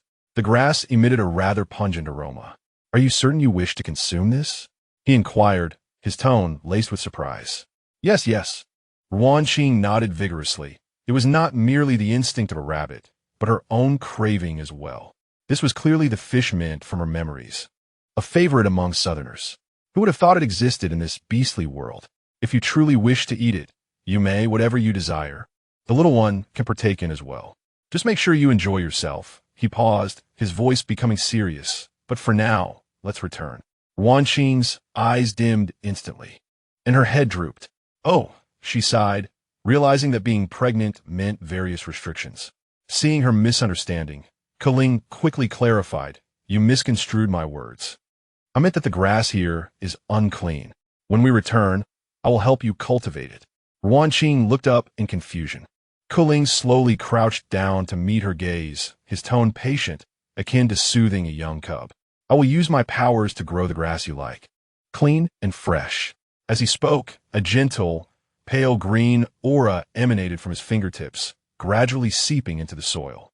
In the blink of an eye, a cluster of tender fish mint burst forth from the ground, rapidly flourishing at his feet. The refreshing scent of the grass mingled with its distinct aroma. Ruan Qing's eyes sparkled brightly, akin to a sky filled with stars. She crouched down, carefully reaching out to touch the still damp leaves, confirming that this was no illusion. "It truly had grown. Your powers are remarkable. This is akin to a modern agricultural cheat." She eagerly pinched off a leaf and placed it in her mouth. The slightly bitter yet unique flavor spread across her palate, immensely satisfying her cravings. She squinted her vibrant green eyes in delight, reminiscent of a little rabbit finally indulging in its cherished carrot. Her fair cheeks puffed slightly, as if the non-existent tail behind her was joyfully wagging. Kaling stood a few paces away, quietly observing her. The wind tousled his dark locks, and in his eyes remained a softness he himself had not realized. Watching her relish her meal, the slight bitterness in his heart from her earlier avoidance seemed to be somewhat alleviated by the sight. After devouring several leaves, Ruan Qing suddenly felt a tinge of embarrassment. She lifted her head, her expression uncharacteristically bashful. Thank you." Kaling averted his gaze. His voice still light but slowed in cadence. "It's nothing. If you wish for anything else, simply tell me." He paused, adding, "It's windy here. Let's head back. If you desire to eat more in the future, I can grow it for you any time." The future held promise for them. Contemplating this, Kaling's heart skipped a beat. She stood up, brushed the dirt from her hands, and obediently nodded. "All right, let us return." After taking a few steps, she suddenly recalled something and muttered softly, "I hope the little one doesn't truly turn into a rabbit."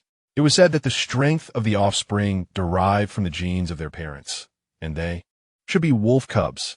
Wolf cubs should be fiercer, able to protect themselves, and not be bullied by others.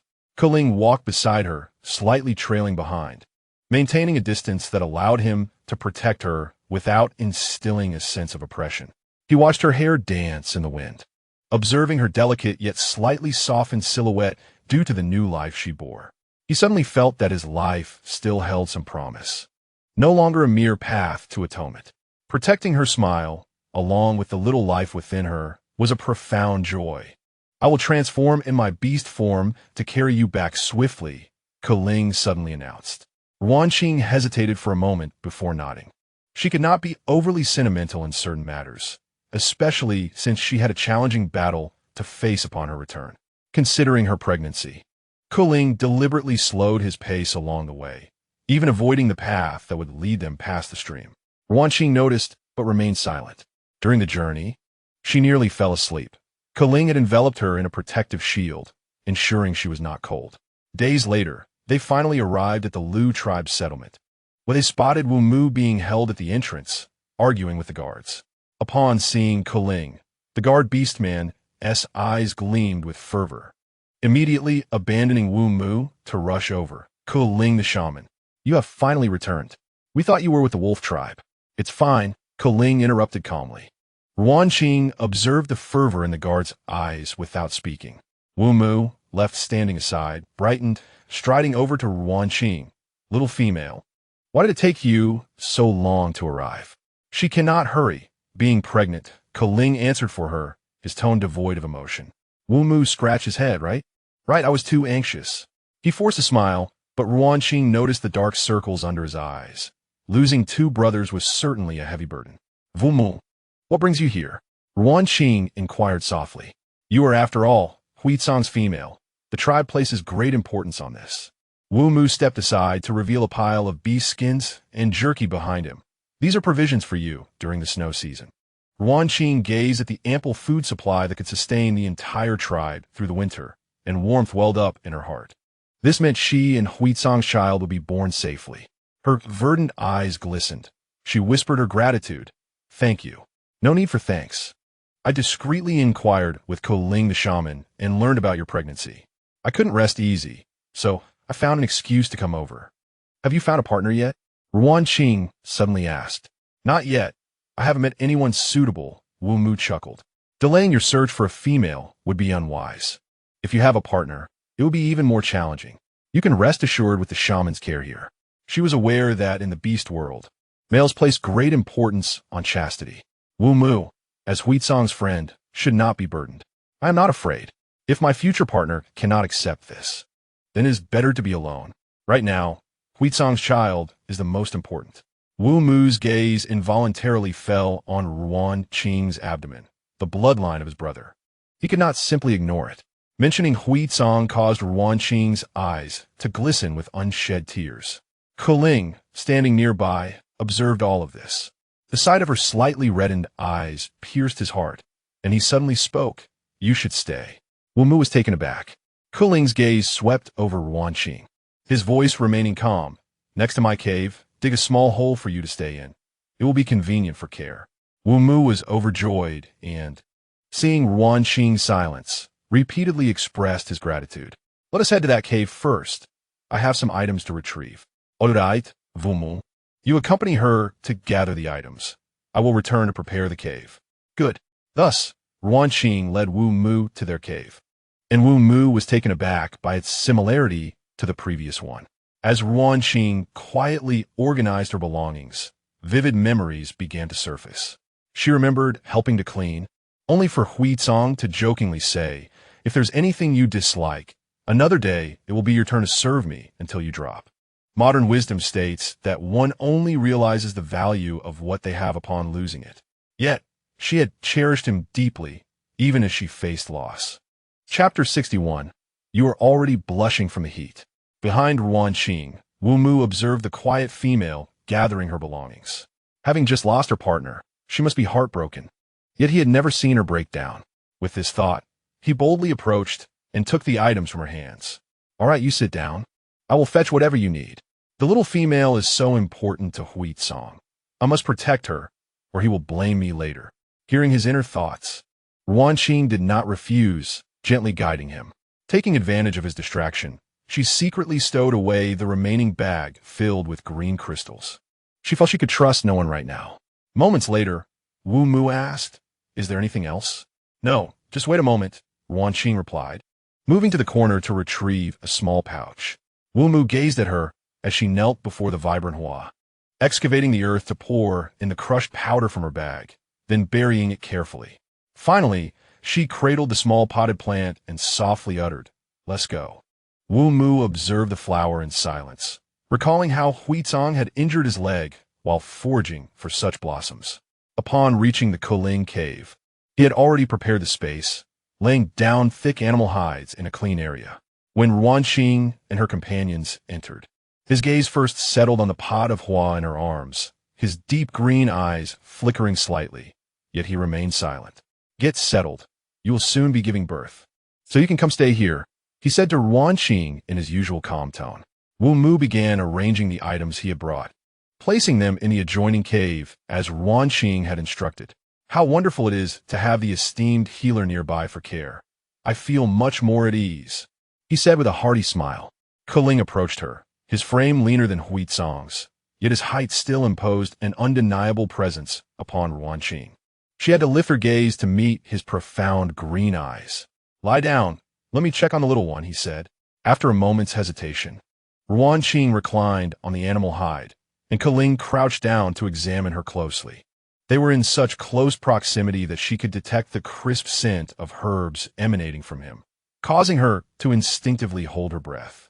She particularly disliked the sensation of being so vulnerable, allowing someone to touch her as they pleased. "Breathe," he instructed. His gaze lowered as his large hand gently rested upon her abdomen, feeling for a moment before withdrawing. "Both you and the child are well, but you need to consume more food." Ruan Qing responded with a soft hum of acknowledgement and immediately sat up. Wu Mu observed from the side, feeling that Kaling's attention towards the young female seemed somewhat excessive. However, he quickly reasoned that it was only natural for a healer to be concerned for a pregnant female. Seeing that she was unharmed, Wu Mu smiled and turned to excavate his cave, while Ruan Qing, intrigued, followed him. As she drew closer, she noticed a massive black wolf in the neighboring cave, its powerful front paws swiftly digging into the earth. Dirt and small stones flew behind it, and before long, a rudimentary entrance began to take shape. Ruan Qing was momentarily mesmerized, wondering if all beastmen possessed such remarkable excavation skills. She mused that if she were to transform into a rabbit, it would take her an entire day and night to achieve such efficiency. Suddenly, a fragrant aroma wafted into her nostrils, snapping her back to reality.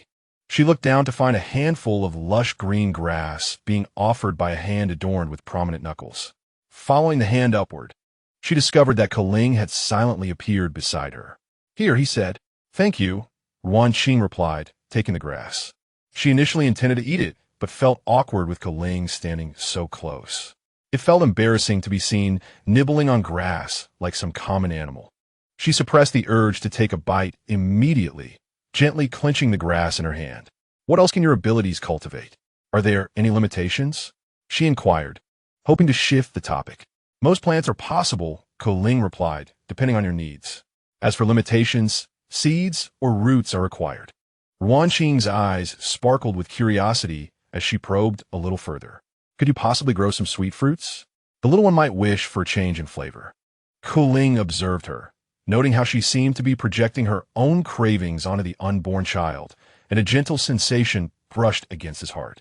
Maintaining his composure, he replied nonchalantly, "Very well, I will procure some seeds tomorrow." Ruan Qing smiled contentedly, watching the black wolf diligently prepare the cave, while her gaze occasionally drifted to the grass in her hand. Noticing her barely contained eagerness, Kaling spoke in a low, steady tone. "I will prepare the adjoining cave. It has been in use for quite some time." "All right," she responded.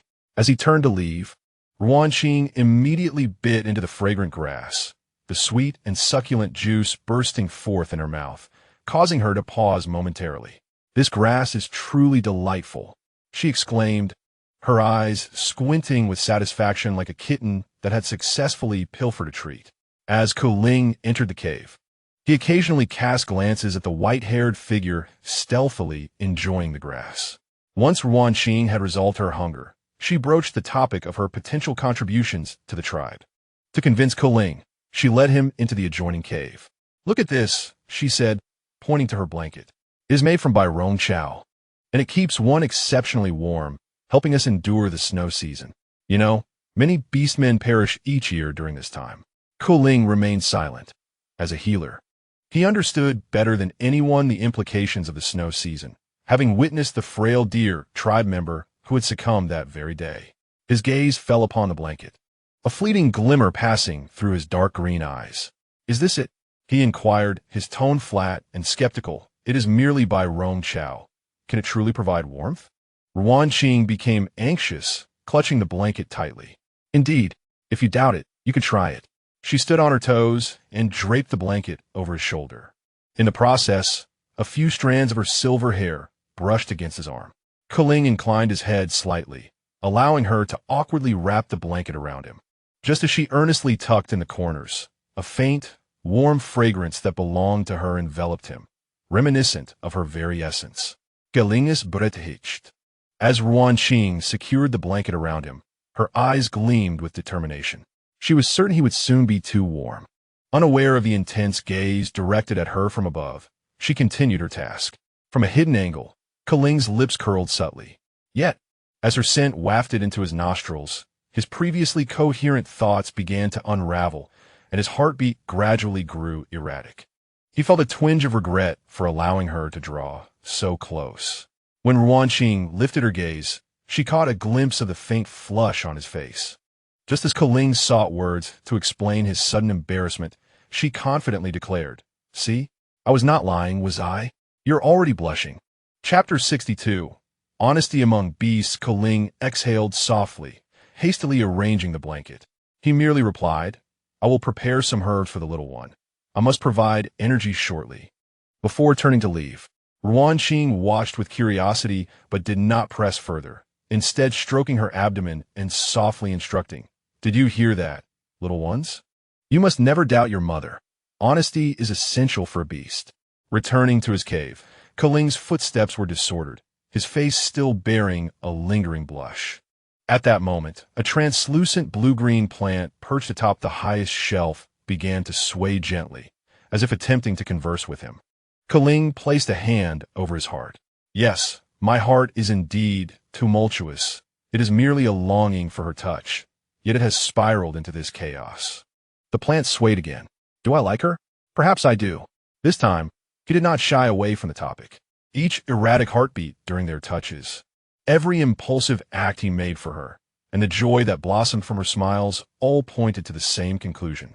Despite the constraints of his identity, he found himself unable to restrain his feelings. What had initially started as mere curiosity transformed into a desire to keep her close. Now, not only was his identity as a healer a barrier, but even that of a mentor. After a long silence, he finally spoke, "But I must protect the dear tribe and atone for my sins." He cast his gaze down toward his heart, his tone gradually returning to its usual indifference. "For now, it is sufficient to guard over her and the child. At least during this time, she belongs to me and needs me." He was acutely aware that this was merely a necessity of medicine. Once she let go of that wolf tribe beastman and accepted a new partner, he would safely relinquish her. He envisioned the future while deliberately ignoring the sharp pain in his heart. Kaling continued to gather the medicinal herbs. "All right, I shall begin brewing the medicine. She will be visiting more frequently, so you must disguise yourself well and not frighten her," he instructed. The plant nodded gently, as if in agreement. Preparing the medicine consumed a considerable amount of time. By the time Kaling returned with the concoction, twilight had fallen. The little female curled herself into a ball in the corner of the wall, her white hair softly cascading beside her cheeks, her small head nodding gently as she slept soundly. Kaling stood at the cave entrance, gazing for a moment, and his cold heart felt as though it had been lightly nudged by something. Ever since he met her, he had become somewhat familiar with this sensation. "Ruan Qing, wake up." Qu'est-ce qui vit, Kaling?" She rubbed her sleepy eyes. "You're here. I've been waiting for a long time and accidentally fell asleep. I'm sorry for waking you up late, but you must take your medicine first." She reached out for it, but he moved the medicine bowl away. "Wait. Let us first provide some energy for the cub." "How we do that?" "Extend your hand." Ruan Qing obediently stretched out her fair hand. While Kaling's dark green eyes dimmed slightly, his distinctly jointed hand trembling as he gently grasped hers. The moment their fingers intertwined and their palms touched, a warm energy slowly flowed into her. She curiously observed their overlapping hands, sensing a hint of intimacy, yet she remained silent under Kaling's serious gaze. The warm current spread through her body, an oddly delightful sensation, akin to the modern description of consuming a forbidden substance. It felt as if she were floating in the clouds. Kaling withdrew his hand. "How do you feel? Any discomfort?" "No, just a bit comfortable." "That means the cub is not rejecting my energy, you can rest assured. This is a sleep-inducing herb. You should drink it." Ruan Qing felt somewhat uneasy, as if he knew everything, including her conversation with Huizong the previous night. Surely, he didn't overhear? A beast shouldn't lack boundaries like that.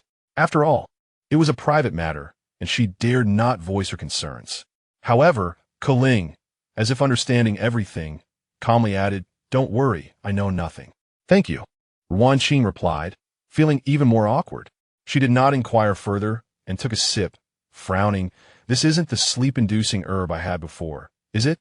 The previous herb was slightly sweet, but this one was quite bitter and strong in flavor." Kaling responded, his gaze passing over her scrunched-up little nose. "You're pregnant with a cub. The previous sleep-inducing herb can no longer be used, so I replaced it with a new one." Ruan Qing's heart tightened at the thought of the previous herb, her complexion paling slightly. "Will it be fine since I had so much before?" "It's fine." Kaling interrupted her panic. "Just be cautious in the future. If you wish to eat anything, especially herbs, consult me first." "Understood." Keling watched her grimace as she finished the medicine, her entire face contorting in distaste, before he slowly spoke. Regarding the bedding, what do you wish to do? Remembering the matter at hand, Ruan Qing assumed a serious expression. The snow season is upon us in the next few days. I will create a sample tomorrow to seek the approval of the tribe leader and elders, and the tribe leader can rally everyone to gather by Rongqiao. I'll teach a portion of the beastmen, and they can learn from one another.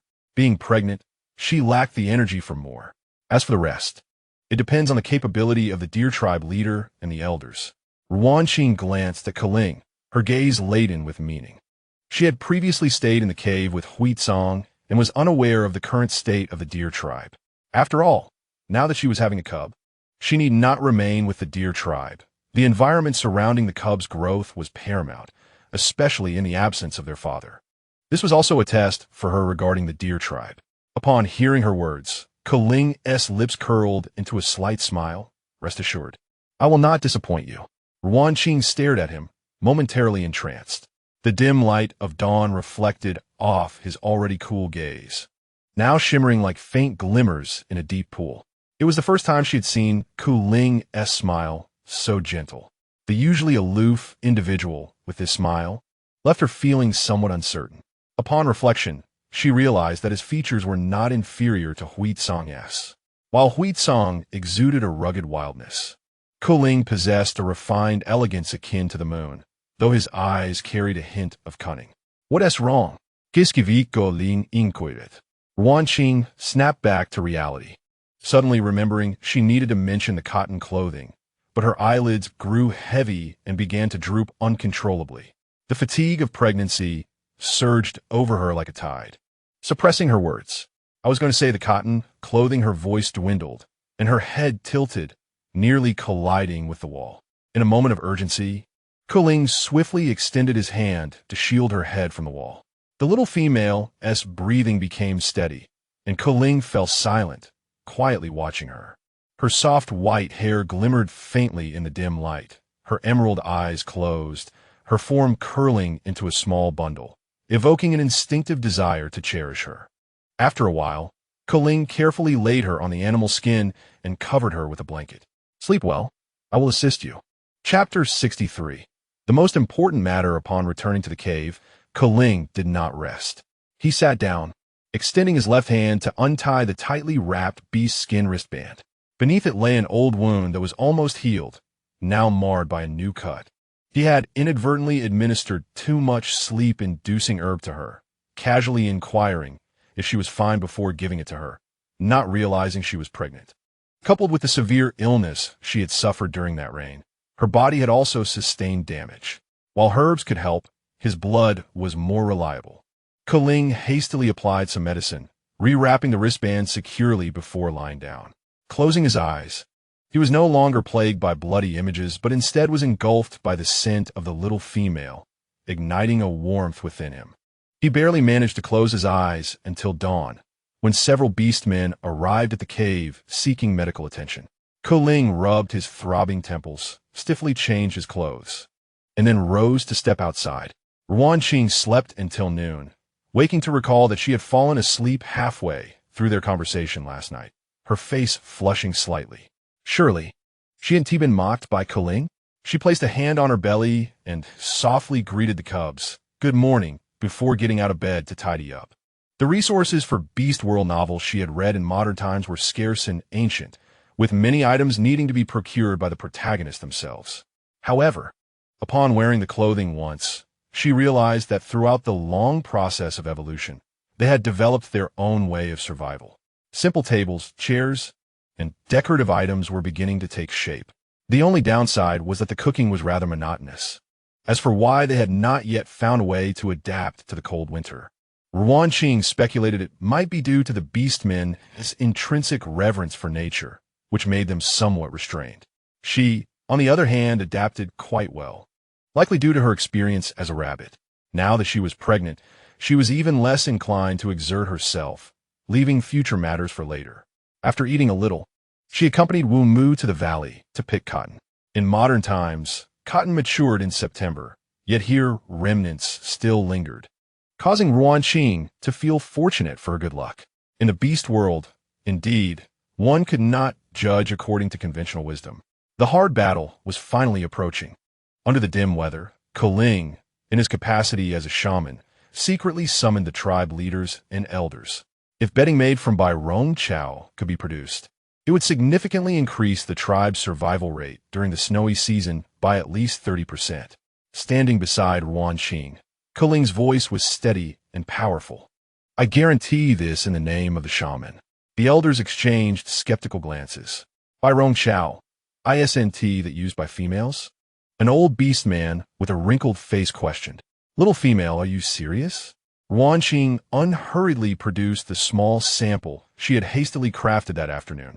A palm-sized white fluff pad, which you would like to give a try. The elders' murmurs erupted like a boiling pot, their discussions swirling around Ruan Qing's ears, causing her to frown. Ultimately, it was the tribe leader who spoke first. Let me try. After all, it's just grass. It should be fine. Ruan Qing took the fluff pad and gently placed it on his bare forearm, while her other hand covered his other arm with a similarly sized piece of beast skin. We need to wait a moment, she said in a neutral tone. A few minutes later, Ying Miao's eyes brightened with excitement. The left one is so warm, while the right one is freezing. The elders took turns trying it, their expressions finally becoming serious. Little female, you are truly a great benefactor of our tribe, the tribe leader, Ying Miao, declared. I hear Ling mentioned you have a condition. I wonder what it is. Approximately half an hour later, the clan leader finally responded in a deep voice. I promise you, as long as you are safe, our tribe will not compel the beastmen to care for you. However, I have two conditions. At this moment, Ruan Qing felt exceedingly pleased and nodded readily. Please go ahead. First, regarding the blankets. Do not let it be known that I am the one who made them. I do not care who receives the credit. You need not worry about that. Second, Ruan Qing paused, a hint of helplessness in her tone. My partner has just been away, and I am currently not in the mood for anything. I hope the clan leader can help to deter them. Over the past few days, numerous beastmen had been loitering near her cave under various pretenses, which had become quite bothersome. The clan leader readily agreed. Very well, I will ensure they disturb you less. The freezing death of beastmen had always been a significant loss for the tribe. If this blanket could save some of our kin from dying this year, the Lu tribe would undoubtedly grow stronger. In comparison, Ruan Qing's two requests were hardly a burden. With matters finally settled, Ruan Qing stretched and stepped outside the cave, feeling both satisfied and drowsy. Ling instinctively wanted to follow, but was called to halt by the clan leader. Ling, the shaman, please stay. Giskiviko Ling Boset, turning his head slightly, and gave the clan leader a bland glance. What is it? The clan leader sighed, his tone carrying a note of admonition. I understand you are a shaman, and contact with females is inevitable, but do not forget your identity as a Lu tribe shaman. You must not take a mate. He had long noticed that this shaman, usually aloof and solitary, had recently been casting fleeting glances at that white-haired young female. As a male himself, he understood the meaning behind such gazes. I know my limits. You need not worry, clan leader. Ling's tone turned colder, and without further delay, he turned swiftly to pursue Ruan Qing. In the following days, the Lu tribe was bustling with activity. Since it was a secret, the clan leader only dispatched a few trusted individuals to learn. Even with just a handful, Ruan Qing found herself exhausted, often dozing off on the stone platform while teaching. Whenever she fell asleep, Ling would quietly approach, carefully lifting her and carrying her back to the cave to rest. The surrounding beastmen observed this with mixed thoughts. One day, Ruan Qing awoke in her cave, and upon opening her eyes, she found Ling's face mere inches away, his eyes cool and serene, black hair cascading down with a few strands brushing against her cheek. Did I fall asleep again? She murmured, rubbing her eyes and sitting up, her hair tousled with a small tuft sticking up adorably. Looking around, she confirmed she was in her cave. Yes, he replied in a deep voice, you should rest. Yu Mu is managing the blankets. That fellow may lack in many areas, but he certainly excelled at intimidating the herbivorous beastmen. Is the little one all right? Ruan Qing gently placed her hand on her abdomen. While feeling drowsy was normal, her tendency to fall asleep anywhere was quite dangerous. All is well. Kuling's gaze fell upon her face and then shifted to her abdomen. But you must eat on schedule. You cannot afford to starve. As a seventh-tier beastman, the energy required for the child was immense. If she continued to neglect her nourishment, it would start to deplete her own vitality. Understood. Ruan Qing nodded earnestly, aware of the gravity of the situation. Watching her little tuft of hair bobbing, Kuling felt a flash of tenderness, suppressing the urge to ruffle it. Extend your hand. Ruan Qing obediently stretched out her hand. Kuling grasped her palm, gently channeling warm energy into her. His fingertips felt cool, yet his palm was warm. Ruan Qing looked up at him. His eyes, typically devoid of emotion, now held a focused intensity. Kuling, thank you for helping me so much. No need for thanks. It is the duty of shaman. His voice was low. Ensuring the safe birth of the child was now his most pressing concern. Chapter 64. I want to eat Kuling. Does channeling energy to me every day affect you? The recovery speed of Beastman's supernatural abilities is swift. It poses no issue. His tone was calm, yet he gently lifted his right hand, revealing a handful of vibrant green grass leaves. Hui Jimnayokao. Ruan Qing's eyes sparkled instantly, akin to sunlight breaking through the forest canopy. If you want to eat something in the future, just tell me directly. Kuling handed her the grass, his fingertips brushing against her wrist. As Ruan Qing accepted it, her hair swept across the back of his hand, leaving a tingling sensation. She cradled the grass, her eyes crescent-shaped with joy. If you need any assistance from me in the future, do not hesitate to ask. Lacking rice, she would rely on the grass to adjust her palate. Kuling paused, his gaze lingering on her face for a moment. Very well. His voice remained steady. Yet as Ruan Qing leaned down to inhale the fragrant grass leaves, a subtle smile crept onto his lips. Understanding her pride, Kuling wisely chose not to linger. Exiting the cave. Meanwhile, under Yu Mu's supervision, many beastmen worked with unprecedented speed. That very evening, 7 complete white wool blankets were finished. The clan leader arranged for one beastman to test them in the most well-ventilated cave. The following morning, he emerged excitedly. I have never slept so warmly on the eve of the snow season. At that moment, all doubts vanished, and everyone marveled at how they had not recognized the value of Bai Rongqiao earlier. Following this experiment, the Lu tribe quickly began stockpiling Bai Rongqiao. Hastening their work, Ruan Qing silently observed everything. The Lu tribe was, after all, the only herbivorous tribe that could survive in this unique region. Their cohesion was remarkably strong. Kuling had been busy these past few days, and Ruan Qing had not seen him for a while, only calling Yu Mu to keep an eye on her. He would come by at night to channel energy before disappearing again. Ruan Qing did not think much of it. She asked Yu Mu to lead her to pick peppers, uncertain if any remained. As they walked, Yu Mu led the way, frequently turning back to check on her, fearing she might stumble, which amused and saddened her. Seizing the opportunity, she inquired about many childhood stories of Huitsong. It turned out he had been quite mischievous as a child, even pulling pranks by urinating, and he would play with other wolf cubs. Had that incident not occurred, he would probably be just an ordinary wolf beast man in the tribe now. She wondered if they would have crossed paths. Upon reaching their destination, they were fortunate that although many peppers had spoiled, there were still a few usable ones. The beast world was indeed different from modern times. As she excitedly reached to pick them, Yu Mu playfully pushed her back. What are you doing, little female? Why are you being so industrious? Just stay put. I'll handle it. Ruan Qing did not refuse. Handing him the beast hide she was holding to collect the peppers inside, and they quickly finished gathering. Yu Mu, you should wash your hands. Ruan Qing kindly reminded him. It's just fruit. No need to wash. Yu Mu dismissed her concern. Trust me, or you will regret it. Your hands will hurt later. I'm too lazy to wash. Besides, how much pain can one fruit cause? If you don't listen, don't come crying to me later. Seeing that he was still unyielding, Ruan Qing felt quite helpless. Rest assured, Yu Mu patted his chest, assuring her. Before long, upon returning to the cave, this towering man could no longer contain himself. Little female, his voice had shifted in pitch as he approached, holding up his bright red hands.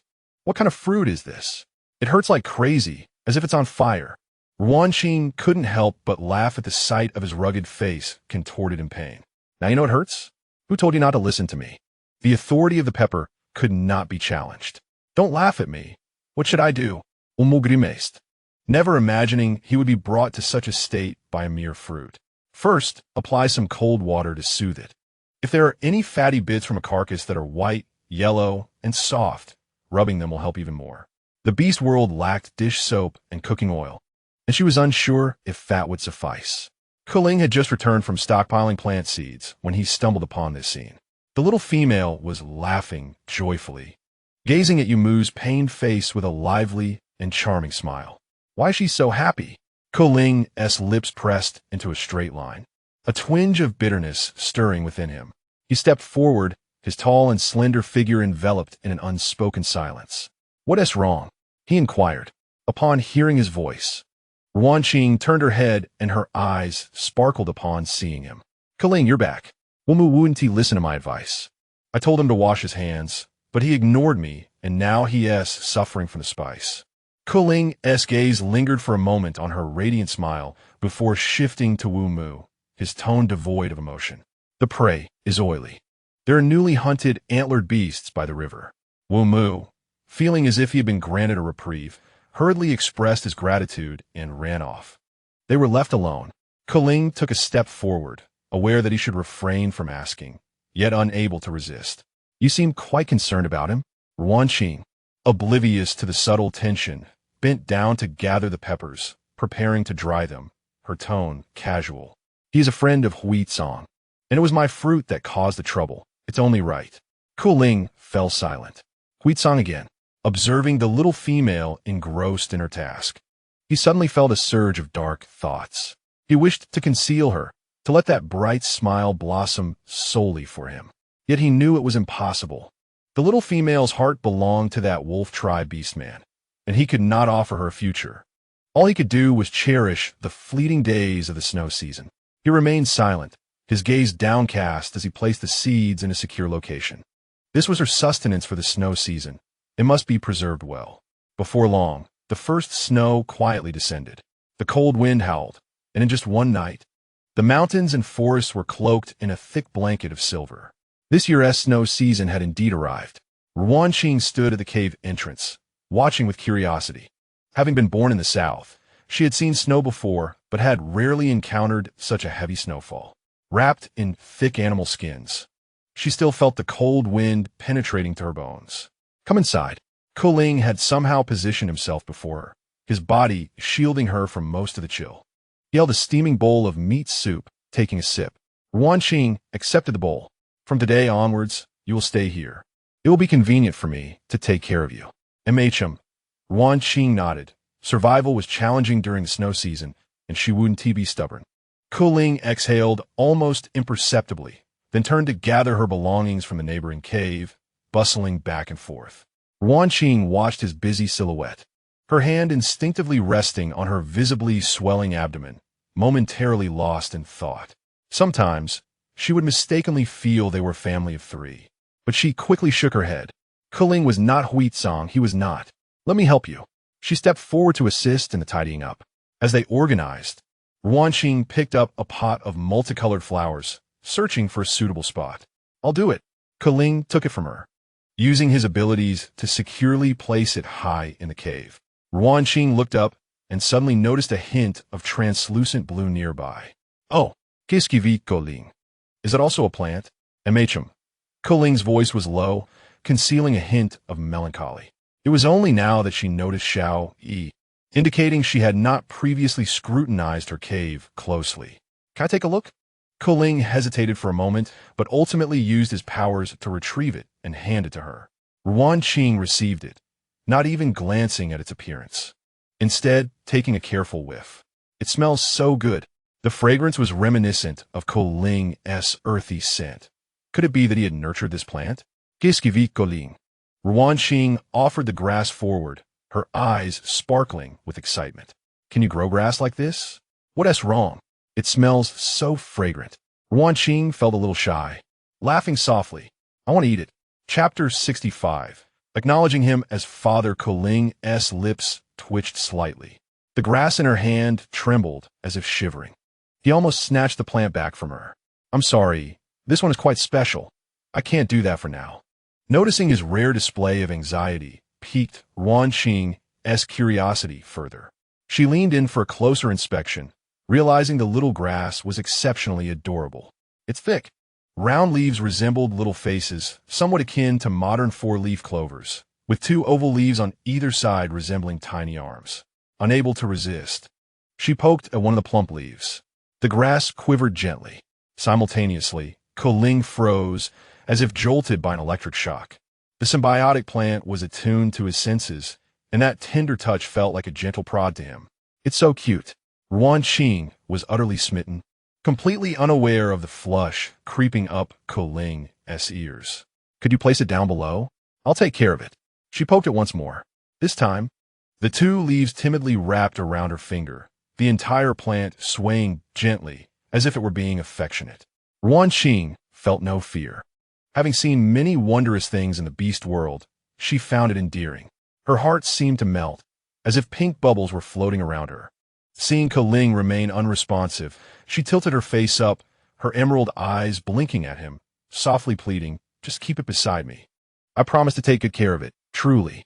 Ling's hand, hanging at his side, tightened instinctively. The little female's watery green eyes, paired with her slightly pouted lips, made his throat involuntarily constrict. The sensation from the symbiotic plant grew more pronounced. Her fingertips' warmth left him taut with tension. If this continued, he would truly be unable to withstand it. No, he forced himself to avert his gaze, his voice slightly hoarse. "I fear you might not be able to resist and end up eating it." In truth, he was more afraid that if this grass remained by her side day and night, experiencing everything about her, he would inevitably lose control. Ruan Qing sighed disappointedly. Then does it have a name? It must have one, given how special it is. Xiaoyi. Ruan Qing gazed longingly at the grass named Xiaoyi, which drooped its leaves in apparent despondence. The light in her eyes dimmed. It clearly wanted to play with her too. Yet she did not protest. For Ling had already done so much for her. It was not right to sulk over this matter. Silently, she went to arrange her bedding. Resembling a lost little beast, Ling observed as he placed Xiaoyi in its new position, noticing her small disappointment. After a moment of contemplation, he turned and walked to a corner of the cave. A soft glow of his powers illuminated the space. Before long, he held a small handful of freshly sprouted plants. There were slender grasses, some with leaves rounded like little fans, and others heart-shaped, all of which were her favorites. He awkwardly extended this handful of greenery towards her, his voice still flat. "These are for you." Ruan Qing lifted her head, her eyes brightening at the sudden appearance of a small garden. She received the handful of grass, gently patting it. It was fresh and tender, and her face lit up with a smile. The momentary sadness vanished into thin air. "Thank you, Ling." Her voice regained its cheerful tone. Seeing her spirits lifted, Ling's tense heart relaxed slightly. Watching her happily munching on the grass while humming an unknown tune, Ling's eyes, like a deep pool, began to soften, revealing the love hidden within its depths. Suddenly, he felt an overwhelming desire. He wished to guard her for a lifetime. That night, Ruan Qing casually asked, "By the way, why hasn't Tiwumu come over?" Ling paused in his actions. In times of food scarcity, beastmen could conserve energy through hibernation, and he mostly spent his time asleep. "So that's it. Don't you sleep then? If I sleep, you sleep too. Who will take care of you? The little female who needs a beast's watch." Ling rarely joked, a hint of mirth glimmering in his eyes. Ruan Qing felt a bit embarrassed, touching her belly. As a pregnant woman, she indeed craved sleep and food. Ling had never explicitly stated whether she was carrying a male or female cub, but she sensed that there was more than one, and it was highly likely to be male. She had secretly asked Wu Mu, who told her that in the beast world, only carrying female cubs would produce severe pregnancy symptoms like those in her previous world. Feeling the life within her abdomen, a flicker of melancholy crossed Ruan Qing's eyes. If only I could resemble him more closely. Ling quietly observed the subtle changes in her gaze, but chose to remain silent. She stood up and used a large beast hide to separate the sleeping areas within the cave, though their resting places were already distant. This action further divided the cave into two distinct sections. As a female, she undoubtedly required some personal space. Watching his actions, Ruan Qing felt a warmth blossom in her heart. She gently caressed her abdomen, whispering in an almost inaudible tone, "Little ones, when you come into this world, recognize Keling as your father. Though he cannot bond with you as a mate, you shall consider yourselves as children. You must honor him well. He is the one who has brought you into this world." As for her own fate, perhaps it was uncertain. On the other side of the hide, Keling stood still. The title of father stirred ripples within him. She had invited her offspring to acknowledge him as their father, which naturally positioned her as their mother. Reflecting on the master-disciple relationship they shared, a strangely pleasurable yet almost perverse sensation washed over him, only to be abruptly halted by reason. A dark gloom seeped into his eyes like ink. This child belonged to Huizong. He could never truly possess her children. The notion of being a future father became the only legitimate way for him to approach her. It was a bittersweet thought, tinged with the sweetness of a hidden connection. Keling silently tightened his fingers.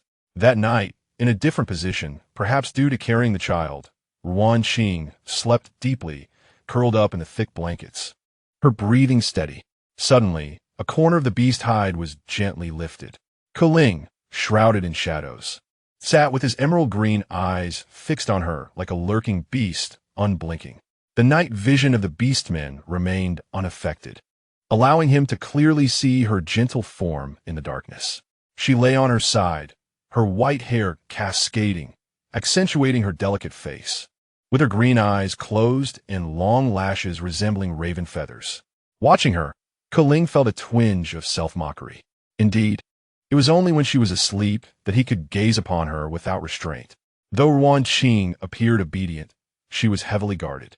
If she were to discover his hidden thoughts, she would surely distance herself from him. It was only because of his inability to bond with her that he could draw so close. He wondered how that fellow Huizong had managed to infiltrate her heart. Keling's gaze became greedy, almost reckless, tracing her brows, her nose, and finally resting on her slightly parted, soft lips. Chapter 66. Did the little ones move? Almost uncontrollably, he advanced, squatting before her. His hand slowly rose, inching toward her slightly parted lips, but halted abruptly just before contact. He curled his fingers back. It would awaken her.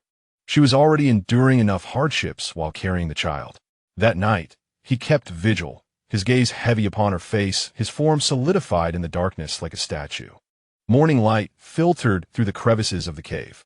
Ruan Qing stirred, awakening. In her groggy state, she felt as though someone had been watching her with an intense gaze throughout the night, nearly becoming familiar with it. Rubbing her eyes, she sat up and instinctively glanced around. The cave was silent, save for Keling, who sat not far from the fire, preparing meat soup for her, his expression inscrutable. It must have been a dream, Ruan Qing mused, considering Keling's icy demeanor. After breakfast, Ruan Qing approached the fire and casually spoke. Keling, I had a terrifying dream last night. She paused, observing his reaction, knowing he would remain unresponsive, yet she wished to test him. I dreamed that a beast was staring at me the entire night. Keling continued to tend to the fire without pausing, his brow remaining unfurrowed. During pregnancy, dreams can be vivid. Do not dwell on them, he replied in a steady voice, devoid of emotion. Ruan Qing scrutinized him, finding no cracks in his cold facade. She attempted several more inquiries, and Keling's responses were flawless. Doubt crept in. If it wasn't Keling, could it be that she had simply slept too much? In the evening, she decided to try once more. She closed her eyes, feigning sleep, her breathing light and slow, while her body remained tense. Attuned to the sounds in the darkness, she waited patiently. Unfortunately, she had overestimated herself. Not long after, her pretense of sleep transformed into genuine slumber, her breathing deepening and evening out. Just as she slipped fully into the realm of dreams, on the opposite side of the cave, Keling slowly opened his emerald eyes, fully alert, devoid of sleepiness. His gaze fell upon the large beast hide, as if he could still perceive her curled form, a faint smile curving his lips. Little Ruan Qing, do you still wish to test him? A barely audible chuckle resonated in the darkness. For many days thereafter, Ruan Qing slept soundly, though she frequently dreamt of being watched. She attributed this to her pregnancy, especially since she had tested Keling several times, and his demeanor remained unchanged. Half a month slipped by in a flash. Ruan Qing sat atop a pile of hay, attentively listening to Keling as he shared knowledge of herbs. The air thick with the scent of roots and bitterness, mingling with the fragrance of the greenery that clung to him. Indeed, it was a fragrance. Ruan Qing inhaled deeply, the aroma tantalizing her senses, yet she strove to concentrate on her studies. In the snowy season, frostbite can occur. Do not warm up immediately, Keling advised calmly. Should we first rub it with snow? Ruan Qing recalled the frostbite she had known in modern times and ventured to suggest. Yes, Keling affirmed, his gaze fixed on her face, but if the skin breaks, you will need this. He picked up a light yellow root and held it up with his slender fingers. Dried thorn root, boiled and used for washing, can alleviate pain. Ruan Qing took a piece, inhaling the earthy scent. If it has already begun to fester, it will be of no use. You will need to cauterize it, Keling continued, his tone still even. Cauterize it directly? Ruan Qing frowned. Yes, immediately. It will leave a scar, but it can save your life. I have seen beastmen delay treatment, and as a result, their entire arm decayed.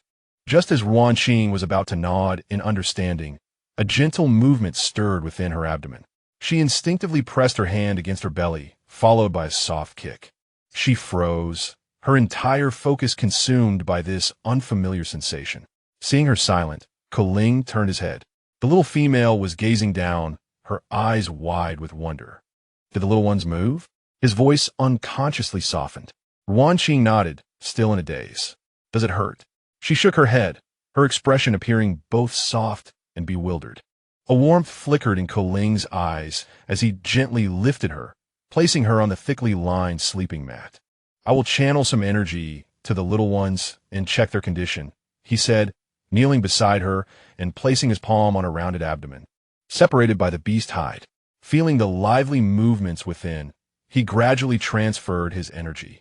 Ruan Qing blinked, gradually regaining her senses, turning her face to him, her voice brimming with uncontainable excitement. Keling, they just kicked me. How wonderful and adorable. The novelty and joy made her eyes sparkle. Keling gazed at her shining eyes, responding with a gentle hum, his tone softening as it often did in her presence. Then lie back and enjoy the sensation. Please continue your explanation, she requested softly, finding the conversation dull, but appreciating his clarity. His teachings were logical, following a coherent system, simple and comprehensible. In stark contrast to the dry nature of herbal medicine, Keling said nothing further, casually summoning a few tender shoots, slicing them neatly and placing them in a wooden bowl, along with a small spoon, which he handed to her.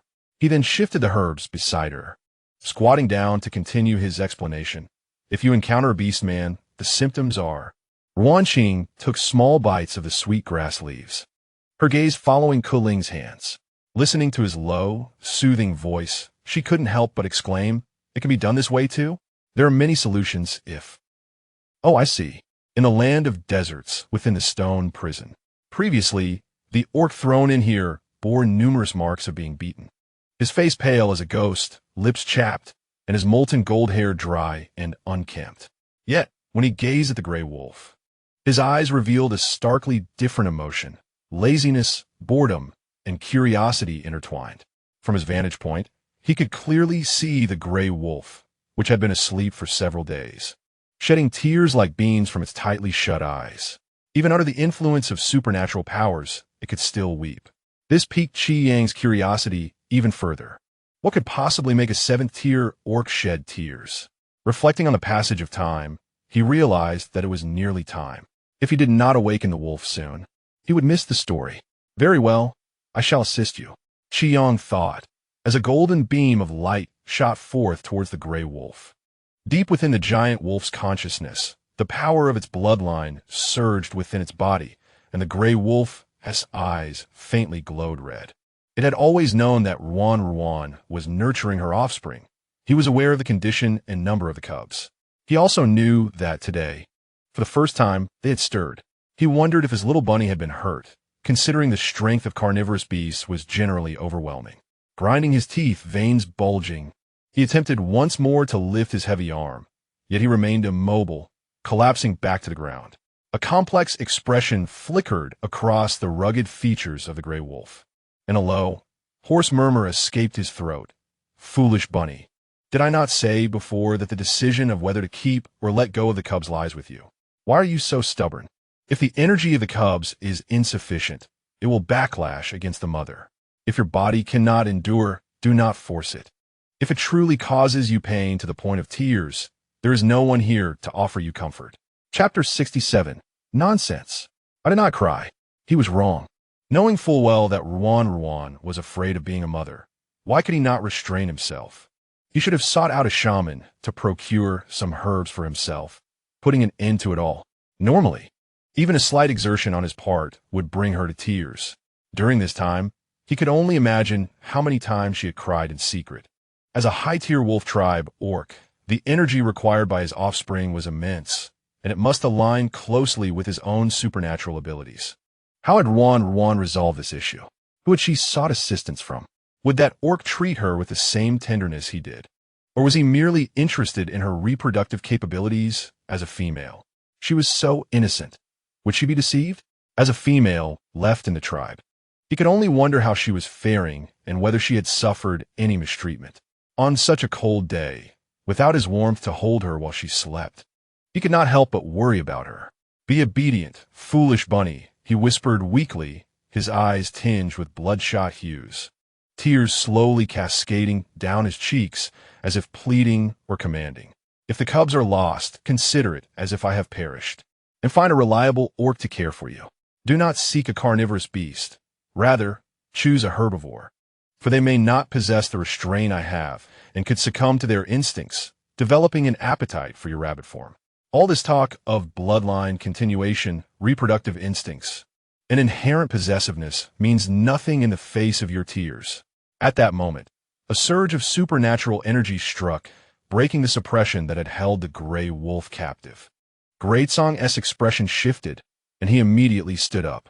At the same moment, the gray wolf's crimson eyes snapped open, almost instantaneously upon awakening. The connection to the bloodline of the cubs became clear. He instinctively tried to leap up to find Ruan, only to realize he was confined within a specially designed stone cage, his body weak. "Awakened, are you?" A feeble, raspy voice came from beside him.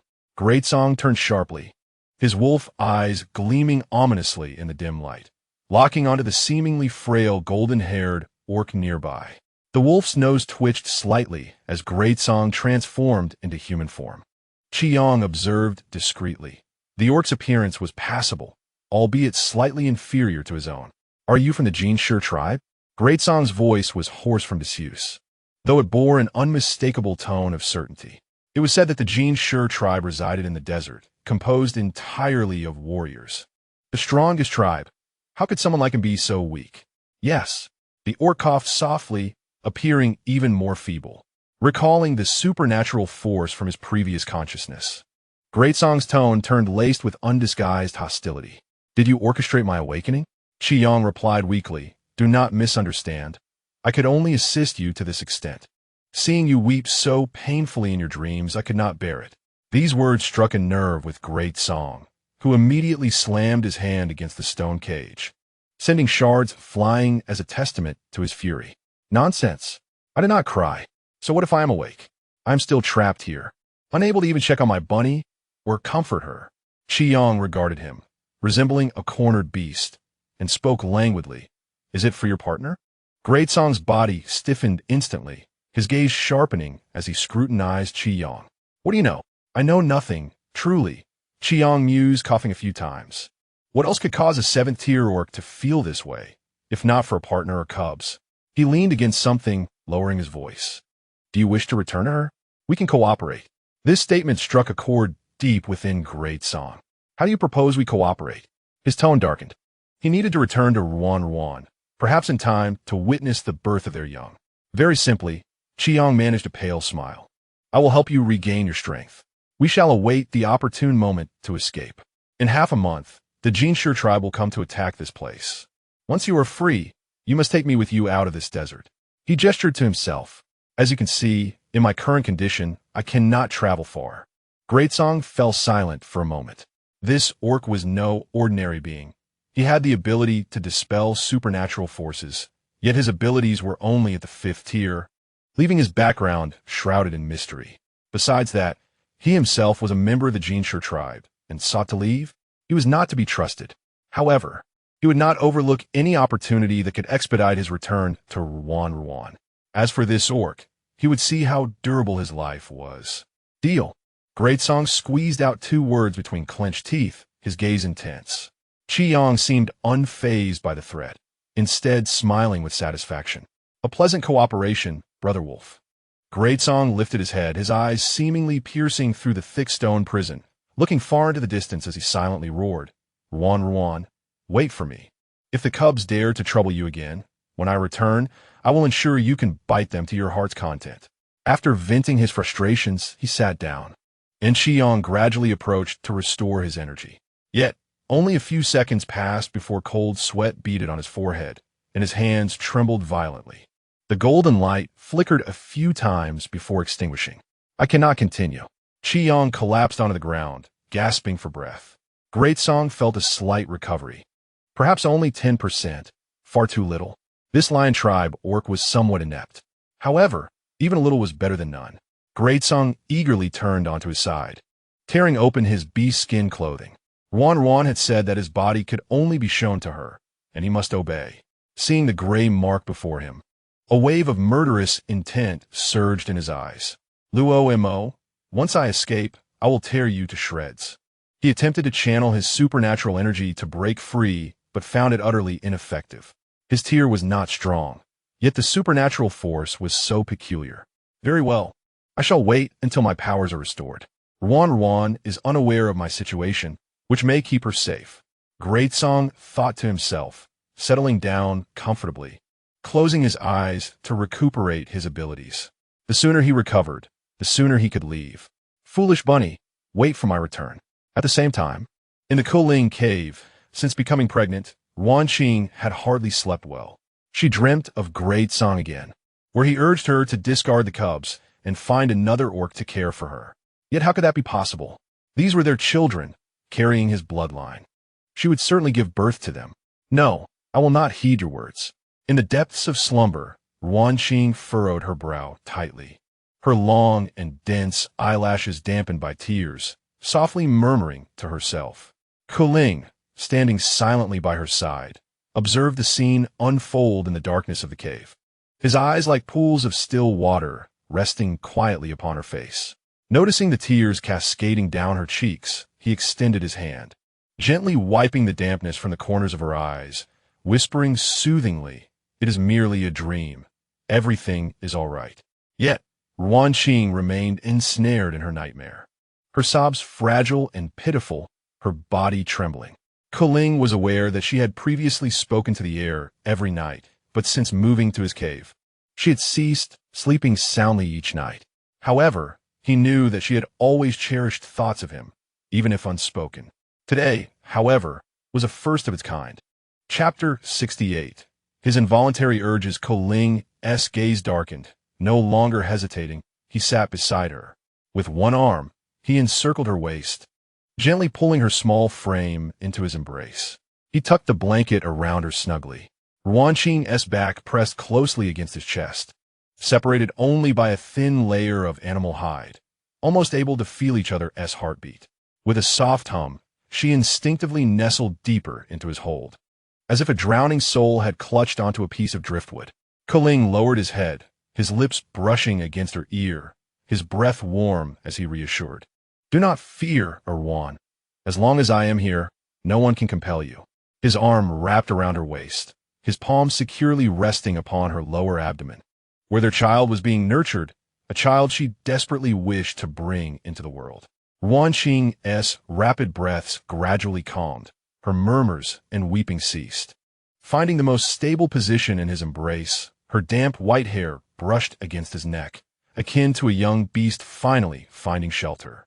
In her dreams, She imagined Hui Song no longer urging her to abandon their child, but rather cradling her gently in his arms, his voice laced with mock annoyance. Enough, enough. Who is compelling you? If you choose not to, then do not. Just take care of yourself until I return. She also dreamt of Hui Song bringing her the fragrant grass she had longed for, the same kind as Xiao Es, the aroma tantalizing her senses. She smacked her lips, and in her drowsy state, bit into it. Suddenly, a muffled groan broke the silence of the darkness. Kelingas boditensit instantly, a turbulent undercurrent swirling in his dark green eyes. Coincidentally, she had bitten down on his collarbone, her lips pressed against it, her teeth grazing lightly. Having feigned sleep during the night, Keling wore only thin garments. Through the delicate fabric, he could distinctly feel the warmth of her lips. She frequently nibbled on grass. Her teeth were sharp, the sensation both painful and tingling. Since her pregnancy, her body had filled out slightly, and the soft flesh pressed against him. Her breath cascading over him. A wave of tingling surged from his spine, and Koling's deep-set eyes were suddenly clouded by desire. His breathing grew heavier, a faint flush coloring his gaze. He, who was typically ethereal and detached, seemed to be drawn into the whirlpool of mortal desires. Keling closed his eyes, his arms instinctively tightening around her. This could not continue. He was unable to restrain himself any longer. Carefully, he set Ruan Qing down, covered her with a blanket. And then, his eyes tinged with crimson, he staggered out of the cave. He ran into the snowy expanse, while the unwitting culprit, oblivious to everything, instinctively cradled her abdomen and continued to sleep, her brow furrowing slightly as though she felt she ought to be holding something. The following morning, Ruan Qing awoke groggily, glancing at the daylight seeping through the cracks in the rocks, realizing it was already noon. Carrying a child made one sleep so soundly. Ruan Qing sighed, rising only to discover her body drenched in sweat, particularly her back. There lingered a faint scent of the grass and wood from Keling, a mere illusion, surely. After all, he frequently visited. If he had come last night, with a scent, how could she, in her current state of oblivion, not have noticed? The shadows of last night's nightmare still loomed over her, and she grimaced, internally chastising Hui Song. That foolish Hui Song. He was hers, and so was their child. She would decide their fate. Lost in thought, Keling entered the cave holding a basin of water. Ruan Qing scrutinized him carefully. His expression remained unchanged, devoid of any indication of wanting to cast her aside. Perhaps she had been overthinking. Awake? He placed the basin down. Ruan Qing fidgeted with her clothing, speaking softly. I wish to bathe. My back feels terribly uncomfortable. Keling hesitated for a moment, his gaze falling on her damp white hair, her emerald green eyes resembling glistening jade, now nervously lowering and blinking. He suddenly recalled the sensation of his palm resting on her abdomen the previous night and the warmth of her in his arms. Wait, he instructed, handing her a handful of grass to stimulate her labor. Before turning away, his ears slightly flushed. Ruan Qing watched his somewhat flustered, retreating figure. Her heart filled with doubt. Why was he avoiding her today? Could it be that she truly had bitten him last night? Keling quickly heated water, bringing the wooden tub to the side, along with clean animal hides and soap, arranging everything meticulously. Wash up, he said, his voice lower than usual. Call me if you need anything. Ruan Qing, her face flushed, entered the bath, intending to discuss matters with him afterward. The cave filled with mist, and she sighed contentedly as she soaked in the warm water. She could vaguely see Koling's silhouette guarding the cave entrance, his dark hair cascading down his back, resembling a silent guardian. Keling stood outside the cave, his fingertips unconsciously tracing the stone wall, his gaze deeply shadowed. He moved stones to obscure much of the cave entrance, stepping back slightly. If he listened any longer, he would go mad. After she finished bathing, Keling entered, silently pouring her bathwater. Ruan Qing tentatively inquired, Keling, I did not do anything to you last night, did I? Keling continued his actions, lifting his gaze to meet hers, his expression calm. Why do you ask? I just feel you have been acting a bit strange this morning. Do you want me to say it? His dark green eyes locked onto hers. Ruan Qing nodded nervously, yes. Kuling took a couple of steps closer, his gaze falling on her face, slightly flushed from the steam, his tone laced with playful exasperation. Because you were sweating through your clothes earlier. I feared it would be inappropriate, so I kept my distance. Ruan Qing was taken aback, quickly realizing the implication. Her cheeks flushed crimson as she clutched her chest in shock. Her face burned with embarrassment, even her ears tinged with pink. Her eyes widening in a mixture of shame and anger directed at Kuling. Enough, do not say more. Understand. Her voice grew softer, lacking the strength to protest. Kuling observed her desperate attempt to hide, a faint smile flickering in his eyes, though his face remained stern. He even feigned an innocent expression as though she had insisted on asking. It is normal to sweat during pregnancy. Do not worry. Upon hearing this, Ruan Qing felt as if she had deflated, unable to utter a single word. Half a month swiftly passed, and Ruan Qing's belly had grown rounder. Calculating the time, in another 2 to 3 weeks, their child would arrive. Kuling remained by her side, shadowing her every step, guarding her as one with their most precious treasure. Kuling, I am truly fine.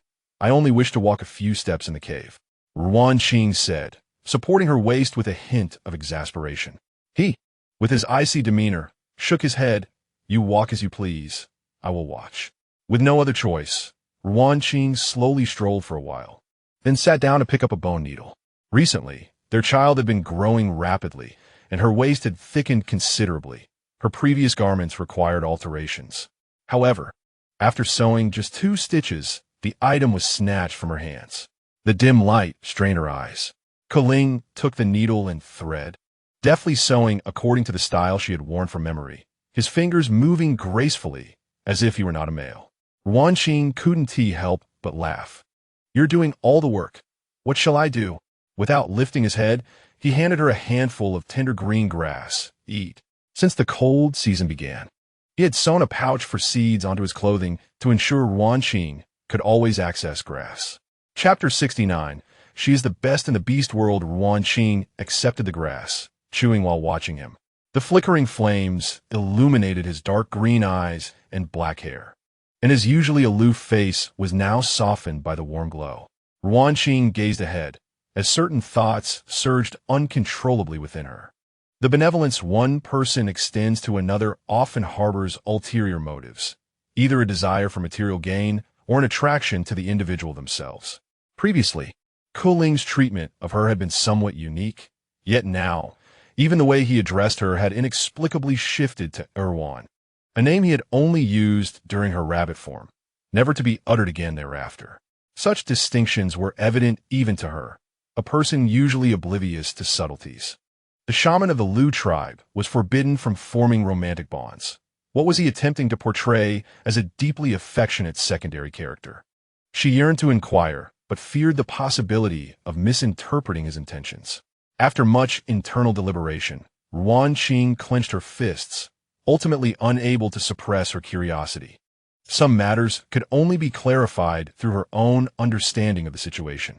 Kuling, do you have feelings for me? The air abruptly stilled. Kiskiviko ling mrotse.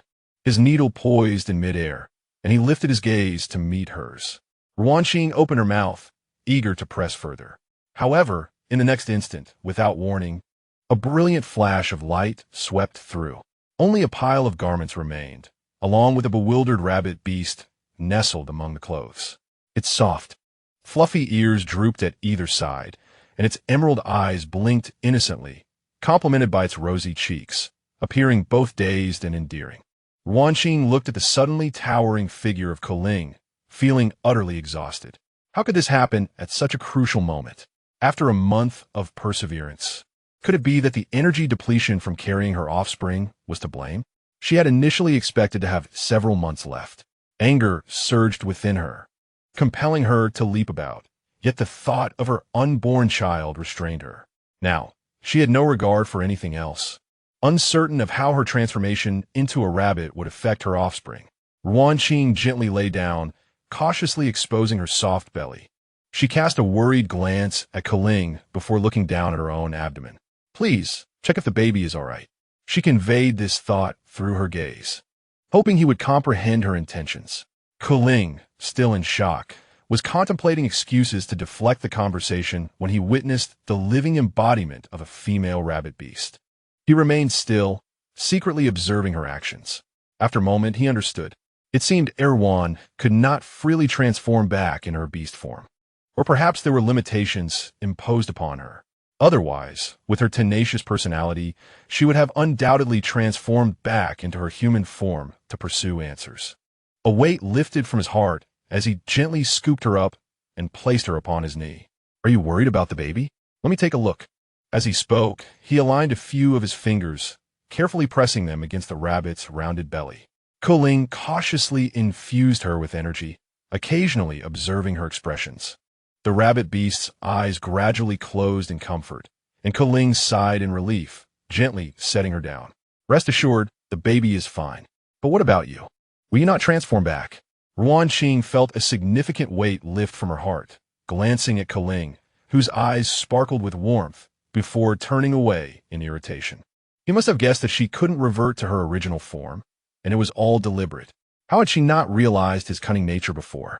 Like Huizong, he seemed subtly mischievous. "Transform back." She discreetly glanced at a certain spot, quickly retracting her gaze. She had placed the green crystal in a safe spot, intending to maintain her rabbit form for a few days longer, as interacting with Ling in her human form would be quite awkward. Ruan Qing pondered, shaking her head. Observing this, Ling set down his needle and thread, leaning in closer. His fingertips lightly brushed against the tips of her ears. His tone as casual as if discussing the weather. "I didn't quite catch that. What did you ask me?" Ruan Qing shook her head once more. He was intentionally evading the topic, and she had nothing further to say. Glancing around, she discreetly slipped into the pile of herbs to assist him in sorting them. In her rabbit form, her keen sense of smell was ideally suited for organizing the medicinal plants. He watched her fluffy figure, sniffing and pawing through the herbs, effectively sorting what had been a chaotic assortment. Deep within his gaze, the flicker of amusement gradually faded, replaced by a subtle melancholy. He was indeed fond of her, yet he could not form a romantic bond, and needed to remain with the Lu tribe. He could not offer her a future, preferring instead to remain by her side as a guardian, at least for the present. In the depths of the desert, Huizong had regained much of his abilities and eagerly attempted to reignite the bond with Ruan Qing. Alas, his efforts were still in vain. What kind of ability was this? It was utterly absurd. Beside him, Qiang silently observed the scene before suddenly speaking up. "Hey, do you want me to help you?" Huizong regarded him with disdain, as if looking at a fool, his eyes filled with scorn. "You? A mere fifth-tier beastman?" Qiang felt unnerved under his scrutiny and quickly added, "I can give it a try. After all, I did rescue you, didn't I? Then hurry up." Qiang staggered closer and noticed a gray rabbit beast mark on Huizong's chest. "Wow, your partner is actually a rabbit tribe beastman, even though the mark is gray.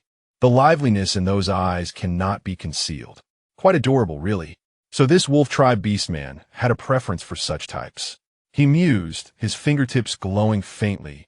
But upon contact with the mark, he was jolted back, stumbling a few steps before regaining his balance. "With my strength, I can only pry it open a little. There is still the scent of herbs lingering, making it quite challenging." Huizong glanced down, noticing that the edges of the mark had indeed brightened slightly. Anger flared within him as he slammed his fist against the cage. "Are you mocking me? I've done my best. Why don't you see if you can sense any connection?" Huizong focused intently, and to his surprise, he indeed perceived a faint resonance of their bond. Although it was insufficient to ascertain Ruan Qing's precise location, it undeniably bore her essence. Frustrated, he raked his hair in exasperation. How much longer will this take? The thought of Ruan Qing struggling while carrying his offspring, especially during the harsh winter, left him in anguish, wishing he could rush to her side immediately. "Just wait and see when I regain my strength." Qiang leaned against the wall, closing his eyes. "Let me rest for a moment. Otherwise, I might truly perish, and you'll be left with no hope." He added, "The tribe will come after us soon." Huizong fixated on the almost imperceptible change, his fists clenched tightly. A glimmer of hope was better than despair. "Wolf brother, aren't you eager to share some stories about you and your partner?" Huizong couldn't even be bothered to lift his eyelids, his tone icy and harsh. Not your concern. He paused for a moment, a smirk curling at the corners of his mouth, filled with pride. Regardless, she is the best in the entire beast world. No one can compare. This statement piqued Qi Yong's interest entirely, igniting a curiosity within him that sprouted like wild grass. The more Huizong cherished her, the more Qi Yong yearned to learn about her. He was determined to uncover who this remarkable partner was that could tame the temperamental beastman. As his mind churned with intrigue, he maintained an outwardly calm demeanor. Fine, if you don't wish to share, then so be it. Chapter 70. Huizong is alive back with Ruan Qing. She had timidly remained in her rabbit form for several days, but she could no longer endure it. Her belly felt heavy, and every action became cumbersome. Pregnant, she dared not leap about as she once did, even needing to wait for Koling to carry her to sleep. Seizing the opportunity while he was out, Ruan Qing quietly crawled to the hidden green crystal, grasping one and swiftly burrowing into the pile of animal skins. A gentle white light flickered, and the pile of skins bulged as a fluffy white head emerged. Ruan Qing, wrapped in the skins, cautiously surveyed her surroundings with her vigilant green eyes. Confirming the cave was safe, she cradled her belly and emerged, taking a deep breath and reaching for the nearby stack of animal skin skirts. After donning them, she waited for a long while, but Koling had yet to return. Lately, he had been acting strangely, frequently venturing out. She hoped nothing had gone awry. Familiar with the routine, Ruan Qing picked up a small medicinal jar, carefully applying the herbal ointment to the now dull mark on her chest. The herbs were harmless and would make her skin gleam, creating the illusion that his mark still shone brightly. But in the next moment, with a thud, the jar slipped from her grasp and crashed to the ground. But she could no longer afford to care. Her eyes glistened with tears, fixed intently on her chest, as if she had glimpsed something utterly unbelievable. Her fingers trembled as they gently brushed against her heart.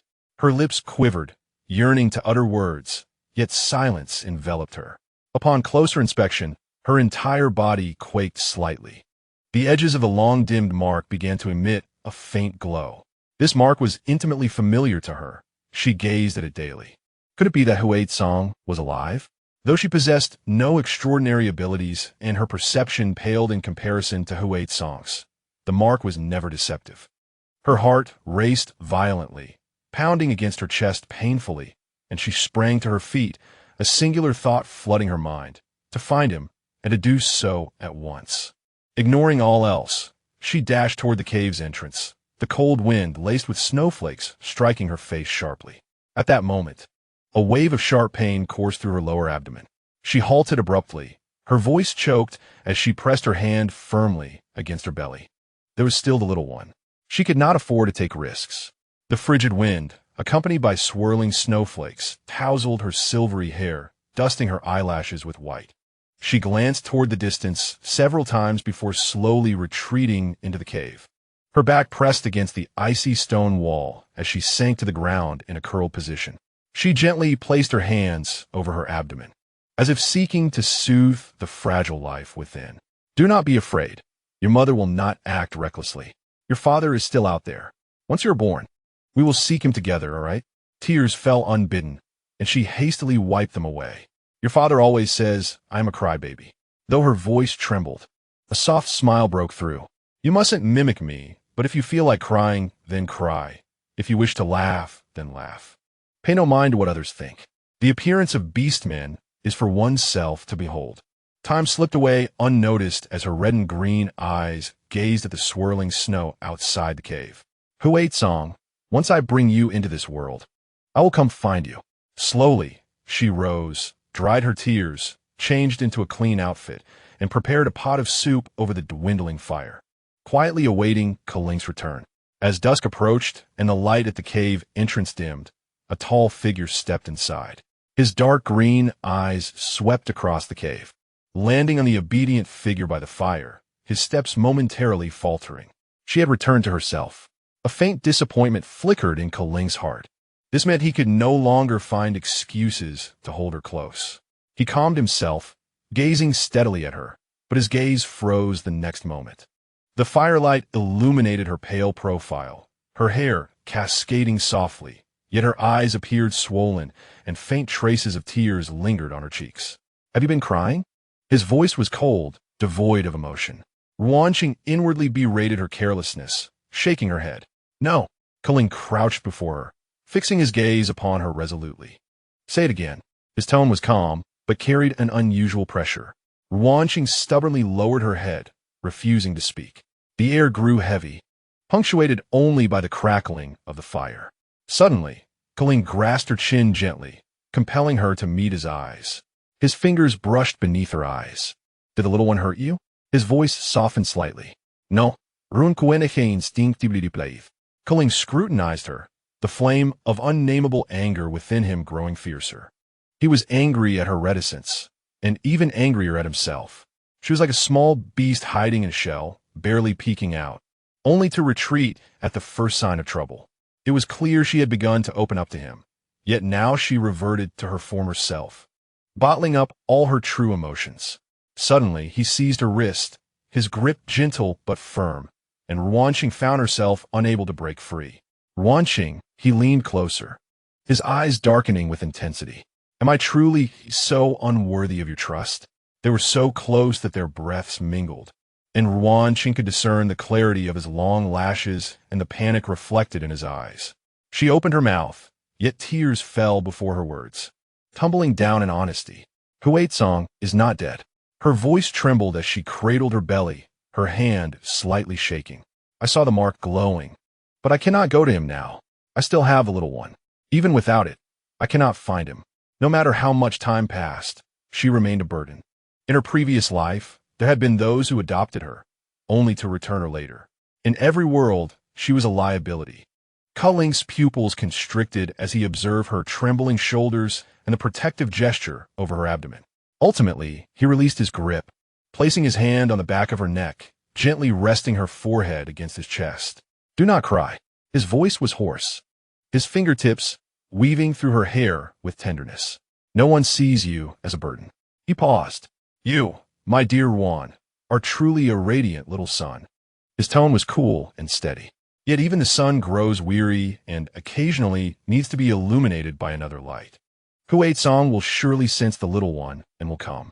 What you must do now is to take care of yourself and patiently await him with the little one. Do you understand? Ruan Qing could not find her voice, burying her tear-streaked face in his cool garments, nodding vigorously. After a while, her emotions calmed somewhat, and she shyly pulled back. "I apologize for making a fool of myself," she murmured. Culling offered no response, merely helping her sit, his hand gently resting on her abdomen, channeling energy into her. Ruan Qing blinked her damp lashes, observing the focused man before her. Despite performing the most considered acts, his expression remained perpetually cold and distant. Sometimes, she truly could not fathom his thoughts. Perhaps she would owe him for a lifetime. Days passed, and finally, Huaitsong seized an opportunity to break free. Early one morning, an individual named Qiyang informed him that the Jinshi tribe would attack that day. In the ensuing chaos, the two beasts could escape. Huaitsong stared at the mark on his chest, now largely restored, and nodded irritably.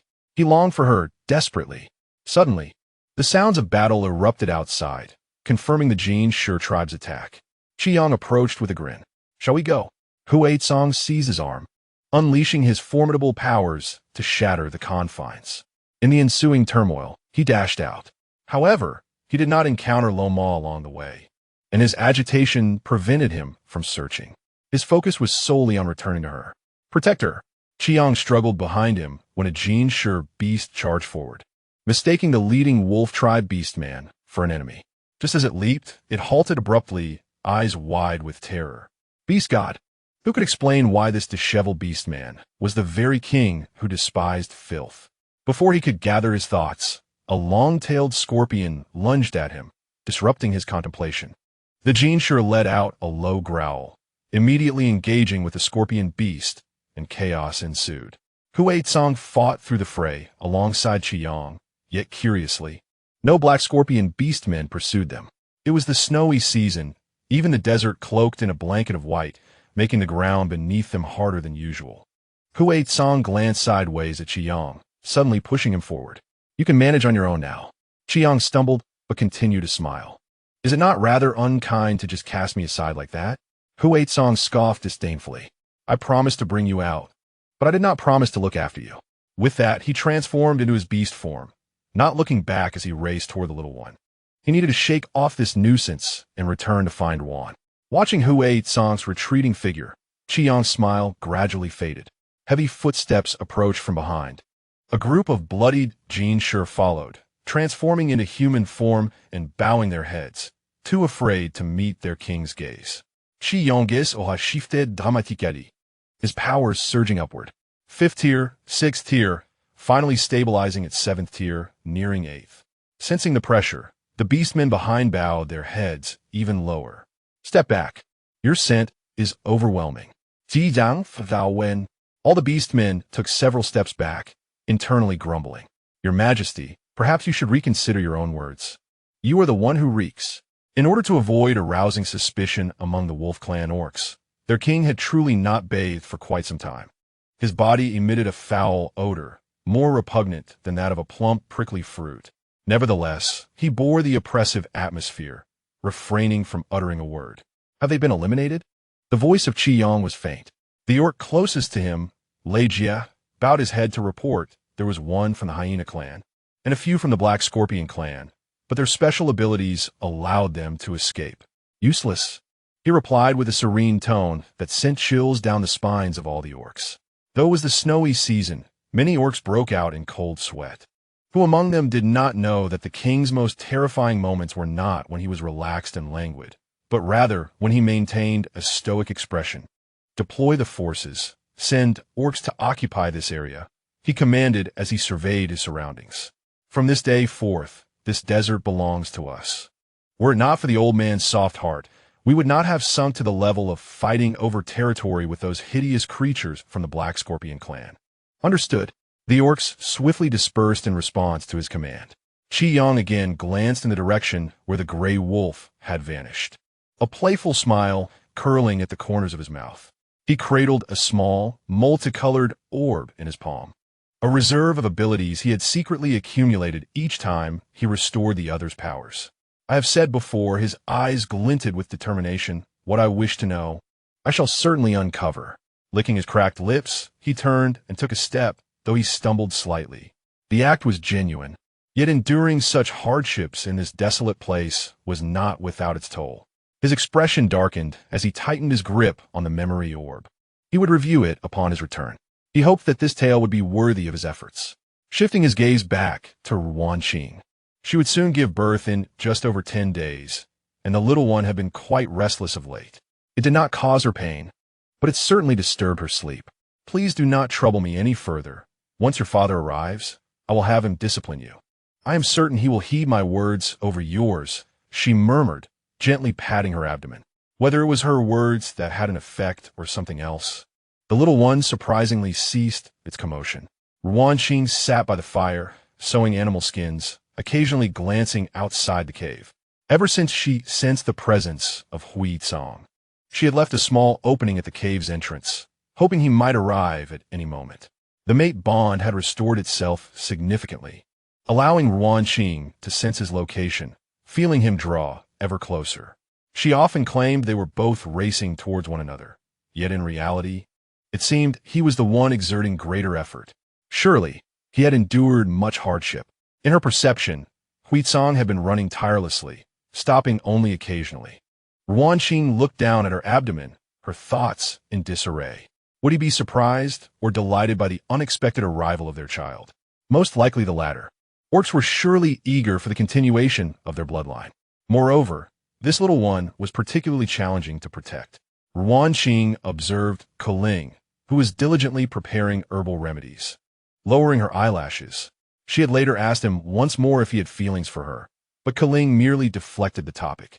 His ambiguous responses left her feeling uncertain. Since that day, he had continued to care for her, but had begun to maintain a distance. His avoidance indicated a desire not to overstep, and she too wished not to make things difficult for him. Were it not for his assistance during this time, she would have struggled to cope. The weight of his kindness was too great for her to repay. She could only wait for Huizong's return to discuss matters. 4 days before Ruan Qing's childbirth, she sensed Huizong drawing nearer. She exerted herself, longing to be the first to see his figure. Yet the fatigue of late pregnancy hit her hard, and she often dozed off against the stone wall. During these moments, Keling would silently approach, carefully lift her, and place her on the soft animal skin bedding. Tucking her in, upon waking, she would find him stubbornly keeping watch. Finally, on a rare snowless night, while Ruan Qing slept soundly, a powerful presence, accompanied by the scent of blood, suddenly approached the cave. Keling had already awakened. He did not rise immediately, but gently turned his head, peering through the animal skin curtain, seemingly able to see the small female's tranquil, sleeping face. After gazing for a while, he silently rose and stepped outside. The air outside was exceptionally cold. The silhouette of a giant wolf was particularly striking against the dark, snow-covered ground. He was caked in dust, his gray fur matted with dried blood, appearing utterly disheveled. Only those crimson wolf eyes glimmered with urgency and restraint, fixated on the cave entrance. He yearned to rush inside and see Ruan Qing at once, but feared the noise of moving the stones might awaken her. So he anxiously dug a large hole in the snow with his claws. Dried blood and fur still clung to his lips. Traveling tirelessly through the desert, food was scarce. He could only barely sustain himself on plants and small insects. Finally, arriving in the forest, he managed to catch a prey to replenish his strength before hastening here. Upon seeing him, Keling's voice remained cool and steady, devoid of emotion. "She is very weary with child. Do not disturb her." After hearing this, Huizong could no longer contain himself. He transformed into his human form and rushed inside. Yet just a few steps in, he abruptly retreated, sprinting towards the nearby riverbank. The moonlight illuminated his form. Beneath his tousled gray hair, his amber eyes gleamed with untamed wildness, now filled with blood, a testament to his prolonged sleeplessness. Bloodstains lingered on his face, making him resemble a wolf that had just broken free from its restraints, both repressed and difficult to tame. He punched the ice, breaking through, and, unfazed, stripped off the animal skin to enter. After hastily washing himself, he emerged, his face paled slightly, yet he did not don the animal skin again. It was too filthy and would disturb Ruan Qing. Keling observed him quietly as he returned to the cave with a clean animal skin coat. Upon seeing the familiar stitching, Huizong's pupils constricted. She had known he would be eager to return and had specially sewn it for him. Keling answered his unspoken question. Chapter 72. If he does not awaken soon, the child may very well flee. Huizong accepted the garment, murmuring a hoarse thank you before rushing inside. At the entrance of the animal skin curtain, he finally beheld his longed-for mate. Ruan Qing lay quietly asleep. Her soft white hair sprawled across the animal skin blanket, accentuating her pale face. Following Huizong's gaze, his eyes uncontrollably fell upon her waist and abdomen, which, once slender, now distinctly bulged. He understood. She had been carrying their child all along. However, the experience of sensing it through their mate bond was profoundly different from merely seeing it with his own eyes. His soft Ruan Qing, who had feared becoming a mother, had nonetheless brought forth their offspring. These days, she must have endured much suffering, her figure appearing somewhat gaunt, which made her abdomen stand out even more prominently. Huizong rushed forward, but abruptly halted just before reaching her. Remembering his icy temperature, he swiftly channeled his abilities until he felt warm and dry, then cautiously approached and sat beside her. Overwhelmed with joy, heartache, guilt, and anxiety, a torrent of emotions lodged in his chest. His trembling hand hovered in the air, momentarily hesitant to descend. He longed to hold her tightly and kiss her fervently, yet feared that he might inadvertently harm her with his strength. Noticing the faint dark circles under Ruan Qing's eyes, he realized she must not have been sleeping well recently. Ultimately, Huizong gently placed his palm over her protruding abdomen, feeling the life that belonged to the two of them. His throat tightened. He controlled his strength and slowly channeled his energy into her. He could not allow the child to sense their father's energy any longer. Otherwise, he would miss his chance. Perhaps sensing the presence of their father's energy, the little ones began to move vigorously within her womb, causing the little female to instinctively furrow her brow and softly murmur, "Please, little ones, do not cause a ruckus." Huizong's expression darkened immediately as he warned in a low voice, "If you disturb your mother any further, do not expect any favors from me once you are born." Any matter that upset his soft Ruan Qing will be swiftly dealt with, even if it involved his own offspring. The little ones instantly ceased their movements, obediently remaining in their mother's womb, awaiting the day of their emergence. Huizong raised an eyebrow in satisfaction, ultimately casting a glance at his partner. In his amber eyes, wildness and tenderness intertwined, finally transforming into profound affection. "I am sorry, Ruan. This time, I shall not have your warm welcome." With bloodshot eyes slowly closing, he collapsed beside her. The exhaustion from days of travel and weakness finally overwhelmed him, and the entire wolf fell into a deep slumber. In her dreams, Ruan Qing caught a whiff of a familiar and reassuring scent, instinctively leaning closer, just as she had done every time before. At the cave entrance, Kuling quietly observed the scene. He approached and infused Huizong with a bit of energy, then silently turned away, leaving this space of reunion entirely to them. Kuling walked slowly through the snow, resembling a celestial being fallen from grace. He skillfully headed in one direction, leaving behind deep imprints in the snow.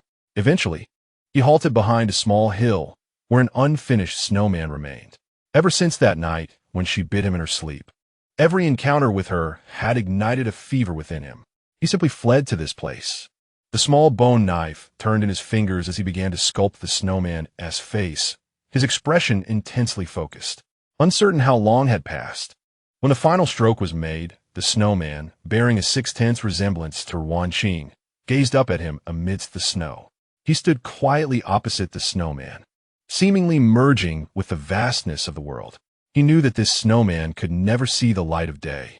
Just like the unclean thoughts that should not exist beneath his shaman identity, they must be buried in this heavy snowfall along with the snowman. After a long while, he reached out, greedily brushing his fingers against the snowman's icy cheek. Then he turned and left, allowing the wind and snow to cover these unmentionable traces. Some things can never be completed. The little one did not disturb herself. Ruan Qing slept soundly, rarely failing to awaken to watch over Huizong's return. Her hands unconsciously grazed over something. Smooth and firm. Why did this feel so much like a man's abdominal muscles? She stiffened, suddenly jolted awake. This fur was the one she had sewn for Huizong, wasn't it? Ruan Qing immediately halted her movements and slowly looked up, only to see the wolf she had longed for lying beside her. At that moment, Ruan Qing felt she was perhaps the happiest person in the world. Her eyes glistened with moisture as she gently nestled into his embrace, being careful not to touch his belly. "You're back." Unfortunately, this time, there was no anticipated response from him. Ruan Qing's heart skipped a beat as she carefully observed him. Only then did she notice his stubble and the fatigue that could not be concealed even with his eyes closed. Ruan, wake up. I worked so hard to see you." Ruan Qing shook him vigorously, but the man remained motionless. With reddened eyes, she tremblingly placed her fingers beneath his nose. After a moment, her body relaxed with relief. Gently examining him, she quickly reached the heartbreaking conclusion. It turned out he had simply fainted from exhaustion. Ruan Qing gazed at him with lingering affection for a while before propping herself up to prepare some hot soup for him. At that moment, Kuling entered with a basin of water, his expression unchanged. "He is awake. Tidy up first, and as for Huizong, you can rest easy. I'll take care of him." Ruan Qing held onto the hem of her clothes, filled with remorse. "I'm so sorry for troubling you. It's nothing. You tidy up first. I'll be nearby." Ruan Qing watched his cool silhouette, feeling a twinge of regret for the first time. If she had simply chosen any high-ranking beastman back then, she wouldn't have to trouble him so much. He was too good, to the point of rendering her speechless. Ruan Qing first used the water to wash her face, then wrung out the excess to gently wipe Huizong's face. He had lost weight, making his already sharp features appear even more defined. Ruan Qing tenderly traced his brows and eyes with her fingers, finally placing a gentle kiss on his cracked lips. Huizong slept for 3 days straight. When he finally awoke, the first thing he noticed was the sweet fragrance emanating from Ruan Qing. He gently pulled her into his embrace, rubbing his chin against her neck, causing her to instinctively shrink away from his rough, short hair. "You're awake." Her sweet voice immediately rang in his ears, unreservedly filled with delight. Huizong smiled contentedly, his voice lazily hoarse. "If I hadn't woken up soon, the little one might have run away. But you, my silly rabbit, I told you it's up to you whether to keep the little one or not. Yet you worked so hard to hold on to it. You've lost weight during this time." He shifted his tone, filled with guilt. Sorry. I should have returned to watch over you sooner." Huizong's large hand caressed her protruding abdomen, slowly channeling energy into her. Chapter 73. Huizong is her son. Upon seeing Kuling, Huizong immediately understood that Ruan Qing had not chosen a mate, but during this period, it was Kuling who had taken care of her. Huizong dared not imagine how Ruan Qing, with her shy nature, had mustered the courage to ask for a shelter. However, even if Kuling, the deer, truly wished to pursue Ruan Qing, he would not oppose it. Though he had a fierce temper, he felt grateful to Kuling for caring for Ruan Qing during this time. Ultimately, it would depend on Ruan Qing's own heart. Moreover, if Kuling truly wanted to pursue her, he would first need to detach himself from his identity as a shaman of the deer tribe. It remained to be seen how he would choose. "I'm fine, really. Kuling has been taking good care of me." Ruan Qing nestled comfortably in his embrace, feeling immensely satisfied. "What do you think of Kuling?" "What do you mean?" Ruan Qing momentarily failed to grasp the question. "I mean, the kind of feeling a female has toward a male." Huizong's voice lowered slightly, struggling to suppress the bitterness within. "Huizong, I don't want to deceive you. It's just that there are some things I haven't sorted out myself." She could not clarify her own feelings. She felt more indebted to Kuling, an unpayable sense of powerlessness. Yet she also did not wish to conceal it from Huizong. Otherwise, if one day she suddenly brought home a new partner, she believed that would hurt him even more. Moreover, she and Kuling were fundamentally incompatible. He also maintained a distance from her. "Huizong, are you angry?" Ruan Qing looked up cautiously, observing his expression. He had gone through so much to return, yet here she was discussing these matters. Seeing her expression, Huizong felt a lump in his throat, his voice deepening as he pinched her face. "Have you forgotten what I said? Don't look at me with that cautious expression unless you're acting cute. I wouldn't mind if you wanted to take in 1 or even 10 more. Besides, if it's Kuling, I would respect that. With his medical skills, he deserves to stay by your side." From a moment he prayed for Ruan Qing to continue living. His possessiveness had dissipated. Ruan Qing heard his unspoken thoughts, her lips curling slightly. He truly resembled a legitimate mate. "That won't happen. I'm not that kind of person." She swatted his hand away from her cheek. Her face, slightly flushed from his pinch, didn't hurt, and she cautiously poked his sturdy chest. "What do you mean by that kind?" "Well, I mean, if I were to choose a beastman, he must be someone I like and whom you also approve of. Given my somewhat face-blind nature, if I took too many in, I might not even remember who is who." Thankfully, there haven't been many beastmen since coming to the beast realm. Otherwise, she would have been exposed long ago. "Actually, it would be fine if you took in a few more. Like this time, when I wasn't around, it was difficult to find someone to care for you." Huizong tightened his embrace, his fingers winding through her hair, his voice laced with fear. "Without Kuling, I truly don't know where you would be right now." Who would urge their partner to take in new beastmen? "It's so much better now." Huizong remained silent, resting his chin atop her head, a haze of frustration clouding his eyes. As long as she was safe, nothing else mattered. No beast knew what they discussed in the cave, but upon Kuling's entrance, he sensed the wolfman's gaze upon him was somewhat peculiar. It even carried a hint of schadenfreude, sending chills down his spine. The timing was just right. The following morning, Ruan Qing's contractions began, and pain started to grip her abdomen. She clutched the soft beast skin beneath her, beads of sweat forming on her forehead. Am I about to give birth? The mere thought sent Huizong into a flurry, pacing anxiously in place. Seeing Ruan Qing biting her lower lip until it left an imprint, he suddenly crouched down, grasping her hand tightly. His voice choked with emotion. We will not have any more. Ruan Qing, in pain yet wanting to laugh, tearfully shot him a soft glare. Do not speak recklessly. While other things can be forsaken, this time is different. You do not understand that without them, I would not be able to wait for you. She believed that after Hui Song's death, the sole thought sustaining her was to nurture her body well enough to seek out poison to kill the remaining beastmen of the hyena clan, even if it meant taking just one life. Then she would descend to find him. She was indifferent to the teachings of law. She only knew that a life must pay for a life. Why should they take away her partner while continuing to live well? Kuling boasted of being a little sun that could shine brightly. Yet he did not realize that Hui Song was her true sun, illuminating her painfully struggling life in the first half of her existence. The medicinal herbs were nearly sufficient, but the existence of the cub disrupted her plans. She thought again. If she could give birth to his bloodline, she would find a beast man she could entrust with it and then seek him out. How fortunate that he had not died, that he had returned. Huizong suddenly understood something, lowering his head and sobbing like a child. You foolish rabbit. No beast is worth you doing this, not a single one. He himself was not worthy either. I love you, Wan, he had said, promising to confess himself next time. I love you too, she replied, but if you do not go find Kuling, you can only go to the beast god to love me. Ruan Qing smiled weakly. Only then did Hui Song awaken, tears streaming down his face, rushing out. While Kuling had already entered briskly, holding prepared herbs. His expression remained calm, though his movements were more urgent. Hui Song suddenly remembered something, bending down to retrieve a beast skin bag from the corner. With a clatter, he poured out a small pile of crystal-clear green gems, about a dozen. With these, Ruan will definitely be able to use them. Kuling caught sight of the small mountain of green gems, the corner of his mouth twitching slightly. Who would pour out good beast green gems like that? He said nothing more, selecting 3 of the finest pieces to hold in his hand.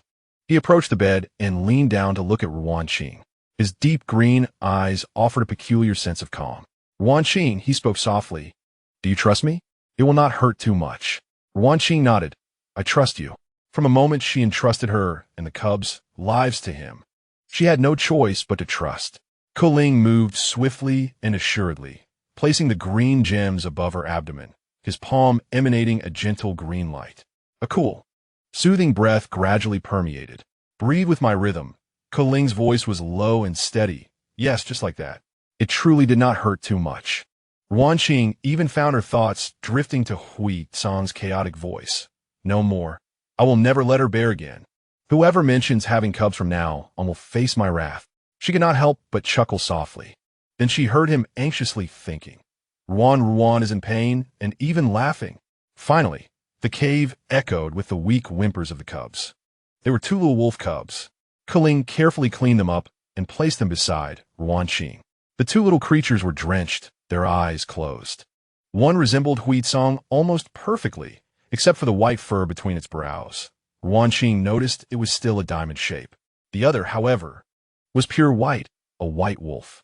Hui Song glanced at them, his gaze lingering on the white wolf cub for a moment longer. He leaned down, resting his forehead against Ruan Qing's, his voice hoarse and laden with fear. You have suffered. We will not have any more. Ruan Qing was too exhausted to open her eyes. The green gems alleviated the pain somewhat, but it was still physically taxing. She looked reassuringly at Hui Song and fell into a deep slumber. Chapter 74. You lecherous wolf. As soon as Ruan Qing fell asleep, the 2 beasts exchanged glances. And Kuling took the 2 cubs to clean up. Hui Song used warm water to wash her body and change the beast's skin. Having gone through this during Ruan's heat cycle, he was now quite adept, making sure not to disturb her. When Ruan Qing awoke, she saw Hui Song, already asleep, watching over her. The cave was dim, the only light source coming from the flickering fire. The flames danced across his face, highlighting his rugged features. His hair was tousled, and his eyes, usually wild, were now tightly closed. Strangely, he had sprouted wolf ears, something she had never seen before. Ruan Qing found it fascinating and gently raised her hand, but before her fingertips could touch him, her wrist was caught in a firm grip. Ruan, are you awake? His eyes immediately opened, shimmering under the firelight. appearing far too alert for someone just waking. Would you like something to eat? She shook her head, the pressure in her chest quite pronounced. I am fine. Are the cubs hungry? They must need milk. Huizong's brow immediately furrowed, his tone stern. You have just recovered. They are not more important than you. Ruan Qing felt a bit helpless. How can you be such a father? Besides, I am feeling a bit uncomfortable. Could you please bring them over? What discomfort? Huizong tensed up instantly, pulling out a green gem. Would you like to eat a green gem? Ruan Qing pressed down on his hand, holding the gem, her cheeks warming, her voice lowering. It is not that kind of discomfort. It is just pressure in my chest. Huizong paused, a fleeting awkwardness crossing his face, and then he resolutely shook his head. No. Seeing her puzzled gaze, he turned his face away, his voice muffled and somewhat awkward. You need to express to feed them. Ruan Qing was taken aback, then understood his meaning, her face growing even redder. How can that be? It is too troublesome. If I say it can be done, then it can be done. Huizong did not give her a chance to refute, his tone carrying an air of dominance. He leaned closer, resting his forehead against hers. His gaze briefly swept over her chest, his voice low and filled with jealousy. I have hardly touched this area. They cannot. He was too close. Ruan Qing found herself gazing at his face, which was now filled with a possessive desire. She lowered her head, her ears burning, her voice a mere whisper. How can there be hardly any? It is clearly many times.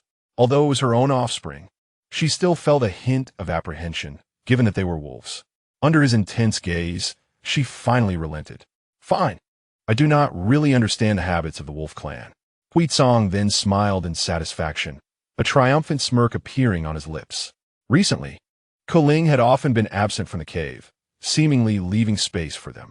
Ruan Qing glanced at him, feeling a bit guilty. It was as if they had taken over his cave. Huizong, once I feel better in a few days, let us return to the cave. After all, this is Koling's territory.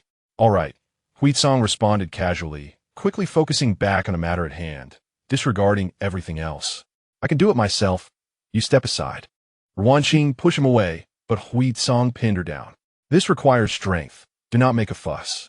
Look at how weakly you are pushing me. Who is making a fuss? Just give me a green gem, and that will suffice. No. Huizong flatly refused, leaning down to whisper something in her ear.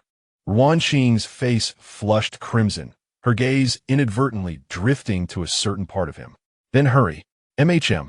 Huizong wrapped her tightly in a beast skin blanket before carefully unfastening her beast skin clothing.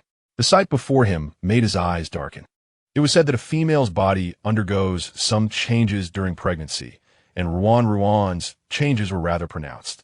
His movements were somewhat clumsy, yet he made an effort to be gentle. His fingertips, calloused and tender, sent shivers through Ruan Qing with each touch, eliciting soft whimpers from her.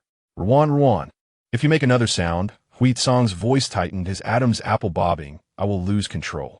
His voice was filled with a certain desire, tinged with regret. He truly was inviting trouble upon himself. It had been a long time since he had touched her, and his longing was intense. You should be quiet. The flickering flames intertwined their shadows, creating an intimate and tender atmosphere. Is it done? Not long after, Ruan Qing's face flushed with crimson as she trembled, asking, uncertain whether it was pain or something else. Huizong took a deep breath, resting his forehead against her shoulder, his voice muffled as he uttered, I can't get out. Ruan Qing discreetly opened her eyes and confirmed that they had not succeeded at all. This needed to be suctioned out. Otherwise, they might as well wait for Koling to come and inquire.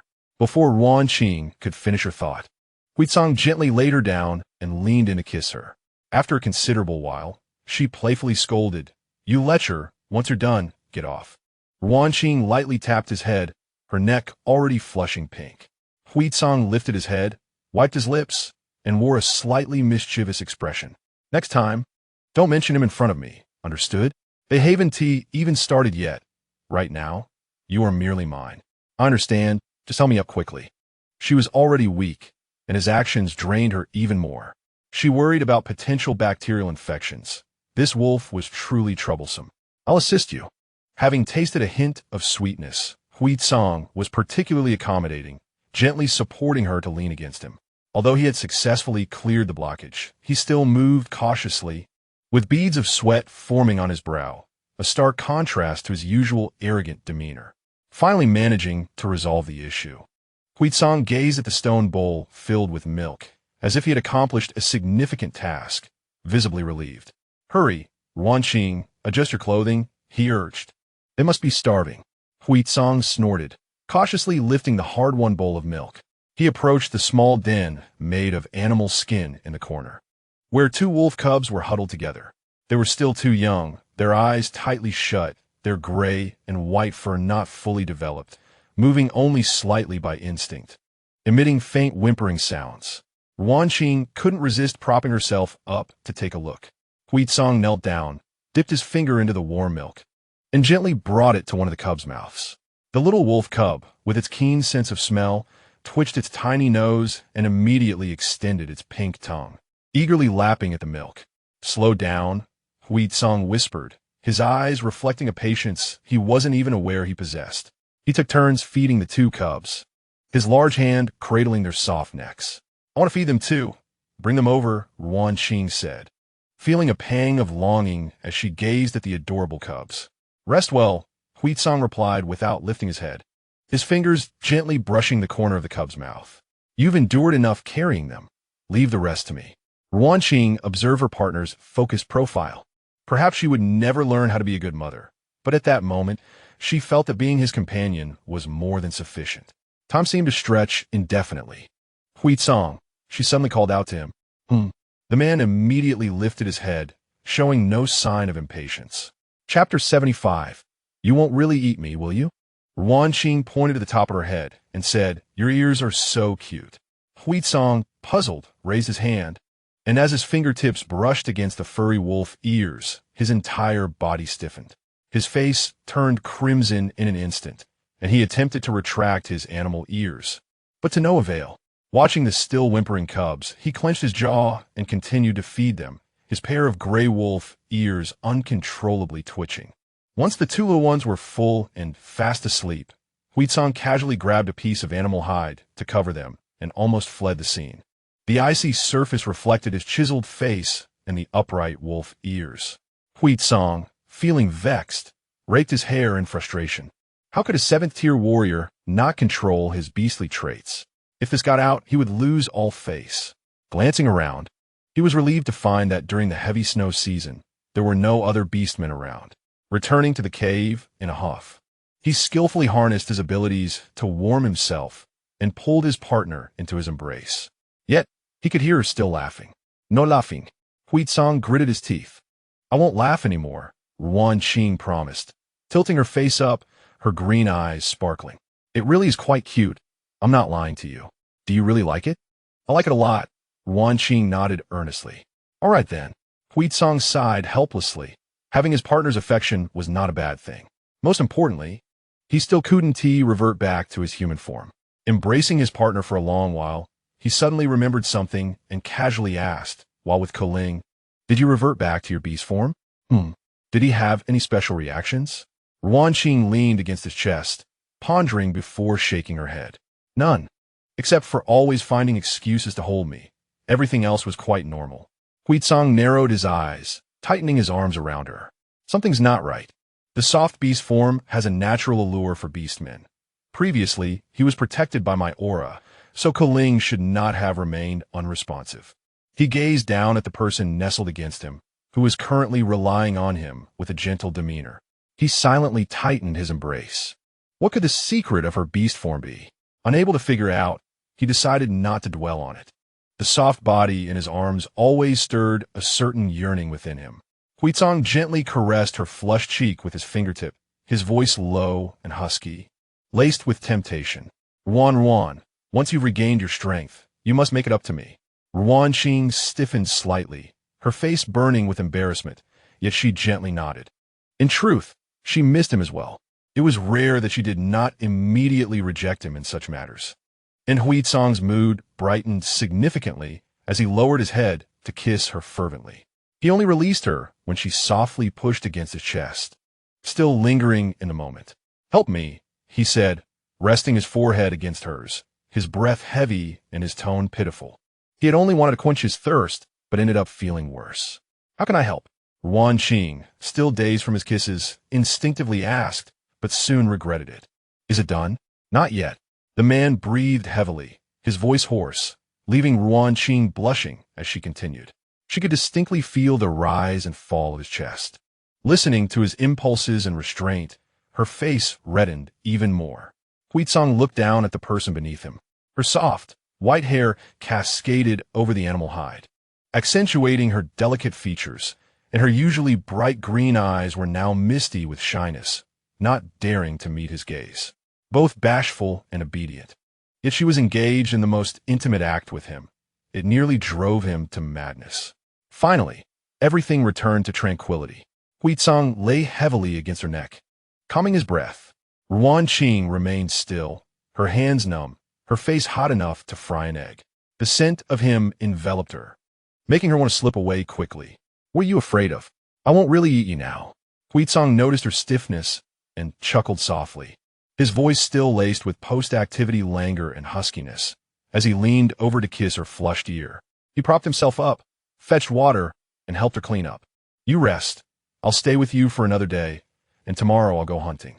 He tucked the animal hide around Ruan Qing and began tidying up the cave. Ruan Qing did not wish to linger here. They should leave promptly. It's the snow season, and the animals are hibernating. Can you manage? Huizong leaned closer to her, his tone laden with meaning. Do you think I can? Can you be serious? I'm worried about you. Don't worry, I have experience. When he left the tribe as a child, he often had insufficient game to eat, and during harsh winters, he would go out to hunt. Over time, he actually developed some methods.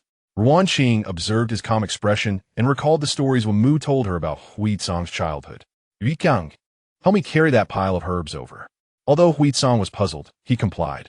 Ruan Qing sat on the bed and busily began her work, calling Huizong to fetch this and that. Huizong quietly watched her focused demeanor, reminiscent of Koling's deer-like grace. Hearing that he was Ruan's master made him chuckle. Of all identities, he had chosen one that could not lead to a pairing. After a while, Ruan Qing handed him a packet of powdered substance. Here, this is an enhanced version of a sleeping potion. Even a 6-tier beastman would succumb to sleep for a while. When you go hunting, this will make it easier for you. If you need to use it, just sprinkle it in the direction of the wind. Make sure not to inhale it yourself. Once I recover, I'll accompany you. Even if I can't assist, I can at least be there with you. You mustn't consider me a burden. What nonsense! You are not a burden. Rather, you are my steadfast support. As Huizong took over, his heart brimmed with warmth. When Ruan Qing noticed the upward curve of his lips, she gently reached out to tug at his ear. You must not refer to yourself in that manner before me. You do not heed my words, do you? Understood. Huizong rubbed his ear, a rare look of bashfulness gracing the countenance of the tall man. The matter had been previously mentioned by Ruan Qing. He was at fault. Later, she recounted the events concerning Wu Mu and Lu Wei, and the man remained silent. Though his demeanor grew somewhat colder, Ruan Qing silently embraced him tightly, hoping to offer some solace. On the following morning, Huizong ventured out early, leaving only Koling and Ruan Qing in the cave, along with 2 wolf cubs soundly asleep. The air was filled with tranquility, broken only by the occasional whisper of the wind outside. After a while, Koling's indifferent voice echoed clearly within the cave. You need not concern yourselves with me. Should you choose to depart, you may take with you whatever Wu Mu brought. Ruan Qing slowly approached his side and stood firm. Koling, she spoke with calm assurance. There are certain matters that must be clarified. I am about to leave, and there are things I must express to you clearly. His hands continued to grind the herbs without raising his gaze. I know how much you have done for me, Ruan Qing continued. In my most trying times, you protected me, ensured I gave birth to my cubs, and taught me the art of healing. I owe you a great debt. The sound of the pestle paused momentarily. I do not feel that way towards you. It is merely the duty of shaman. He interrupted, his tone remaining flat, devoid of emotion. Chapter 76. I cannot acknowledge you as my disciple. Ruan Qing gazed at his downcast eyes and sighed softly. Very well, if you say so, then so be it.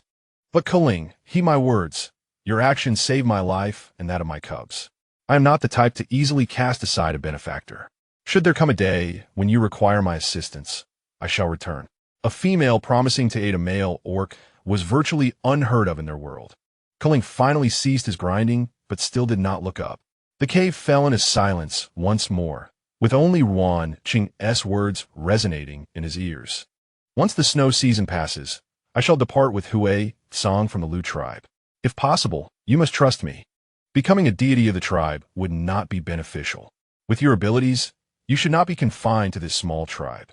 She was aware that since Cao Ling had sent her to seek Hui Song and exhibited a different demeanor towards her, many orcs in the tribe harbored diverse thoughts, merely suppressing them without voicing their opinions. From this, she understood the source of the tribe's cohesion. It stemmed from their shaman, who had been bestowed with powers by the beast god. They demanded the shaman to heal the tribe daily, yet regarded him merely as a puppet, unable to defy the tribe's regulations, devoid of any emotions or desires. She truly could not comprehend Culling. Did he genuinely not understand these matters? Or was he feigning ignorance? Culling remained silent. It was not until Ruan Qing turned to tend to the cubs that he slightly lifted his gaze, allowing it to graze her silhouette before lowering his eyes again, continuing to grind the herbs, albeit at a slower pace. Ruan Qing, keeping track of time, fed the cubs. Aware that orc ears were keen, yet she would undoubtedly choose the cubs over her own face. She occasionally observed Culling's movements, hoping he would not approach. He did not come closer, though his demeanor was notably stiff. Fortunately, until Hui Song returned with a chill, they remained at ease. Hui Song had hunted for several consecutive days, while Culling seemed preoccupied with some concoction, leaving Ruan Qing to her own devices. Apart from feeding the cubs, she reflected on the teachings Culling had imparted that would prove useful. On the eve of their departure, Culling sought her out. Observing the vitality restored to his face, he slowly produced a plump leather pouch, not large but rather weighty. Open it, he instructed, his tone regaining the seriousness he had exhibited while teaching her. Ruan Qing cautiously unfastened it and discovered numerous small stone jars, each sealed with animal hide. Despite this, the pungent scent of medicinal herbs permeated the air, and she recognized several familiar aromas, some for staunching blood flow, others for detoxification, and even the scent of poisonous plants. "What is this?" she inquired, looking up at the standing figure before her with curiosity. "Commonly used medicines, along with defensive poisons.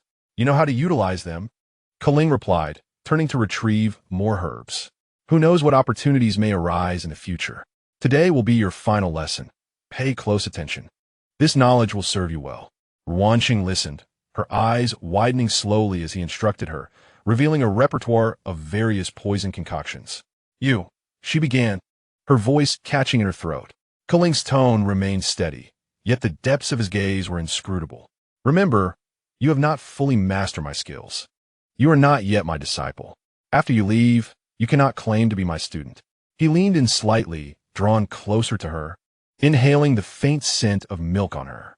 His Adam's apple moved unconsciously as he lowered his voice. "I do not acknowledge you, understand?" Ruan Qing averted her gaze, concealing the bittersweet ache within, and silently clutched the leather pouch. To have her master refuse to recognize her, she must surely be the most inept disciple. When Hui Song returned, he found her lost in thought, staring at the leather pouch. "Did he give you that?" he inquired, sniffing the heavy medicinal aroma in the air. Ruan Qing nodded, carefully stowing the pouch away. Hui Song remained silent for a moment, offering her comfort. "You will have the chance to return it someday." Ruan Qing said nothing, her mood slightly downcast. Hui Song observed that his partner seemed to be harboring another beast within her heart. For that evening, she did not even notice the absence of the beast ears atop his head, which she usually clamored to touch. As Hui Song pondered this, he heard Ruan Qing's voice filled with surprise. "Hui Song, your wolf ears have disappeared." Only then did he realize. A smile crept across his lips as he affectionately ruffled her hair.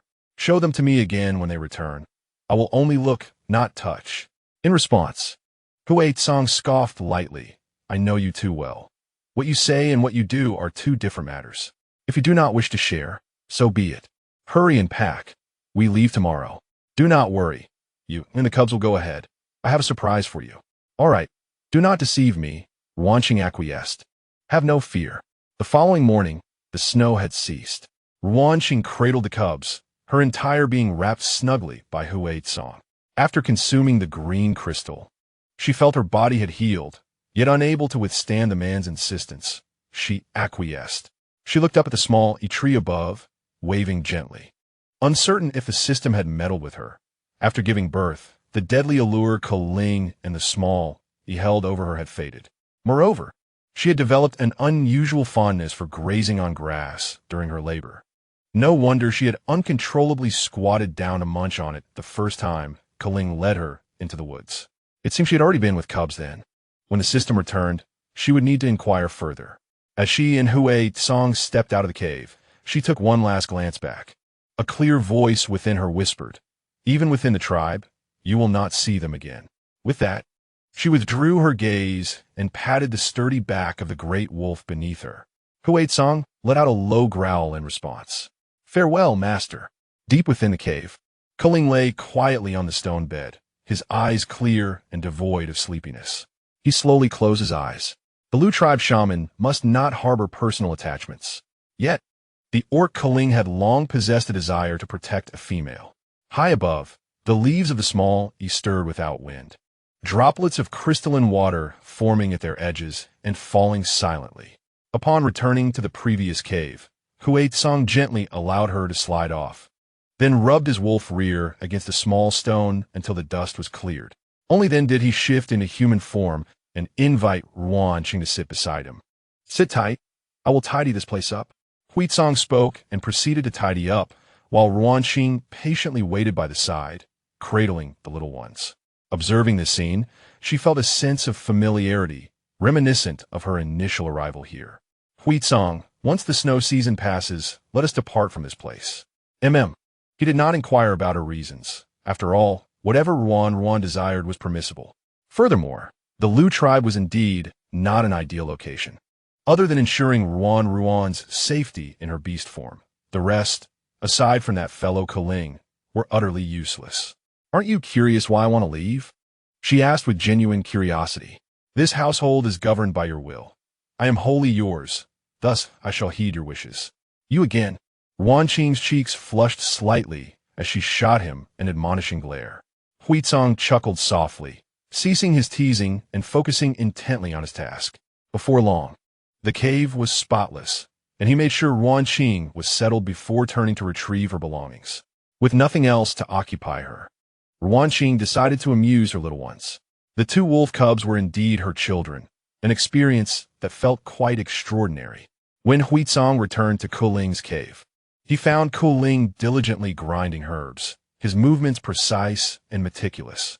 Upon seeing him, Ka-Ling merely nodded slightly. "Qu'est-ce Ka-Ling? I am grateful for your care of my partner during this time," Huaid-song stated, his tone unusually formal. "It is within my responsibilities," Ka-Ling replied, his voice calm and devoid of emotion. Huaid-song chose not to elaborate further, swiftly organizing Ruan's belongings. Ka-Ling observed quietly as Huaid-song meticulously removed each item she had touched from this space. Soon, there would be no trace of her presence here. To his surprise, in the next moment, everything vanished instantaneously. Huaid-song had awakened to spatial abilities. A dual ability user was indeed a rarity. It seemed that his disappearance had not been without its rewards. With this newfound power, Ruan would find future endeavors much more convenient. Before departing, Huaid-song paused at the cave entrance, facing away from Ka-Ling, his voice low yet clear. Ruan holds a place in her heart for you. Though it may be limited, she simply lacks the awareness. You know her heart is guarded, after you have managed to pry open a small crack. Would you allow it to close again? There will always be a place for you here. As for whether Ruan accepts you, that depends on your own abilities. His words held no trace of deceit. As her partner, he had placed her in jeopardy, a failure on his part. From a moment Ka-Ling had safeguarded Ruan and the cubs, he had forfeited the right to claim her solely for himself. After finishing his statement, Huaid-song departed hastily, leaving Ka-Ling alone, his cold facade cracking piece by piece. Upon returning to the cave, Huaid-song found Ruan Qing with her head lowered, gently teasing the whimpering cubs in her embrace, her emerald eyes focused and tender. Witnessing this scene, The discomfort from sharing his partner was momentarily alleviated. Hearing his footsteps, Ruan Qing raised her head and glanced at him, noticing he was empty-handed. "Where are your things? Didn't you say you would retrieve them?" Yuikan got pushed, squatting down before her, his eyes gleaming with pride. Ruan, did I not promise you a surprise? Look, he extended his hand, his thoughts guiding the nearby stone to vanish abruptly. Ruan Qing's eyes widened in astonishment. What is this? It seemed to be the spatial abilities he had acquired during his ordeal. He surmised that being confined had gradually infused him with this power. Having gained such abilities himself, he mused that if Lu Mo were to find out, it would surely infuriate him. Huizong broke into a broad grin, a hint of arrogance shining through. From now on, we can carry our belongings effortlessly. Wherever you wish to go, we shall go. He gazed at her, his eyes ablaze with fervor. Ruan Qing met his smile, warmth blooming in her heart, and nodded gently. As spring transitioned into summer, life began to flourish once more. In the blink of an eye, the snow melted, ushering in the warm season. Outside, the sounds of laughter and play echoed throughout the tribe. Yet, within a cave shrouded by animal hide, the air was already vibrant with the spirit of spring. Ruan Qing, she playfully begged, her soft, pale arms pushing against the man above her.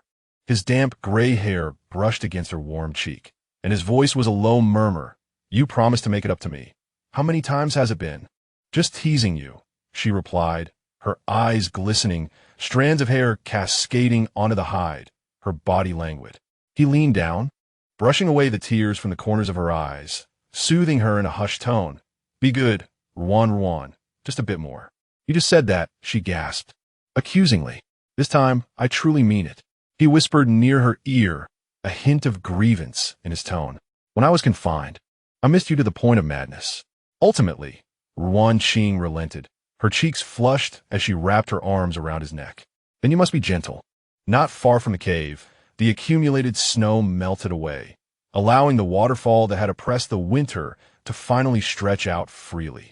Huizong, mindful of her well-being, did not linger too long, swiftly enveloping the drenched Ruan Qing in his warm embrace, tightly wrapping her in a soft animal hide. Exhausted, Ruan Qing felt her eyelids grow heavy, murmuring, "I need a bath." Such indulgence in daylight is truly unacceptable. "I know, I was just teasing you."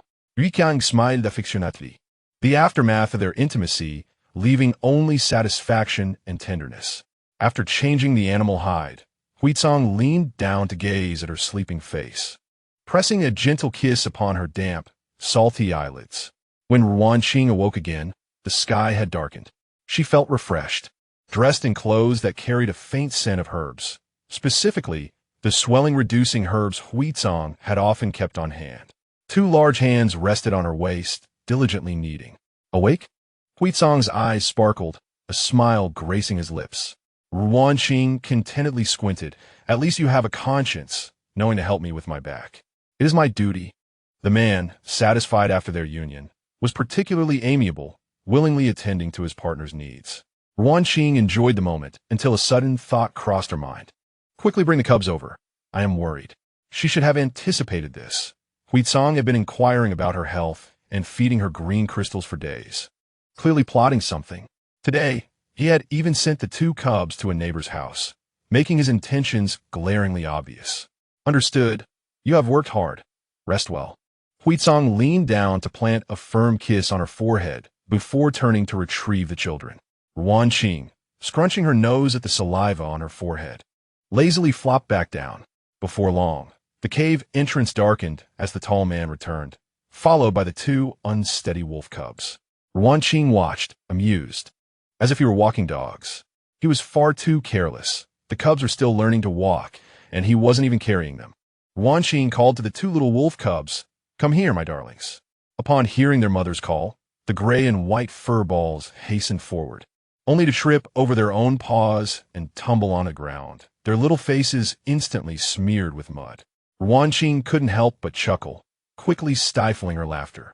She had to maintain composure as a mother. Huizong leaned against the wall, arms crossed, raising an eyebrow at her. "What is so amusing?" "It is entirely up to you." Ruan Qing immediately retorted, "I'm nothing like them. I would never fall after just 2 steps. The 2 little cubs had already scrambled to their feet, clinging to Ruan Qing's legs with their paws, their dirty little faces gazing up at her with wide, wet eyes. Huizong glanced at his 2 little cubs, then at his partner, who had softened at their sight. He approached, lifting them by the scruff of their necks and placing them back into their nest, speaking sternly, "Your mother is very tired today. Do not disturb her, understood?" The 2 wolf cubs exchanged glances between their strict father and their gentle mother, nodding earnestly. They understood that their mother had endured a great deal of suffering. After giving birth to these 2 cubs, she concocted herbal contraceptives for herself to consume. Otherwise, with the vitality of Huizong, she feared she might conceive again. However, Huizong was not at ease and forcibly took the medicine from her, insisting he would drink it. With no other choice, Ruan Qing prepared a new batch for him, as she was genuinely uncertain about its effects on his health.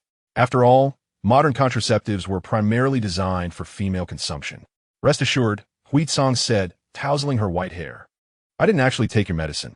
I showed it to Keling, who prepared a new batch for me." Ruan Qing was taken aback, her face flushing. "You sought him out for this kind of medicine?" Huizong shrugged nonchalantly and replied, "If something were to happen to my body, what would become of your future happiness?"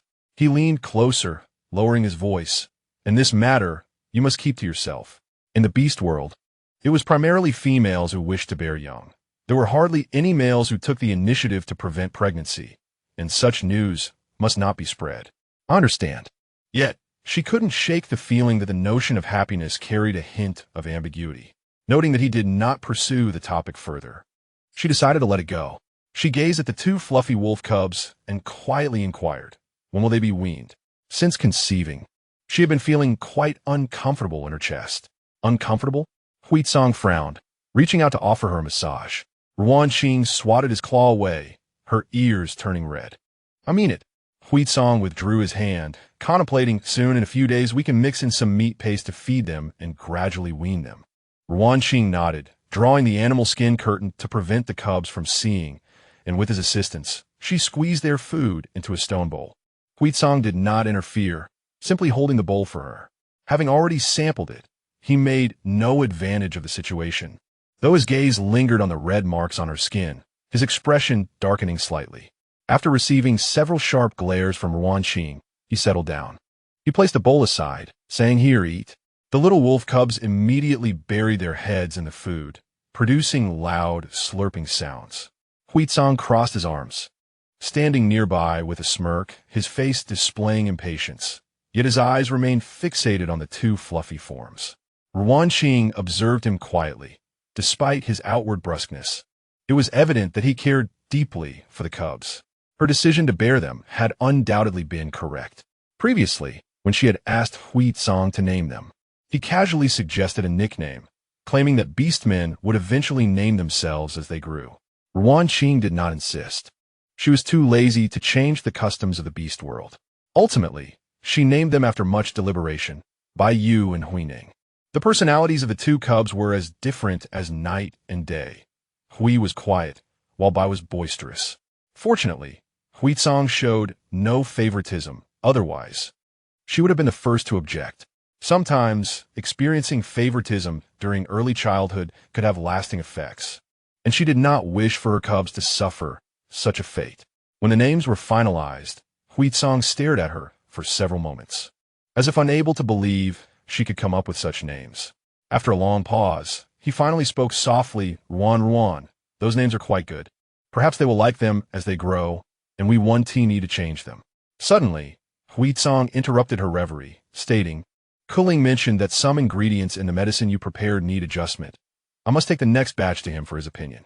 Ruan Qing exclaimed, "What the hell?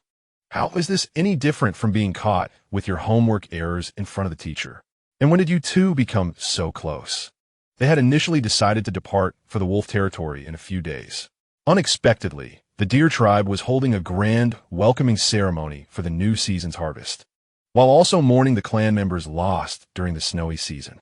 Ruan Qing had no desire to stay longer, but Huizong, unusually persistent, insisted they remain. "Bend down," Ruan Qing commanded. Huizong, confused, did as instructed. "What is it?" Ruan Qing narrowed her eyes, gripping his collar. Be honest, are you hiding something from me? Hmm?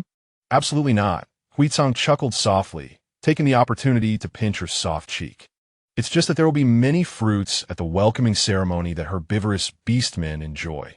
Don't you want to try them? Ruan Qing remained resolute. No, I have an uneasy feeling. We should leave soon. The last time she experienced such an ominous premonition was when Huitsong was captured. She had no choice but to trust her instincts. Huitsong studied her for a moment, then straightened up, shrugging indifferently. All right, we'll do as you wish. After speaking, his gaze drifted to a certain direction, a smirk forming in his heart. Keling, it seems you won't have this opportunity. Wu Mu waited outside for them to return to the wolf tribe, his rugged face still bearing traces of exuberance. I knew I detected Huitsong's scent in my dreams. Upon closer inspection, it was indeed him. I'm so glad he is alive. In the blink of an eye, he had become the father of 2 cubs.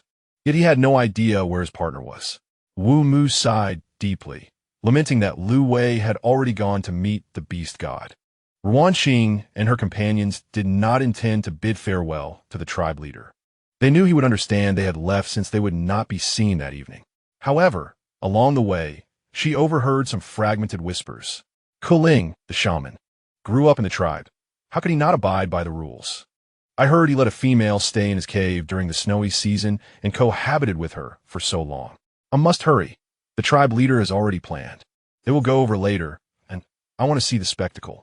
Such significant matters were unknown to Ruan Qing and her companions, indicating that the tribe leaders intended to keep them in the dark.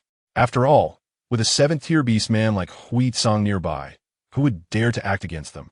They were merely bullies targeting the weak. Ruan Qing's heart sank. Were their beliefs about to crumble so quickly? All because Keling had shared a room with her during the snowy season? This beast world was even more feudal than ancient times. Her sharp tongue had indeed brought about her own misfortune. Though her ears were not as sharp as a beastman's, she could only hear the whispers of their hearts. However, Huitsong could clearly discern the discussions around them. He furrowed his brows and instinctively glanced down at Ruan Qing. She was gripping his arm tightly, her delicate brows knitted together. Huitsong, Keling is in trouble because of me. We must go help him. Huitsong gazed at her, her small face appearing soft yet filled with urgency. He scoffed, his tone displeased. How can we help? The entire tribe is likely preparing to denounce him. Even if Keling holds some status within the tribe, he is ultimately only a 6th-tier beastman, and that was even with the support of the Red Crystal. I need to understand the situation first. When we find Keling, I need him to cooperate with me. I know of a small path we can take. Ruan Qing insisted. Huitsong studied her for a while, noticing the anxious expression she was unaware of wearing. I'll take you faster. He then bent down, handing the 2 cubs to Wu Mu, who was scratching his head, and transformed into his wolf form, swiftly carrying Ruan Qing away. Wu Mu and the 2 wolf cubs exchanged wide-eyed glances. Ahem, cubs, I'm your father's good brother. Let us wait here for their return. Chapter 79. Walking with dignity. Huitsong carried Ruan Qing, utilizing the concealment of the cave and their abilities to move swiftly. Just as they were nearing their destination, they were suddenly confronted by a thin, filthy beastman who blocked their path. Huitsong abruptly halted, baring his fangs, his gaze sharp. Did this little beastman seek death? Take me with you. I can inform you of the current situation, the other said, his voice taut, yet he did not show fear. The herbivorous beastman maintained his composure under Huitsong's pressure, which was no small feat. Huitsong narrowed his eyes, his nostrils flaring slightly. Snake tribe? Their presence is still so faint. It was no wonder he was surprised. The snake tribe was a unique race in the beast world, loved and hated by females alike. They admired their formidable abilities, as they possessed traits that other races could not compare to. Some females, driven by desire, sought out such males. However, they were also resented for their cold nature, weak blood ties, and reluctance to bond with females, preferring not to be restrained. Consequently, many from the snake tribe became wandering beastmen, some going so far as to forcibly take females during their heat cycles. The wandering beastmen possess their own methods, ensuring that they do not bear the marks of a mate that would bind them. Thus, they are universally condemned. What indeed is the stance of this beastman? As Ruan Qing listened to the familiar voice, she found it oddly recognizable. Upon closer inspection, she realized she had seen him before, though she could not recall where. Lu Ling, seeing Ruan Qing on the wolf's back, seemed unrecognized and quietly lamented, "Sister Ruan Qing, do you not remember me? You applied medicine for me." This prompted Ruan Qing's memory. He had assisted Ko Ling on numerous occasions, but only once had he personally received treatment, that little beast man. "It is you," she acknowledged, nodding in realization. "Let's talk as we walk. What is Ko Ling's current situation?" Upon hearing his mate speak, Huizong hesitated no longer and immediately resumed running. His ability to keep pace was a testament to his prowess. Lu Ling, witnessing this, swiftly transformed into a half-beast and pursued them. Ruan Qing observed closely. His eyes had transformed into icy blue slits, and when he spoke, his tongue distinctly resembled a long serpent's flick. As her gaze descended, she noticed a robust white serpent tail trailing behind him, skillfully swaying in sync with Huizong's speed. Ruan Qing swallowed hard several times. It was not that she was unafraid. No, she was indeed terrified. While she had encountered snake gall before, she had never seen one of such magnitude. Taking a deep breath, she endeavored to ignore the writhing tail and forced herself to concentrate on his words. Soon, she comprehended the reasons behind the current predicament. Initially, Ko Ling, the shaman, had been performing admirably, tending to ailments and gathering herbs without error.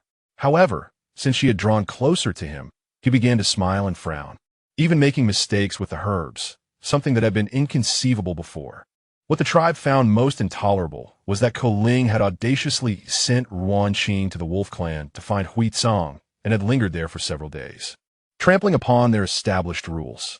They had initially intended to endure, considering Ruan Qing's value as a precious female. Yet Ko Ling had the audacity to keep her in his cave. The idea of a male and female cohabitating for such an extended period was utterly outrageous. Had it not been for the snowy season, they would have stormed out to intervene long ago. After much delay, as Ruan Qing and the others prepared to depart, they finally confronted Ko Ling to clarify matters. A rare dullness clouded Ruan Qing's eyes. She looked at the encircling beastmen, her heart growing cold. "Qu'est-ce qui Ko Ling? Is this truly the tribe that elicits such gentle smiles from you? Beneath the guise of kindness lies a heart so despicable. They worship you as a deity on the surface while engaging in acts of confinement beneath." "Lu Ling, why do you choose to assist us?" she inquired. The young Serpent Clan boy replied earnestly, "You and the shaman saved me. I shall never forget this debt of gratitude." He recalled Ruan Qing's previous words, sneaking to Ko Ling for treatment after each beating, with Ko Ling never prying, merely tending to his wounds in silence. In Lu Ling's heart, both the sister and the shaman were virtuous beings, and he felt compelled to repay them. Huizong cast a discreet glance at Lu Ling, pondering whether to feel pity or gratitude for such a sincere youth emerging from the Serpent Clan. Soon, they silently circled to a secluded spot. A narrow cave entrance was partially concealed by vines, from which the faint scent of dried herbs wafted. Huizong gestured and whispered, "I shall keep watch outside." His gaze scanned the surroundings, resembling a vigilant guard. Ruan Qing nodded and adeptly slipped inside. The cave remained unchanged. Ko Ling sat alone by the stone bed, exuding an indescribable solitude. Upon hearing the commotion, he turned, and a flicker of surprise flashed across his eyes at the sight of her. "What brings you here?" His voice remained calm. "I promised to assist you, and it is all because of me that you do nothing, is it not?" Without further ado, Ruan Qing approached him directly, fixing her gaze upon him. Ko Ling averted his eyes, tacitly acquiescing. He had grown accustomed to bearing everything alone. This was his sin and his choice. It was merely a matter of being confined while treating the beastmen, something he had experienced before. "Ko Ling, tell me your intentions. Do you wish to leave the tribe stealthily, or do you intend to depart openly?" Although the tribe might refrain from acting against him now, what about the future? In a tribe that could betray him at any moment, there was no reason to remain. Ko Ling remained silent, the once cold gaze now dimmed, nearly ashen. Regardless, once a Ruan departed, he would not err again would not transgress the rules. At worst, he would be imprisoned for a few more years, and upon release, he could continue to atone. Yes, atonement. The gruesome images that had haunted him for years were not mere nightmares. They were realities he had endured. He had indeed slain countless beastmen, subsequently striking a deal with one. He treated ailments in exchange for forgetfulness, deceiving himself into believing it was all a dream. Yet today, he remembered everything. He was a monster. It was the Liu clan that had sheltered him. He must repay them and seek atonement. Therefore, he could not accompany Ruan. Observing him lost in thought, impervious to reason, Ruan Qing's eyes reddened, and she abruptly raised her hand to deliver a sharp slap across his face. Fool! Knowing full well the consequences of harboring her in the cave, you still casually invited her to move in. Keling, look at me. She grasped his shoulders firmly, her voice trembling slightly. He turned his head away momentarily, stunned. Yet as the stinging pain from his cheek registered, his vacant gaze gradually sharpened, reconnecting with Ruan Qing's eyes. Upon seeing his clarity return, Ruan Qing felt a surge of hope. You must trust me. They truly do not care about you. To them, you are merely a tool. Otherwise, when they believed you had been captured by the Wolf clan, why did they not come to rescue you? She scrutinized him intently, lowering her voice. Now, answer me. Do you willingly remain here as a tool, or do you wish to leave? If it is the former, I shall not interfere any further. But if it is the latter, I shall ensure your departure is honorable. As she uttered the final words, Ruan Qing's heart nearly halted. Qu'est-ce qui vit, Keling? She called out, tears glistening in her eyes. Do you trust me now? Ruan Qing, do you believe I will not feel pain? The dialogue between the past and present converged at that moment, as she awaited his response. Chapter 80, I believe. He stared at her, the light in his eyes flickering to life, then dimming once more. After a long pause, he turned his face away, as if he dared not meet the stubborn sincerity in her gaze. He murmured, Ruan, I must remain to atone. Atone for what? I have killed many beastmen. The Liu clan took me in, and I must repay them and heal to atone. Ruan Qing gently shook her head, her voice soft yet penetrating his heart. Keling, no one and nothing is worth a lifetime of atonement. You have confined yourself long enough. The true prison has never been external. She reached out, gently grasping his icy wrist. Let's leave this place, shall we? Keling's breath caught, as if scorched by her words. The prison is not outside, he repeated softly, something within him shattering. Ruan Qing did not release his hand, but tightened her grip. Her voice, though soft, was like the first ray of dawn, insistently seeking entry. Yes, it resides within your heart. Making one mistake does not mean you must live in perpetual guilt. He slowly raised his head, his once dulled eyes now vividly reflecting her image for the first time. The bloody memories surged back, yet this time, they were accompanied by her gentle yet resolute voice. We shall leave this place. She, who was undeniably timid, now dared to slap him, to assert that she could help him. Listen to me. You can use your medical skills to save more beastmen, but not here. Not under the guise of atonement and faith. She leaned in closer. You deserve to stand in the sunlight, not as a monster, nor as a mere tool, but simply to live. Keling gazed at her, looking into her eyes and seeing the wretched reflection of himself. Indeed, what had he been doing all these years? Seeking solace through self-punishment, constructing walls to escape his past. The tribe's rules and the so-called favors had become the perfect excuses for his reluctance to step outside, even causing him to push away the one he cherished or won. The one who had confined him was himself all along. A wave of intense sorrow surged through his nostrils, and as he closed his eyes, reopening them revealed his dark green irises glistening with tears. I believe. Ruan Qing's eyes brightened instantly, and she eagerly leaned closer, whispering her plans. Keling's throat involuntarily moved as he distinctly caught the warm scent mingled with a hint of milk from her. He held his breath slightly, striving to keep his mind anchored amidst such distractions. He listened intently, and after a moment, nodded gently. He trusted her. Ruan Qing sighed in relief, thankful that he was receptive to her counsel, hoping everything would proceed smoothly. She quietly stepped back, retreating to the cave's edge to wait. Keling's gaze followed her light-footed departure, his eyes softening momentarily before being shrouded in darkness. He lowered his gaze. I'm sorry, Ruan. With her arrival, I can no longer bear to let go. He swiftly prepared the items Ruan Qing had mentioned. His fingers lingered momentarily on an inconspicuous small stone jar before casually picking it up, pouring the liquid inside onto his sleeve, and tucking the jar into his bosom. Ruan Qing and a few others stealthily hid behind the cave, while Lu Ling employed the Snake Clan's unique ability to mask their presence. As dusk descended, a group of orcs led by the chieftain Ingmio approached silently, the atmosphere thick with tension. Ko Ling stood alone at the cave's entrance, his slender figure still upright in the dim light, his cold demeanor rivaling the imposing presence of the gathering beasts. Chieftain Ingmio stood at the forefront, his expression gentle yet firm. Ko Ling, you are the tribe shaman. You ought to adhere to the rules. Is it reasonable to reside with a female throughout an entire snow season? We hold you in high regard, yet you have greatly disappointed us. As before, you shall retreat to the stone cave for several years to seek the beast god's forgiveness. When you return, you will still be that shaman, and we will continue to respect you. Ko Ling stepped forward, ignoring him, scanning the orcs. The beast god has revoked my medical recognition, stripped me of my identity. I am no longer the shaman of the Lu clan. The crowd erupted in uproar. Nonsense.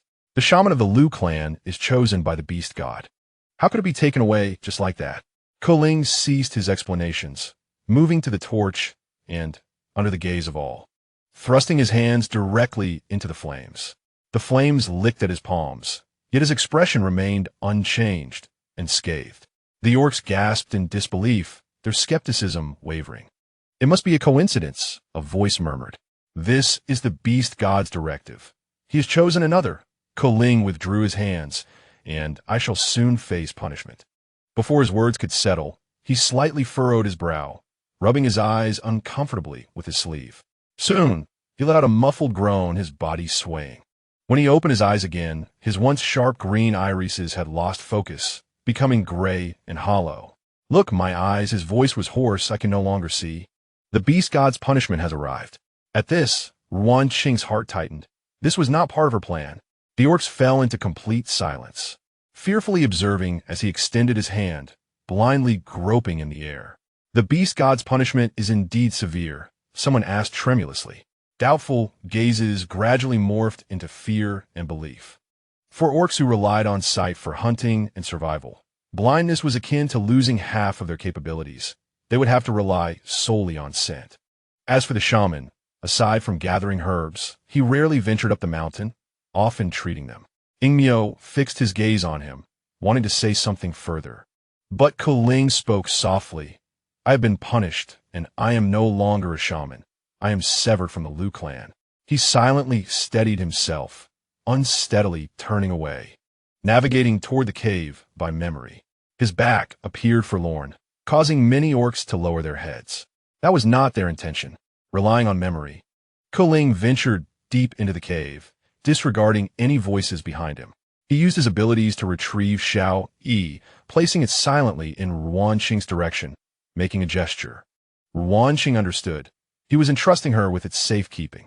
Ko Ling spoke no more, feeling along a wooden stick as he slowly made his way outside. The orcs instinctively parted to create a path, no longer daring to obstruct him. As he stumbled over some rubble, he unexpectedly fell to the ground. At that moment, a small hand gently supported him.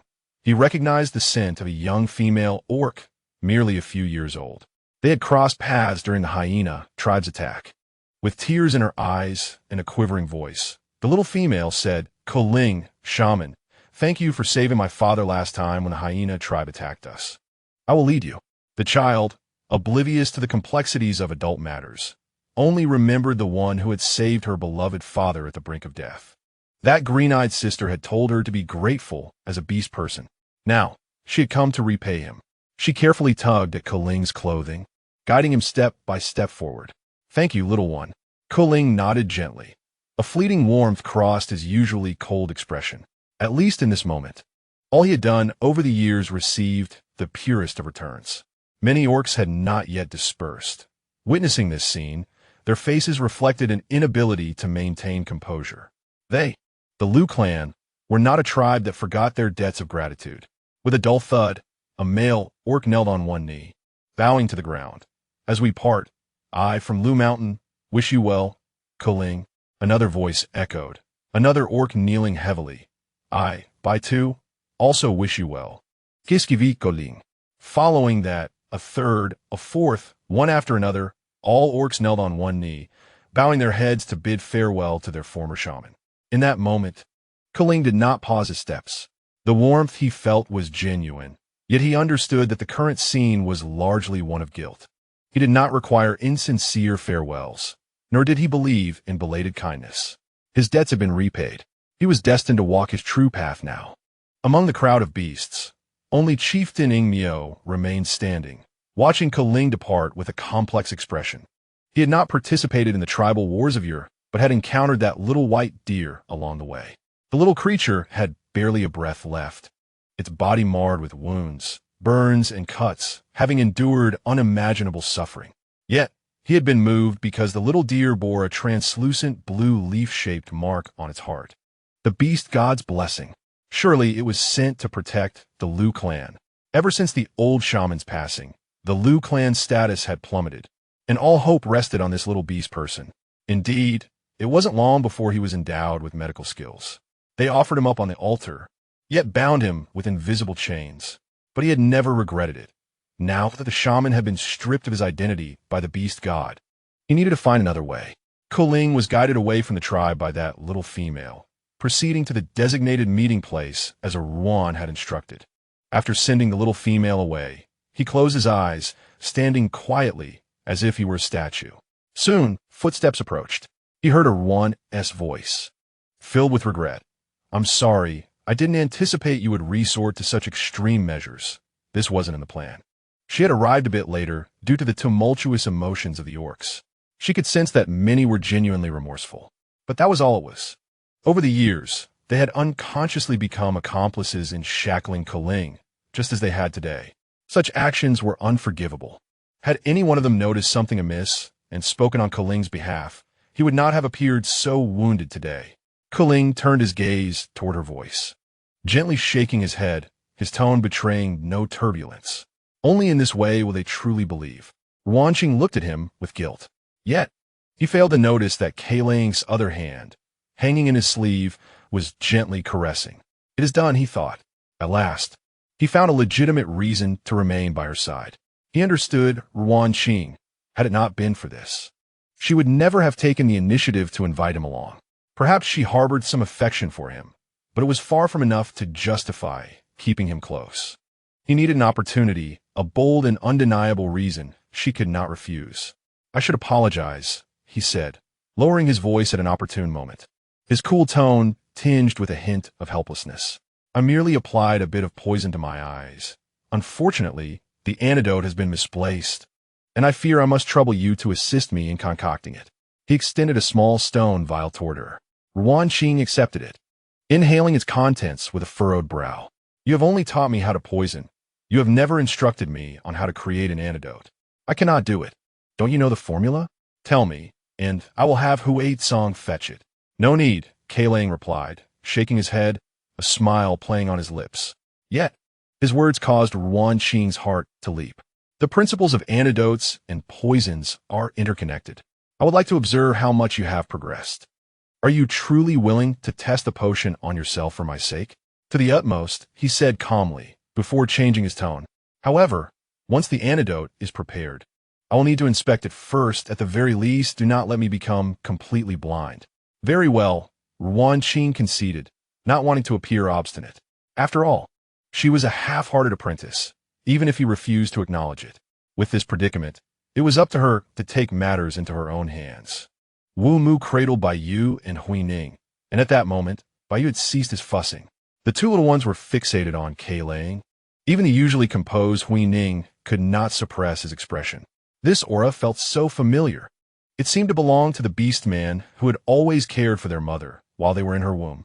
Beside them, Huaitsong silently observed Kei Lang's performance.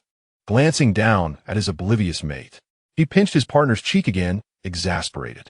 How could he have been so close for so long, yet learned nothing from his cleverness? not even able to recognize such an obvious ruse. Little did Huaizong know that Ruan Qing was blinded by guilt and had not considered this layer at all. After all, who would truly go blind just to scheme against her? Gray, you pinch my face again. You seek to provoke me. Ruan Qing swatted his paw away, glaring at him in indignation, and pinched his arm a few times. I can't pinch you. You're too tough. This man was becoming increasingly fond of pinching her face. Evidently, once he had her, he no longer cherished her. Huaizong scoffed. I laugh at you, foolish rabbit. Hurry and depart. Nightfall approaches. It was only then that Ruan Qing remembered she needed to find a place to spend the night, disregarding all else. She hurriedly instructed Keilang to mount Wu Mu's beast form while she held the two little ones and climbed onto Huaizong's back. The two wolf cubs remained in a daze. Brother Huining and younger brother Baiyu typically only united in their quest for food and their affection for their mother. Otherwise, they rarely coordinated. Yet now, they were both staring blankly at Keilang. Ruan Qing truly could not comprehend the language of the wolf clan. Thus their thoughts sounded like a layer of Morse code to her. For a while, it was ow ow wu.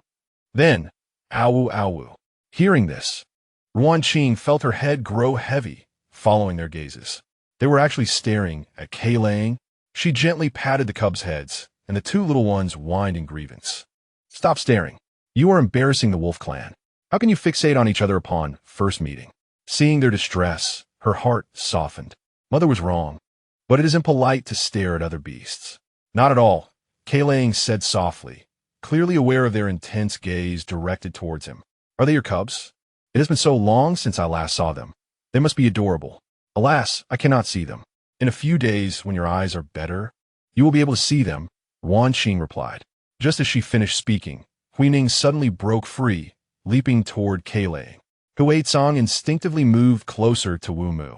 The little wolf cub landed perfectly in Keilang's embrace, and Huining proudly wagged his tail, whispering to Huaizong, Father, do not worry. I will guard this beast man and prevent him from approaching Mother. In the beast world continent, every beastman possesses two sets of language patterns. One is the language of their own kind, and the other is a universal language understood by all beastmen. Huining spoke the former, which others could not comprehend. Huaizong squinted, the tip of his tail flickering imperceptibly. This gray cub had some worth. Indeed, he was his son. The longer he delayed, the more time he could spend in sweet moments with his beloved. Only his foolish mother remained oblivious to when she would realize she had been ensnared. Keilang gently stroked the wolf cub's fur, marveling at how much they had grown. They had been well cared for, their coats smooth to the touch, reminiscent of the sensation of his beloved in her beast form. He wondered when he and his beloved would have their own cubs. Yet, Huaizong had said she did not wish to be a mother. Suddenly, he recalled her expression of joy and determination when she thought Huaizong had perished. Perhaps she had forced herself to stay behind. He wondered how long she had struggled mentally during that period before deciding to keep the cubs. Keilang's thoughts drifted, unconsciously tilting his face toward Ruan Qing. He could almost envision her cradling the cubs, looking around with curiosity, a gentle smile gracing her lips. Whether or not she had chosen him, he only sought a title that would allow him to remain by her side, never daring to wish for anything more. After all, once they became mates, they would be his own beloved cubs. From the moment she had lifted him from despair, he was no longer anyone's faith. Yet in his heart, he had found a belief, her. Chapter 82. Silence, all of you. Meanwhile, deep within the desert, in a stone palace, with a loud crash, a shattered bamboo cup exploded on the ground, the sound piercing. Why can't I open it yet? Qiyang leaned back against a stone chair draped with beast pelts, his fingers rhythmically tapping the armrest. Had it not been for the chaos surrounding him, one might hardly notice his current agitation. That scoundrel Huaizong, despite being weaker than I am, why can't I manipulate his memory orb? He pressed his fingers to his temples in frustration. After so long of trying, both soft and hard approaches had been attempted, yet this memory orb remained utterly unyielding. He would not relent. After enduring so much hardship to acquire it, he could not let it go so easily. Bring him to me, he commanded, his tone cold and severe, summoning the high priest. Before long, the high priest, clad in black robes, silently entered the hall. Your Majesty, Qiang did not turn around. He intended to hurl the orb at him, but remembered it was merely a ball of extraordinary power. Angered, he slammed the stone chair. Raising his hand, he gestured for the priest to approach. Is there a way to open it? The high priest examined the memory orb for a moment, his voice hoarse. The owner of this memory orb possesses a rare dual-element power. May I take it to study? Qi Yang's expression darkened. Take it away and inform me once you have results. Remember, do not lose it. Understood. Has another power awakened? Within a few days, Ruan Qing and her companions arrived at the Wolf Clan's tribe. The gatekeeper beastman nearly had his eyes pop out upon seeing Huizong. Ruan Qing could clearly see the tears glistening in his eyes. The beastman did not approach to greet them, but rather swiftly dashed back to the tribe. Oh, beast god! Huizong has returned. He is alive. The living Huizong. As these words spread, the tribe erupted in commotion. Beasts of all kinds, some with wolf ears and others with wolf tails, came rushing out. Even many females joined in the excitement. Ruan Qing observed and, maintaining her composure, edged closer to Huizong. Now, in his human form, when she had just transformed into her beast form, she had been terrified by these palace intrigue experts. After spending some time living among the Wolf Clan, she had learned to avoid them. The shadows of that time still lingered in her heart. Upon seeing his mate approach, Huizong unceremoniously scooped her into his arms, draping his arm over her shoulder, leaning against her. His amber eyes scanned the crowd with annoyance. Silence, all of you. You frightened my mate. After speaking, he suddenly realized something and cautiously glanced down at her expression. Fortunately, she did not notice. She had previously expressed her aversion to self-referential language. In truth, Ruan Qing had long been aware of it, but her partner, concerned with appearances, chose to remain silent. As soon as the words were uttered, the surrounding beasts fell silent. However, their gazes darted among the group of beastmen. The atmosphere was charged with excitement. Their thoughts a cacophony that drew Ruan Qing even closer to Huizong. Though she knew it was futile, it brought her a sense of comfort. The revelation that he had only just reached adulthood last year and already had cubs was astonishing. Judging by appearances, it seemed the cubs were at least a month old, likely conceived before he arrived to assist the tribe, which only fueled her envy. The relief that Huizong was alive was overwhelming, especially with the recent passing of the clan leader, leaving the tribe in a precarious position.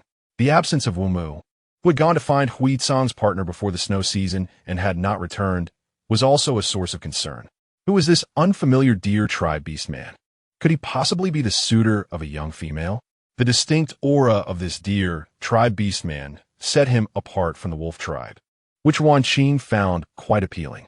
She cast a furtive glance at Kaling, who was clad in a blue robe, his injured eyes obscured by a strip of fabric torn from his attire, swaying gently in the breeze. Despite his impaired vision, he stood there calmly, exuding a coldness akin to snow atop a mountain of broken beauty. In contrast, the rugged figure of a wolf tribe man, exhibiting chiseled abs, was undeniably striking. Ruan Qing felt her heart race slightly faster as she stole another glance at Kaling, a twinge of trepidation settling within her. Huizong, let us depart, she said, lifting her gaze to him. Listening any longer would lead her down a path of irrational thoughts. Did she possess the potential to become a little Yang? As you wish. Huizong replied contentedly, surveying the group of beastmen, of whom he knew few. He called out loudly, Lop-Eared. Before long, the beastmen and females parted to create a path, allowing Lop-Eared to push through the throng and approach, his face flushed with excitement. Upon arrival, he eagerly wished to embrace his brother, but halted when he saw Huizong with his partner, waiting anxiously for instructions. I plan to stay for a while. Help me find a suitable cave. The more ready-made, the better, Huizong added. Once the cave was determined, he swiftly lifted Ruan Qing into his arms and called for the cubs to follow, arranging for Kaling's cave along the way. They proceeded towards their dwelling under the watchful eyes of the beastmen and females. Ruan Qing, feeling embarrassed, buried her face in Huizong's chest. This man was utterly oblivious to the situation. Before long, they arrived at their new abode. Kaling was led to a nearby location, as Ruan Qing needed to ponder the antidote, and being too far away would be inconvenient. The two wolf cubs, excited to discover companions of a similar age. Scampered off to play. Ruan Qing warned them to be cautious, but soon lost focus on them. Upon entering the cave, Huizong swiftly blocked the entrance with a hide curtain. Without allowing Ruan Qing a moment to catch her breath, he gently turned her, pinning her against the stone wall. One hand firmly secured her head between the wall and his arm, while the other gripped her waist as he leaned down to kiss her passionately. A pent-up urgency evident in the depth and fervor of the kiss. Ruan Qing, having finally evaded his entanglement, softly protested, her voice lacking any threat. Why had she not heard his thoughts earlier? If she had, she would have kept her distance. Huizong chuckled lowly, satisfaction evident in his tone. What else could I do? I've been thinking about you the whole way. Since their union, he had only indulged during her heat cycle. Afterward, with the arrival of the cubs, he had been mindful of her well-being. Not to mention, their journey back to the tribe had been rather rushed. Just moments ago, she had unconsciously provoked him, and he could hardly bear it. With that, he leaned in again, his kisses transforming into a gentle, lingering caress that trailed from her lips downwards. His rare tenderness left Ruan Qing entranced, her once resisting hands now finding their way to his shoulders. While kissing her, he deftly pulled aside the thick hides, laying her down gently, his sturdy form enveloping her. As the temperature outside the cave gradually rose, the interior was already suffused with heat, filled only with intertwined breaths and the soft cries of burgeoning passion. Sometime later, Huizong meticulously applied herbal ointment to the visible marks around Ruan Qing's wrist. I was wrong, he murmured, his voice low and filled with regret. It won't happen again. Opposite him, Ruan Qing's eyes were still red, tears lingering on her lashes, her face etched with a sense of grievance. She pressed her lips together, remaining silent. She attempted to withdraw her hand, but the moment she moved, her legs felt weak and she nearly toppled over. Huizong, quick to react, reached out and caught her in his arms. Just lie still if you are tired, he said, his brow furrowed, his tone a touch stern. Yet his actions were gentle as he tucked her back into the hides.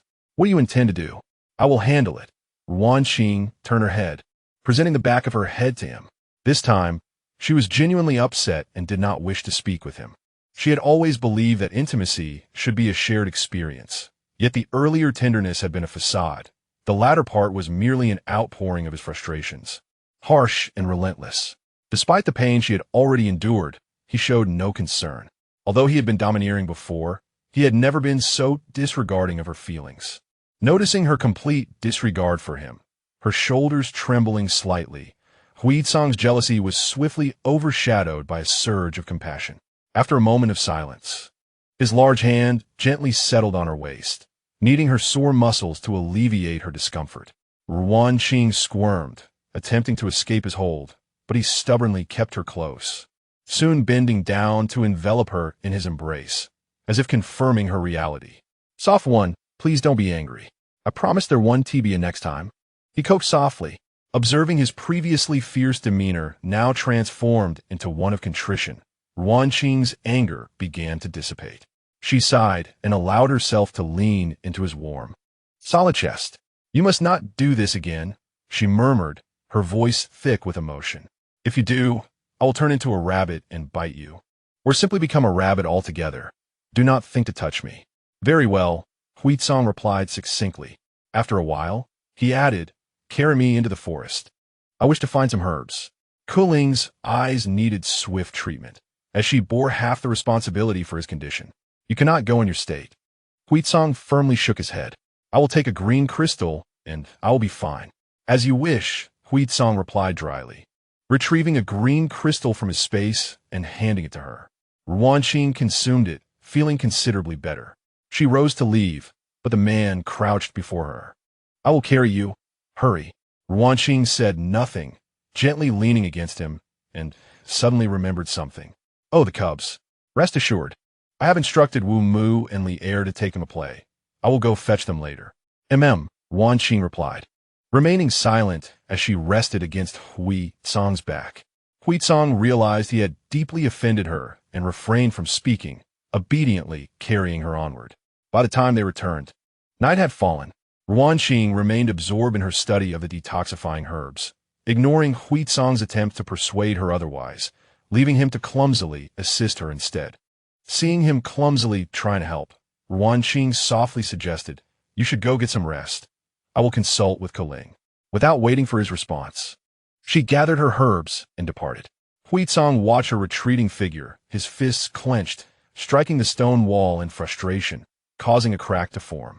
He knew he had acted wrongly today, completely disregarding Ruan Qing's feelings in his impulsiveness. His own soft one was indeed a little resentful. It is indeed challenging to suppress his possessiveness towards her. He is well aware that in the future she will not belong to him alone. Yet today, he found himself utterly unrestrained. If only he had known to hold back next time. His unspoken thoughts caused Ruan Qing to pause momentarily. But she did not stop her steps. Upon arriving at Keling's cave, she found him awkwardly attempting to wipe his face. Ruan Qing immediately approached and helped him wring out the cloth. "It is inconvenient for you to do anything right now. Why did they not send a beast to attend to you?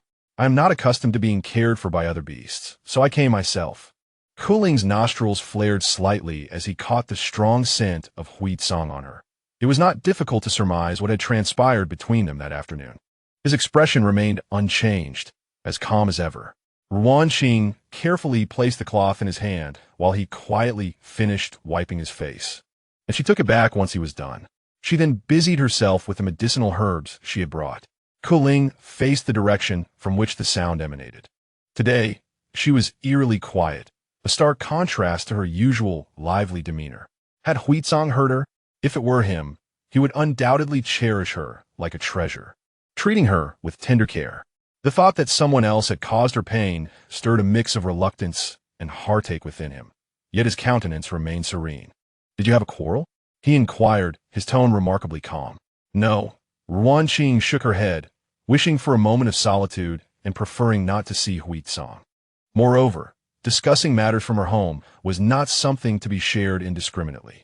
After speaking, she continued to focus on the herbs, without delving into their varieties. Some were spoiled and required sorting. After a brief moment, she asked, "Master Keling, is there a kind of Qing grass in your antidote?" The poison has the scent of Yangsu grass, which belongs to the Yang category. Using Qing grass should be correct, right? Upon hearing the title, she nearly spoke. Keling pretended not to hear. In this lifetime, she would never get to call him that again. "Yes, consider whether they might produce other symptoms or reactions when combined, and whether other herbs should be used to neutralize them. Additionally, be aware of potential conflicts with the properties of other medicines, particularly since the eyes differ from other parts of the body and may require special caution." It was rare for Keling to speak at such length. "All right, I will ponder it further." Ruan Qing nodded repeatedly, engrossed in her contemplation of the herbs. Keling remained silent, sitting quietly. After a considerable time, Ruan Qing gazed at the darkening sky outside, then looked at Keling, who was still seated. "Keling, do you wish to bathe and sleep?" In the past, when he was a rabbit, his routine was quite regular, but later, as he cared for his offspring, his schedule became disordered. Given how late it was, she felt it inappropriate to disturb him. "No matter, if I make the antidote sooner, I can see you earlier, right?" Ruan Qing reflected on this and nodded in agreement. Returning to her task, when she looked up at him again, she discovered he had already fallen asleep beside the stone bed. In such a state, he appeared undeniably beautiful. His long hair cascaded like a waterfall, obscuring his eyes, and in the light of the fire, his usual aloofness softened, lending him an air of gentleness. Ruan Qing found herself momentarily entranced, abruptly snapping back to reality as she lightly slapped her cheeks.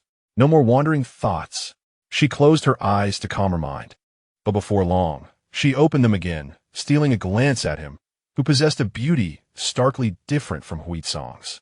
In Chapter 84, titled The Low Position of Males in the Family, Ruan Qing shook her head, casting aside distracting thoughts, and gently removed the blindfold from his eyes. Placing it in his palm, she softly covered him with the thick beast skin prepared by the tribe. She had not done so previously, but something fell amiss lately. Ruan Qing picked up the herbs and dashed outside. After surveying her surroundings, she chose a clearing between the two caves, illuminated by moonlight, to ponder her findings. Before long, she felt warmth enveloping her. Looking up, she saw Huizong bending down to drape the cloak she had made over her shoulders and helping her tie the straps. If you wish to study, return to the cave. What is there to accomplish here? The night is dark, and you cannot see. What if you injure your eyes? Huizong chided her with a frown. It's fine, I cannot sleep. I worry I might disturb you and the little ones if I go back. Very well. Then focus on your research. After speaking, Huizong squatted down, conjuring a ball of fire in his palm to illuminate her work. Ruan Qing glanced at him, a smile unconsciously creeping to her lips. At least he was considerate. Huizong caught her smile and returned it lazily, feeling that he had finally succeeded in cheering her up. The following morning, many beastmen gathered outside Kuling's cave, most of whom were females. Ruan Qing, confused, quickly set down the herbs and asked Huizong to keep watch while she entered the cave. Kuling had already awakened, sitting upright. Upon catching the familiar scent, he instantly recognized the presence of others. What is happening outside? I do not know, but I will help you go see. Ruan Qing offered her assistance, only to notice his hair was tousled and unruly, a stark contrast to his usual tidy appearance, prompting her to laugh softly. What is it? He asked. It's nothing. I'll fix your hair. This appearance is not befitting for a beast. All right, I appreciate it. Kuling replied, a slight smile gracing his lips. The boundaries between them had gradually blurred, moving towards the direction they both desired. It is only right, you cared for me before. And now it is my turn to care for you. Ruan Qing mused, noting that the cave was still rather crude, lacking the comb Kuling had made for himself. She could only use her hands to gently groom his hair. If it hurts, let me know, and I will be gentle. She sought water to wash her hands, dried them, and her fingers wove through his hair, though her movements were somewhat clumsy. Huizong's hair was short, so he usually groomed himself, often insisting on styling her hair instead. This was her first time grooming a man. Holding her breath, she quickened her pace. Noticing her unusual behavior, Kuling chuckled inwardly. The tactic of feigned hardship truly worked on her. All done. Let me assist you outside. Ruan Qing found her words stumbling as she handed him a stick, helping him to stand and walk. As they exited the cave, Huizong spotted them and let out a soft click of his tongue. This deer with such cunning should surely belong to the fox clan. My silly rabbit, unable to see. The moment the females outside spotted Kuling, they erupted into a clamor. Dear tribe beastman. Is your eye injured? I can care for you. Let me do it. I am gentler than she is. Some temperamental ones immediately transformed, engaging in a scuffle. Ruan Qing witnessed female beastmen transform for the first time. Though smaller in size, they were still agile and powerful. She reflected on herself, a rabbit-shaped weakling. There was no point in comparing. Most of their chatter revolved around Kuling's demeanor and their desire to eliminate the competition for their future partners. The surrounding beastmen dared not intervene. Who among the females would approach? Many simply watched the unfolding drama with keen interest. A few bold males attempted to pull their partners back, only to shrink back under a fierce glare. Witnessing so many examples, Ruan Qing began to grasp the true nature of the low position of males within the family. Most were indeed under the control of their partners. Glancing at Huizong, she thought, aside from being a bit fierce in certain matters, teasing her, and having a foul mouth, he was relatively obedient. As chaos threatened to ensue, Ruan Qing tugged at Kuling's sleeve. He instantly understood, his voice clearly resonating. Everyone need not concern yourselves. I already have a beast to care for me. Who is it? How fortunate. Kuling silently grasped Ruan Qing's wrist and, in her bewildered gaze, lifted her hand. Ruan Qing, upon realizing she was Huizong's partner, many females' ambitions were dashed. They dispersed while grumbling, no longer entangled in the matter. This once again reshaped Ruan Qing's understanding of the females. Their temperament was markedly different from that of the deer tribe.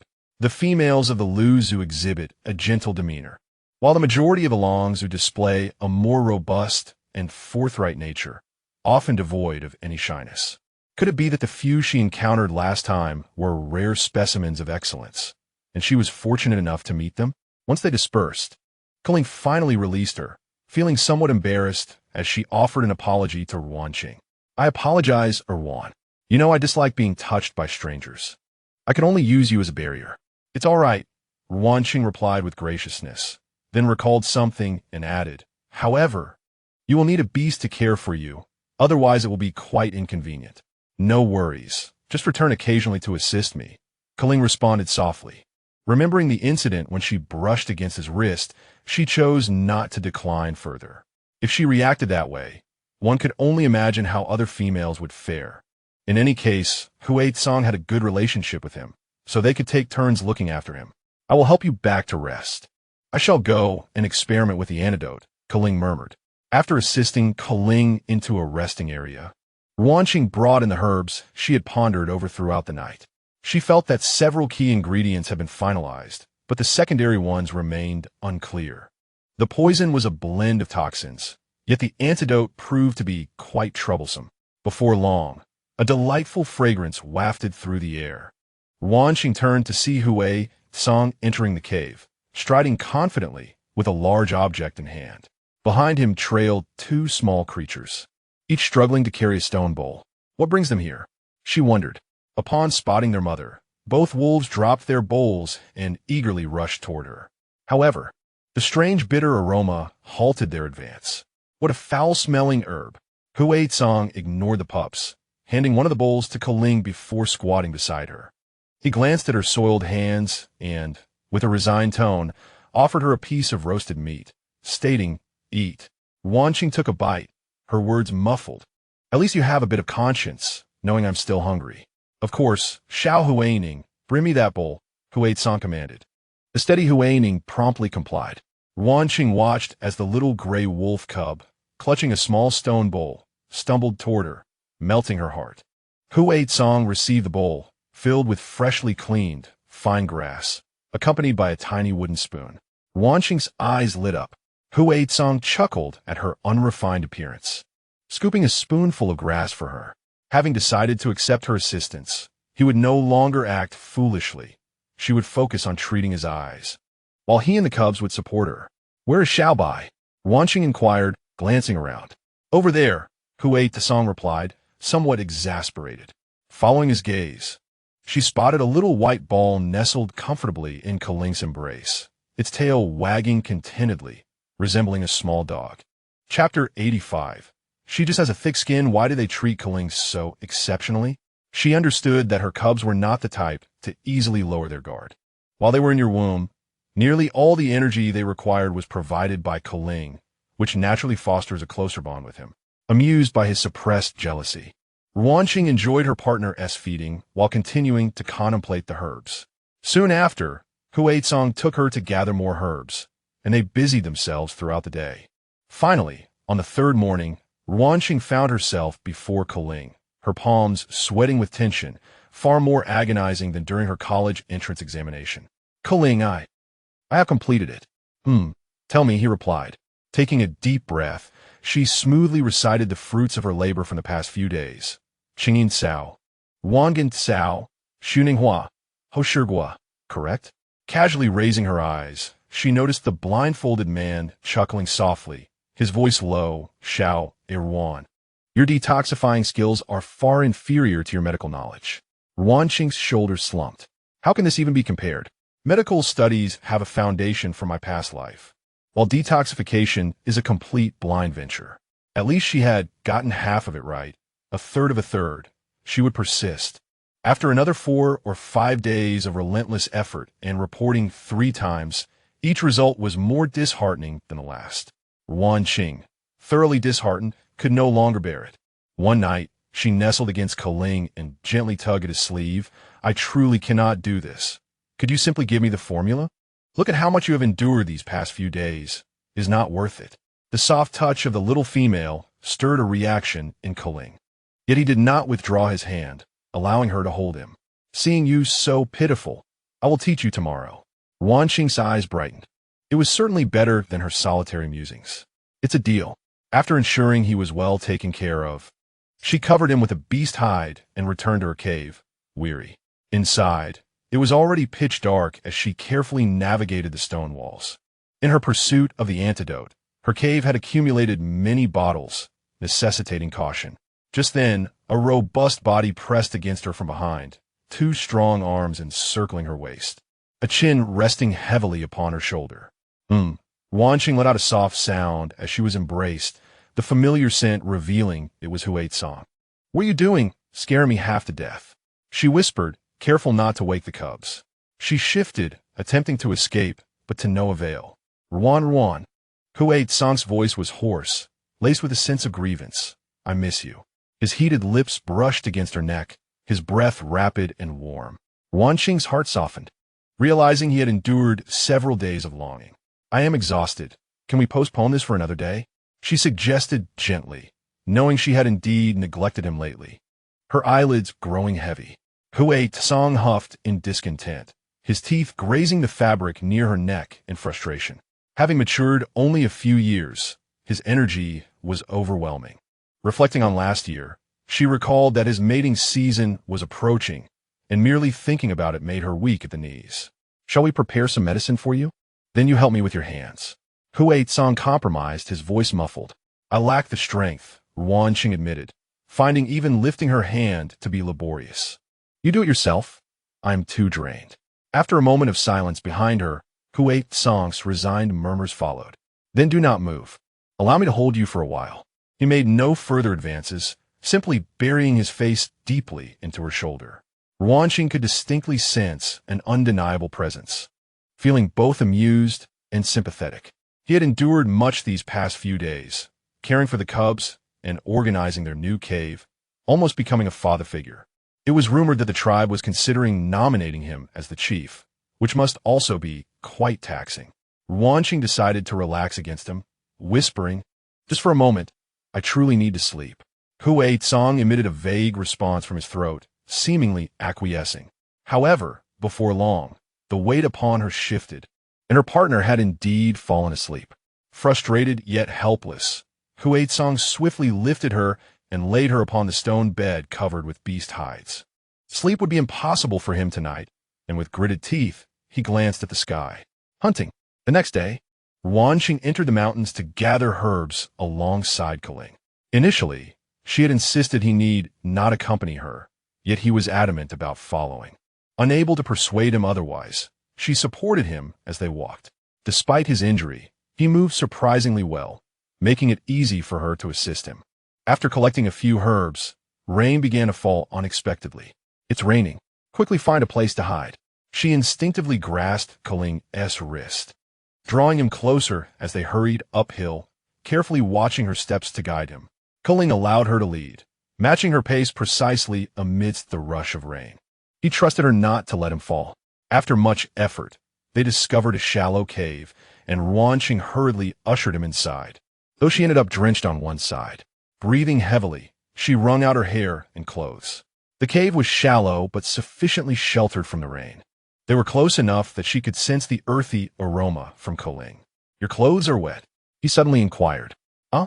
Just a moment, the words were not finished, and a clumsy outer robe was draped over her head, carrying his body warmth and a faint medicinal fragrance. Wrapped in it, Kaling's tone was flat, feeling chilled. "Who will detoxify me?" Ruan Qing grasped the robe, feeling somewhat awkward. The cave was silent, only the sound of rain pouring outside. Suddenly, she turned to look at him, unable to suppress the question that had been lingering in her heart. "Kaling, do you really not like me?" He had denied it last time, but what about this time? It was not her self-love. With his medical skills, even if unseen, he could easily be revered in any tribe. How could he treat her, a novice, to experiment with medicines, putting himself through such trouble? It had led to her current state of discomfort, even if it was a test, because she was his disciple. There was no reason for him to know she couldn't succeed and yet prolong it for so long. Moreover, the unusually maintained safe distance he had kept before was now beginning to waver. She was just a bit thick-headed, but she was not foolish. Kaling's profile appeared refined in the dim light. He did not respond immediately. Silence lingered amidst the sound of rain, and after a while, he slightly turned his head towards her. It was a low word, almost inaudible amidst the rain. After a long pause, he realized the ambiguity of his words and quickly added, "I like you." Ruan Qing was taken aback. She had not expected him to admit it. Then what about the times before she instinctively probed? Before, he interrupted, his voice still calm, was not appropriate due to my status. Chapter 86. The Next Strong Medicine. Watching S' mind was a whirlwind. Accept? Not accept. Thoughts were in disarray, and she could only respond vaguely. I see. In the following days, she noticeably avoided Kaylang. Fortunately, he no longer made it difficult for her and revealed the antidote recipe. Ruan Qing quickly gathered herbs, brewed the medicine, carefully applied it to the corner of his eye, and gently covered his eyes with breathable animal skin. After completing all this, she did not linger for a moment and turned back to her cave, only calling Huizong to watch over him. Huizong's tall figure soon blocked the cave entrance, lazily crossing his arms. Hey, what did you do to make her avoid you like this? She asked me if I liked her, and I admitted it. Huizong clicked his tongue and stepped inside, casually sitting down. He stared at the layer of animal skin over Kaylang's eyes, scoffing coldly. Finally, you are not tormenting her anymore. If you keep making her this tired, I will fight you first. Kaylang remained silent. He indeed had not anticipated that she would care so much about his eyes. A twinge of guilt spread within him. Her avoidance indicates she has feelings for you. It merely means she has not overcome her own barriers, Huizong stated with unusual straightforwardness. In the place she came from, females only sought one partner. Although she claimed to take beast husbands, the mental hurdle was not easily crossed. Kaylang's fingertips lightly tapped on his knee, deep in thought. What do you plan to do next? What to do? Kaylang's lips curled into the faintest of smiles, naturally leading to the next strong medicine. If you dare to scheme against her and cause her discomfort, I will not spare you. Huizong stood up, his gaze sharp. I won tea. He too was reluctant to. Huizong glared at him for a while, helped him tidy up, and then left. Since Huizong returned this time, the calls for him to become the chief had never ceased. He had initially been disinclined to deal with such troublesome matters, but thinking of his soft one, he ultimately relented. Only by standing high enough could he protect her completely and prevent the foolish incidents that had occurred in the deer tribe. At night, only the crackling of the fire remained in the cave. Ruan Qing, drenched in sweat, nestled in Huizong's embrace, drowsy. Huizong looked down, placing a gentle kiss on her sweaty forehead. Sleep, I will clean you up later. Ruan Qing stubbornly shook her head, nuzzling closer to him. Her voice soft. Have you truly decided to become chief? The thought of him being busy and absent made her feel a bit stifled. I have decided. Huizong tightened his arms, resting his chin atop her head. All right, I will listen to you. If necessary, she could help him screen the beastmen with her heart's voice to ensure loyalty. After murmuring this, Ruan Qing ultimately succumbed to drowsiness and fell into a deep sleep. Huizong tidied her up before pulling his refreshing and warm companion back into his embrace, closing his eyes and drifting off to sleep. He could feel that she seemed somewhat distracted today, but at this moment she belonged solely to him. A few days later, the open space in front of the wolf tribe altar was filled with warriors and females of the tribe. Huizong stood high, not wearing the feathered, elaborate beast skin that chiefs traditionally donned, but instead the vest Ruan Qing had sewn for him the first time. Even so, his fierce demeanor suppressed the beastmen below from raising their heads. He glanced over the crowd, his voice not loud, yet filled with arrogance. Anyone with objections, step forward now. There was a moment of silence below, and several elder wolves who had been restless exchanged glances, ultimately remaining still. Although they were somewhat unwilling to accept such a young wolf taking the chief's position, the gap between the 5th and 7th ranks left them with no opportunity. Seeing this, Huizong curled his lips, too lazy to go through the ceremonial rituals of worship and submission. He directly grabbed the bone chain, symbolizing power from the nearby stone platform, and hung it around his neck. All right, from now on, the tribe is under my command. After speaking, he strode back to the cave, longing to see Ruan Qing, yearning for her presence. To his surprise, she was not in the cave, nor was Kaylang. At this moment, the Ruan Qing he was worried about was nestled in a female's home, earnestly seeking advice on how to transform into beast form. She had thought it through.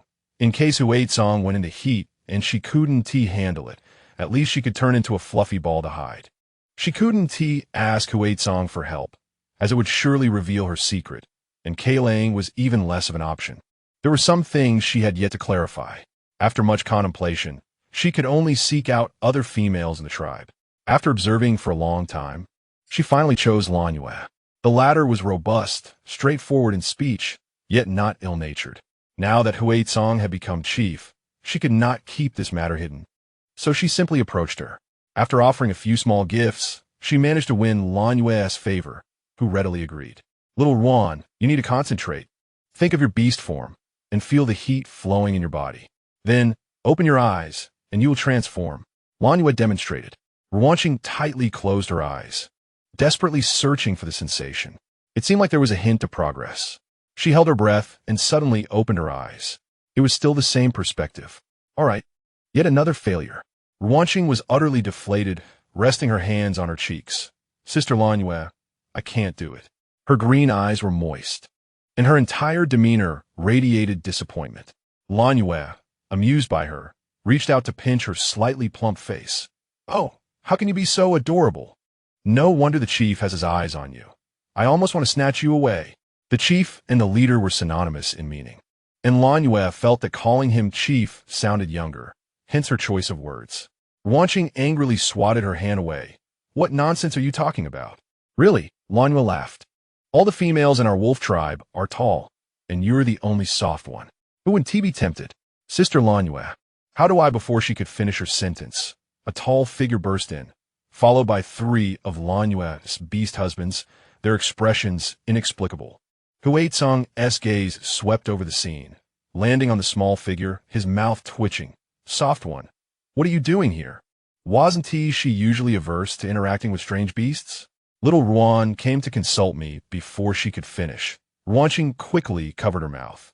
Her pleading gaze turned to Lanyue, hoping she wouldn't reveal anything, while she replied to Huizong. It's nothing. I was asking her about the cubs.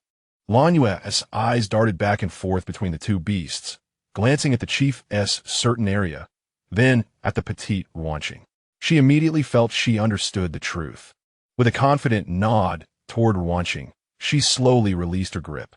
Fortunately, Lanyue truly said nothing, only wearing a mischievous smile. Not only Ruan Qing, but even Huizong felt her gaze was somewhat inexplicable. Let us go. Ruan Qing swiftly approached, grasping the large hand of Huizong, pulling him away from the scene. In the end, Huizong cast a glance at Lanyue, a flicker of inexplicable emotion flashing in his eyes. Something was amiss. Ruan Qing was concealing matters from him. After changing the medicine on Kuling's eyes several times, the timing was just right, and he finally removed the beast skin belt himself.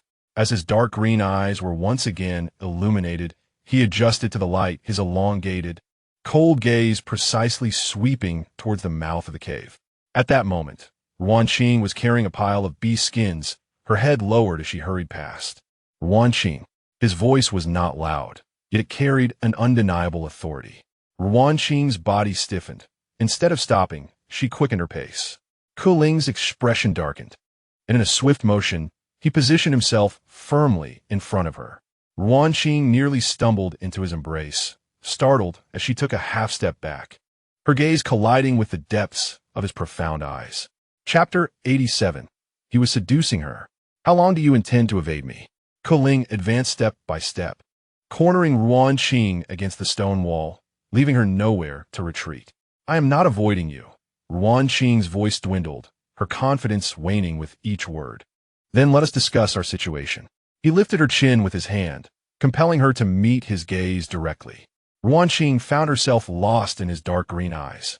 Unlike her own clear emerald, his eyes resembled an unfathomable cold pool, devoid of any discernible emotion. Did you not seek answers all along? Now the answer is before you. His voice was low. What is your response? Ruan Qing averted her face in a flustered manner. I do not know. Kuling closed the distance by another inch, the tumult within his dark green depths surging. Then let me reiterate, Ruan Qing, I am fond of you. Will you have me? The last few words trembled with a quaver, betraying his feigned composure. Ruan Qing's heart was a tempest.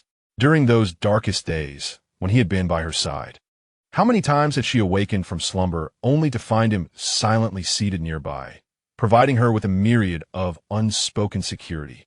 Had she truly not felt anything? In her solitary struggle to give birth to Huizong's only bloodline, amidst her quiet panic regarding pregnancy, and as she began to realize they resembled a family, with him akin to a father to the child, she dared not ponder further. She had inquired several times about Koling, during which he claimed he did not harbor feelings for her. As a shaman of the Deer clan, he could not take a mate. Their relationship was bound by this boundary. Yet, certain sentiments began to spiral out of control once he shed his identity as a shaman. But could she accept him now? It would be profoundly unfair to him. She might not be able to reciprocate the same depth of affection she held for Huizong. Sensing her turmoil, Koling's gaze darkened, and suddenly he leaned down to kiss her. Ruan Qing froze. This kiss was utterly different from Huizong's domineering nature. It was astonishingly tender, gentle as a whisper, exploring and tentative. After a long moment, he nestled into the crook of her neck, chuckling softly. "See, you do not despise me. There's a place for me in your heart, is there not?" Ruan Qing's mind buzzed. Though it was not her first encounter with beastly affection, she felt a disconcerting panic. Abruptly, she pushed him away, hastily declaring, "I will give you my answer tonight," before retreating to her own cave. She resolved to accept him. But she needed to speak with Huizong. She had promised not to conceal anything from him, especially not bringing a beast husband home. Moreover, he was likely unaware of this development, something she herself had not contemplated. Koling stood in a daze, watching the figure of the little female vanish, a pang of pain flickering in his eyes. Was this a veiled rejection? Ruan Qing dashed back to her cave, only to find Huizong crouched on the ground, feeding 2 fluffy wolf cubs with meat paste. She tugged at her clothing, hesitating as her heart raced. How could she broach this topic with her true partner? Is something the matter? Huizong glanced at her, his expression unable to conceal his concern. "Huizong, about Koling. Have you agreed to him?" Huizong immediately grasped the situation. Ruan Qing's face flushed as she nodded vigorously. "Then why are you still here?" Huizong raised an eyebrow, pondering why the deer had schemed for so long, only for Ruan Qing to agree without promptly claiming her. "I came to ask for your thoughts," Ruan Qing murmured. "I said before, even if I like him, your approval is necessary." Huizong suppressed a twinge of bitterness within, rising to ruffle her hair playfully. Ruan, you really ought to learn from the Wolf Clan females. They seize what they desire without hesitation. You are only the second one, yet you appear so timid.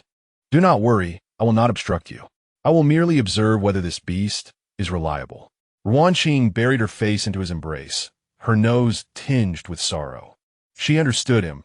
Huizong was not inherently generous. He was acting for his own sake.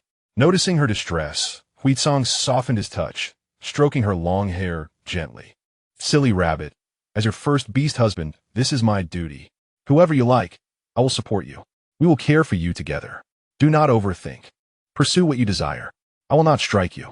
He lowered his head to nibble her ear. "At most, I might tease you a bit more to vent my feelings. You speak such indecent words." Ruan Qing's ears flushed crimson as she playfully punched him.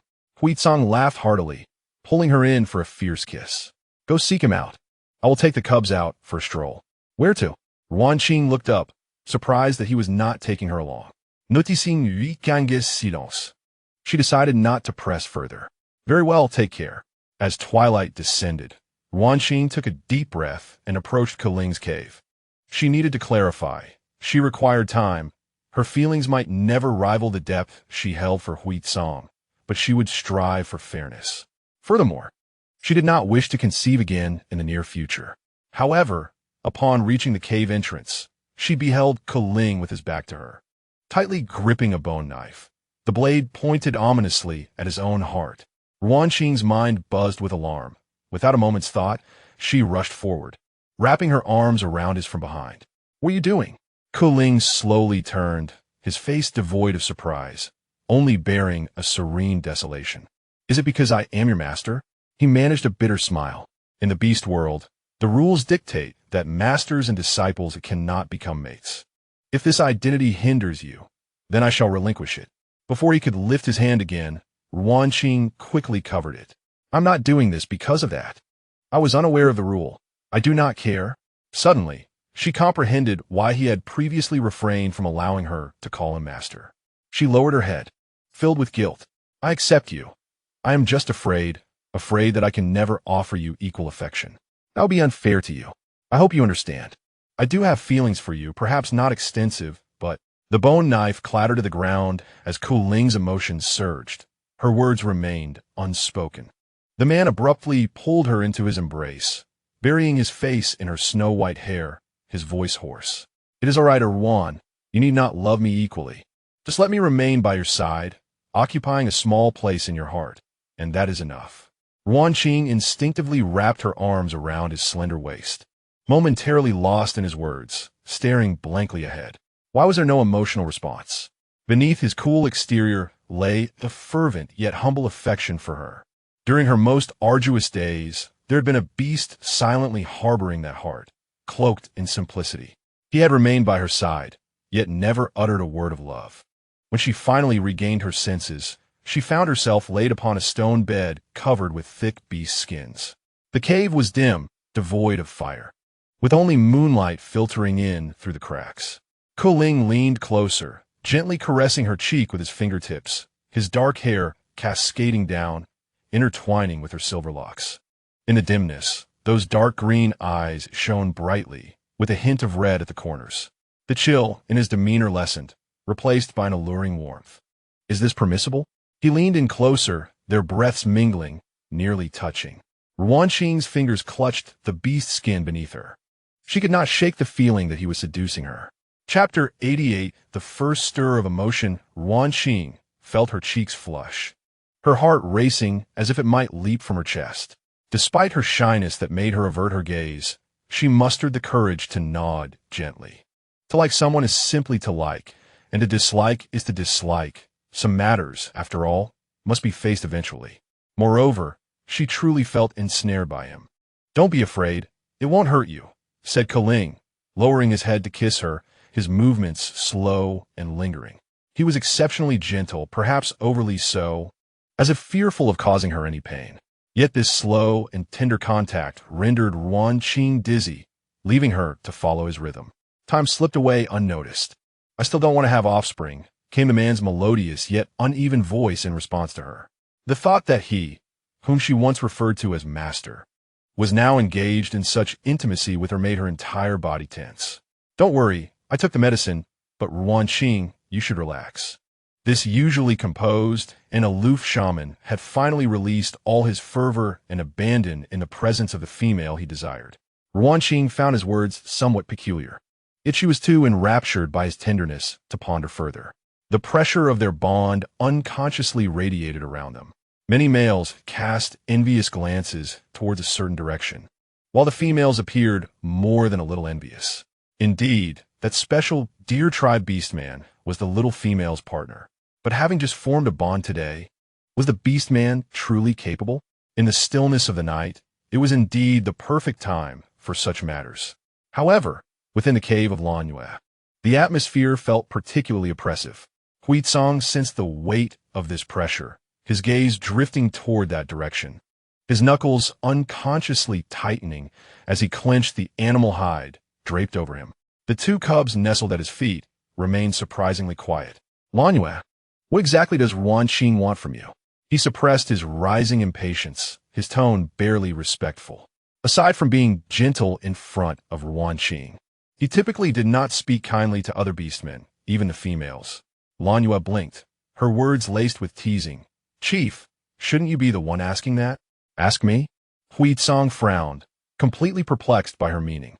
Little Ruan wouldn't let me say, I cannot betray a friend. Her words halted abruptly, her gaze fixating on the sudden appearance of a green crystal between Huizong's fingers. Green crystal?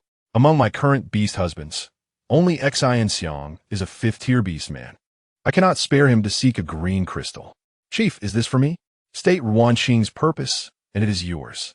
Lanyue seized the green crystal with a firm grip, a struggle flashing across her face before her eyes sparkled with mischief. Chief, you should consider the disparity in physique between you and little Ruan. How could she withstand it? Little Ruan, I assure you, I did not betray you. I merely said I couldn't teach you how to transform into beast form. This reasoning, however, is my own conjecture. Hearing this, Huizong's gaze shifted slightly, deep in thought. I shall take my leave. I will not disturb you further. He spoke no more, rising swiftly and departing with the two cubs in tow. He had another destination to reach, the depths of the desert. The priest reverently presented the memory orb. Have you found a method? Qiang propped his head on one hand, lazily lifting his eyes. Yes, but this method may not suit you. Speak. The memory orb must be accessed within the consciousness of the beastman. It cannot be directly manifested. Qiang raised an eyebrow. Are you suggesting that I must experience it personally? Am I still myself? Rest assured, it will only allow you to view from an observer's perspective. You will not truly immerse yourself. However, the memories contained within are extensive, encompassing much of the beastman's life. Which segment would you like to start from? After a brief contemplation, Qi Yang's lips curled into a malicious grin. Let us witness the moment he first stirred with emotion. I wish to see what kind of female could awaken Huizong's stubborn heart. This request is exceedingly precise. I can only guarantee the extraction of relevant segments, but cannot assure the details. Incompetente, Qi Yang scoffed coldly. The priest, accustomed to such reprimands, silently requested Qi Yang to sit still and close his eyes. The psychic ability began to activate slowly, the pink glow from the memory orb being carefully drawn out, gradually directing towards Qi Yang's temple. Qi Yang's brow furrowed, enduring the discomfort of the foreign intrusion. At that critical moment, a shadow suddenly lunged from the side. Roar! A scorpion beast appeared, its venomous tail slicing through the air towards Qi Yang's face. The priest was forcefully interrupted, his abilities rebounding and causing him to spit blood as he collapsed. The memory orb was also struck by the tail, shattering with a sharp crack. Countless fragments scattered, one small pink shard landing directly on Qi Yang's brow. A searing pain erupted in his mind, and darkness engulfed his vision as he nearly lost his balance. He raised his eyes, blood vessels rapidly bursting in his gaze. A murderous aura almost overwhelming him. Find! Kill! With that, he charged forward without even transforming into his beast form. The scorpion beastman, caught off guard by its own moment of triumph, suddenly found a blurred figure closing in. Qi Yang deftly evaded the scorpion tail, landing a powerful punch on the most vulnerable joint of its exoskeleton. Crack! The sound of shattering exoskeleton was distinctly audible. The scorpion beast cried out, but Qi Yang continued his relentless assault. One blow, two blows, three blows. Before long, the once formidable scorpion beast lay limp on the ground, its exoskeleton shattered, blood pooling around it, utterly still. Qi Yang stood panting heavily, the pain in his brow intensifying, his senses gradually blurring. He gritted his teeth against the agony. Addressing the priest who struggled to rise, investigate how a mere sixth-tier beastman could enter the hall. The Golden Lion tribe must have an accomplice. If you cannot uncover the truth, do not expect to live. He forced himself to take 2 steps, but his vision descended into complete darkness, and he collapsed heavily to the ground.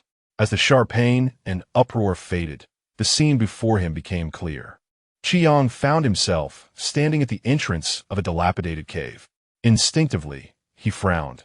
This place was small and crude, nowhere near the storage area of his palace. Yet he could not control this body. He quickly realized he was inhabiting Huizong's form, witnessing the memories of the other. He could feel the complexity of emotions swirling within Huizong. Anxiety mingled with tension, yet an unfamiliar sweetness fluttering in his chest.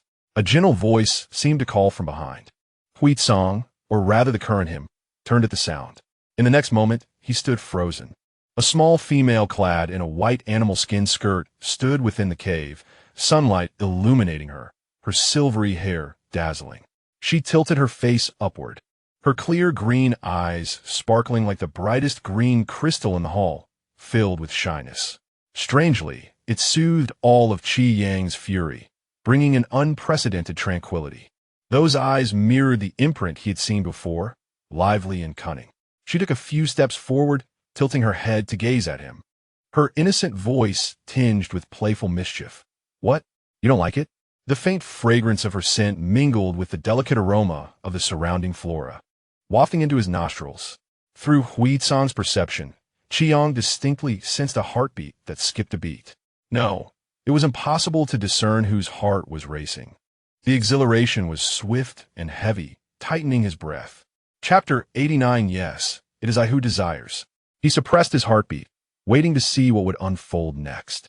Yet, he heard Huizong's hoarse voice awkwardly respond, It's fine. I'll go fetch some water. The wind has been strong lately, so stay safe. With that, Huizong almost clumsily turned and fled.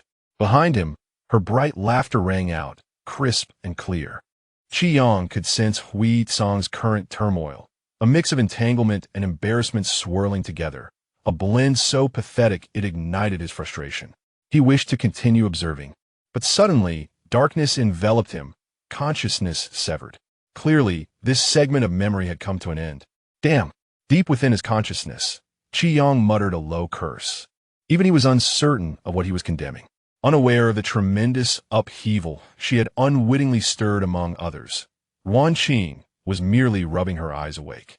In her dazed state, she reached out to the side, her fingertips brushing against warm skin. The sensation felt incongruous. The temperature of Huizong was warmer than expected. Instinctively, she caressed him a few more times and, upon looking up, was met by a pair of deep green eyes. In that moment, the mistiness in his verdant gaze dispersed, reflecting only her petite silhouette. If a Ruan still wishes, I can manage, he chuckled softly, drawing her closer into his embrace. But your body may not withstand it. In an instant, Ruan Qing's cheeks flushed crimson as she buried her burning face into the crook of his neck. What nonsense are you spouting? I wasn't thinking that at all. The allure of beauty oft leads to folly. After all, they had only confessed their feelings the previous day. How had they ended up sharing a bed? Yet, in the realm of beasts, such occurrences seemed rather commonplace. She continuously reassured herself. Yes, it was my desire. Culling willingly acquiesced, his fingers gently untangling her disheveled white hair. Ruan Qing's ears deepened in hue. She had always wondered if this usually aloof shaman would ever lose control. Last night had offered a glimpse into such a reality. Indeed, men seemed to lose their composure only in matters of intimacy. His movements were painstakingly tender, as though he poured all his accumulated gentleness into her. Culling, she shifted the topic. Will you move in with us?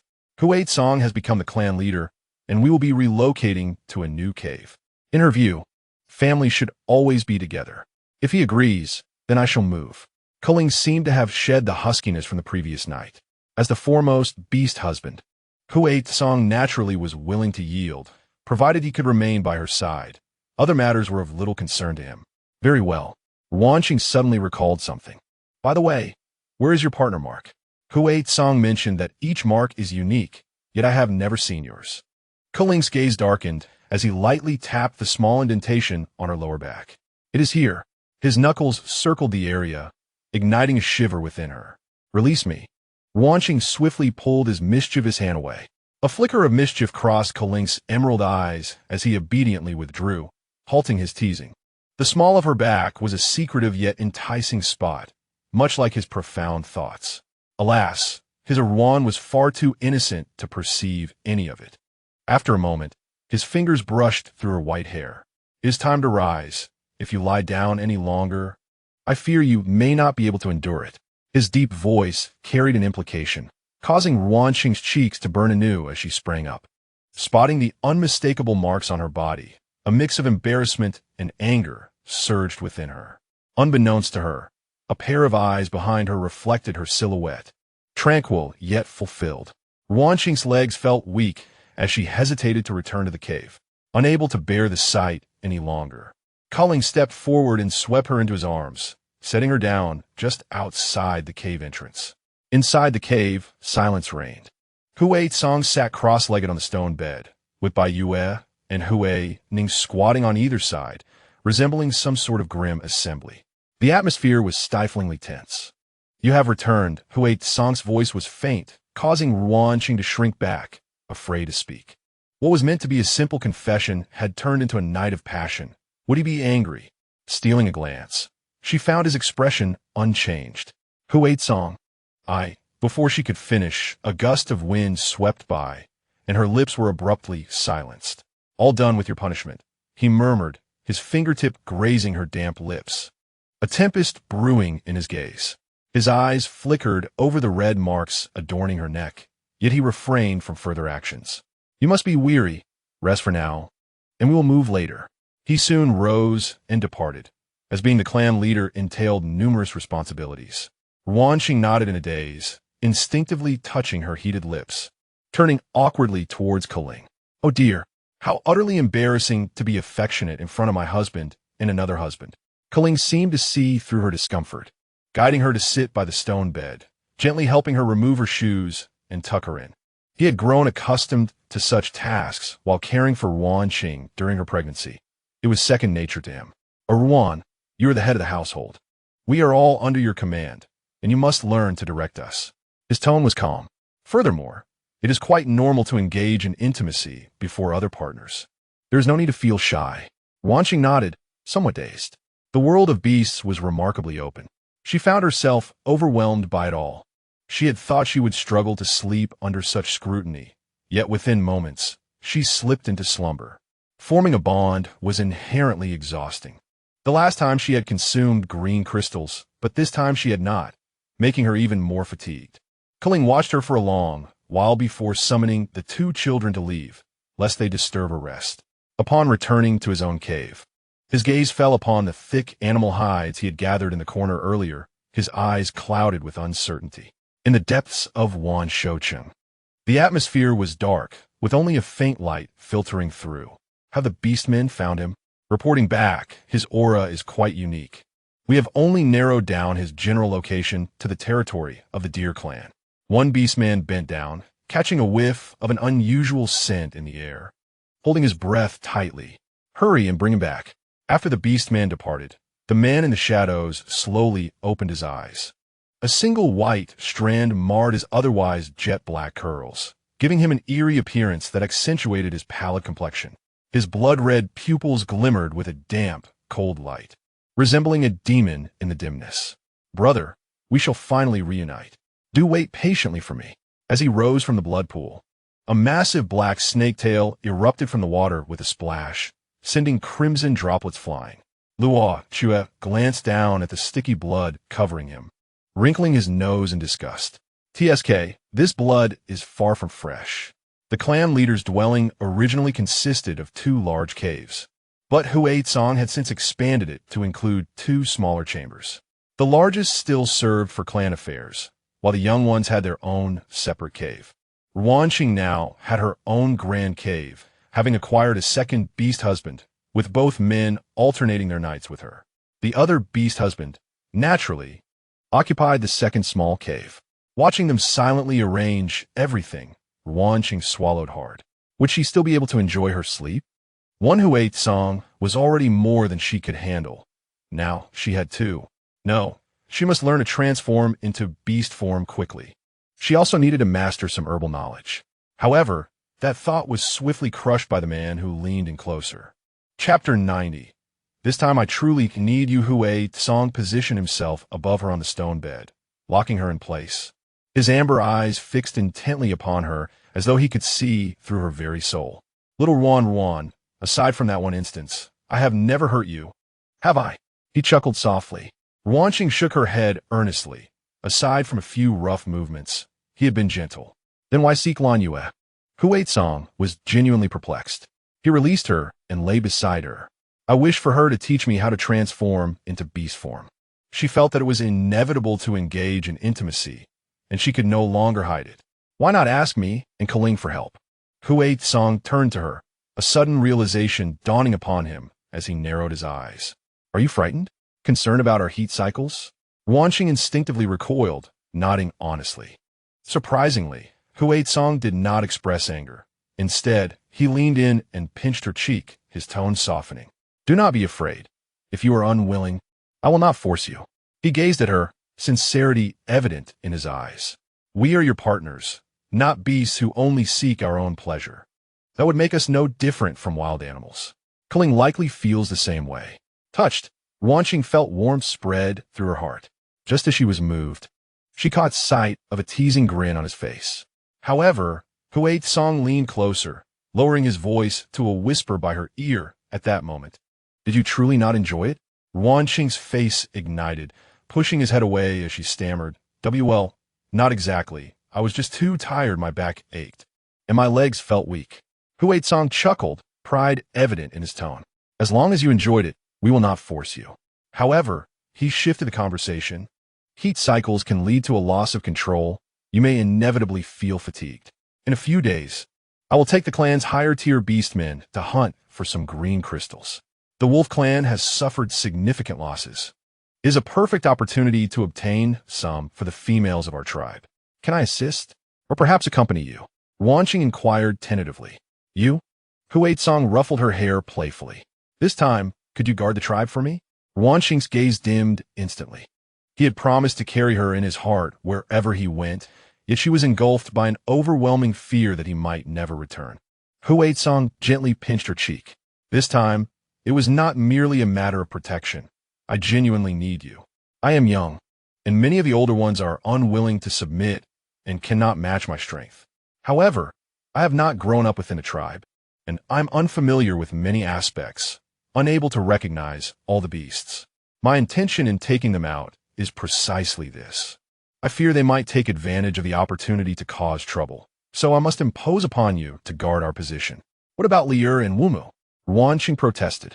Lop-Eared has just formed a bond and is busy pleasing his partner, while Wumu is seeking to gather green crystals, hoping to find a mate during the tribal assembly. Hui Song raised an eyebrow. He leaned closer, resting his forehead against hers, and seldom displayed such affection. Trust me, I truly need you this time. You will guard our rear, and Kaling will assist you. You are my support. As long as you are here, I will fight with all my might. Before he could finish, Ruan Qing immediately kissed him, unwilling to hear such words. Hui Song wrapped his arms around her waist, relishing her initiative for a while, but ultimately, he could no longer restrain himself and flipped her over. In her hazy consciousness, she heard his heartfelt thoughts. He had not deceived her. He genuinely required her, though he also wished for her growth. At the very least, she should not remain idle, waiting for him. Yet, the price for such growth was somewhat steep. During the days when Hui Song conferred with the tribe about venturing out to seek green crystals, Ruan Qing quietly slipped away to find Kaling. She wished for him to teach her how to master her beast form. Since Hui Song was already aware, she need not fear Kaling discovering her intentions. However, after practicing for most of the day, she still could not transform even a single hair into beast form. Ruan Qing sulkily squatted in a corner, feeling frustrated. It was not merely about evading them. If she could freely shift into her beast form, it would greatly facilitate her endeavors. Kaling observed her pouting back, a faint smile flickering in his dark green eyes. He approached and presented her with a newly developed stone jar. Take a look, see if it pleases you. Ruan had not conceived, and grass leaves failed to attract her. Perhaps this would bring her joy. Ruan Qing curiously accepted it, her eyes lighting up upon recognizing the familiar jar. The most potent version of the drug. You have successfully created a finished product. Indeed, in the realm of medicine and poison, Kaling was a genius. She joyfully leaped up and embraced him, planting a vigorous kiss on his cheek. Kaling, you are amazing. Kaling paused slightly, gazing down at her radiant smile, a gentle curve appearing at the corners of his mouth, akin to the first green shoots bursting forth after the melting of ice and snow. Can I give it to Hui Song? It is yours. Dispose of it as you see fit. Ruan Qing turned to flee, but quickly returned to grasp his hand. Kaling regarded the small figure holding her wrist, warmth flooding his heart. She was indeed striving to act fairly. Come, let us go together. This is your creation. In the largest cave, the beastmen were engaged in discussion. Ruan Qing did not wish to eavesdrop, yet some sentiments inevitably penetrated her ears. Hui Song is too young. Can he truly lead the team? He is at the 7th level, so of course he is not afraid. Are our lives, being at the 5th level, not valuable? If we can truly find the green crystals. As the beastmen gradually emerged, dusk had already settled. Ruan Qing, being female, was greeted respectfully. She nodded, her gaze drifting past them into the cave. Upon seeing his partner and Kaling appear simultaneously, Hui Song immediately rose from his stone seat. Ruan, what brings you here? He strode forward. Here, take this. Ruan Qing thrust the stone jar into his hands, a new drug developed by culling. Remember, sometimes it is not necessary to resort to killing. Incapacitating them may yield better results. Hui Tsong glanced at Culling, silently accepting it. Furthermore, Ruan Qing tugged at the hem of his beast skin garment. Are those you are taking out all the strongest fighters? Yes. Half will go out while the other half will guard the tribe. How about letting them spar with you first? She blinked, as it would serve to assess their combat abilities as well as their skills. Hui Tsong raised an eyebrow, reaching out to pinch her cheek, but she deftly dodged. A splendid idea. He sheepishly withdrew his hand, feeling a tickle. Let us proceed with that plan. Ruan Qing was calculating in her heart. As long as their emotions fluctuated, she would be able to hear their thoughts. This would conveniently assist Hui Tsong in filtering out those with ulterior motives. The following morning, the central clearing of the tribe was filled with beastmen. Hui Tsong stood in the center, his gray hair shining brilliantly in the morning light. Those who wish to join me in the search for green crystals must first pass my test. Only those who can withstand 3 of my moves shall have the right to join. The beastmen were eager to participate. Ruan Qing sat at the side, meticulously observing each beastman who stepped forward. I must be selected for the tribe. This one seems promising. If we find the green crystals, would it be permissible to secretly keep a peace? This one warrants noting. There is a slight issue. Once we reach the wilderness, I will seize the chance to eliminate Hui Tsong, and let us see how brazen he remains. Ruan Qing gradually straightened her posture, her gaze firmly fixed upon a beastman whose original form was that of a brown wolf. Chapter 91. Why is he acting cute again? After a few more beastmen had passed, Ruan Qing pulled Hui Tsong and swiftly darted into a small cave nearby, claiming she was going to fetch him some water. When they emerged, Hui Tsong appeared composed as he swiftly returned to the arena to continue the selection process. Soon, all the matches concluded. The beastmen stood in several rows, awaiting the leader's final selection. Following Ruan Qing's prior suggestion, Hui Tsong chose nearly half of the beastmen. The previously mentioned brown wolf beastman abruptly stood up, his face filled with indignation. Leader, I lasted the longest under your command. Why was I not selected? If he did not go, how would he have the opportunity to strike?